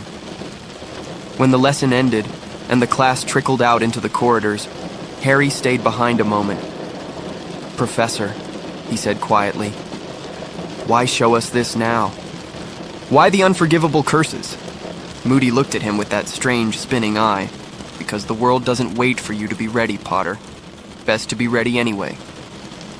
Harry nodded, unsure what else to say. Outside, the wind stirred the leaves across the grounds. The lake rippled gently under the gray sky. And within the castle's stone heart, students dreamed of hexes and heroes, of curses and choices, the kind of dreams that didn't fade easily, the kind of lessons that stayed with you long after the classroom emptied. Chapter 15, Beauxbatons and Durmstrang. The days drifted by in a quiet rhythm, each morning clothed in mist, each evening lit by the golden hush of candlelight. September at Hogwarts was a slow symphony, one of whispering parchment, low murmurs in the library, and the crisp rustle of autumn leaves brushing the windows like 1,000 secret messages from the Forbidden Forest. Yet even in this calm, something different was beginning to bloom. A sense of anticipation, hushed and curious, like a secret about to step into the light, the Triwizard Tournament. That distant promise had taken on a kind of shimmer. Whispers grew with every passing day. 3 tasks. Dangerous, they said. Only 1 champion per school. No one knew the full details, not even the professors. But it was enough to stir the air with wonder, with possibility. Ron had taken to speculating wildly during meals, waving his fork like a wand of fate. "I bet the first task's a duel," he said one morning, toast crumbs in his lap. "Champions facing off with dragons, or giants." Hermione rolled her eyes gently. "No one said anything about dragons." "Yeah, but it would be brilliant, wouldn't it?" Harry smiled, but quietly. A part of him felt that familiar tug of curiosity. And something else. A tremor deep beneath the surface, a sense that whatever lay ahead was more than just a contest. That evening, during dinner in the Great Hall, Dumbledore rose from his seat, the room stilled with a gentle hush. "The time has come," he said, his voice deep and warm. "Tonight, we welcome guests from afar." There was a pause, a stillness where only the clink of goblets could be heard. "2 great wizarding schools will arrive shortly. Let us greet them not only with hospitality, but with open hearts." The students whispered excitedly, heads turning, toward the towering oak doors. And then, so quietly you could have missed it, the floor began to tremble. At first, it was a mere vibration, then a soft thud, then another, louder. The great doors creaked open. A gust of wind swept in, carrying with it a scent of snow and smoke. And into the hall came giants, or rather students tall and pale and cloaked in heavy fur-lined coats, eyes sharp as icicles. Durmstrang. They moved in perfect formation, led by a man who seemed carved from stone, a broad, grim figure with a thick beard and piercing gaze. Professor Karkaroff. But it was the boy walking beside him that drew every eye. Victor. Crumb, a name already wrapped in legend. The famous seeker of the Bulgarian national Quidditch team. Even Harry felt a strange twinge, a mix of awe and a flicker of something like envy. The Durmstrang students bowed stiffly and took their place at the far end of the hall. Then came silence. Deeper silence, as though the air itself had paused to listen. Outside the windows, something floated, gracefully, lightly, a pale, shimmering shape in the sky. It drifted closer, revealing itself not as a broomstick nor a dragon, but a carriage. An enormous powder blue carriage drawn by winged horses the size of elephants, their manes silver in the moonlight. The carriage landed with a thud soft as snowfall, and from its doors emerged beauty itself. Girls and boys with luminous skin, veils of silk and satin trailing like smoke behind them. Each one glided rather than walked. Beau bâton. Their headmistress was a giantess of elegance, a towering woman with a sharp nose and flowing robes, scented faintly of lilac and frost. Madame Maxime. She inclined her head with grace and took her place at the staff table, her students following in near silence, each movement practiced, almost choreographed. The great hall had never felt so small.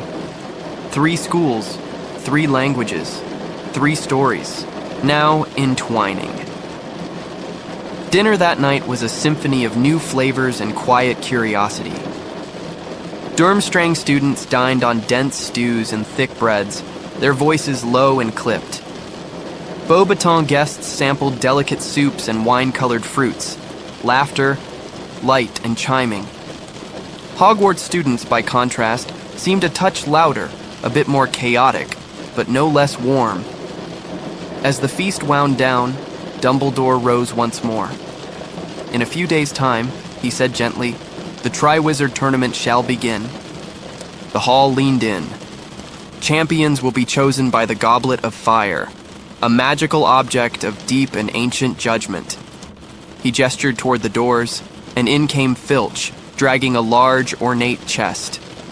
With a small flourish, Dumbledore revealed the goblet, a simple wooden cup crackling softly with blue fire. It flickered, as if listening. No one under the age of 17 may submit their name, Dumbledore continued.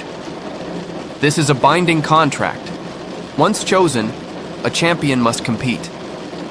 He paused, his eyes glittering behind half-moon glasses. I urge you all to consider this not as a contest of triumph, but as a meeting of hearts and minds, a celebration of courage, unity, and understanding. The fire flared once, then settled. The Goblet of Fire.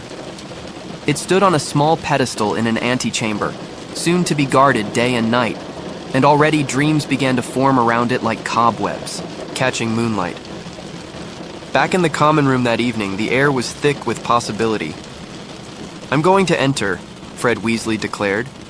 Me too, said George. Ron blinked. But you're not 17. Fred grinned. Age is just a number, my friend. We have plans. Hermione frowned. You're not supposed to get around the age line? Fred winked. That's what makes it fun. Harry said little. He wasn't sure what he wanted. Part of him burned to try, to step forward, to be chosen. Another part, smaller but no less real, whispered caution. That night, in his 4-poster bed, he stared at the ceiling and listened to the wind.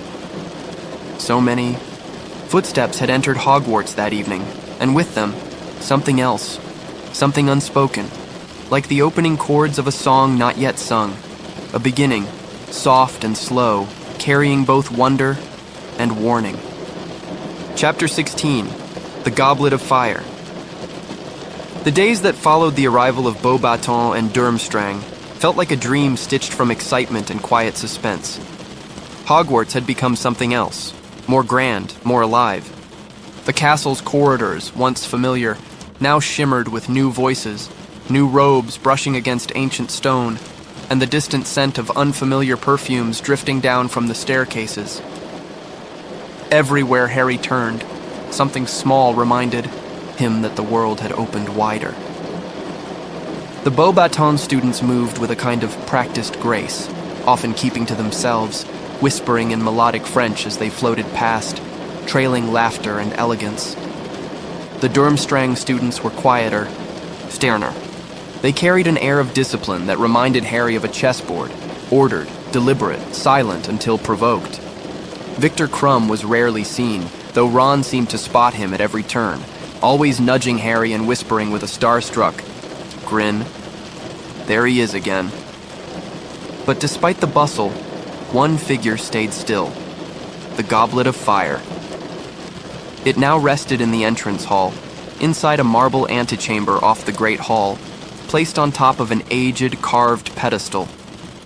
A silver age line surrounded it, an invisible magical boundary that sparkled faintly in the light. And inside the goblet's wooden frame, that soft blue flame danced. Always flickering, never dimming, as if breathing. Each day, students passed by, gazing with awe or dreaming in silence. Names would be submitted soon. It was the talk of every table, every corridor. At breakfast, Harry sat between Ron and Hermione, as the conversation flowed like a lazy stream. "Do you think Crumb's going to enter?" Ron asked, stuffing toast into his mouth. "He's probably already submitted his name," Hermione replied, stirring her tea. "Though I doubt Durmstrang has many students over 17. Most leave earlier than Hogwarts students." Fred and George appeared at their side, grinning like twins up to something, because, as usual, they were. "Just wait," Fred whispered. "Tonight's the night," George added. Hermione narrowed her eyes. "You're not seriously going to." Tracy, but they only winked and strolled off, pockets suspiciously bulging with what looked like sweets. Or possibly something far more magical. That evening, the common room buzzed with anticipation. People whispered about who had entered, who hadn't, and who was waiting until the very last moment. "Are you going to do it?" Ron asked Harry, voice low. Harry hesitated. "No! I mean, I'm not 17, even if I wanted to." "You could try," but Harry shook his head. "I don't think I want to compete. Not really." And it was true. The thought of it, so thrilling at first, had begun to weigh. The tasks, the danger, the expectation. It was not a dream he felt ready to chase. The next morning, laughter rang through the corridors. Fred and George had made their attempt. With chests puffed and grins wider than ever, they approached the goblet, just before breakfast, standing tall, proudly announcing their entry. They each dropped a slip of parchment into the flame. For a moment, it accepted the names without a fuss. And then, whoomp! A burst of magic lifted both twins into the air and hurled them backward over the age line. They landed with a thud, beards now trailing from their chins like silver waterfalls. "Look at us!" Fred cried, eyes wide. "We're old men!" George laughed. Their attempt had failed, but in true Weasley fashion, they wore their new beards like trophies of glory. McGonagall was less impressed. "That," she said, lips thin, "is exactly why the age restriction exists." But the goblet had spoken, if only to deny them. By the end of that day, all entries had been submitted. The goblet would spend the night deliberating, and tomorrow, it would choose. The feast that evening was richer than usual, filled with roast. Meats, caramelized vegetables, and gleaming jugs of pumpkin juice. But the atmosphere was different, thicker, quieter. Everyone was waiting. Dumbledore rose, robes shimmering like twilight. He raised his goblet. Tonight, the goblet will decide. 3 champions, 3 schools. He turned, and with a flick of his wand, the lights dimmed. All eyes turned to the antechamber. The goblet flared. That blue flame, once gentle, now danced with sudden life. Sparks flew, casting ghostly light across the walls. A hush fell over the hall, and then a name. The fire turned red, briefly, before shooting out a single slip of parchment. Dumbledore caught it delicately. He read the name aloud, voice calm and steady. The champion for Durmstrang. Victor Krum! There was a burst of applause from the Durmstrang table. Krum stood quiet and expressionless, but his teammates clapped him on the back, pride burning bright in their eyes. The flame turned red again. Another name. Dumbledore reached. Up once more, the champion for Beauxbatons, Fleur Delacour. Gasps rippled through the hall. The beautiful girl with silver blonde hair stood gracefully, eyes wide but serene. Her classmates applauded delicately, pride tempered with awe, and then once more, the goblet flared. A third name. The champion for Hogwarts, Cedric Diggory. Thunderous cheers erupted from the Hufflepuff table. Cedric stood, his face warm, with surprise and humility. Harry clapped too, a real smile on his face. Cedric, kind, fair, capable, was a perfect choice. It should have ended there. The goblet dimmed. The flame stilled. Dumbledore turned to lead the champions away, but then the flame flared again, red, fierce, crackling. Everyone stared. A fourth piece of parchment shot from the goblet. Dumbledore caught it, eyebrows knit in quiet confusion. He looked down, and then up. He read, voice quiet now. Harry Potter. The world fell into stillness. No one moved. No one clapped. Harry sat frozen, the words echoing in his chest. He hadn't entered. He hadn't even tried, but his name had emerged, dancing on fire, whispered by wood and flame. Dumbledore's eyes met his. No accusation, just a searching calm. Harry, he said gently, come forward. The room breathed as one. Harry stood. Slowly, the path to the antechamber stretched out before him, long and quiet. As he walked, time softened. Eyes followed. Questions bloomed like shadows. But Harry said nothing. He stepped through the archway into the waiting room beyond, where Cedric, Fleur, and Krum had already gathered. And in the silence that followed, one thought settled over the great hall like snow. The rules had changed, and something old, something deep and watchful had stirred. Chapter 17. The 4 Champions. The antechamber was quiet, thick with the weight of surprise. Cedric Diggory looked up first as Harry entered, brows drawn slightly in confusion. He offered a small nod, one Harry barely returned, his chest still full of fluttering uncertainty. Fleur Delacour turned too, narrowing her eyes. Her voice, soft but edged, broke the hush. What is it? Do they want us back in the hall? But it was Victor Krum who simply stared, arms crossed, unreadable behind deep-set eyes. Harry's voice was small. My name came out. The room seemed to still further, as if even the stones beneath their feet needed time to understand. Before more questions could surface, the door swung open. Dumbledore entered with long strides, followed closely by Professor McGonagall, Mr. Crouch, and Ludo Bagman. Bagman's smile flickered across his face like an uncertain breeze.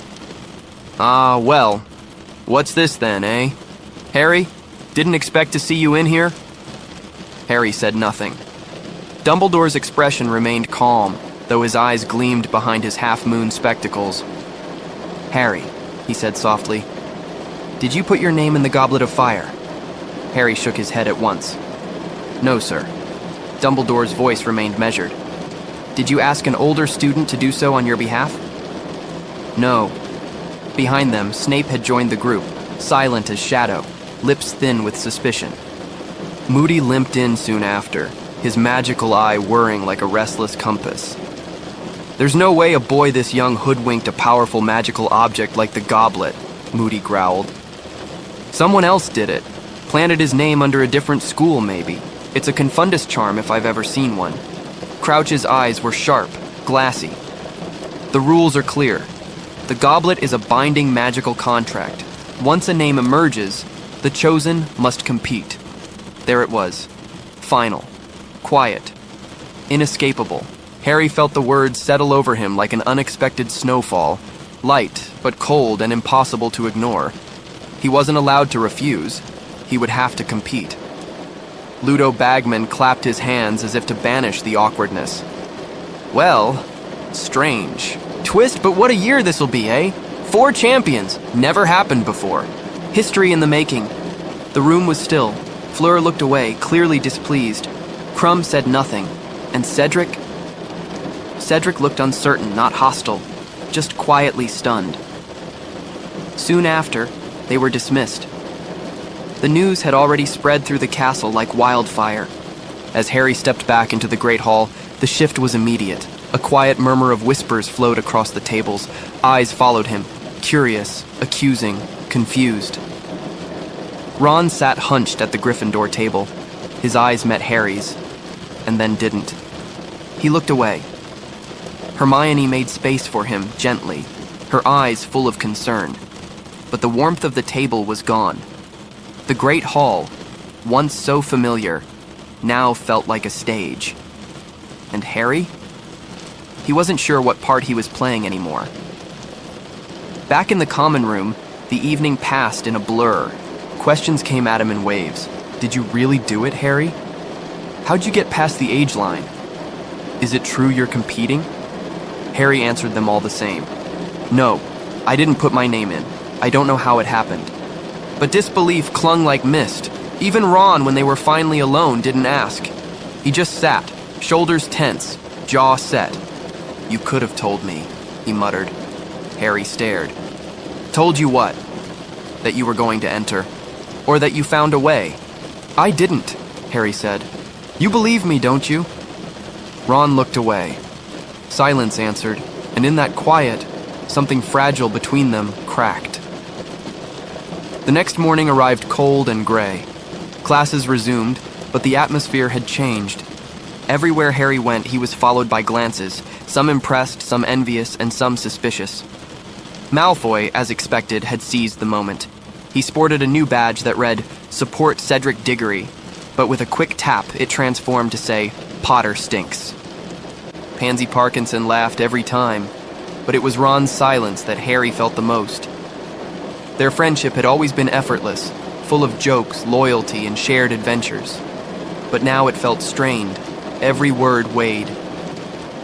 Hermione did what she could, offering comfort, distraction, understanding, but even she couldn't mend what Harry couldn't explain.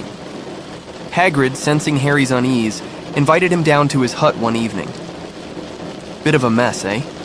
He said gently, handing Harry a mug of tea that smelled faintly of root and wood smoke. Harry nodded. I didn't put my name in, but no one believes me.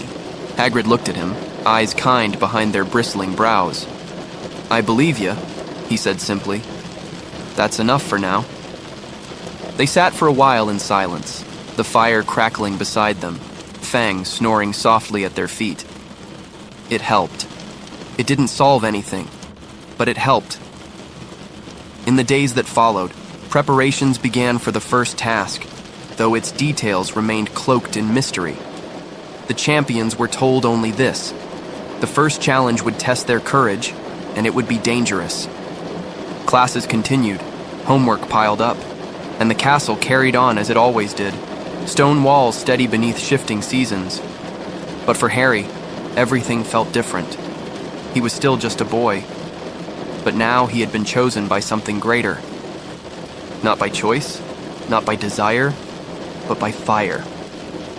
And so the days marched onward slowly, dreamily, toward whatever waited just beyond the edge of knowing.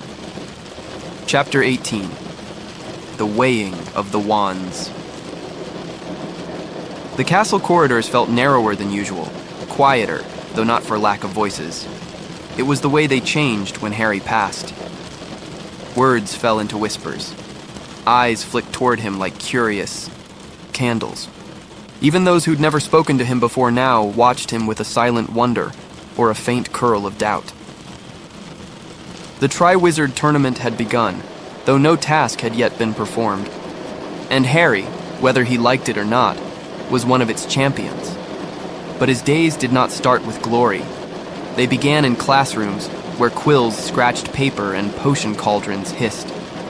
They passed in the Great Hall, where he now sat further from Ron, an invisible sea stretching between them at mealtimes, and they ended in quiet nights where thoughts filled the silence Ron had left behind. Then, one evening, Harry received a note. It was from Professor McGonagall, terse and proper as always. Potter, please report to the entrance hall at 4 o'clock this afternoon for a preliminary ceremony concerning the Triwizard Tournament. It didn't explain more than that. But when the hour came, Harry walked there alone, heart slightly heavy but curious, and found the other champions already waiting. Fleur Delacour stood with her silvery hair draped down her back, arms crossed, and eyes flicking across the room like soft steel. Victor Krum leaned against a pillar, his heavy frame slouched, arms folded. He said nothing, but nodded once at Harry, and Cedric Diggory, tall, kind-eyed, with a quiet strength that seemed to glow gently, smiled. "Hey, Harry," he said. "Rough week?" Harry nodded.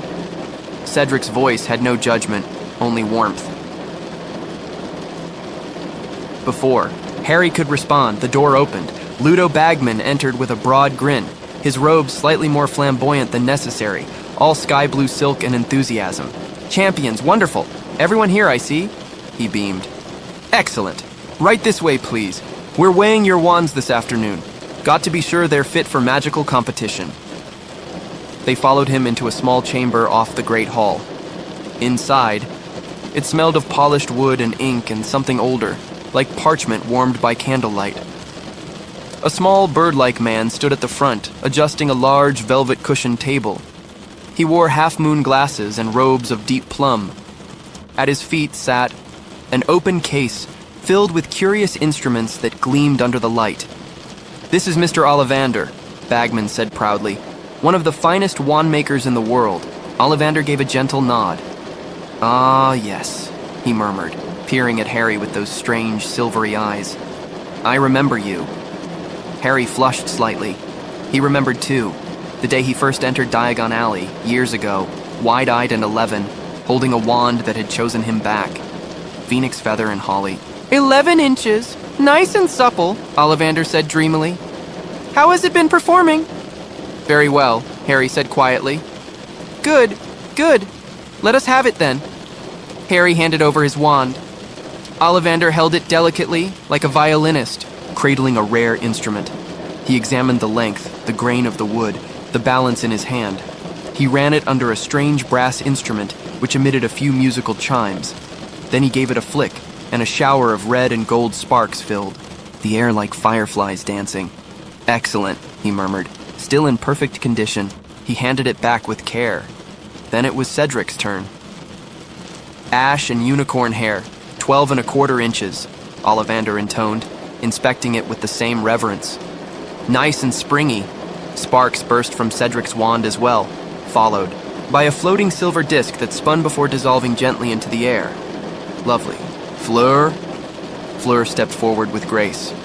"Oak and Vila hair," Ollivander said with faint surprise, his fingers pausing. "Very unusual core. Quite powerful, I imagine." Fleur's expression softened with pride. He tested hers too, producing a trail of shimmering petals that spiraled gently around her, and last came Victor Krum. "Hornbeam and dragon heartstring," Ollivander murmured. "Stiff. Rather suited to combative magic, I would think." Krum gave a slight nod. A small flame burst from the tip, then faded into smoke. With the weighing complete, Bagman clapped his hands once more. "Perfect. That's done then. Photographs. Next, I believe." A photographer entered, all lenses and flash. The champions were arranged side by side, awkwardly close, while the camera's shutter clicked again and again. Harry stood still, unsure where to look. Fleur shifted, trying not to blink. Crumb scowled, clearly hating every second, and Cedric managed a small, patient smile. Afterwards, Bagman herded them together. Now, I can't tell you what the first task is, he said. But I can say, be prepared for something a little exciting. And dangerous, of course. But that's half the fun, eh? He laughed lightly. Only he laughed. When they were finally dismissed, Harry stepped away with a quiet breath. He hadn't spoken much. He hadn't needed to. It was enough to be among the others to see that they too carried their own weight of uncertainty. Even Fleur, who stood with such beauty and confidence, looked sometimes at the floor. And Crumb, so often silent, seemed more like a brooding student than a star athlete. They were champions, but also people.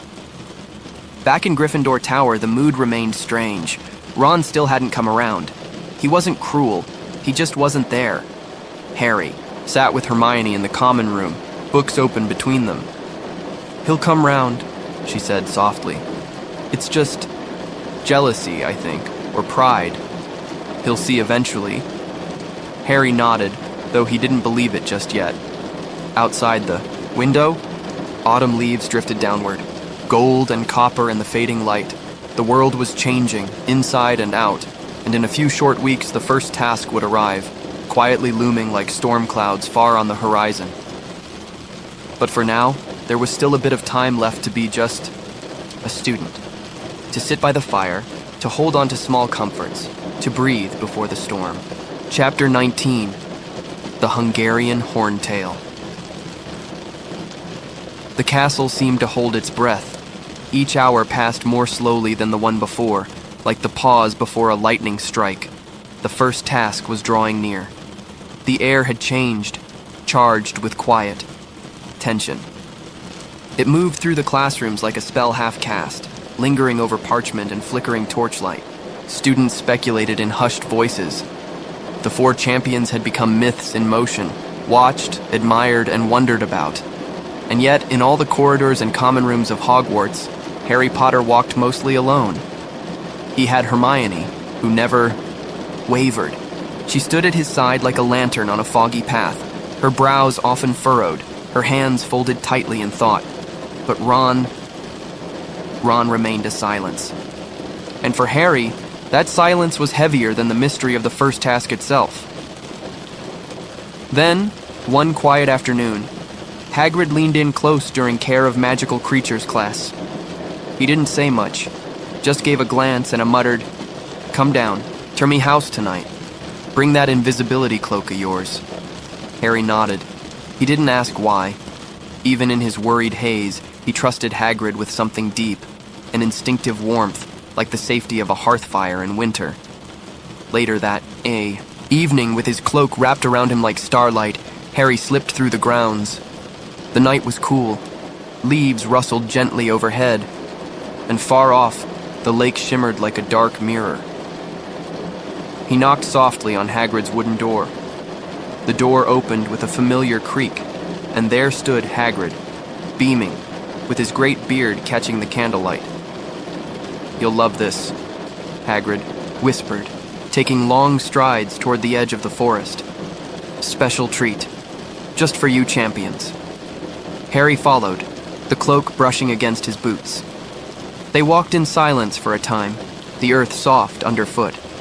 The trees stood tall like ancient guardians, and then they reached a clearing, wide, quiet, and ringed with firelight. Inside were dragons, 4 of them, chained but restless, each one enormous and terrible in its beauty. Their scales gleamed under the moonlight, gold, green, blue-gray, and black. And in that moment, Harry understood. This was the first task. This was what awaited him. He couldn't breathe. Even behind the invisibility cloak, his heart thundered so loud he feared the dragons might hear it. Each one was tethered to strong iron posts, but they strained at their chains. Their tails swished like whips. Flames hissed from their nostrils. Charlie Weasley was there, calm and steady, guiding handlers and calling out instructions. He looked older than Harry remembered, more rugged, but kind-eyed and focused. "Keep your distance," he said to a handler. "That horntail's not in the mood." Harry's eyes followed his gesture and locked onto the largest, fiercest dragon of them all, the Hungarian horntail. Its body was black as soot, with spikes running down its tail like spears. Its wings stretched like sails, leathery and vast. And its eyes, yellow, sharp, and cold, glinted like broken glass. Harry felt his knees weaken. This was his dragon, as if fate had reached into a dark bag and drawn out the worst token possible. He turned to Hagrid, whispering, "Dragons." Hagrid grinned with pride. "Ain't they magnificent?" Harry could barely answer. Then, from the trees behind them, another figure arrived. It was Madame Maxime, tall and graceful, her jeweled hair gleaming in the moonlight. Hagrid turned red instantly. "Just showing the lady the creatures," he mumbled. Harry took his chance. He turned and slipped back toward the castle, heart pounding, thoughts spinning. Dragons. Real dragons, and not just to observe, to face.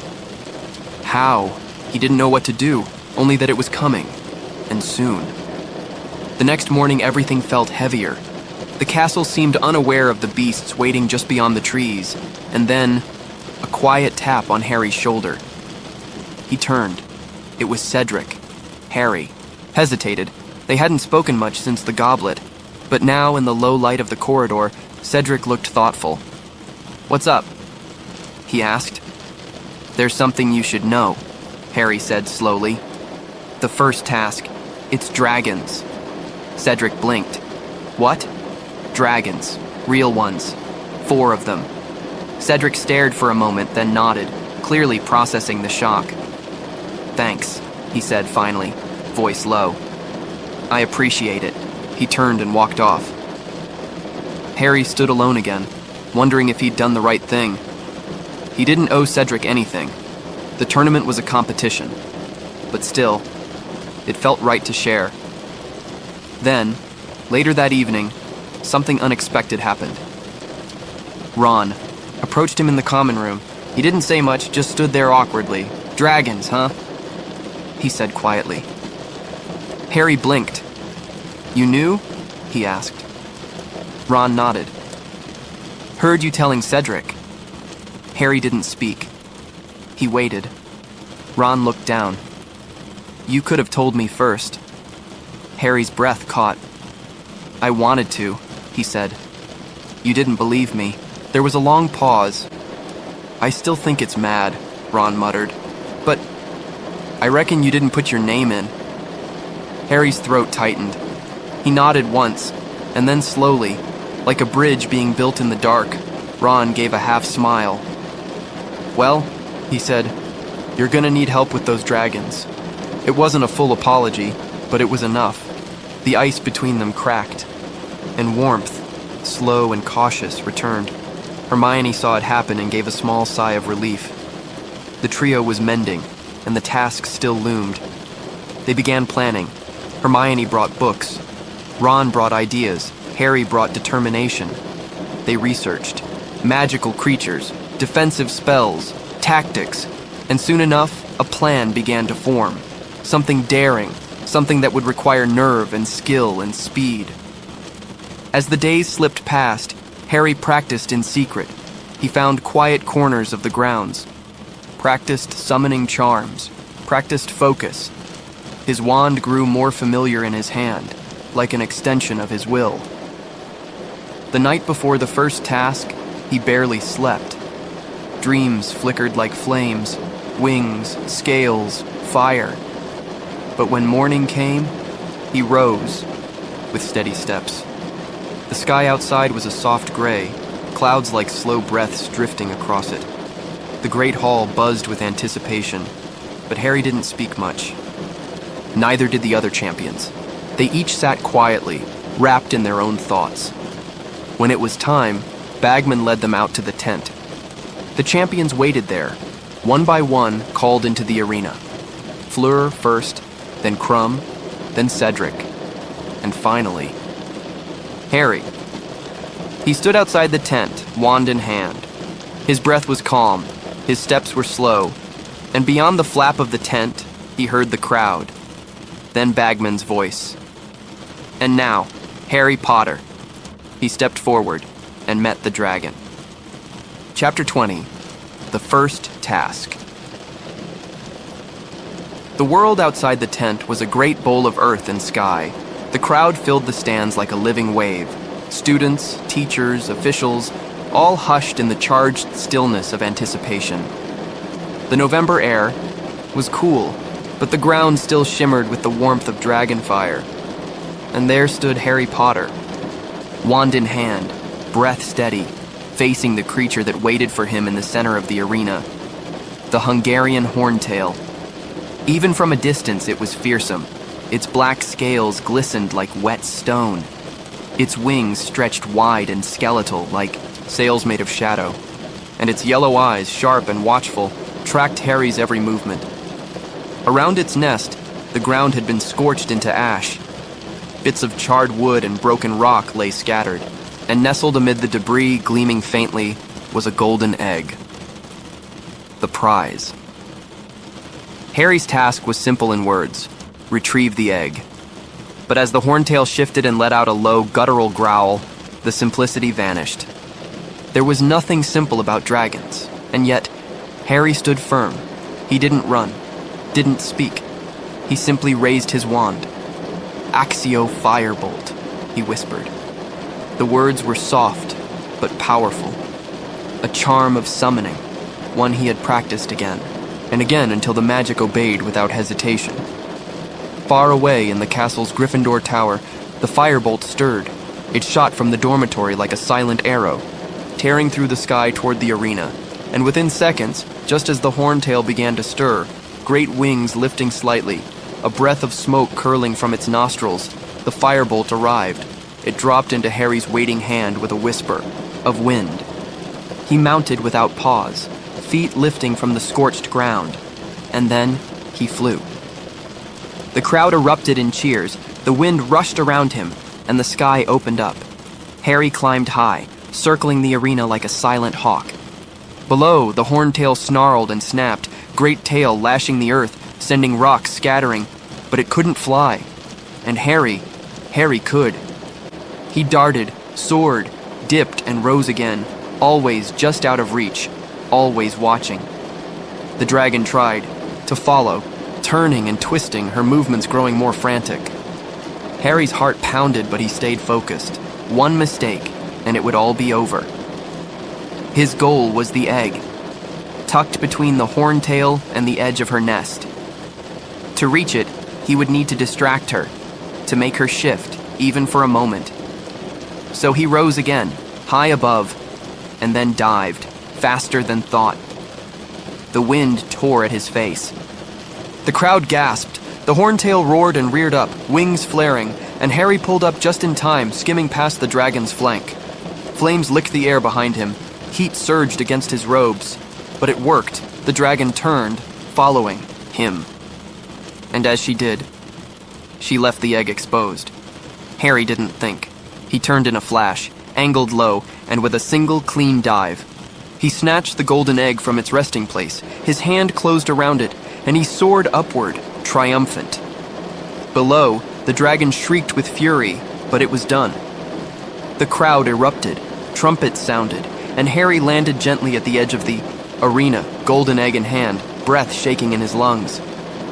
The officials rushed forward, Madame Pomfrey checking for burns, Bagman chattering excitedly, McGonagall giving a rare smile. Harry heard none of it clearly. It was all distant, dreamlike. He had done it, faced a dragon, survived, and won. They wrapped him in a blanket, gave him water, offered words he didn't quite process. Then came the judges' scores, each held up with dramatic flair. Madame Maxime, Mr. Crouch, Dumbledore, Karkaroff, Bagman. Each score lifted or dimmed the cheers. There was talk of fairness, of hesitation. Karkaroff, it seemed, had let his bias show, but it didn't matter much. Harry had done what mattered. He had proven himself. Later, he sat in a quiet tent, watching the golden egg gleam. It was warm in his hands. its surface etched with delicate ridges and runes. Inside it held a clue for the second task. But for now, he was content just to hold it. Hermione arrived first, breathless and glowing with pride. She hugged him tight, whispering, "You were brilliant." Then came Ron. He stood awkwardly at the tent entrance, hands in his pockets. "You," he started. I would have gotten fried. You were mental, mate." Harry smiled. Ron grinned back, and just like that, the last thread of silence between them vanished. The trio was whole again. They walked back to the castle together, the crowd parting to let them through. That night, the Gryffindor common room became a celebration. There was butterbeer and cake, music and laughter. Fred and George lifted Harry onto their shoulders. Seamus tried to imitate the dragon. Dean sketched a quick drawing of the horntail breathing fire, and for the first time in weeks, Harry felt the warmth of being surrounded, welcomed, understood, and safe. He tucked the golden egg beneath his bed and drifted off to sleep to the yacht. Sound of flickering firelight and soft, joyful voices. Outside the windows, the stars blinked gently, like quiet congratulations from the sky. The first task was over, and the road ahead, though still long and shadowed, felt just a little lighter. Chapter 21. The House Elf Liberation Front. After the dizzying heights and fiery thrill of the first task, life at Hogwarts softened again into the rhythm of lessons, corridors, and calm. Snow began to trace the edges of the windows. Frost appeared like lace upon the castle glass. The air turned crisper, the nights deeper and stiller. Students moved with scarves wound tight, and laughter steamed from their lips like ghosts of joy. But beneath the softness of winter, something small and determined was beginning to stir. It began in the library. Hermione, seated between high stacks of books, had been unusually quiet, brows furrowed, quill scratching thoughtfully. While Harry and Ron bent their heads over notes for their upcoming lessons, Hermione was sketching something more revolutionary. Her eyes were lit not with fear or nerves, but with resolve. When they asked her what she was doing, she looked up and said, very matter-of-factly, "I'm starting a society." "A what?" Ron asked, confused. Hermione's voice was calm, though it carried a certain weight, for the protection and fair treatment of house elves. There was a pause. "A what?" Ron repeated. Harry blinked. "Hermione, are you still thinking about the kitchens?" She nodded. "I am. You saw them, Harry. Dozens of elves working. Without pay, without rest, completely content to be treated like furniture." Ron rolled his eyes. "They like it. You heard Dobby? They enjoy it." Hermione's expression didn't waver. "Just because someone is used to suffering doesn't mean it's right to let them continue." She laid down her quill and held up the parchment. In careful script were the words, SPEW, the Society for the Promotion of Elfish Welfare. Ron burst out laughing. "Spew? It's pronounced SPEW, Hermione said coolly. Harry tried not to smile. "So, what do you do in SPEW? Hermione's eyes brightened. "We start by raising awareness, education, protests, petitions. I'm going to make badges. I'll draft a mission statement, and we'll recruit members." Ron muttered, "Good luck with that." But Hermione was undeterred. Later that week, she produced small hand-stitched badges with gold thread, SPEW written across them like a quiet banner of hope. She pinned one to her robes, offered one to Harry, to Ron, to anyone who passed by. Very few accepted. Some laughed, others ignored her. A few looked politely confused, but Hermione kept going, even when Fred and George teased, even when Malfoy sneered, even when the common room grew restless with talk of Yule balls and second tasks and the strange goings-on in the corridors. Hermione kept speaking softly of dignity, of justice, of unseen hands scrubbing plates and mopping floors who deserved more than obedience. In return, and Harry, though he didn't fully grasp it, found something noble in her determination. Even Ron, after a few days, stopped teasing quite so loudly. Meanwhile, the golden egg sat on Harry's bedside table, unopened. When shaken, it shrieked, a horrible, screeching wail that sent people fleeing from the dormitory. Sounds like a banshee. On fire, Seamus muttered. It's a clue? Neville asked nervously. Harry wasn't sure. The noise was unbearable, harsh and jagged, unlike anything they'd faced before. But the real pressure came from time slipping by. The second task was still weeks away. But weeks became days in the blink of a sleepless night. And though Hermione was absorbed in SPEW, she still paused often to remind Harry, gently but firmly, "You need to figure it out, Harry. You can't leave it to the last minute." Wow, knew that. But something in him hesitated. Not fear, not quite, but a fog. A heavy cloud that made him tuck the egg away and think instead about dragons, about shadows in his dreams, about the image of Cedric Diggory rising into the air with grace and strength. There were whispers, too, soft, murmuring rumors in the corridors, of Mad-Eye Moody, whose eye spun unpredictably in class, watching things no one else could see, of strange visits to Snape's office, of Dobby turning up in odd places, of Professor Bagman smiling too brightly at times, and always of the looming second task, drawing nearer like a tide. In Potions class, Snape was as cold and cutting as ever. He docked points from Gryffindor just for the way Harry stirred his draft. He sneered when Hermione raised her hand. He muttered about celebrity whenever Harry passed. But Harry noticed something else now. Snape was watching Moody, and Moody, with his scarred face and twitching eye, seemed to watch everyone. One afternoon, Moody invited Harry to stay after class. "I've got something to show you," he said, voice gruff but not unkind. He opened a cabinet, lined with strange objects. A faux glass, a sneakoscope, a trunk with strange locks. "These," Moody said, "help keep you alive." Harry looked at them with wide eyes. "And constant vigilance," Moody added, "will do the rest." Harry nodded slowly. The message wasn't loud, but it echoed. Trust your instincts. Keep your eyes open, even among allies. Later, in the common room, Hermione was sewing her badges by the fire. Ron was playing wizard chess, and Harry sat staring at the golden egg. It gleamed in the firelight, silent now, but soon it would sing again. Chapter 22. The Unexpected Task. Winter deepened its hold on Hogwarts, brushing the stone windowsills with snow and stillness. The castle wore frost like a shawl, delicate and ancient, as if it were dreaming its own long dreams. And somewhere, inside that old dream, a letter was about to arrive. Harry and Ron were hunched over their homework in the common room when Professor McGonagall appeared, brisk as always, with spectacles flashing and robes trailing crisply.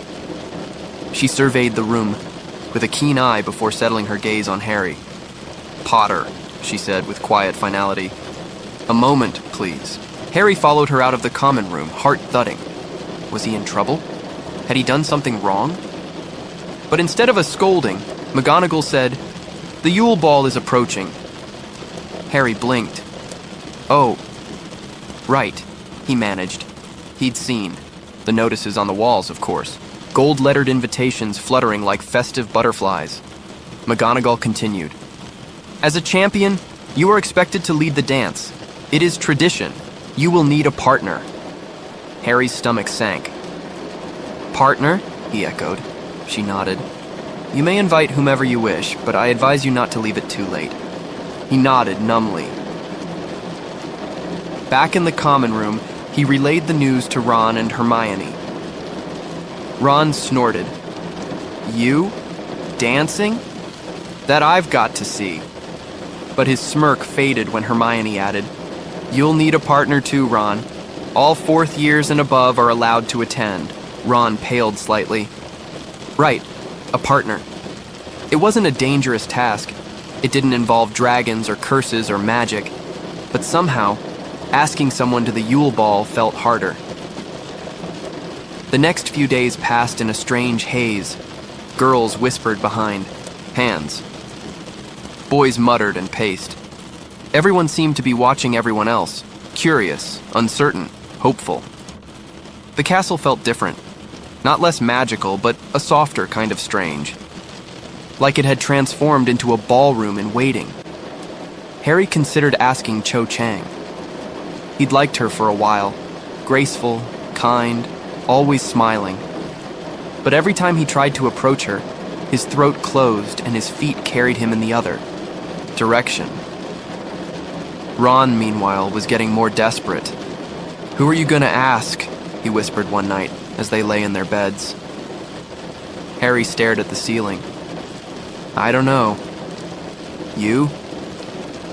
"I was thinking of Fleur Delacour," Ron said dreamily. Harry rolled over. Good luck with that. The truth was, Fleur, Beauxbaton champion, had an almost hypnotic effect on the boys at Hogwarts. Even older students seemed to lose their words around her. And Ron? Ron turned into a stammering mess whenever she passed. Time trickled on. Evening. Harry finally did it. He spotted Cho coming out of the library and called out softly, "Cho?" She turned, surprised but smiling. "Hi, Harry." His mouth went dry. I was wondering if you'd go to the ball with me." She hesitated. "Not long, but long enough." "I'm sorry, Harry," she said gently. "I'm going with someone else." Harry nodded quickly. "Oh, right. No problem." She gave him an apologetic look and walked away, and Harry stood alone in the corridor, cheeks burning. The next day, panic settled in. The ball was near, and still, no partner. In desperation, Harry and Ron tried a new tactic, asking the next girls they saw. It didn't go well. Their awkward offers were met with surprise, giggles, or polite refusals. Ron asked Fleur, truly did. She didn't even pause. She simply walked past, smiling vaguely.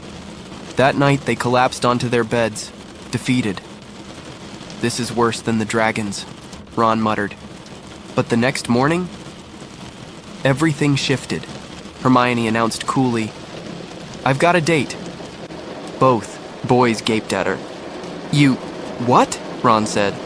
"Who?" She raised an eyebrow. "It's a surprise." Ron stared at her, a flush rising in his cheeks. "You're lying." "I'm not." Harry watched the exchange, something quiet passing between them that he didn't fully understand. Hermione turned back to her book, composed. So they waited and wondered, and the days turned toward celebration. On Christmas Eve, the Great Hall was transformed. Evergreen garlands looped from the walls. Icicles glittered from the ceiling. The tables were moved aside, replaced by round ones set for a feast. Candles floated in gentle clusters. Soft music hummed in the air. Harry had managed to ask Parvati Patil, and Ron was going with her sister Padma. They descended the staircase nervously, robes pressed and shoes stiff. Then the doors opened, and there was Hermione, hair sleek and shiny. Robes of periwinkle blue. A softness and brightness about her that seemed new and yet entirely hers. But it wasn't just how she looked, it was who she was with. Victor Krum, the Durmstrang champion. The boy who had been silent and brooding and mysterious was now offering his arm to Hermione as if it were the most natural thing in the world. Ron's face turned thunderous. You're going with Krum?" he asked, his voice tight. Hermione lifted her chin. "Yes." Harry stood between them, uncertain. The music began. The champions led the first dance. Harry and Parvati circled the floor. Hermione and Krum moved with elegance. Ron watched in silence. The rest of the evening passed in a blur. Laughter, clinking glasses, music echoing in the arches. Dumbledore smiling at Madame Maxime. Snape gliding past like a dark shadow. Bagman chatting, too brightly. Hagrid at the edge of the room, awkward and gentle. And beneath it all, whispers. Whispers of alliances, of jealousy, of something darker stirring under the joy. At one point, Harry stepped out into the courtyard. The stars were cold and clear above. He breathed in the night. Even in celebration, he felt something pressing, quietly on his chest. Not sadness, not quite, but the sense that the world was shifting. Friendships, rivalries, truths. Nothing stayed still at Hogwarts for long. Chapter 23. The Yule Ball. The Yule Ball shimmered like a dream within the sturdy stone walls of Hogwarts, a dream made real with candlelight, floating snowflakes, and velvet shadows. Yet even in this warmth and wonder, there stirred things deeper than the decorations. The night had begun with grandeur, with every eye on the champions and their partners. Harry had never worn dress robes before, and though they itched and tugged at his collar, they marked him as someone different. Now a competitor, a name in a goblet, a boy whose scar meant more than just pain. Parvati, dressed in pink and gold, moved beside him like a swirl of blossoms, graceful and glowing. She smiled easily, but Harry's thoughts were elsewhere, pulled toward glimpses of Cho with Cedric, and even more unexpectedly, toward Hermione. Hermione had never looked quite like this before. Not simply in the shine of her hair or the way the blue of her robe seemed to catch the light, but in her posture, her calm. There was something proud and quiet in her presence, something that said, "I am not just the clever girl with her hand up," and she danced now with Victor Krum, champion of Durmstrang, whose stern face softened only when he turned to her. The music played, waltzes and sweeping strings, and students swayed in slow rhythm. Harry found himself moving awkwardly, watching others out of the corner of his eye, trying not to trip on Parvati's robes. Ron, dancing with Padma, was stiff and distracted, his gaze almost constantly flickering toward Hermione and Krum. "Can we sit down?" he asked Padma after only a few minutes. She agreed with a shrug, clearly disappointed. Back at the table, the tension built like frost on a window pane. Ron stared openly at Hermione when she returned with Krum, his voice rising a little too loudly. "Didn't know you liked him that old," he muttered. Hermione's expression cooled. "If you're going to be so unpleasant," she said softly, "perhaps you'd prefer to be alone." Harry watched the exchange with quiet discomfort. The Yule Ball was supposed to be fun, and yet here they were. Friends at odds, emotions unraveling in the golden light. Hermione didn't rise to Ron's bait. She turned instead to Krum, who asked if she'd like another dance. She nodded, and they disappeared once more into the swirling crowd. Parvati, bored of Harry's silence, drifted away to join some friends from Beauxbatons, and Harry sat with Ron, both of them grumpy and quiet. But the night rolled on. The great hall was aglow. The band began to play faster songs, rhythms shaking the chandeliers gently. Hagrid and Madame Maxime danced, he in enormous brown robes, she in flowing silk. They moved slowly but sweetly, a pair of giants in love with the moment. Near the walls, students laughed and whispered.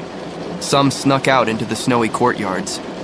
Others leaned close over Punch and shared glances across the flickering room.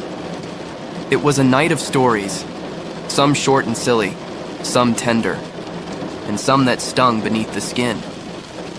When Hermione returned once more, her cheeks flushed from dancing, Ron couldn't contain himself. "What do you see in Krum, anyway?" he asked sharply. "He's older, he barely talks." "He's asked me to visit him over the summer," Hermione replied, her voice quiet but firm. Ron blinked. "What?" Hermione nodded. "He's kind and thoughtful, and he doesn't treat me like I'm some kind of walking textbook." Her words hung in the air. Harry stared at the table, wishing for a way to smooth it all down, to bring them back to laughter and lightness. But the cracks had already formed. Later, when the music faded and students returned to their common rooms, Harry found himself walking slowly through the castle's corridors. The magic of the night had dulled into silence. The snow outside glowed softly, like a world hushed in waiting. He passed Cedric and Cho hand in hand. They didn't notice him. He passed McGonagall and Dumbledore speaking quietly near the doors. He passed an empty suit of armor and paused. Sometimes magic wasn't spells or wands. Sometimes it was the strange pull of feelings, of liking someone, of being hurt, of not knowing what to say, of seeing your best friends argue and not knowing how to make it better, of watching someone you care for, Hermione smiling, bright, confident, and realizing you've never really seen them until now. The sign. Yule Ball was meant to be joy, and for many it was, but for Harry and Ron and Hermione, it became something else too. A turning. A quiet step into the truth that growing up means change. And change, even when wrapped in music and moonlight, can be hard. By the time Harry reached the Gryffindor common room, he was tired. Not the kind of tired that sleep can mend, but the kind that settles into the heart. He climbed the stairs, pushed aside his robes, and lay in bed, the echoes of the ball still floating behind his eyes. Outside, snow fell gently. Inside, the fire burned low, and Hogwarts held them all, growing, hurting, wondering within its ancient arms. Chapter 24. Rita Skeeter's Scoop. The Yule Ball had come and gone, leaving behind soft traces, wilted corsages, footprints in the snow, and lingering feelings that seemed to echo down Hogwarts corridors. The festive glitter had faded, but in its place came something more lasting. Questions, reflections, and a growing unease that could not be so easily swept away. In the days following the ball, Hermione walked with an air of cool detachment. Her chin was higher, her eyes steady. And though she still joined Harry and Ron at the Gryffindor table, a quiet space remained between her and Ron, a space padded with unspoken words and wounded pride. Ron, for his part, sulked. Not loudly, not with shouts or fury, but with a persistent silence, a refusal to meet Hermione's gaze, a stiffness in his shoulders. His jealousy had not faded with the music. If anything, it had grown roots. Harry, caught between them like parchment stretched too tight, tried to remain neutral, tried to keep their shared laughter from unraveling completely. But even he felt the tension, like static in the air, waiting for the next spark. Classes resumed, and the castle regained its usual rhythm. Students wrapped their scarves tighter against the cold. Homework once again piled like snowdrifts, and, beneath it all, whispers continued to ripple in hushed tones. Whispers about Victor Krum and Hermione, about Cedric and Cho, about Harry, the youngest champion, the boy with the lightning scar and a place he hadn't chosen. It was in this fragile quiet that Rita Skeeter struck. She appeared like a gust of perfume and parchment, her quill glinting gold and her nails like lacquered claws. She had a way of speaking that always sounded just a bit too loud, as if she meant for secrets to be overheard. Harry had barely settled into the warmth of the Great Hall for breakfast when Hermione stormed in, clutching a copy of the Daily Prophet in one trembling hand. "Look at this," she hissed, slamming the paper down between him and Ron. And there it was, Rita's latest article, inked across the page in thick, dramatic font. Harry Potter's Secret Heartache, torn between two. The words leapt off the page like firecrackers. Beneath them, Rita's version of truth danced shamelessly. Hermione was described as plain but ambitious, accused of stringing along both Harry and Victor Krum in a bewitching love triangle that could shake the Triwizard Tournament. Hermione's face was red, not with embarrassment but fury. "She twisted everything," she said through gritted teeth. "She was eavesdropping during the ball. I knew she was nearby. I could feel it." Ron blinked at the headline, then snorted. "She called you plain?" Hermione rounded on him. "That's what you took from this?" Ron flushed, muttered something unintelligible, and stared at his toast. But Harry wasn't laughing. He remembered the quick glint of Rita's eyes, the way her magical quill moved on its own, scribbling lies with a silken hiss. She had spun fantasies before, but this one struck closer. It involved all of them. And worse, it didn't seem to care who it hurt. "I'm going to do something about it," Hermione said quietly, gathering the paper back into her arms. "She can't keep getting away with this. and from that moment on, Hermione had a new mission. In between lessons and late-night study sessions, she disappeared into the library and emerged with determined eyes and a quiet resolve. She was not the kind of girl to let a lie live long. Meanwhile, the rest of Hogwarts feasted on gossip like it was chocolate. Everywhere Harry walked, he felt eyes follow him. Some whispered, some pointed. A few first years even asked if it was true that he and Hermione were breaking up because of Krum.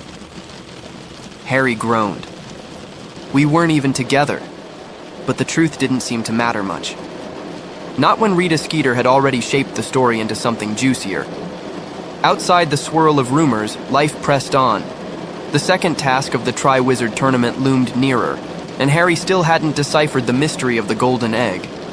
When opened, it shrieked with a piercing, unintelligible noise, a sound that sent shivers through his spine and left him no closer to answers. He carried it with him sometimes, tucked beneath his robes, heavy and silent. Like a ticking clock with no hands.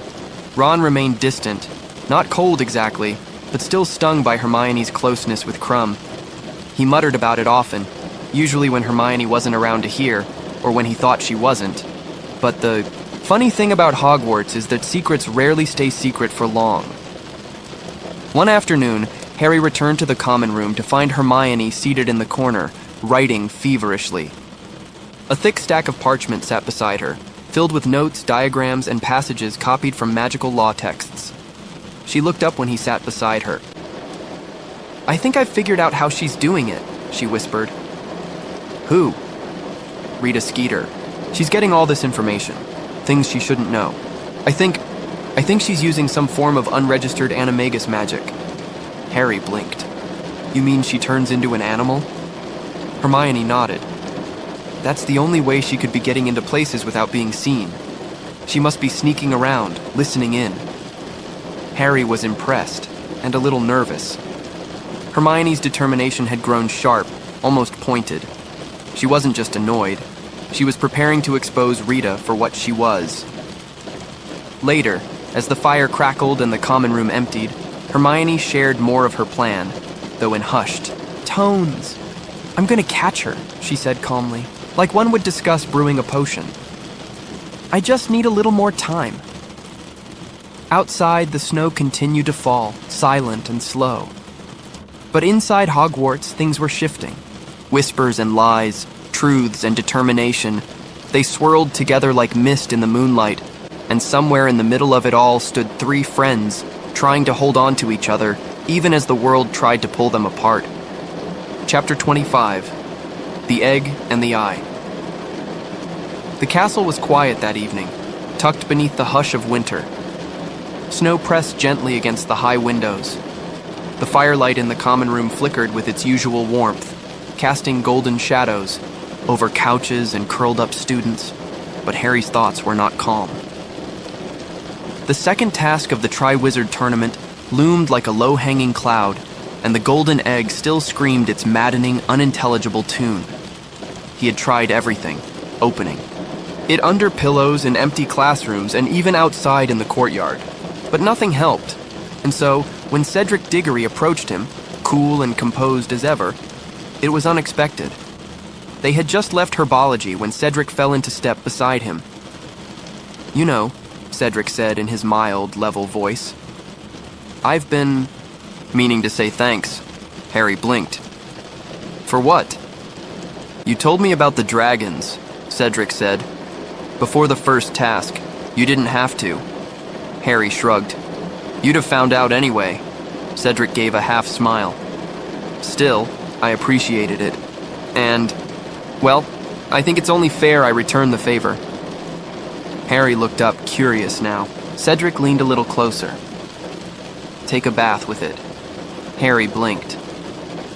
The egg, Cedric added, grinning faintly. Take it to the prefect's bathroom on the 5th floor. Run the taps. Trust me. Harry stared. Why a bath? Cedric just smiled again. You'll see. And with that, he walked away, leaving Harry standing in the corridor with 1,000 questions. That night, when the castle had gone to sleep, and the embers in the common room were fading to whispers, Harry slipped on his invisibility cloak. The Marauder's map was tucked under his arm. The golden egg was nestled in a soft towel. He stepped out into the corridor, heart thudding with a familiar, nervous rhythm. Rule-breaking always felt different when done alone. More secret, more quiet.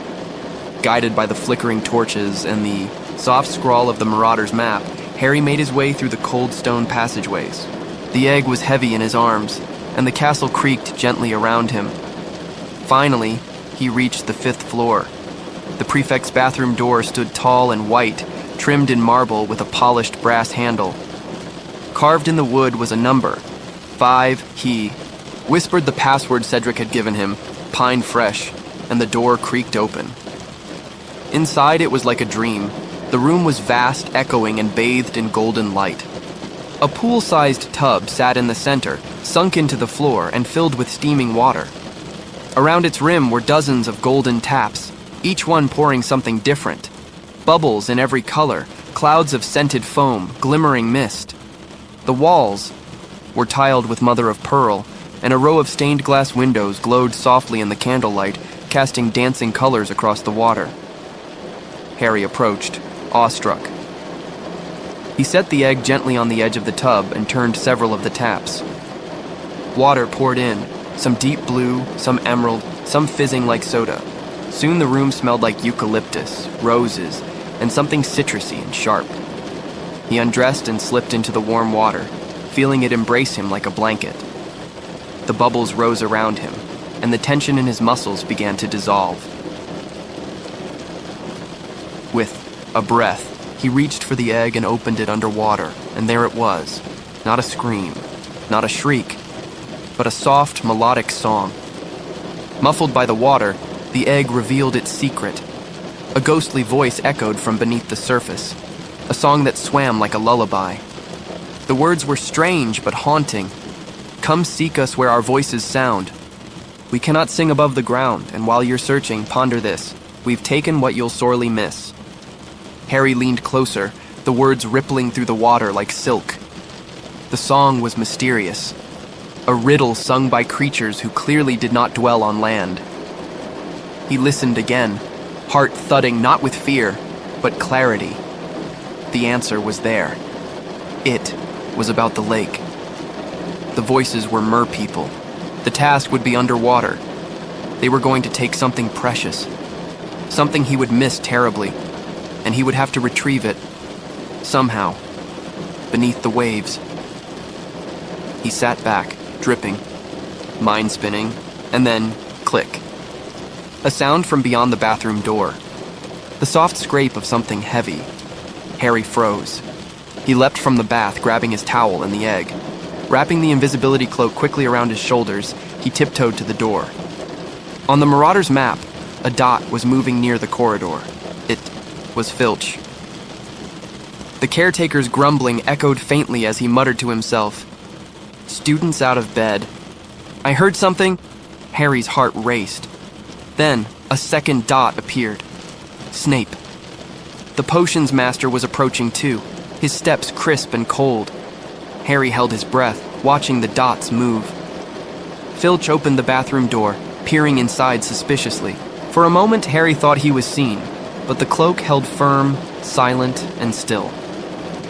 Filch sniffed the air. Perfume. Someone's been here. Snape's voice slithered in behind him. Perhaps the headmaster should know that a student was sneaking about. Harry edged backward, pressing against the wall, willing the map to guide him away. But then, another sound. A third figure appeared on the map. Bartemius Crouch. Harry blinked. The name was unmistakable. But what was Barty Crouch doing here? And why did he seem off? He wasn't supposed to be at Hogwarts now. He was ill, Percy had said. Snape turned sharply. Crouch? He whispered. What is he doing here? Filch looked just as confused. But by the time they stepped back into the corridor, Harry had already slipped silently past them, heart racing. He didn't stop until he was back in the common room, wet footprints trailing behind him in the egg, tucked under his arm like a lifeline. The fire still glowed faintly. The common room was silent, but Harry stood there, shivering slightly, not from the cold, but from the strange twist in the night. The egg had spoken.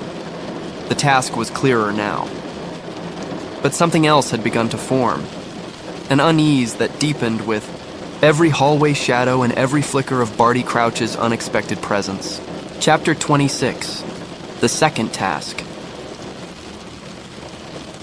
The lake outside Hogwarts lay still and silver in the early morning mist. Frost still touched the edges of the grounds, and the low hush of February held fast over the castle.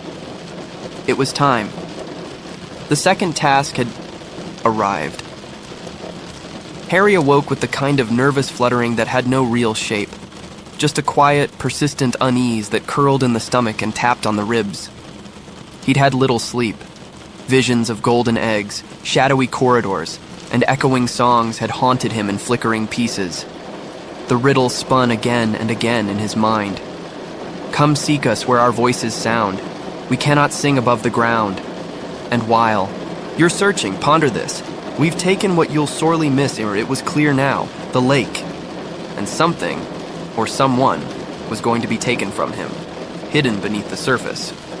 He would have to dive deep to find it. But there was one problem. He didn't know how to breathe underwater. As the castle slowly stirred, Harry dressed and made his way down to breakfast in the Great Hall, where tension buzzed just beneath the clinking cutlery and murmured conversations. The enchanted ceiling above had turned to a low gray, thick with pale clouds. Ron and Hermione flanked him, their concern tucked into quiet glances. "Any luck figuring it out?" Ron asked softly. Harry shook his head. "The song makes sense, now, but I don't know how to do it. I can't breathe underwater. There's no spell I know." Hermione bit her lip. She had scoured the library with him for days, but time had run out. The task was just an hour away. "Maybe," she said, voice small, "maybe you'll just figure it out when you're down there." Harry gave a half-hearted smile. In the entrance hall, the champions began to gather. Fleur Delacour stood poised and pale, her silver hair glowing even under the gray light. Victor Crumb was silent and brooding, eyes sharp beneath his fur-lined cloak. Cedric Diggory joined them, steady and kind, nodding once at Harry in quiet solidarity. Ludo Bagman appeared, soon after, cheery and round-faced, bouncing on the balls of his feet. "Ready, champions?" he called brightly. "Down to the lake, then. Spectators are already waiting." They descended the sloping lawns together, a line of nerves and winter breath. The lake shimmered, still and vast. On the far shore, wooden stands had been erected, filled with students and staff, all bundled in scarves and thick cloaks. The wind whispered over the surface, soft and expectant. The champions lined up along the edge of the lake. Professors Dumbledore, Karkaroff, and Madame Maxime stood just behind, watching with silent interest. The judges sat at a long table beneath, a fluttering tent, their faces unreadable. Harry looked down at the water and felt a chill run through him, not from the cold, but from the unknown stretching beneath the surface. Bagman moved closer. "All right, everyone," he said, lowering his voice for the champions. "You've got 1 hour. Something valuable has been taken. It's down there. You'll need to find it and bring it back. Good luck." He turned, beaming at the crowd. "Ladies and gentlemen, the second task of the Triwizard Tournament begins. Now!" A whistle blew sharp and bright, and just like that, the champions sprang into motion. Fleur muttered something and dove with a graceful arc. Crumb drank a potion from a small vial, then transformed before their eyes, his face lengthening, limbs shifting. He was part shark. Cedric jumped in after murmuring a charm, gills sprouting along his neck. Harry stood frozen. He had nothing. Panic bloomed in his chest. He fumbled through his robe, searching for anything that could help. And then, like a whisper in a dream, Dobby appeared. The little elf popped into being with a sharp crack, eyes wide and anxious. "Harry Potter must take this," he squeaked, pressing a wad of slimy green into Harry's hands. "It's gillyweed, sir. Gillyweed will let Harry Potter breathe under the water. Harry stared. Eat it! Quick! Dobby urged, nearly bouncing. There was no time to question. It. Harry shoved the gillyweed into his mouth. It tasted of seawater and damp spinach. Almost immediately, his throat felt tight, his lungs burned, and the world tilted. And then, he dove. The cold hit him like glass. But then, his body began to change. He could breathe. His neck tingled and stretched, sprouting gills.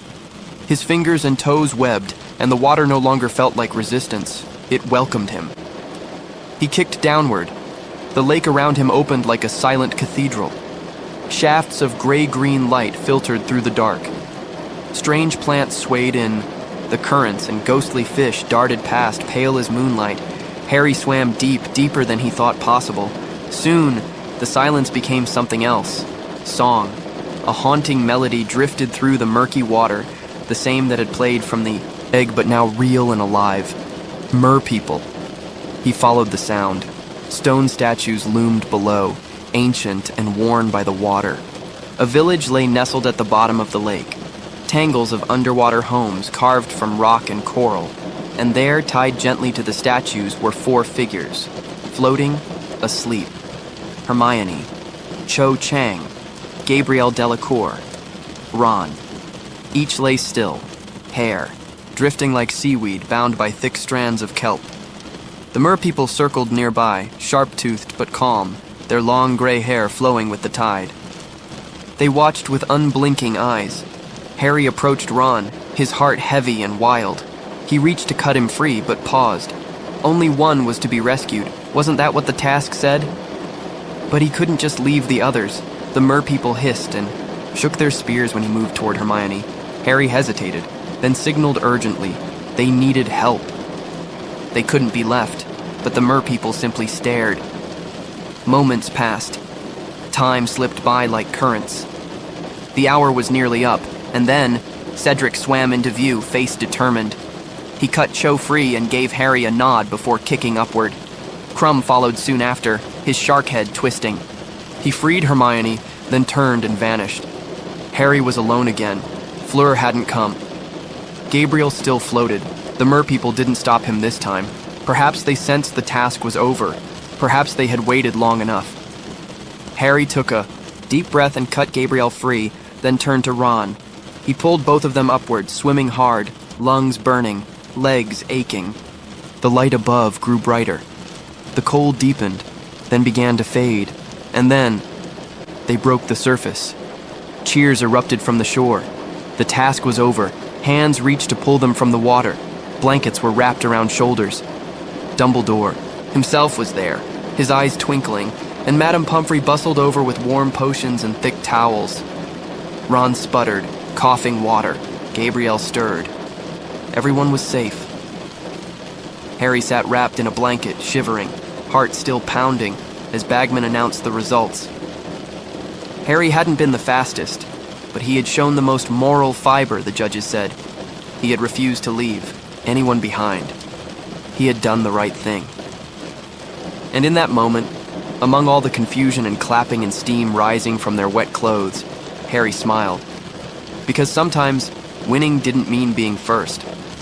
Sometimes it meant simply not letting go. Chapter 27. Padfoot returns.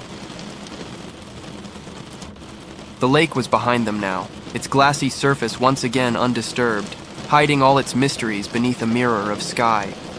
But the ripples of the second task had not yet settled within Harry's heart. Even as warm fires crackled in the common rooms and familiar laughter rose again in the halls, something within him stayed still, listening. It was late. The corridors were hushed, shadows stretching long between flickering torches. Harry wandered. Then with Ron at his side, both boys trailing the echoes of that day, they had faced the deep, faced what might be lost, and now everything felt more precious. But not everything felt resolved.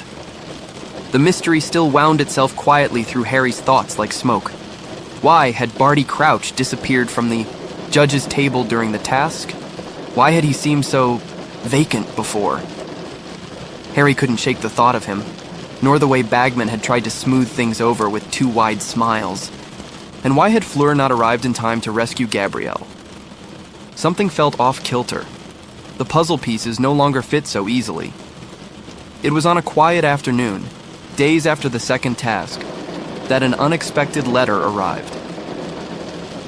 Hedwig swooped down with a graceful arc and dropped the small piece of parchment into Harry's hands. The writing was familiar, slanted, urgent, careful. Bring as much food as you can. Meet me at the edge of the forest tonight. Usual place. I need to see you. Padfoot. The name was a whisper, a warmth. Sirius. Harry folded the note and tucked it deep into his robes. He felt a spark ignite in his chest, a quiet comfort. Sirius was still watching. Still near. That night, under the cover of stars and frost, Harry wrapped himself in his cloak and slipped into the dark. Ron had offered to go with him, but Harry had shaken his head. This was something he needed to do alone. The trees whispered around him as he made his way to the edge of the forbidden forest, the wind tugging at his cloak. The stars hung low like they had come closer just for this meeting. Somewhere nearby, centaurs watched silently from the shadows. And there, by the thick roots of a gnarled old oak, was a shape, a large, shaggy black dog. Padfoot. Harry crouched, holding out a hand, and the dog padded forward, nuzzling his fingers. Then, with a shimmer, the fur receded, and Sirius Black stood before him, wrapped in ragged robes, his face thinner but his eyes sharp with something bright. "Harry," he said quietly. "Sirius," Harry breathed, handing him a bundle of food. Bread, cheese, cooked meats wrapped in cloth. Sirius sat on the cold ground and tore into the meal with quiet urgency. They didn't speak for a moment, only the sound of the forest and the crackle of leaves beneath them. Then Sirius looked up. "You were magnificent," he said softly. "In the lake. I saw it all from the trees." Harry's cheeks flushed with surprise. You were there?" "I never left," Sirius said. "Not really. I've been hiding in the cave above Hogsmeade, watching, waiting. Something's not right, Harry." Harry nodded slowly, the air between them thick with the same worry. Sirius leaned closer. "Barty Crouch has disappeared. Officially, he's ill. But I've heard otherwise. Dobby said he's not at the Ministry, and there's more. Percy Weasley says Crouch's handwriting has changed. His letters are strange." Harry's heart thudded. "And Bagman," Sirius went on. "There's a history there. He's in deep with goblins, gambling debts. He's been dodging questions, pretending everything's fine. But it's not." The night deepened around them, the moon rising gently over the treetops. "Do you think this has to do with Voldemort?" Harry asked, voice barely above a whisper. Sirius's expression darkened. "Yes," he said. "I think he's stirring. And I think someone at Hogwarts is helping him." Harry felt a cold thread of fear wind through his ribs. "Who?" "I don't know yet, but you need to be careful. Moody, keep close to him. He may be paranoid, but he's on your side." Harry nodded slowly. Sirius sighed, leaning back against the roots. "I wish I could do more. Be there with you. But I can't risk being seen. The Ministry still thinks I'm a killer." His voice was quiet, heavy. "I hate hiding like this, but I won't let anything happen to you." Harry's chest ached with emotion. There was something about Sirius, the way he looked at him, not like a teacher or even a godfather, but like family, real family. They sat in silence for a long time, the moonlight silvering the forest floor. Eventually, Sirius stood and shifted again, becoming Padfoot with a ripple of magic. He nuzzled Harry once more before disappearing into the trees, black fur vanishing into shadow. Harry stood for a long time after that, staring into the place where Sirius had gone. The cold crept into his bones, but he didn't move. The world felt larger than it had a day ago, more dangerous, more mysterious, but not entirely lonely, because someone was out there, watching, waiting, protecting, and that was enough. He turned and began the quiet walk back to the castle, stars above, forest behind, and the long road of the tournament still winding ahead. Chapter 28. The Madness of Mr. Crouch. Spring had begun to stretch gently across the grounds of Hogwarts.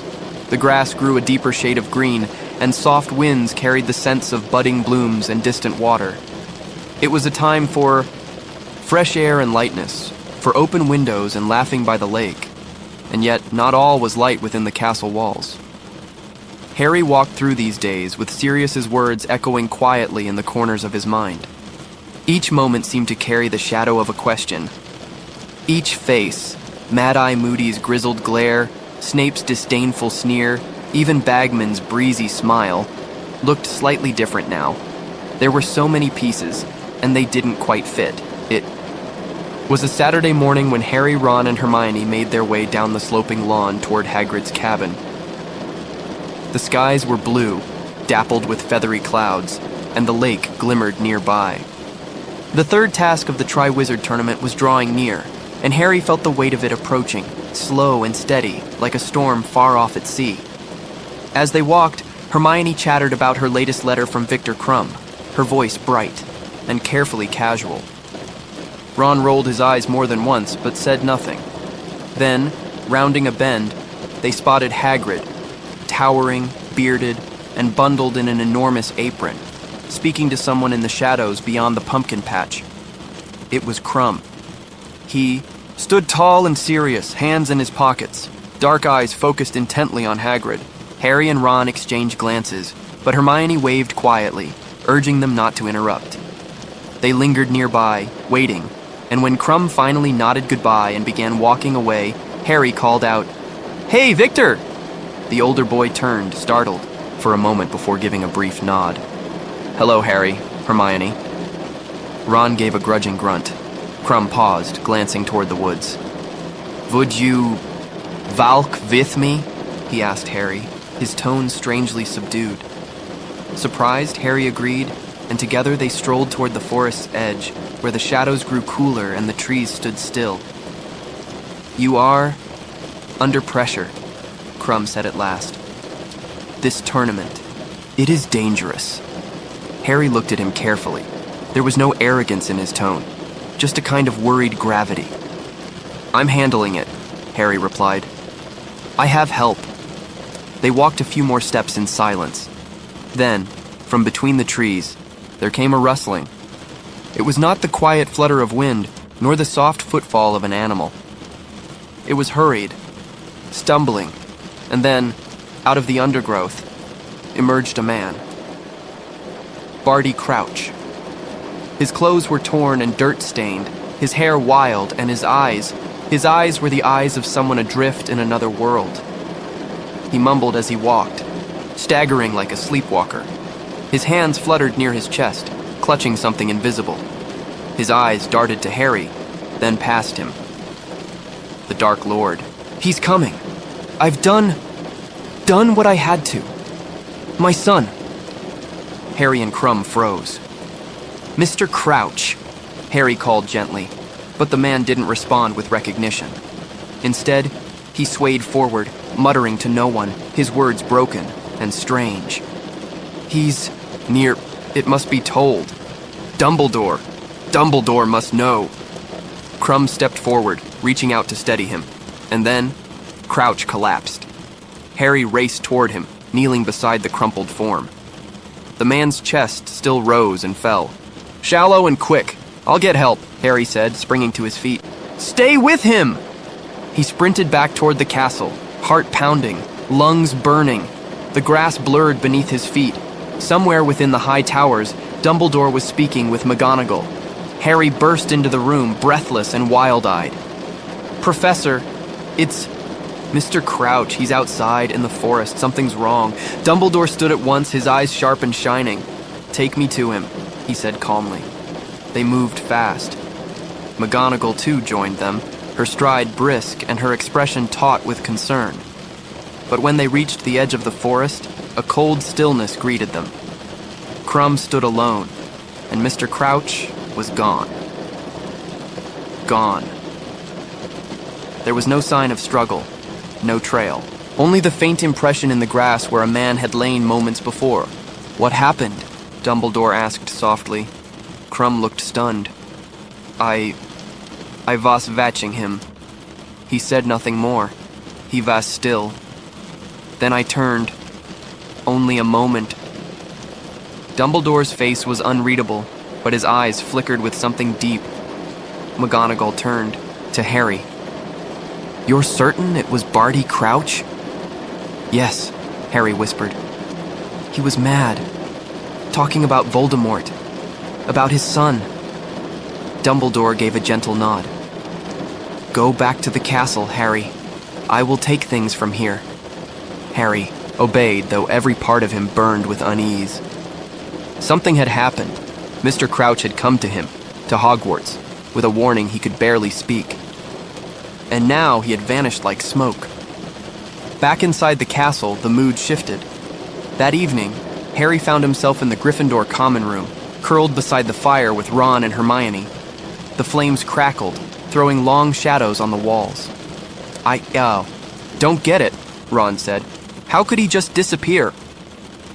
"I think someone didn't want him talking," Hermione whispered, her voice like a thread of silk in the quiet room. "He came to warn Dumbledore. He was afraid. But someone got there first." Harry stared into the fire, its soft glow blurred before his eyes. "There's too much happening," he murmured. "Bagman, Crouch, Moody, Voldemort." A hush settled over them. In the flickering light, time slowed. The tournament loomed like a mountain in the dark, the third task drawing closer, silent and waiting. Outside the windows, the stars hung cold and ancient. Inside, 3 friends sat together, held in the stillness of secrets not yet spoken. And somewhere, perhaps in the forest, perhaps far beyond, answers waited to be found. But not tonight. Tonight was for quiet, for wondering, for listening to the distant whisper of something that was coming. Chapter 29, The Dream. Night had settled softly over the castle. Candles flickered low in their sconces, and the corridors stretched long and empty, filled only with the echo of distant footsteps and the gentle creak of moving staircases. Indy, the dormitory. Harry lay beneath the covers, the warmth of the common room fire still clinging faintly to his skin. The room was quiet but for the slow breaths of his sleeping friends. Beyond the curtains of his 4-poster bed, the world held its breath. And then, it came. The dream. It began, as dreams so often do, with something familiar. A sensation. A place. A flicker of something not quite real. But quickly, the dream sharpened, focused, and became something else entirely. Harry was no longer lying in bed. He was flying, or rather gliding through the air, weightless and invisible, drawn as if by unseen strings across miles of countryside. Beneath him, the land blurred, fields, forests, and hills rolling past like waves. And then, a building, a house, dark, half hidden in the trees. He moved toward it, not walking, not floating, but being pulled, dreamlike and relentless. Inside, the house, he saw a room dimly lit by firelight. The walls were stone, old and cold. A chair sat in the center, cloaked in shadow. In it, Lord Voldemort. Thin, pale, serpent-like. His red eyes glowed faintly beneath the hood of shadow, and his long fingers drummed gently on the arm of the chair. He was speaking, to someone unseen. "You are sure?" he whispered, voice soft as silk. "Crouch has gone to Dumbledore?" There was no reply, only the rustle of cloth. Voldemort's mouth curled, almost amused. "Then it seems we must act more quickly." Harry felt a strange pull, a sense that the room itself was aware of him. He was still watching, floating, dreaming, yet something had turned toward him. "He dreams," Voldemort whispered, a flash of movement, and suddenly pain. Searing, electric pain burst in Harry's forehead. His scar, a line of fire across his skin. He screamed, though only in the dream. The room twisted, the shadows swirled, and the darkness pulled him backward, back through the house, through the air, through the sky. And he woke, gasping, shaking. Sweat clung to his skin. His hands clutched. The bedclothes and the scar on his forehead throbbed with an aching burn. It hadn't felt like a dream. Not really. Not just a nightmare. It had felt real. Alive. Breathless, he fumbled for his glasses, pushed aside the curtain, and climbed out of bed. The dormitory was still and hushed. No one stirred. The moonlight washed over the wooden floor like a sheet of frost. He didn't think. He just moved. Down the spiral staircase, through the common room, and out into the corridor. His feet knew the path even as his mind reeled. There was only one person he needed to speak to. Professor Dumbledore. The halls of Hogwarts stretched long and silent, lit faintly by the glow of floating torches. Portraits watched him pass with sleepy eyes. Suits of armor stood like silent sentries. The castle was resting, breathing. He reached the stone gargoyle guarding the headmaster's office and hesitated. What was the password? He tried a few guesses. Fizzing Whizbee, Sherbet Lemon. The gargoyle didn't move, but luck, or fate, intervened. Behind him, footsteps echoed down the corridor. It was Professor McGonagall, her expression stern but surprised. "Potter?" she asked softly. "What on earth are you doing out of bed?" "I need to see Professor Dumbledore," Harry said, voice trembling. McGonagall studied him for a moment. Something in his eyes must have moved her, because she gave a single nod and turned to the gargoyle. Cockroach cluster. The statue sprang aside. Together, they ascended the moving staircase. Dumbledore's office was just as Harry remembered. Cluttered, warm, full of ticking and whirring magical devices. The phoenix fox dozed on its perch, feathers glowing, like embers. Dumbledore looked up as they entered, his gaze immediately finding Harry's. "Come in," he said gently. "Sit down." McGonagall explained briefly, then left them, closing the door with a soft click behind her. Dumbledore leaned forward. "What happened, Harry?" And Harry told him everything. The dream. The room. Voldemort. The pain. Every word, every moment like beads strung on a thread. Dumbledore listened without interruption, his fingers steepled beneath his chin, his eyes sharp and clear. When Harry finished, the room was very quiet. Then Dumbledore rose and moved toward a cupboard, pulling out a shallow stone basin covered with strange runes. The pensive. Harry had seen it once before, a tool for looking into memory, into thought. But this time, Dumbledore didn't use it. He merely held it for a moment, gazing into the silvery surface. Then he turned back to Harry. "Your connection to Voldemort is unusual," he said slowly. "And growing stronger, I fear." Harry swallowed hard.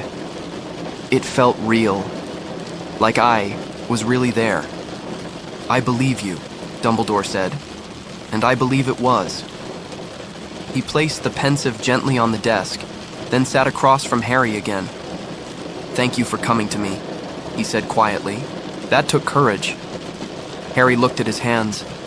"What does it mean?" Dumbledore's face was grave. "It means the storm is closer than we thought." Outside the office window, the sky had begun to lighten, the first hint of dawn painting the horizon in shades of pearl and rose. The world was waking, but within Harry the sense of unease remained. A thread pulled tighter, a voice whispering in the dark. He didn't yet know the shape of what was coming, only that it was moving closer, and he would not be able to sleep it away. But for now, in the stillness of the office, with Dumbledore's steady presence beside him, the fear softened. He wasn't alone. Chapter 30. The Pensive. Morning had broken over Hogwarts, pale and quiet, casting soft golden light through the windows of the headmaster's office. The warmth of the rising sun touched the shelves and curiosities that lined the circular room, silver instruments clicking gently, portraits of former headmasters murmuring in their sleep. Harry sat in the same chair, his scar still tingling faintly, the memory of the dream like an echo in his chest. Dumbledore stood across from him, quiet for a long time. Then, with a patient hand, he reached for the stone basin on the desk, the Pensive. It shimmered gently in the light, its surface filled with a silvery, swirling substance that seemed neither liquid nor gas. It moved like thought, slipping, drifting, curling inward. "Come," Dumbledore said softly. Harry stood, and together they moved toward the Pensive. "I think," Dumbledore said, his voice like the rustle of pages, "it is time you understood a little more." He raised his wand, touched it to his temple, and drew out a single strand of memory, fine and glowing. He let it fall into the Pensive. The surface rippled. Then, without another word, he bent over and touched it with his face. Harry, unsure, but trusting, followed. And at once the world tilted. He fell, not in fear, but in the strange, floating sensation he had felt once before when using the Pensive. The room twisted, faded, blurred, and then resolved into something new. They stood together in a courtroom. The air was thick with tension. Stone walls, heavy benches, a chained chair in the center of the chamber. It was the Wizengamot, Britain's magical high court. The room was full of robed figures, solemn and silent. A younger Dumbledore sat near the front, his beard a little shorter, his expression still wise. In the center chair sat a man, gaunt, pale, with dark shadows beneath his eyes. "Igor Karkaroff," whispered the real Dumbledore beside Harry. Harry turned toward him, startled. They were ghosts here, observers, unseen and untouched by the scene before them. Karkaroff was speaking rapidly, fearfully, begging. "I can give you names," he said, his voice cracked and sharp. "I want to help the Ministry. I want to make amends." He began listing them, Death Eaters. Dumbledore, ever watchful, offered little reaction. But when Karkaroff mentioned one name, Severus Snape, the younger Dumbledore stood. "Severus Snape is not here to be accused," he said firmly. "He turned spy before the Dark Lord's fall. He has proven his loyalty to me." Karkaroff fell silent, clearly hoping for a more fruitful exchange. The memory shifted again. Another courtroom, another figure. This time, it was a man with straw-colored hair, a nervous manner, and a twitching eye. "Bartemius Crouch Jr.," said Dumbledore quietly. The young man in chains looked fragile, broken, but there was a madness in his eyes. He was flanked by screaming. Parents, his mother in tears, his father stern and cold. Crouch Sr., Harry remembered, had been at the Quidditch World Cup. A man of order, of strict rules. But here, he stood like stone while his son pleaded. "I didn't do it!" Crouch Jr. screamed. "I didn't! I swear it!" But the Wizengamot was unmoved. The chains tightened. The room swirled again. And then, they were back. Back in the present. Back in the office. Harry stumbled slightly, the transition always strange. Dumbledore steadied him with a hand on his shoulder. "Who was he?" Harry asked, voice low. "Crouch's son?" Dumbledore's gaze drifted to the Pensive, still swirling, softly. "He was convicted for torturing the Longbottoms," Dumbledore said gently. "Neville's parents." Harry's breath caught. "Yes," Dumbledore continued, as if reading the thoughts in Harry's heart. "They were Aurors, brave and strong, and their minds were shattered by the Cruciatus curse." He said nothing. For a moment, and neither did Harry. The room felt quiet in a way that wasn't silence, but respect. "There is much pain in the past, Harry," Dumbledore said after a while. "But the past teaches, it warns, and sometimes it prepares." Harry looked again into the pensive. "So you think. Voldemort's planning something," he said, almost whispering. "I believe he is gathering strength," Dumbledore said, his voice low and even. "And I believe your dreams are more than dreams. They are glimpses, threads." He did not say more. Instead, he turned to Fawkes, the phoenix, who had awakened and was watching them with golden eyes. The bird let out a single note, soft and pure, like a drop of light falling in still water. "There is still hope," Dumbledore murmured. "There is always hope." Harry left the office with the sky now brightening fully today. The castle had begun to stir. Students moved in clusters, murmuring and laughing, unaware of the shadows curling at the edge of the coming days. Back in the common room, Ron and Hermione looked up as Harry returned. They must have noticed something in his face because they didn't question him, not right away. They just made space for him near the fire, warm and gentle, like friends who knew when to speak and when to simply sit beside you in silence. Later, that day, Harry would think about what he had seen: the chained son, the screaming mother, the cold father. The truths wrapped in memory. And he would wonder, not for the last time, just how many stories lived inside the people around him, waiting to be told, or hidden forever in the still waters of the mind. But for now, he let the fire flicker, and the quiet voices around him hum low. The world was turning, and he was slowly beginning to understand. Chapter 31. The Third Task. The days grew long and golden as June settled softly over the castle grounds, wrapping Hogwarts in a warm hush. Sunlight spilled through the windows like honey, and the scent of grass drifted on the breeze. But underneath that easy summer stillness, something weightier stirred. For Harry, time had become heavy. With each passing hour, the third task loomed larger on the horizon, an invisible shape darkening the calm. The champions were given time to prepare. Each of them, Harry, Cedric, Victor, and Fleur, was summoned into a small velvet-draped chamber one bright afternoon. There, Ludo Bagman awaited them, cheerful as ever, bouncing on his toes. He explained the final task with a smile, but there was something in his eyes that flickered too quickly. The task would be a maze. The Hogwarts Quidditch. Pitch had been transformed, its stands vanished, its green grass buried beneath thick hedges that had grown impossibly tall and wild, forming a sprawling labyrinth. Inside, they would face obstacles, some magical, some monstrous, and some merely illusions of the mind. "First to touch the cup," Bagman said, gesturing grandly, "wins eternal glory." Harry glanced at the others. Fleur stood tall and composed, though a faint tension held her shoulders. Victor's eyes narrowed slightly as he listened, his hands tucked into his robes. Cedric looked thoughtful, nodding to himself. That night, Harry lay in bed staring at the canopy above. The dormitory around him breathed with soft snores and rustling sheets. His scar did not hurt, but a weight rested just behind his ribs, like a warning he couldn't quite name. In the weeks that followed, preparations began. Professor McGonagall assigned each champion a mentor for practice.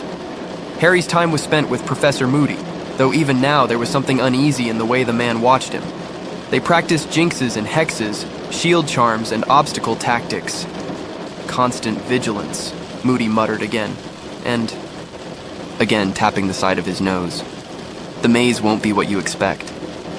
There was one morning, still and quiet, when Harry met Cedric near the greenhouses. The two boys stood side by side, not competitors now, but something closer to companions in uncertainty. Cedric, ever noble, passed Harry a tip, a hint about a charm that might come in handy. Harry, touched, returned the gesture, telling Cedric about the dragons, how Hagrid had shown him before the first task. There was no rivalry, just quiet respect. And so the night of the third task came. Hogwarts stood under a bruised violet sky, the first stars just beginning to prick the velvet above. The Quidditch pitch was transformed completely, its heart hidden behind towering hedges, tall as buildings and thick with tangled leaves. Torches lined the paths, casting flickering shadows. The stands were filled with students, teachers, ministry officials, and families. Murmurs hummed in the air, soft like a faraway tide. The champions stood together at the maze's mouth. Harry glanced into the shadows of the hedges and felt the weight of silence there, alive, listening. Professor Dumbledore raised his wand. A loud whistle split the dusk. Cedric and Victor entered first, then Fleur, then Harry, and the maze swallowed them all. It was quiet inside, unnaturally so. The hedges seemed to muffle sound, thick and sentient. Harry moved forward slowly, wand out, alert. The path split almost immediately. He chose one and crept ahead, his footsteps hushed against the soft earth.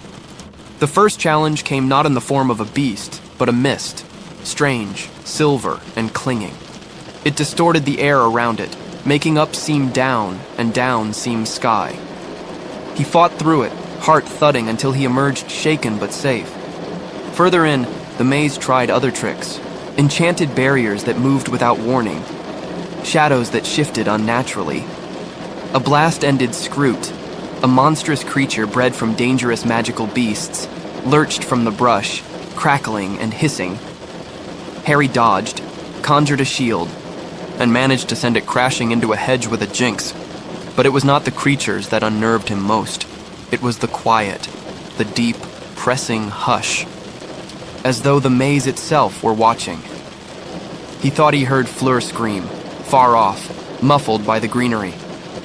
He turned, but found only hedges behind him now, the path rearranged. And then, another figure, Crumb. But Victor's wand was raised, his eyes glazed, his expression blank. He attacked Cedric. Harry arrived just in time, disarming Crumb with a shout. Cedric stared at Victor, disbelief shadowing his face. "Something's wrong," he whispered. They left Crumb where he lay, stunned and breathing, and parted ways again, each determined to find the cup. Time passed strangely. Harry came upon a sphinx, next, majestic and silent. It posed a riddle, and he stood in the soft hush of the maze, thinking carefully. He answered, correctly, and was allowed to pass. Then, finally, after so much turning and searching, he saw it. The Triwizard Cup. It stood in a small clearing, glowing softly in the moonlight. Almost ethereal, almost peaceful. But Cedric arrived. At the same time, breathless, dirt on his face, wand tight in hand, they stared at each other. "You take it," Cedric said, his voice rough. "You saved me twice." "No," Harry replied, shaking his head. "We take it together." Cedric paused, then he smiled, and they reached for it at the same time. The moment their fingers touched the cup, a tug, a rushing pull like a hook behind. The navel wrenched them from the earth, not celebration, not fanfare, just wind and darkness and the sound of magic folding inward, and then silence. They landed hard in a graveyard. The air was cold, sharp, still, no applause, no crowd, just gravestones, and a dark shape waiting in the shadows. Cedric looked around, confused. "Where are we?" But Harry knew. His scar blazed suddenly, fiercely, and he understood. They had been brought here, on purpose. The cup was a port key. Something terrible was about to happen. Something already had. But for now, the wind whispered across stone and bone, and the night, so quiet, listened. Chapter 32, Flesh, Blood, and Bone. The night was colder here, colder than any night at Hogwarts, colder than even the chill of the Forbidden Forest. This chill did not belong to weather or wind, but to something older, something darker. Harry stood frozen. Cedric was beside him, wand still in hand, but his breath came quick now, sharp with confusion. The portkey had dropped them into a place that was no place at all. A graveyard, old and forgotten, its stones crooked like broken teeth. The moon hung low, pale as bone, watching. Then Harry's scar burned, seared, and he stumbled. A shape emerged from the shadows, hunched and small, shuffling forward. In its arms, something, a bundle. Cedric turned, alarm rising in his voice. "Harry?" But the words were cut short. The figure raised its wand, and from the darkness came another. A voice, cold, high, and cruel, spoke a single word. "Kill the spare." And the light flared green. It was over in an instant. Cedric fell. No sound. No scream, just a thud, soft, final, onto the graveyard grass. Harry's voice broke with a cry that never fully left his throat, but there was no time. Ropes, thick and magical, sprung from nowhere, binding him to a tombstone. The marble was icy behind his back, and carved into it was a name he barely saw. The shape approached, and Harry could finally see. It was Wormtail, Peter Pettigrew. His face was pale and sweaty, his hands trembling as he set the bundle, still moving, onto the ground. He opened a large black cauldron, already bubbling with a silvery liquid, and began to chant. The words were ancient, foreign, soft like a lullaby, but sick with purpose. And then he began. A ritual, a rebirth, bone of the father, unknowingly given. He reached into the earth beside the tombstone and drew up a handful of dust, crumbling and gray. It drifted into the cauldron with a hiss. Then trembling, he lifted a blade. Harry struggled, heart pounding, but the cords held him fast. Flesh of the servant, willingly given, Wormtail took the knife. With a sharp cry, he sliced his own hand, screaming, and let the severed limb fall into the potion. Blood mingled with silver, smoke rising. Then, he turned to Harry. "No!" But there was no escape. Blood of the enemy, forcibly taken. Wormtail approached, and with a shallow cut across Harry's arm, he took the blood. Just a few drops, but enough. He added it to the potion. The cauldron roared, it bubbled furiously, changing color from silver to deep, red to black. Steam rose in thick, choking curls, and then a figure rose from the liquid. A form, slender, pale, slick with potion, breathing air once more. Voldemort had returned. He stepped from the cauldron as if reborn, eyes red as coals, skin pale as ash, features sharp and smooth as a skull. He looked down at his own hands, flexing long fingers. Then he laughed, softly, coldly. A sound like frost cracking stone. Harry, bound to the tomb, could only stare. The nightmare was real. The impossible had happened. The Dark Lord was alive again. Wormtail scuttled forward, sobbing, cradling his bleeding stump. Voldemort looked at him with a sort of absent curiosity. He summoned his wand, his own wand, into his hand. A flick, and Wormtail's wound closed. Another flick, and Wormtail fell to the ground, gasping. "You serve me well," Voldemort said, softly. "For now." Then he turned to Harry. "There is much I owe you," he murmured. And he smiled, the kind of smile nightmares wear. He stepped closer, slow, savoring the moment. "You stand upon the bones of my father, Harry Potter. Your mother died to save you once, but I am returned, and tonight we end what began." The shadows around them moved. From the graveyard's edges, figures began to arrive. Wizards, cloaked and masked, Death Eaters, drawn by a mark they had not seen for 13 years. One by one they appeared and bowed. Voldemort, now restored, stood among them like a king among ghosts. "You did not seek me," he said softly. "You did not search for me." His voice sharpened. "Some of you believed me gone. Others served, half-heartedly. Tonight you are reminded." And they bowed lower, Then Voldemort raised his wand. Release him. The ropes vanished. Harry stood, weak and shaky, but defiant. Let us duel, Voldemort said softly. As equals, so they may see. Harry raised his wand. His hand trembled. The Death Eaters formed a circle. Voldemort stepped forward, and in the still of that forgotten graveyard, wands lifted. Crucio. Pain like white fire exploded in Harry's veins, and he collapsed to his knees. But he rose again. Another spell. Harry dodged, then he shouted back, Expelliarmus! Their spells collided, and something strange happened. The beams connected, not like a clash, but like a bond. A golden thread formed between their wands, bright, humming. And from that thread, a dome of light grew. Music, strange and unearthly, thrummed in the air. Voldemort's face twisted with confusion, and then, from his wand, echoes began to emerge. A misty hand, a face, a whisper. Cedric, then Frank Bryce, Bertha Jorkins, Harry's parents, Lily and James. Their forms, ghostly, glowing, gathered around Harry like a shield. "Don't let go," whispered his mother. "We're here," said his father, Cedric's voice gentle. "Take my body back." And with a shout, Harry broke the connection. The golden thread snapped.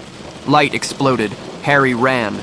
He dashed to Cedric's side, grasped the body and touched the portkey again. A tug, a spinning rush, and then the graveyard was gone. Chapter 33. The Death Eaters.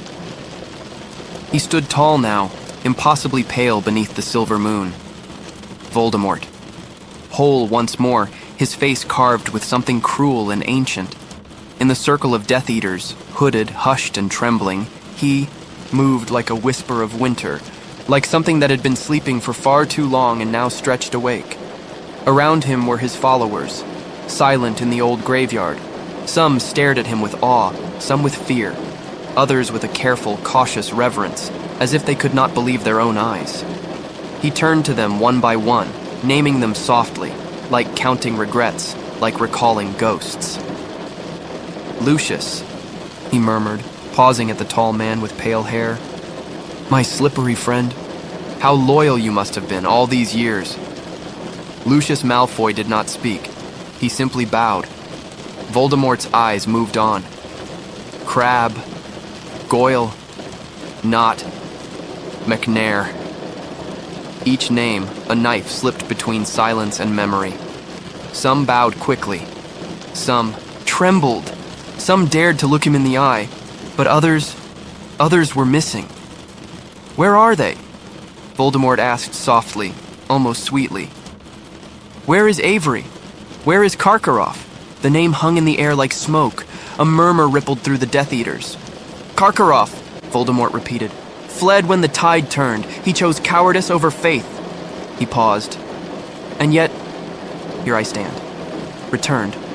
He stepped over, the grass with a kind of predator's grace, toward a grave-marked riddle. The tombstone was pale and worn, but Harry could see it now. The name of Voldemort's father. "Here," the Dark Lord said, turning back to his circle, "is where I rose again, by bone, by flesh, and by blood." He smiled thinly.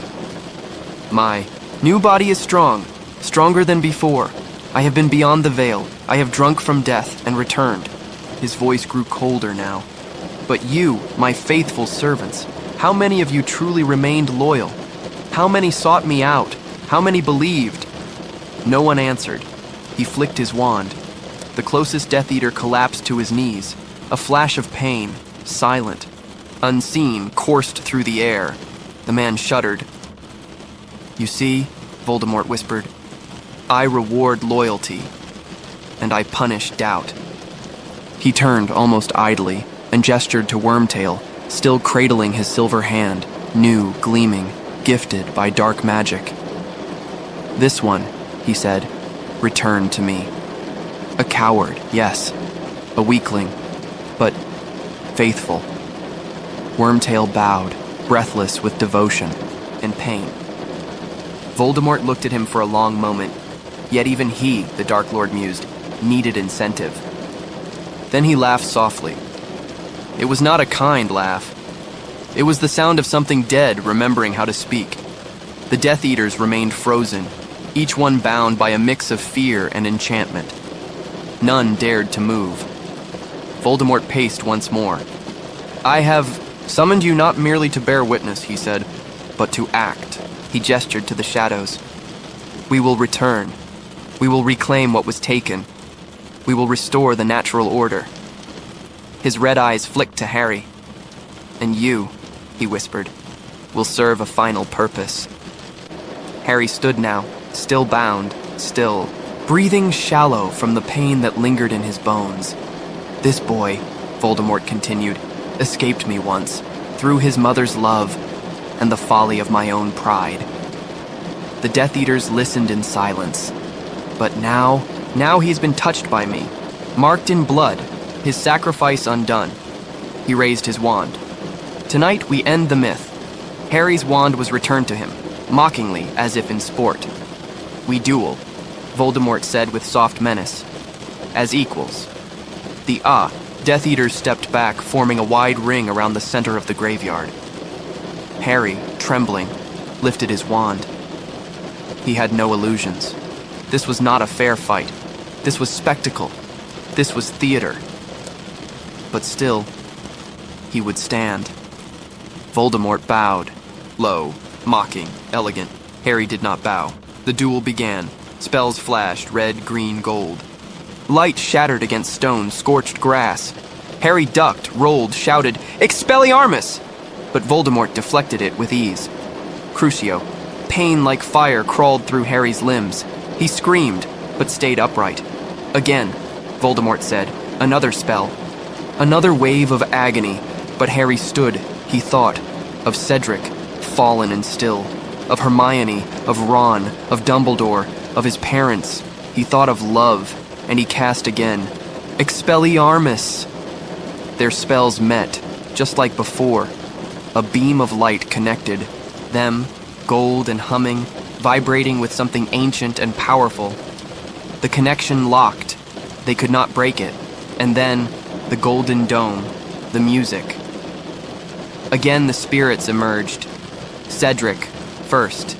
Then Bertha. Then Frank Bryce. And then Lily. James. "Hold on, Harry," they whispered. "You're not alone." Harry's grip tightened. The shadows gathered around him now were not of fear, but of memory, of hope. The thread snapped, and Harry, and he dashed to Cedric, grasped his hand. The port key. It glowed again, a pull, a spinning wind, and the graveyard dissolved into smoke. Chapter 34. Priori Incantatem. The world swirled like mist unraveling from a dream, and then solid ground. Harry landed hard on the grass, Cedric's body still in his grasp. The Triwizard Cup lay beside them, no longer glowing, just a hunk of metal in the moonlight, but silence did not follow. Instead, noise roared in like a sudden storm. Cheers, laughter, music, still swirling from the stands. For a moment the stadium hadn't noticed, and then screams. Because Cedric wasn't moving, and Harry was on his knees gasping for air, eyes wild with a kind of unspeakable knowing. "Help!" he choked out. "Help him! He's dead!" The crowd began to surge. Voices called out, but there was one that cut through them all. Dumbledore's. He was there in a moment, his long silver beard lifting with the wind, his hands reaching for Harry, his eyes sharp and searching. Then came others, Fleur, Crumb, Madame Maxime, Bagman, and behind them, the chaos of a celebration turning to confusion. Cedric lay pale and peaceful, still clutching his wand, his face empty of pain. Amos Diggory appeared at the edge of the scene, his expression confused, as though part of him believed this was all part of the game. But it wasn't. The truth reached him slowly, like cold water creeping under a door. "No," Amos whispered. "No, he's tired, that's all. Just tired." And then he fell to his knees beside his son and howled. A raw, shaking sound that cut the world in two. Harry looked away, unable to breathe through the storm in his chest. He felt someone wrap a cloak around him. Mad-Eye Moody. "Come on, Potter," Moody murmured, voice low. "You're in shock. Let's get you out of here." Harry nodded numbly. He couldn't speak, couldn't form a single word. Inside the castle, the noise faded, muffled by the stone walls. Moody guided him not to the hospital wing, but to his office, and the moment the door shut, everything changed. The light seemed to darken. Moody's voice shifted. "You did well," he said. Harry blinked. "What?" "You got back." The words were almost admiring. Harry frowned. Something was wrong. He looked around. The magical eye was spinning, but the real one burned with something sharp. Moody didn't limp. Not now. His movements were smooth, too smooth. And then he asked something strange. "How did you escape him?" Harry said nothing. "How did you do it?" Moody pressed. "What spell did you use? Tell me exactly, every word, every detail." Harry stepped back. This wasn't right. This wasn't Mad-Eye. And then, Dumbledore. The door flung open. In swept the headmaster, robes like dark waves, eyes blazing. Severus, Minerva, with me. Snape and McGonagall followed, swift and silent like shadows called home. Dumbledore raised his wand, and Moody fell. And then, truth spilled out, quiet and terrible. It wasn't Moody at all.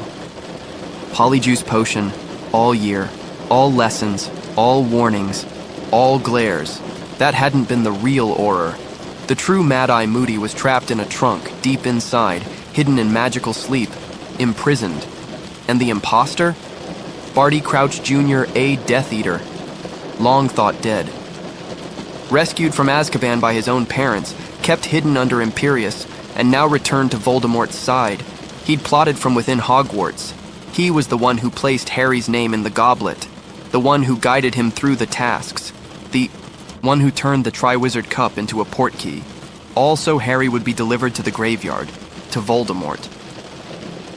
Harry sat, barely breathing, as the confession spilled forth, coaxed by Veritaserum, the clear potion of truth. Dumbledore stood like stone, his face unreadable, but his eyes held a sorrow too old to speak aloud. Minerva was pale with fury. Snape looked grim, even shaken. Barty Crouch Jr., under Truth's spell, admitted it all with a kind of mad devotion. He had done it for the Dark Lord. He had waited, planned, watched, and now he had failed.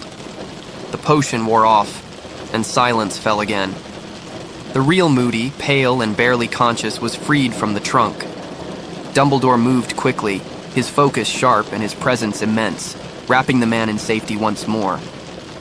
Harry was guided from the office, down the corridor, through the shifting castle that suddenly felt too big, too shadowed, and as they walked, Dumbledore spoke softly. "I know what you saw, Harry." Harry said nothing. "I know what it cost you." Still silence. "You are not alone," Dumbledore said. They reached the hospital wing. Madame Pomfrey fluttered over him, tutting, healing, checking. The lights were low and warm, but Harry felt cold. Not in his body, but in his bones. He couldn't sleep. Outside, the castle held its breath, and far beyond its walls, something darker had awakened.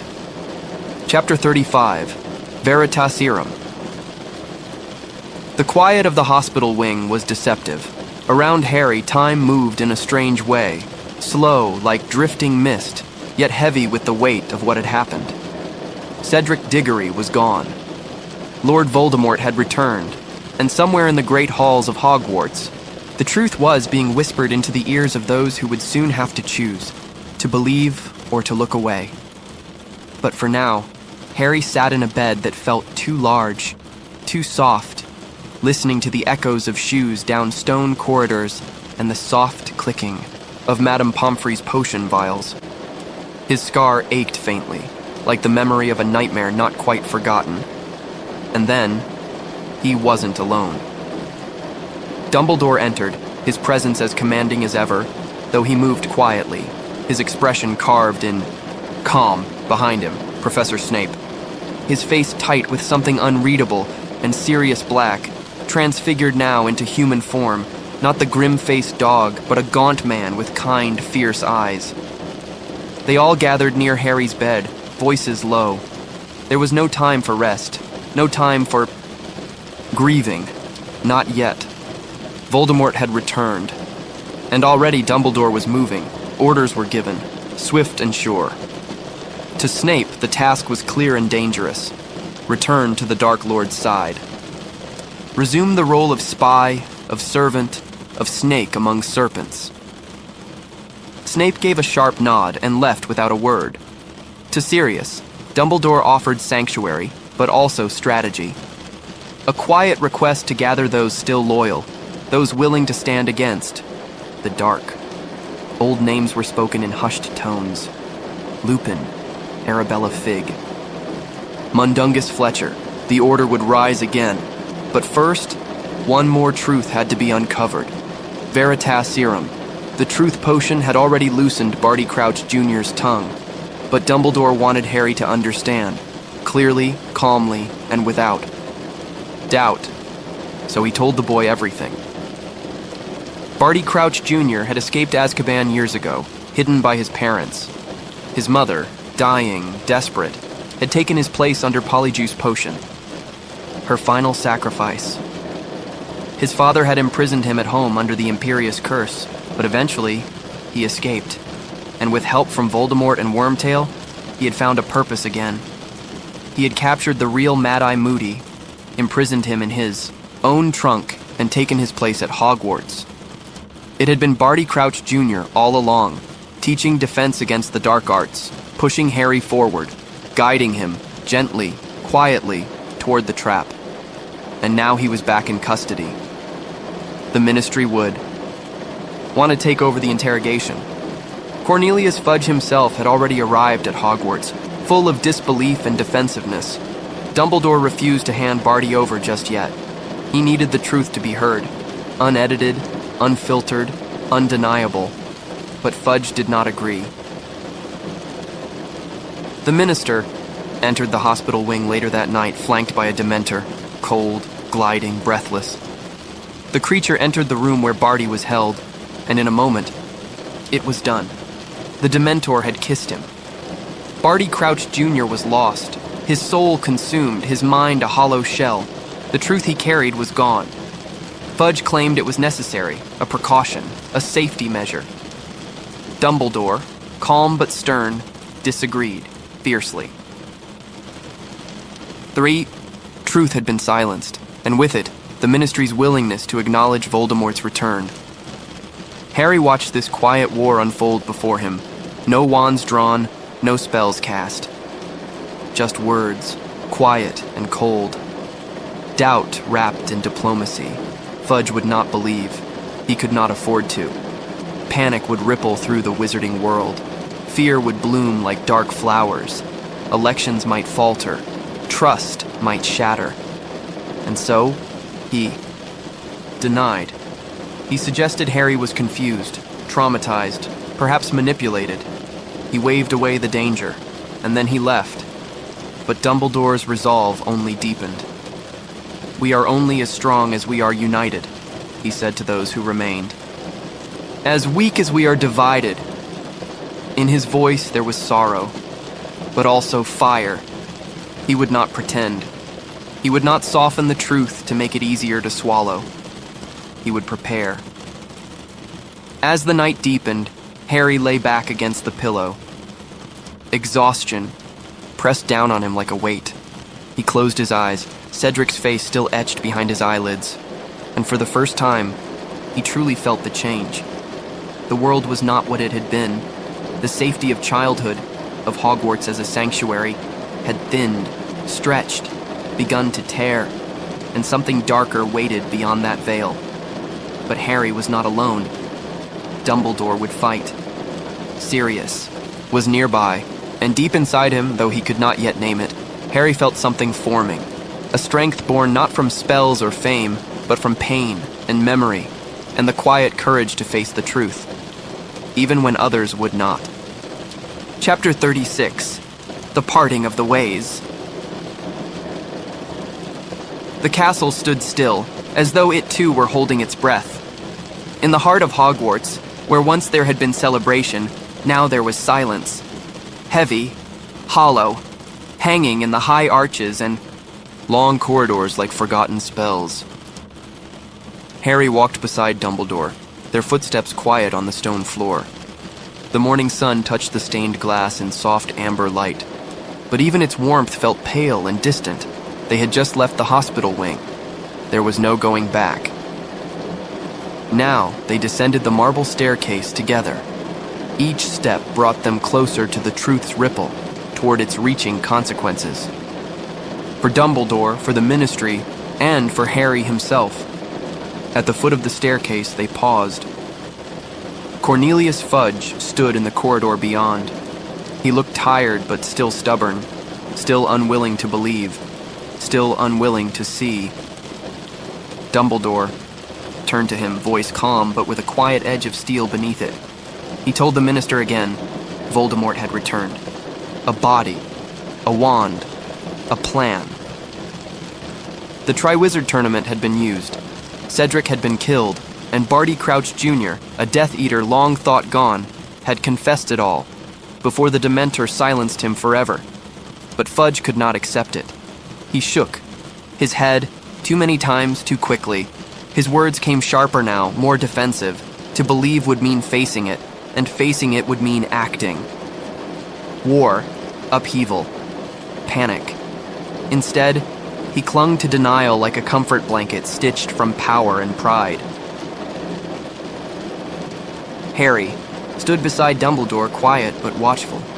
He could feel it, how fragile this moment was. One word, one breath might break it all apart. Fudge spoke again, accusingly this time. Said Dumbledore was stirring fear, said Harry's mind was too affected by trauma to be trusted. And when Dumbledore insisted, when he told the minister that preparations must begin, that allies must be summoned, that the Order of the Phoenix must be revived, Fudge went pale. His voice dropped to a low chill. He would not help. He would not acknowledge.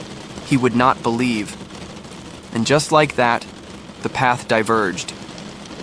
Fudge turned, from them and left, his cloak billowing behind like a door slamming shut. There it was, the parting of the ways. From this moment on, Dumbledore would walk one road and the Ministry another, one prepared for darkness. One pretended it hadn't come. Silence filled the corridor again. Then gently, Dumbledore turned to Harry. There was no lecture, no great explanation, just quiet understanding. He led Harry once more through the halls, and together they climbed, floor after floor, until they reached a familiar space, Dumbledore's office.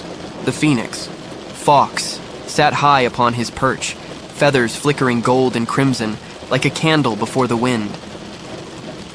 And there, Dumbledore gave Harry what had been waiting inside him. Words. He spoke not as a headmaster, but as a guide. About what Voldemort had done. How he had taken Harry's blood, tethered them together in a way both symbolic and real. How love, his mother's protection, still lived in Harry's veins, and now lived in Voldemort's as well.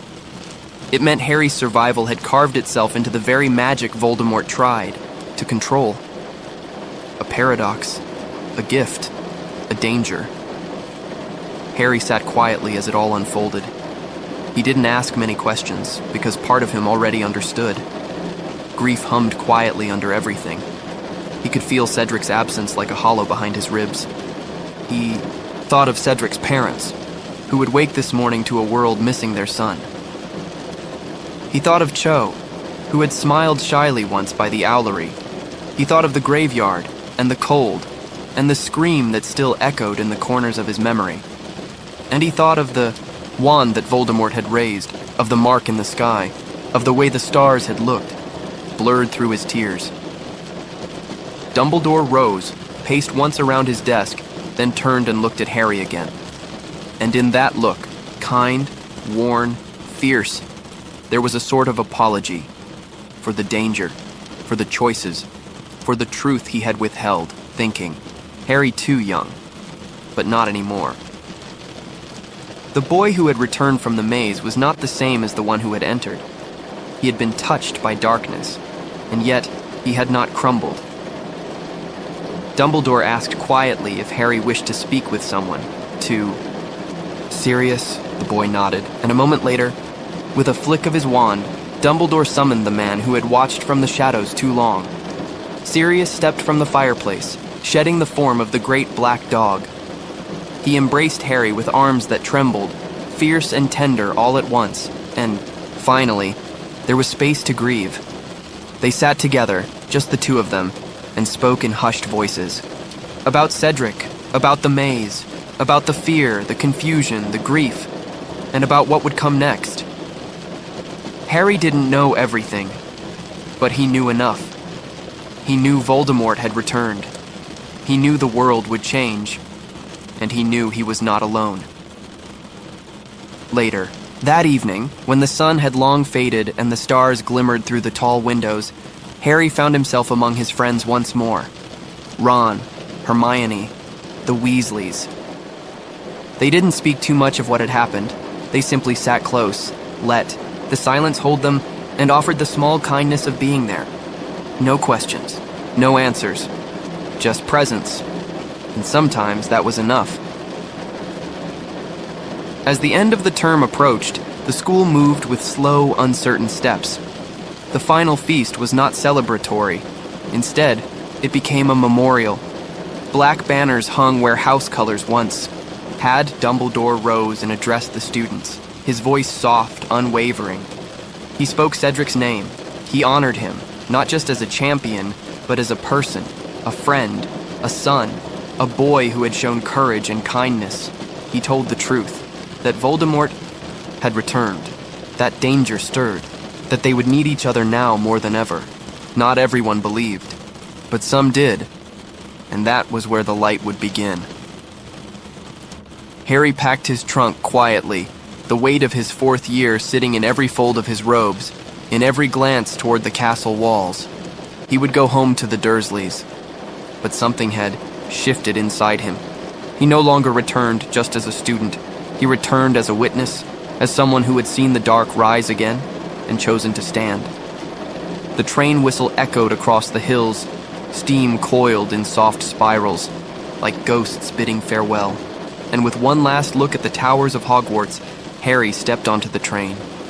The wheels turned, the summer stretched ahead, and beyond it, something waited, something rising, something ancient, something dark. But Harry Potter, at 14, had already begun the quiet, steady path toward the kind of bravery that does not shout.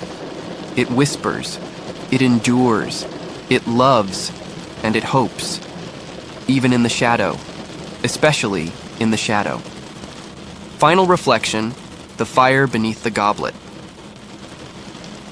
Harry Potter and the Goblet of Fire is, at its heart, a turning point.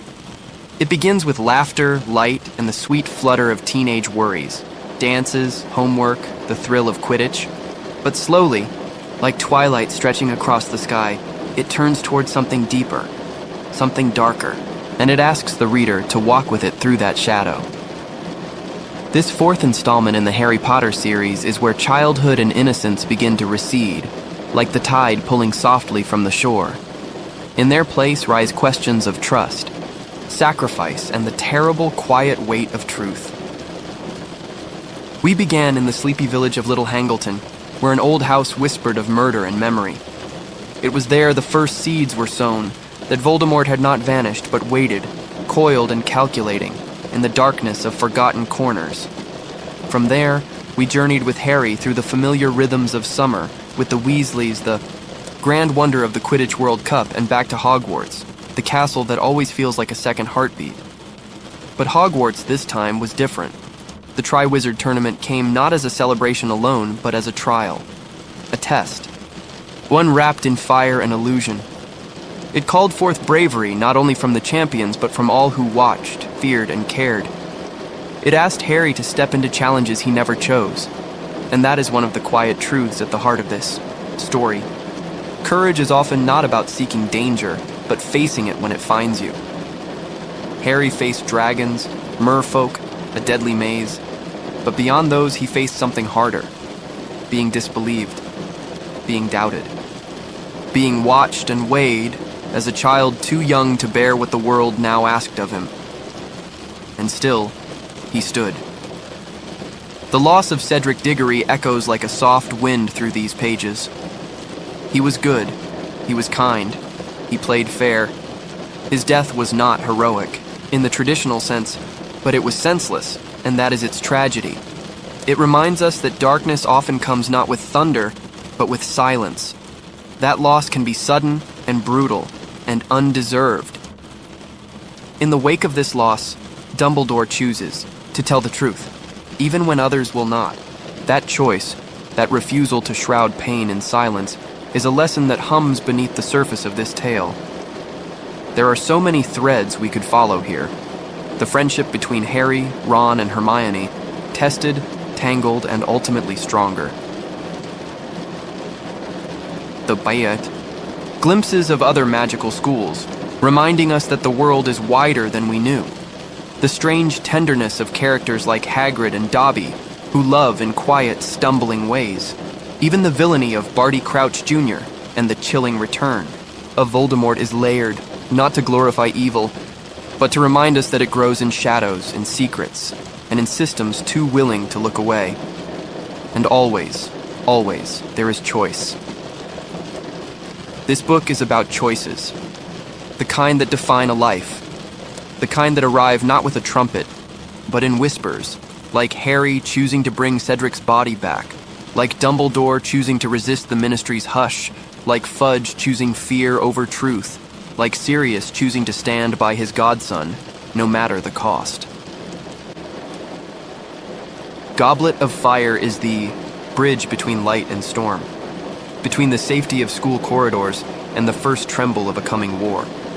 It does not race to its darkness, but unfolds gently, patiently, like a dream turning uneasy. And in doing so, it invites readers to grow with it, to feel the shift, to grieve, to understand, to prepare. There is still light here, the kind that lives in friendship, loyalty, and laughter in the face of fear. The kind that flickers in the warmth of the Burrow or the train ride home. The kind that dares to speak a name, even when others dare not. The book ends not with triumph, but with quiet resolve. The fire in the goblet has faded, but the fire in Harry, the one shaped by grief, tempered by love, and kindled by truth, has only just begun to burn. And as the story turns toward the long night ahead, we carry with us the soft certainty that even in the darkest times, small lights, like hope, like courage, like Harry, will keep glowing, softly, quietly, and always. Thank you for joining this gentle journey through Harry Potter and the Goblet of Fire. May its echoes follow you into dreams, where courage grows like wildflowers and the fire of kindness never goes out.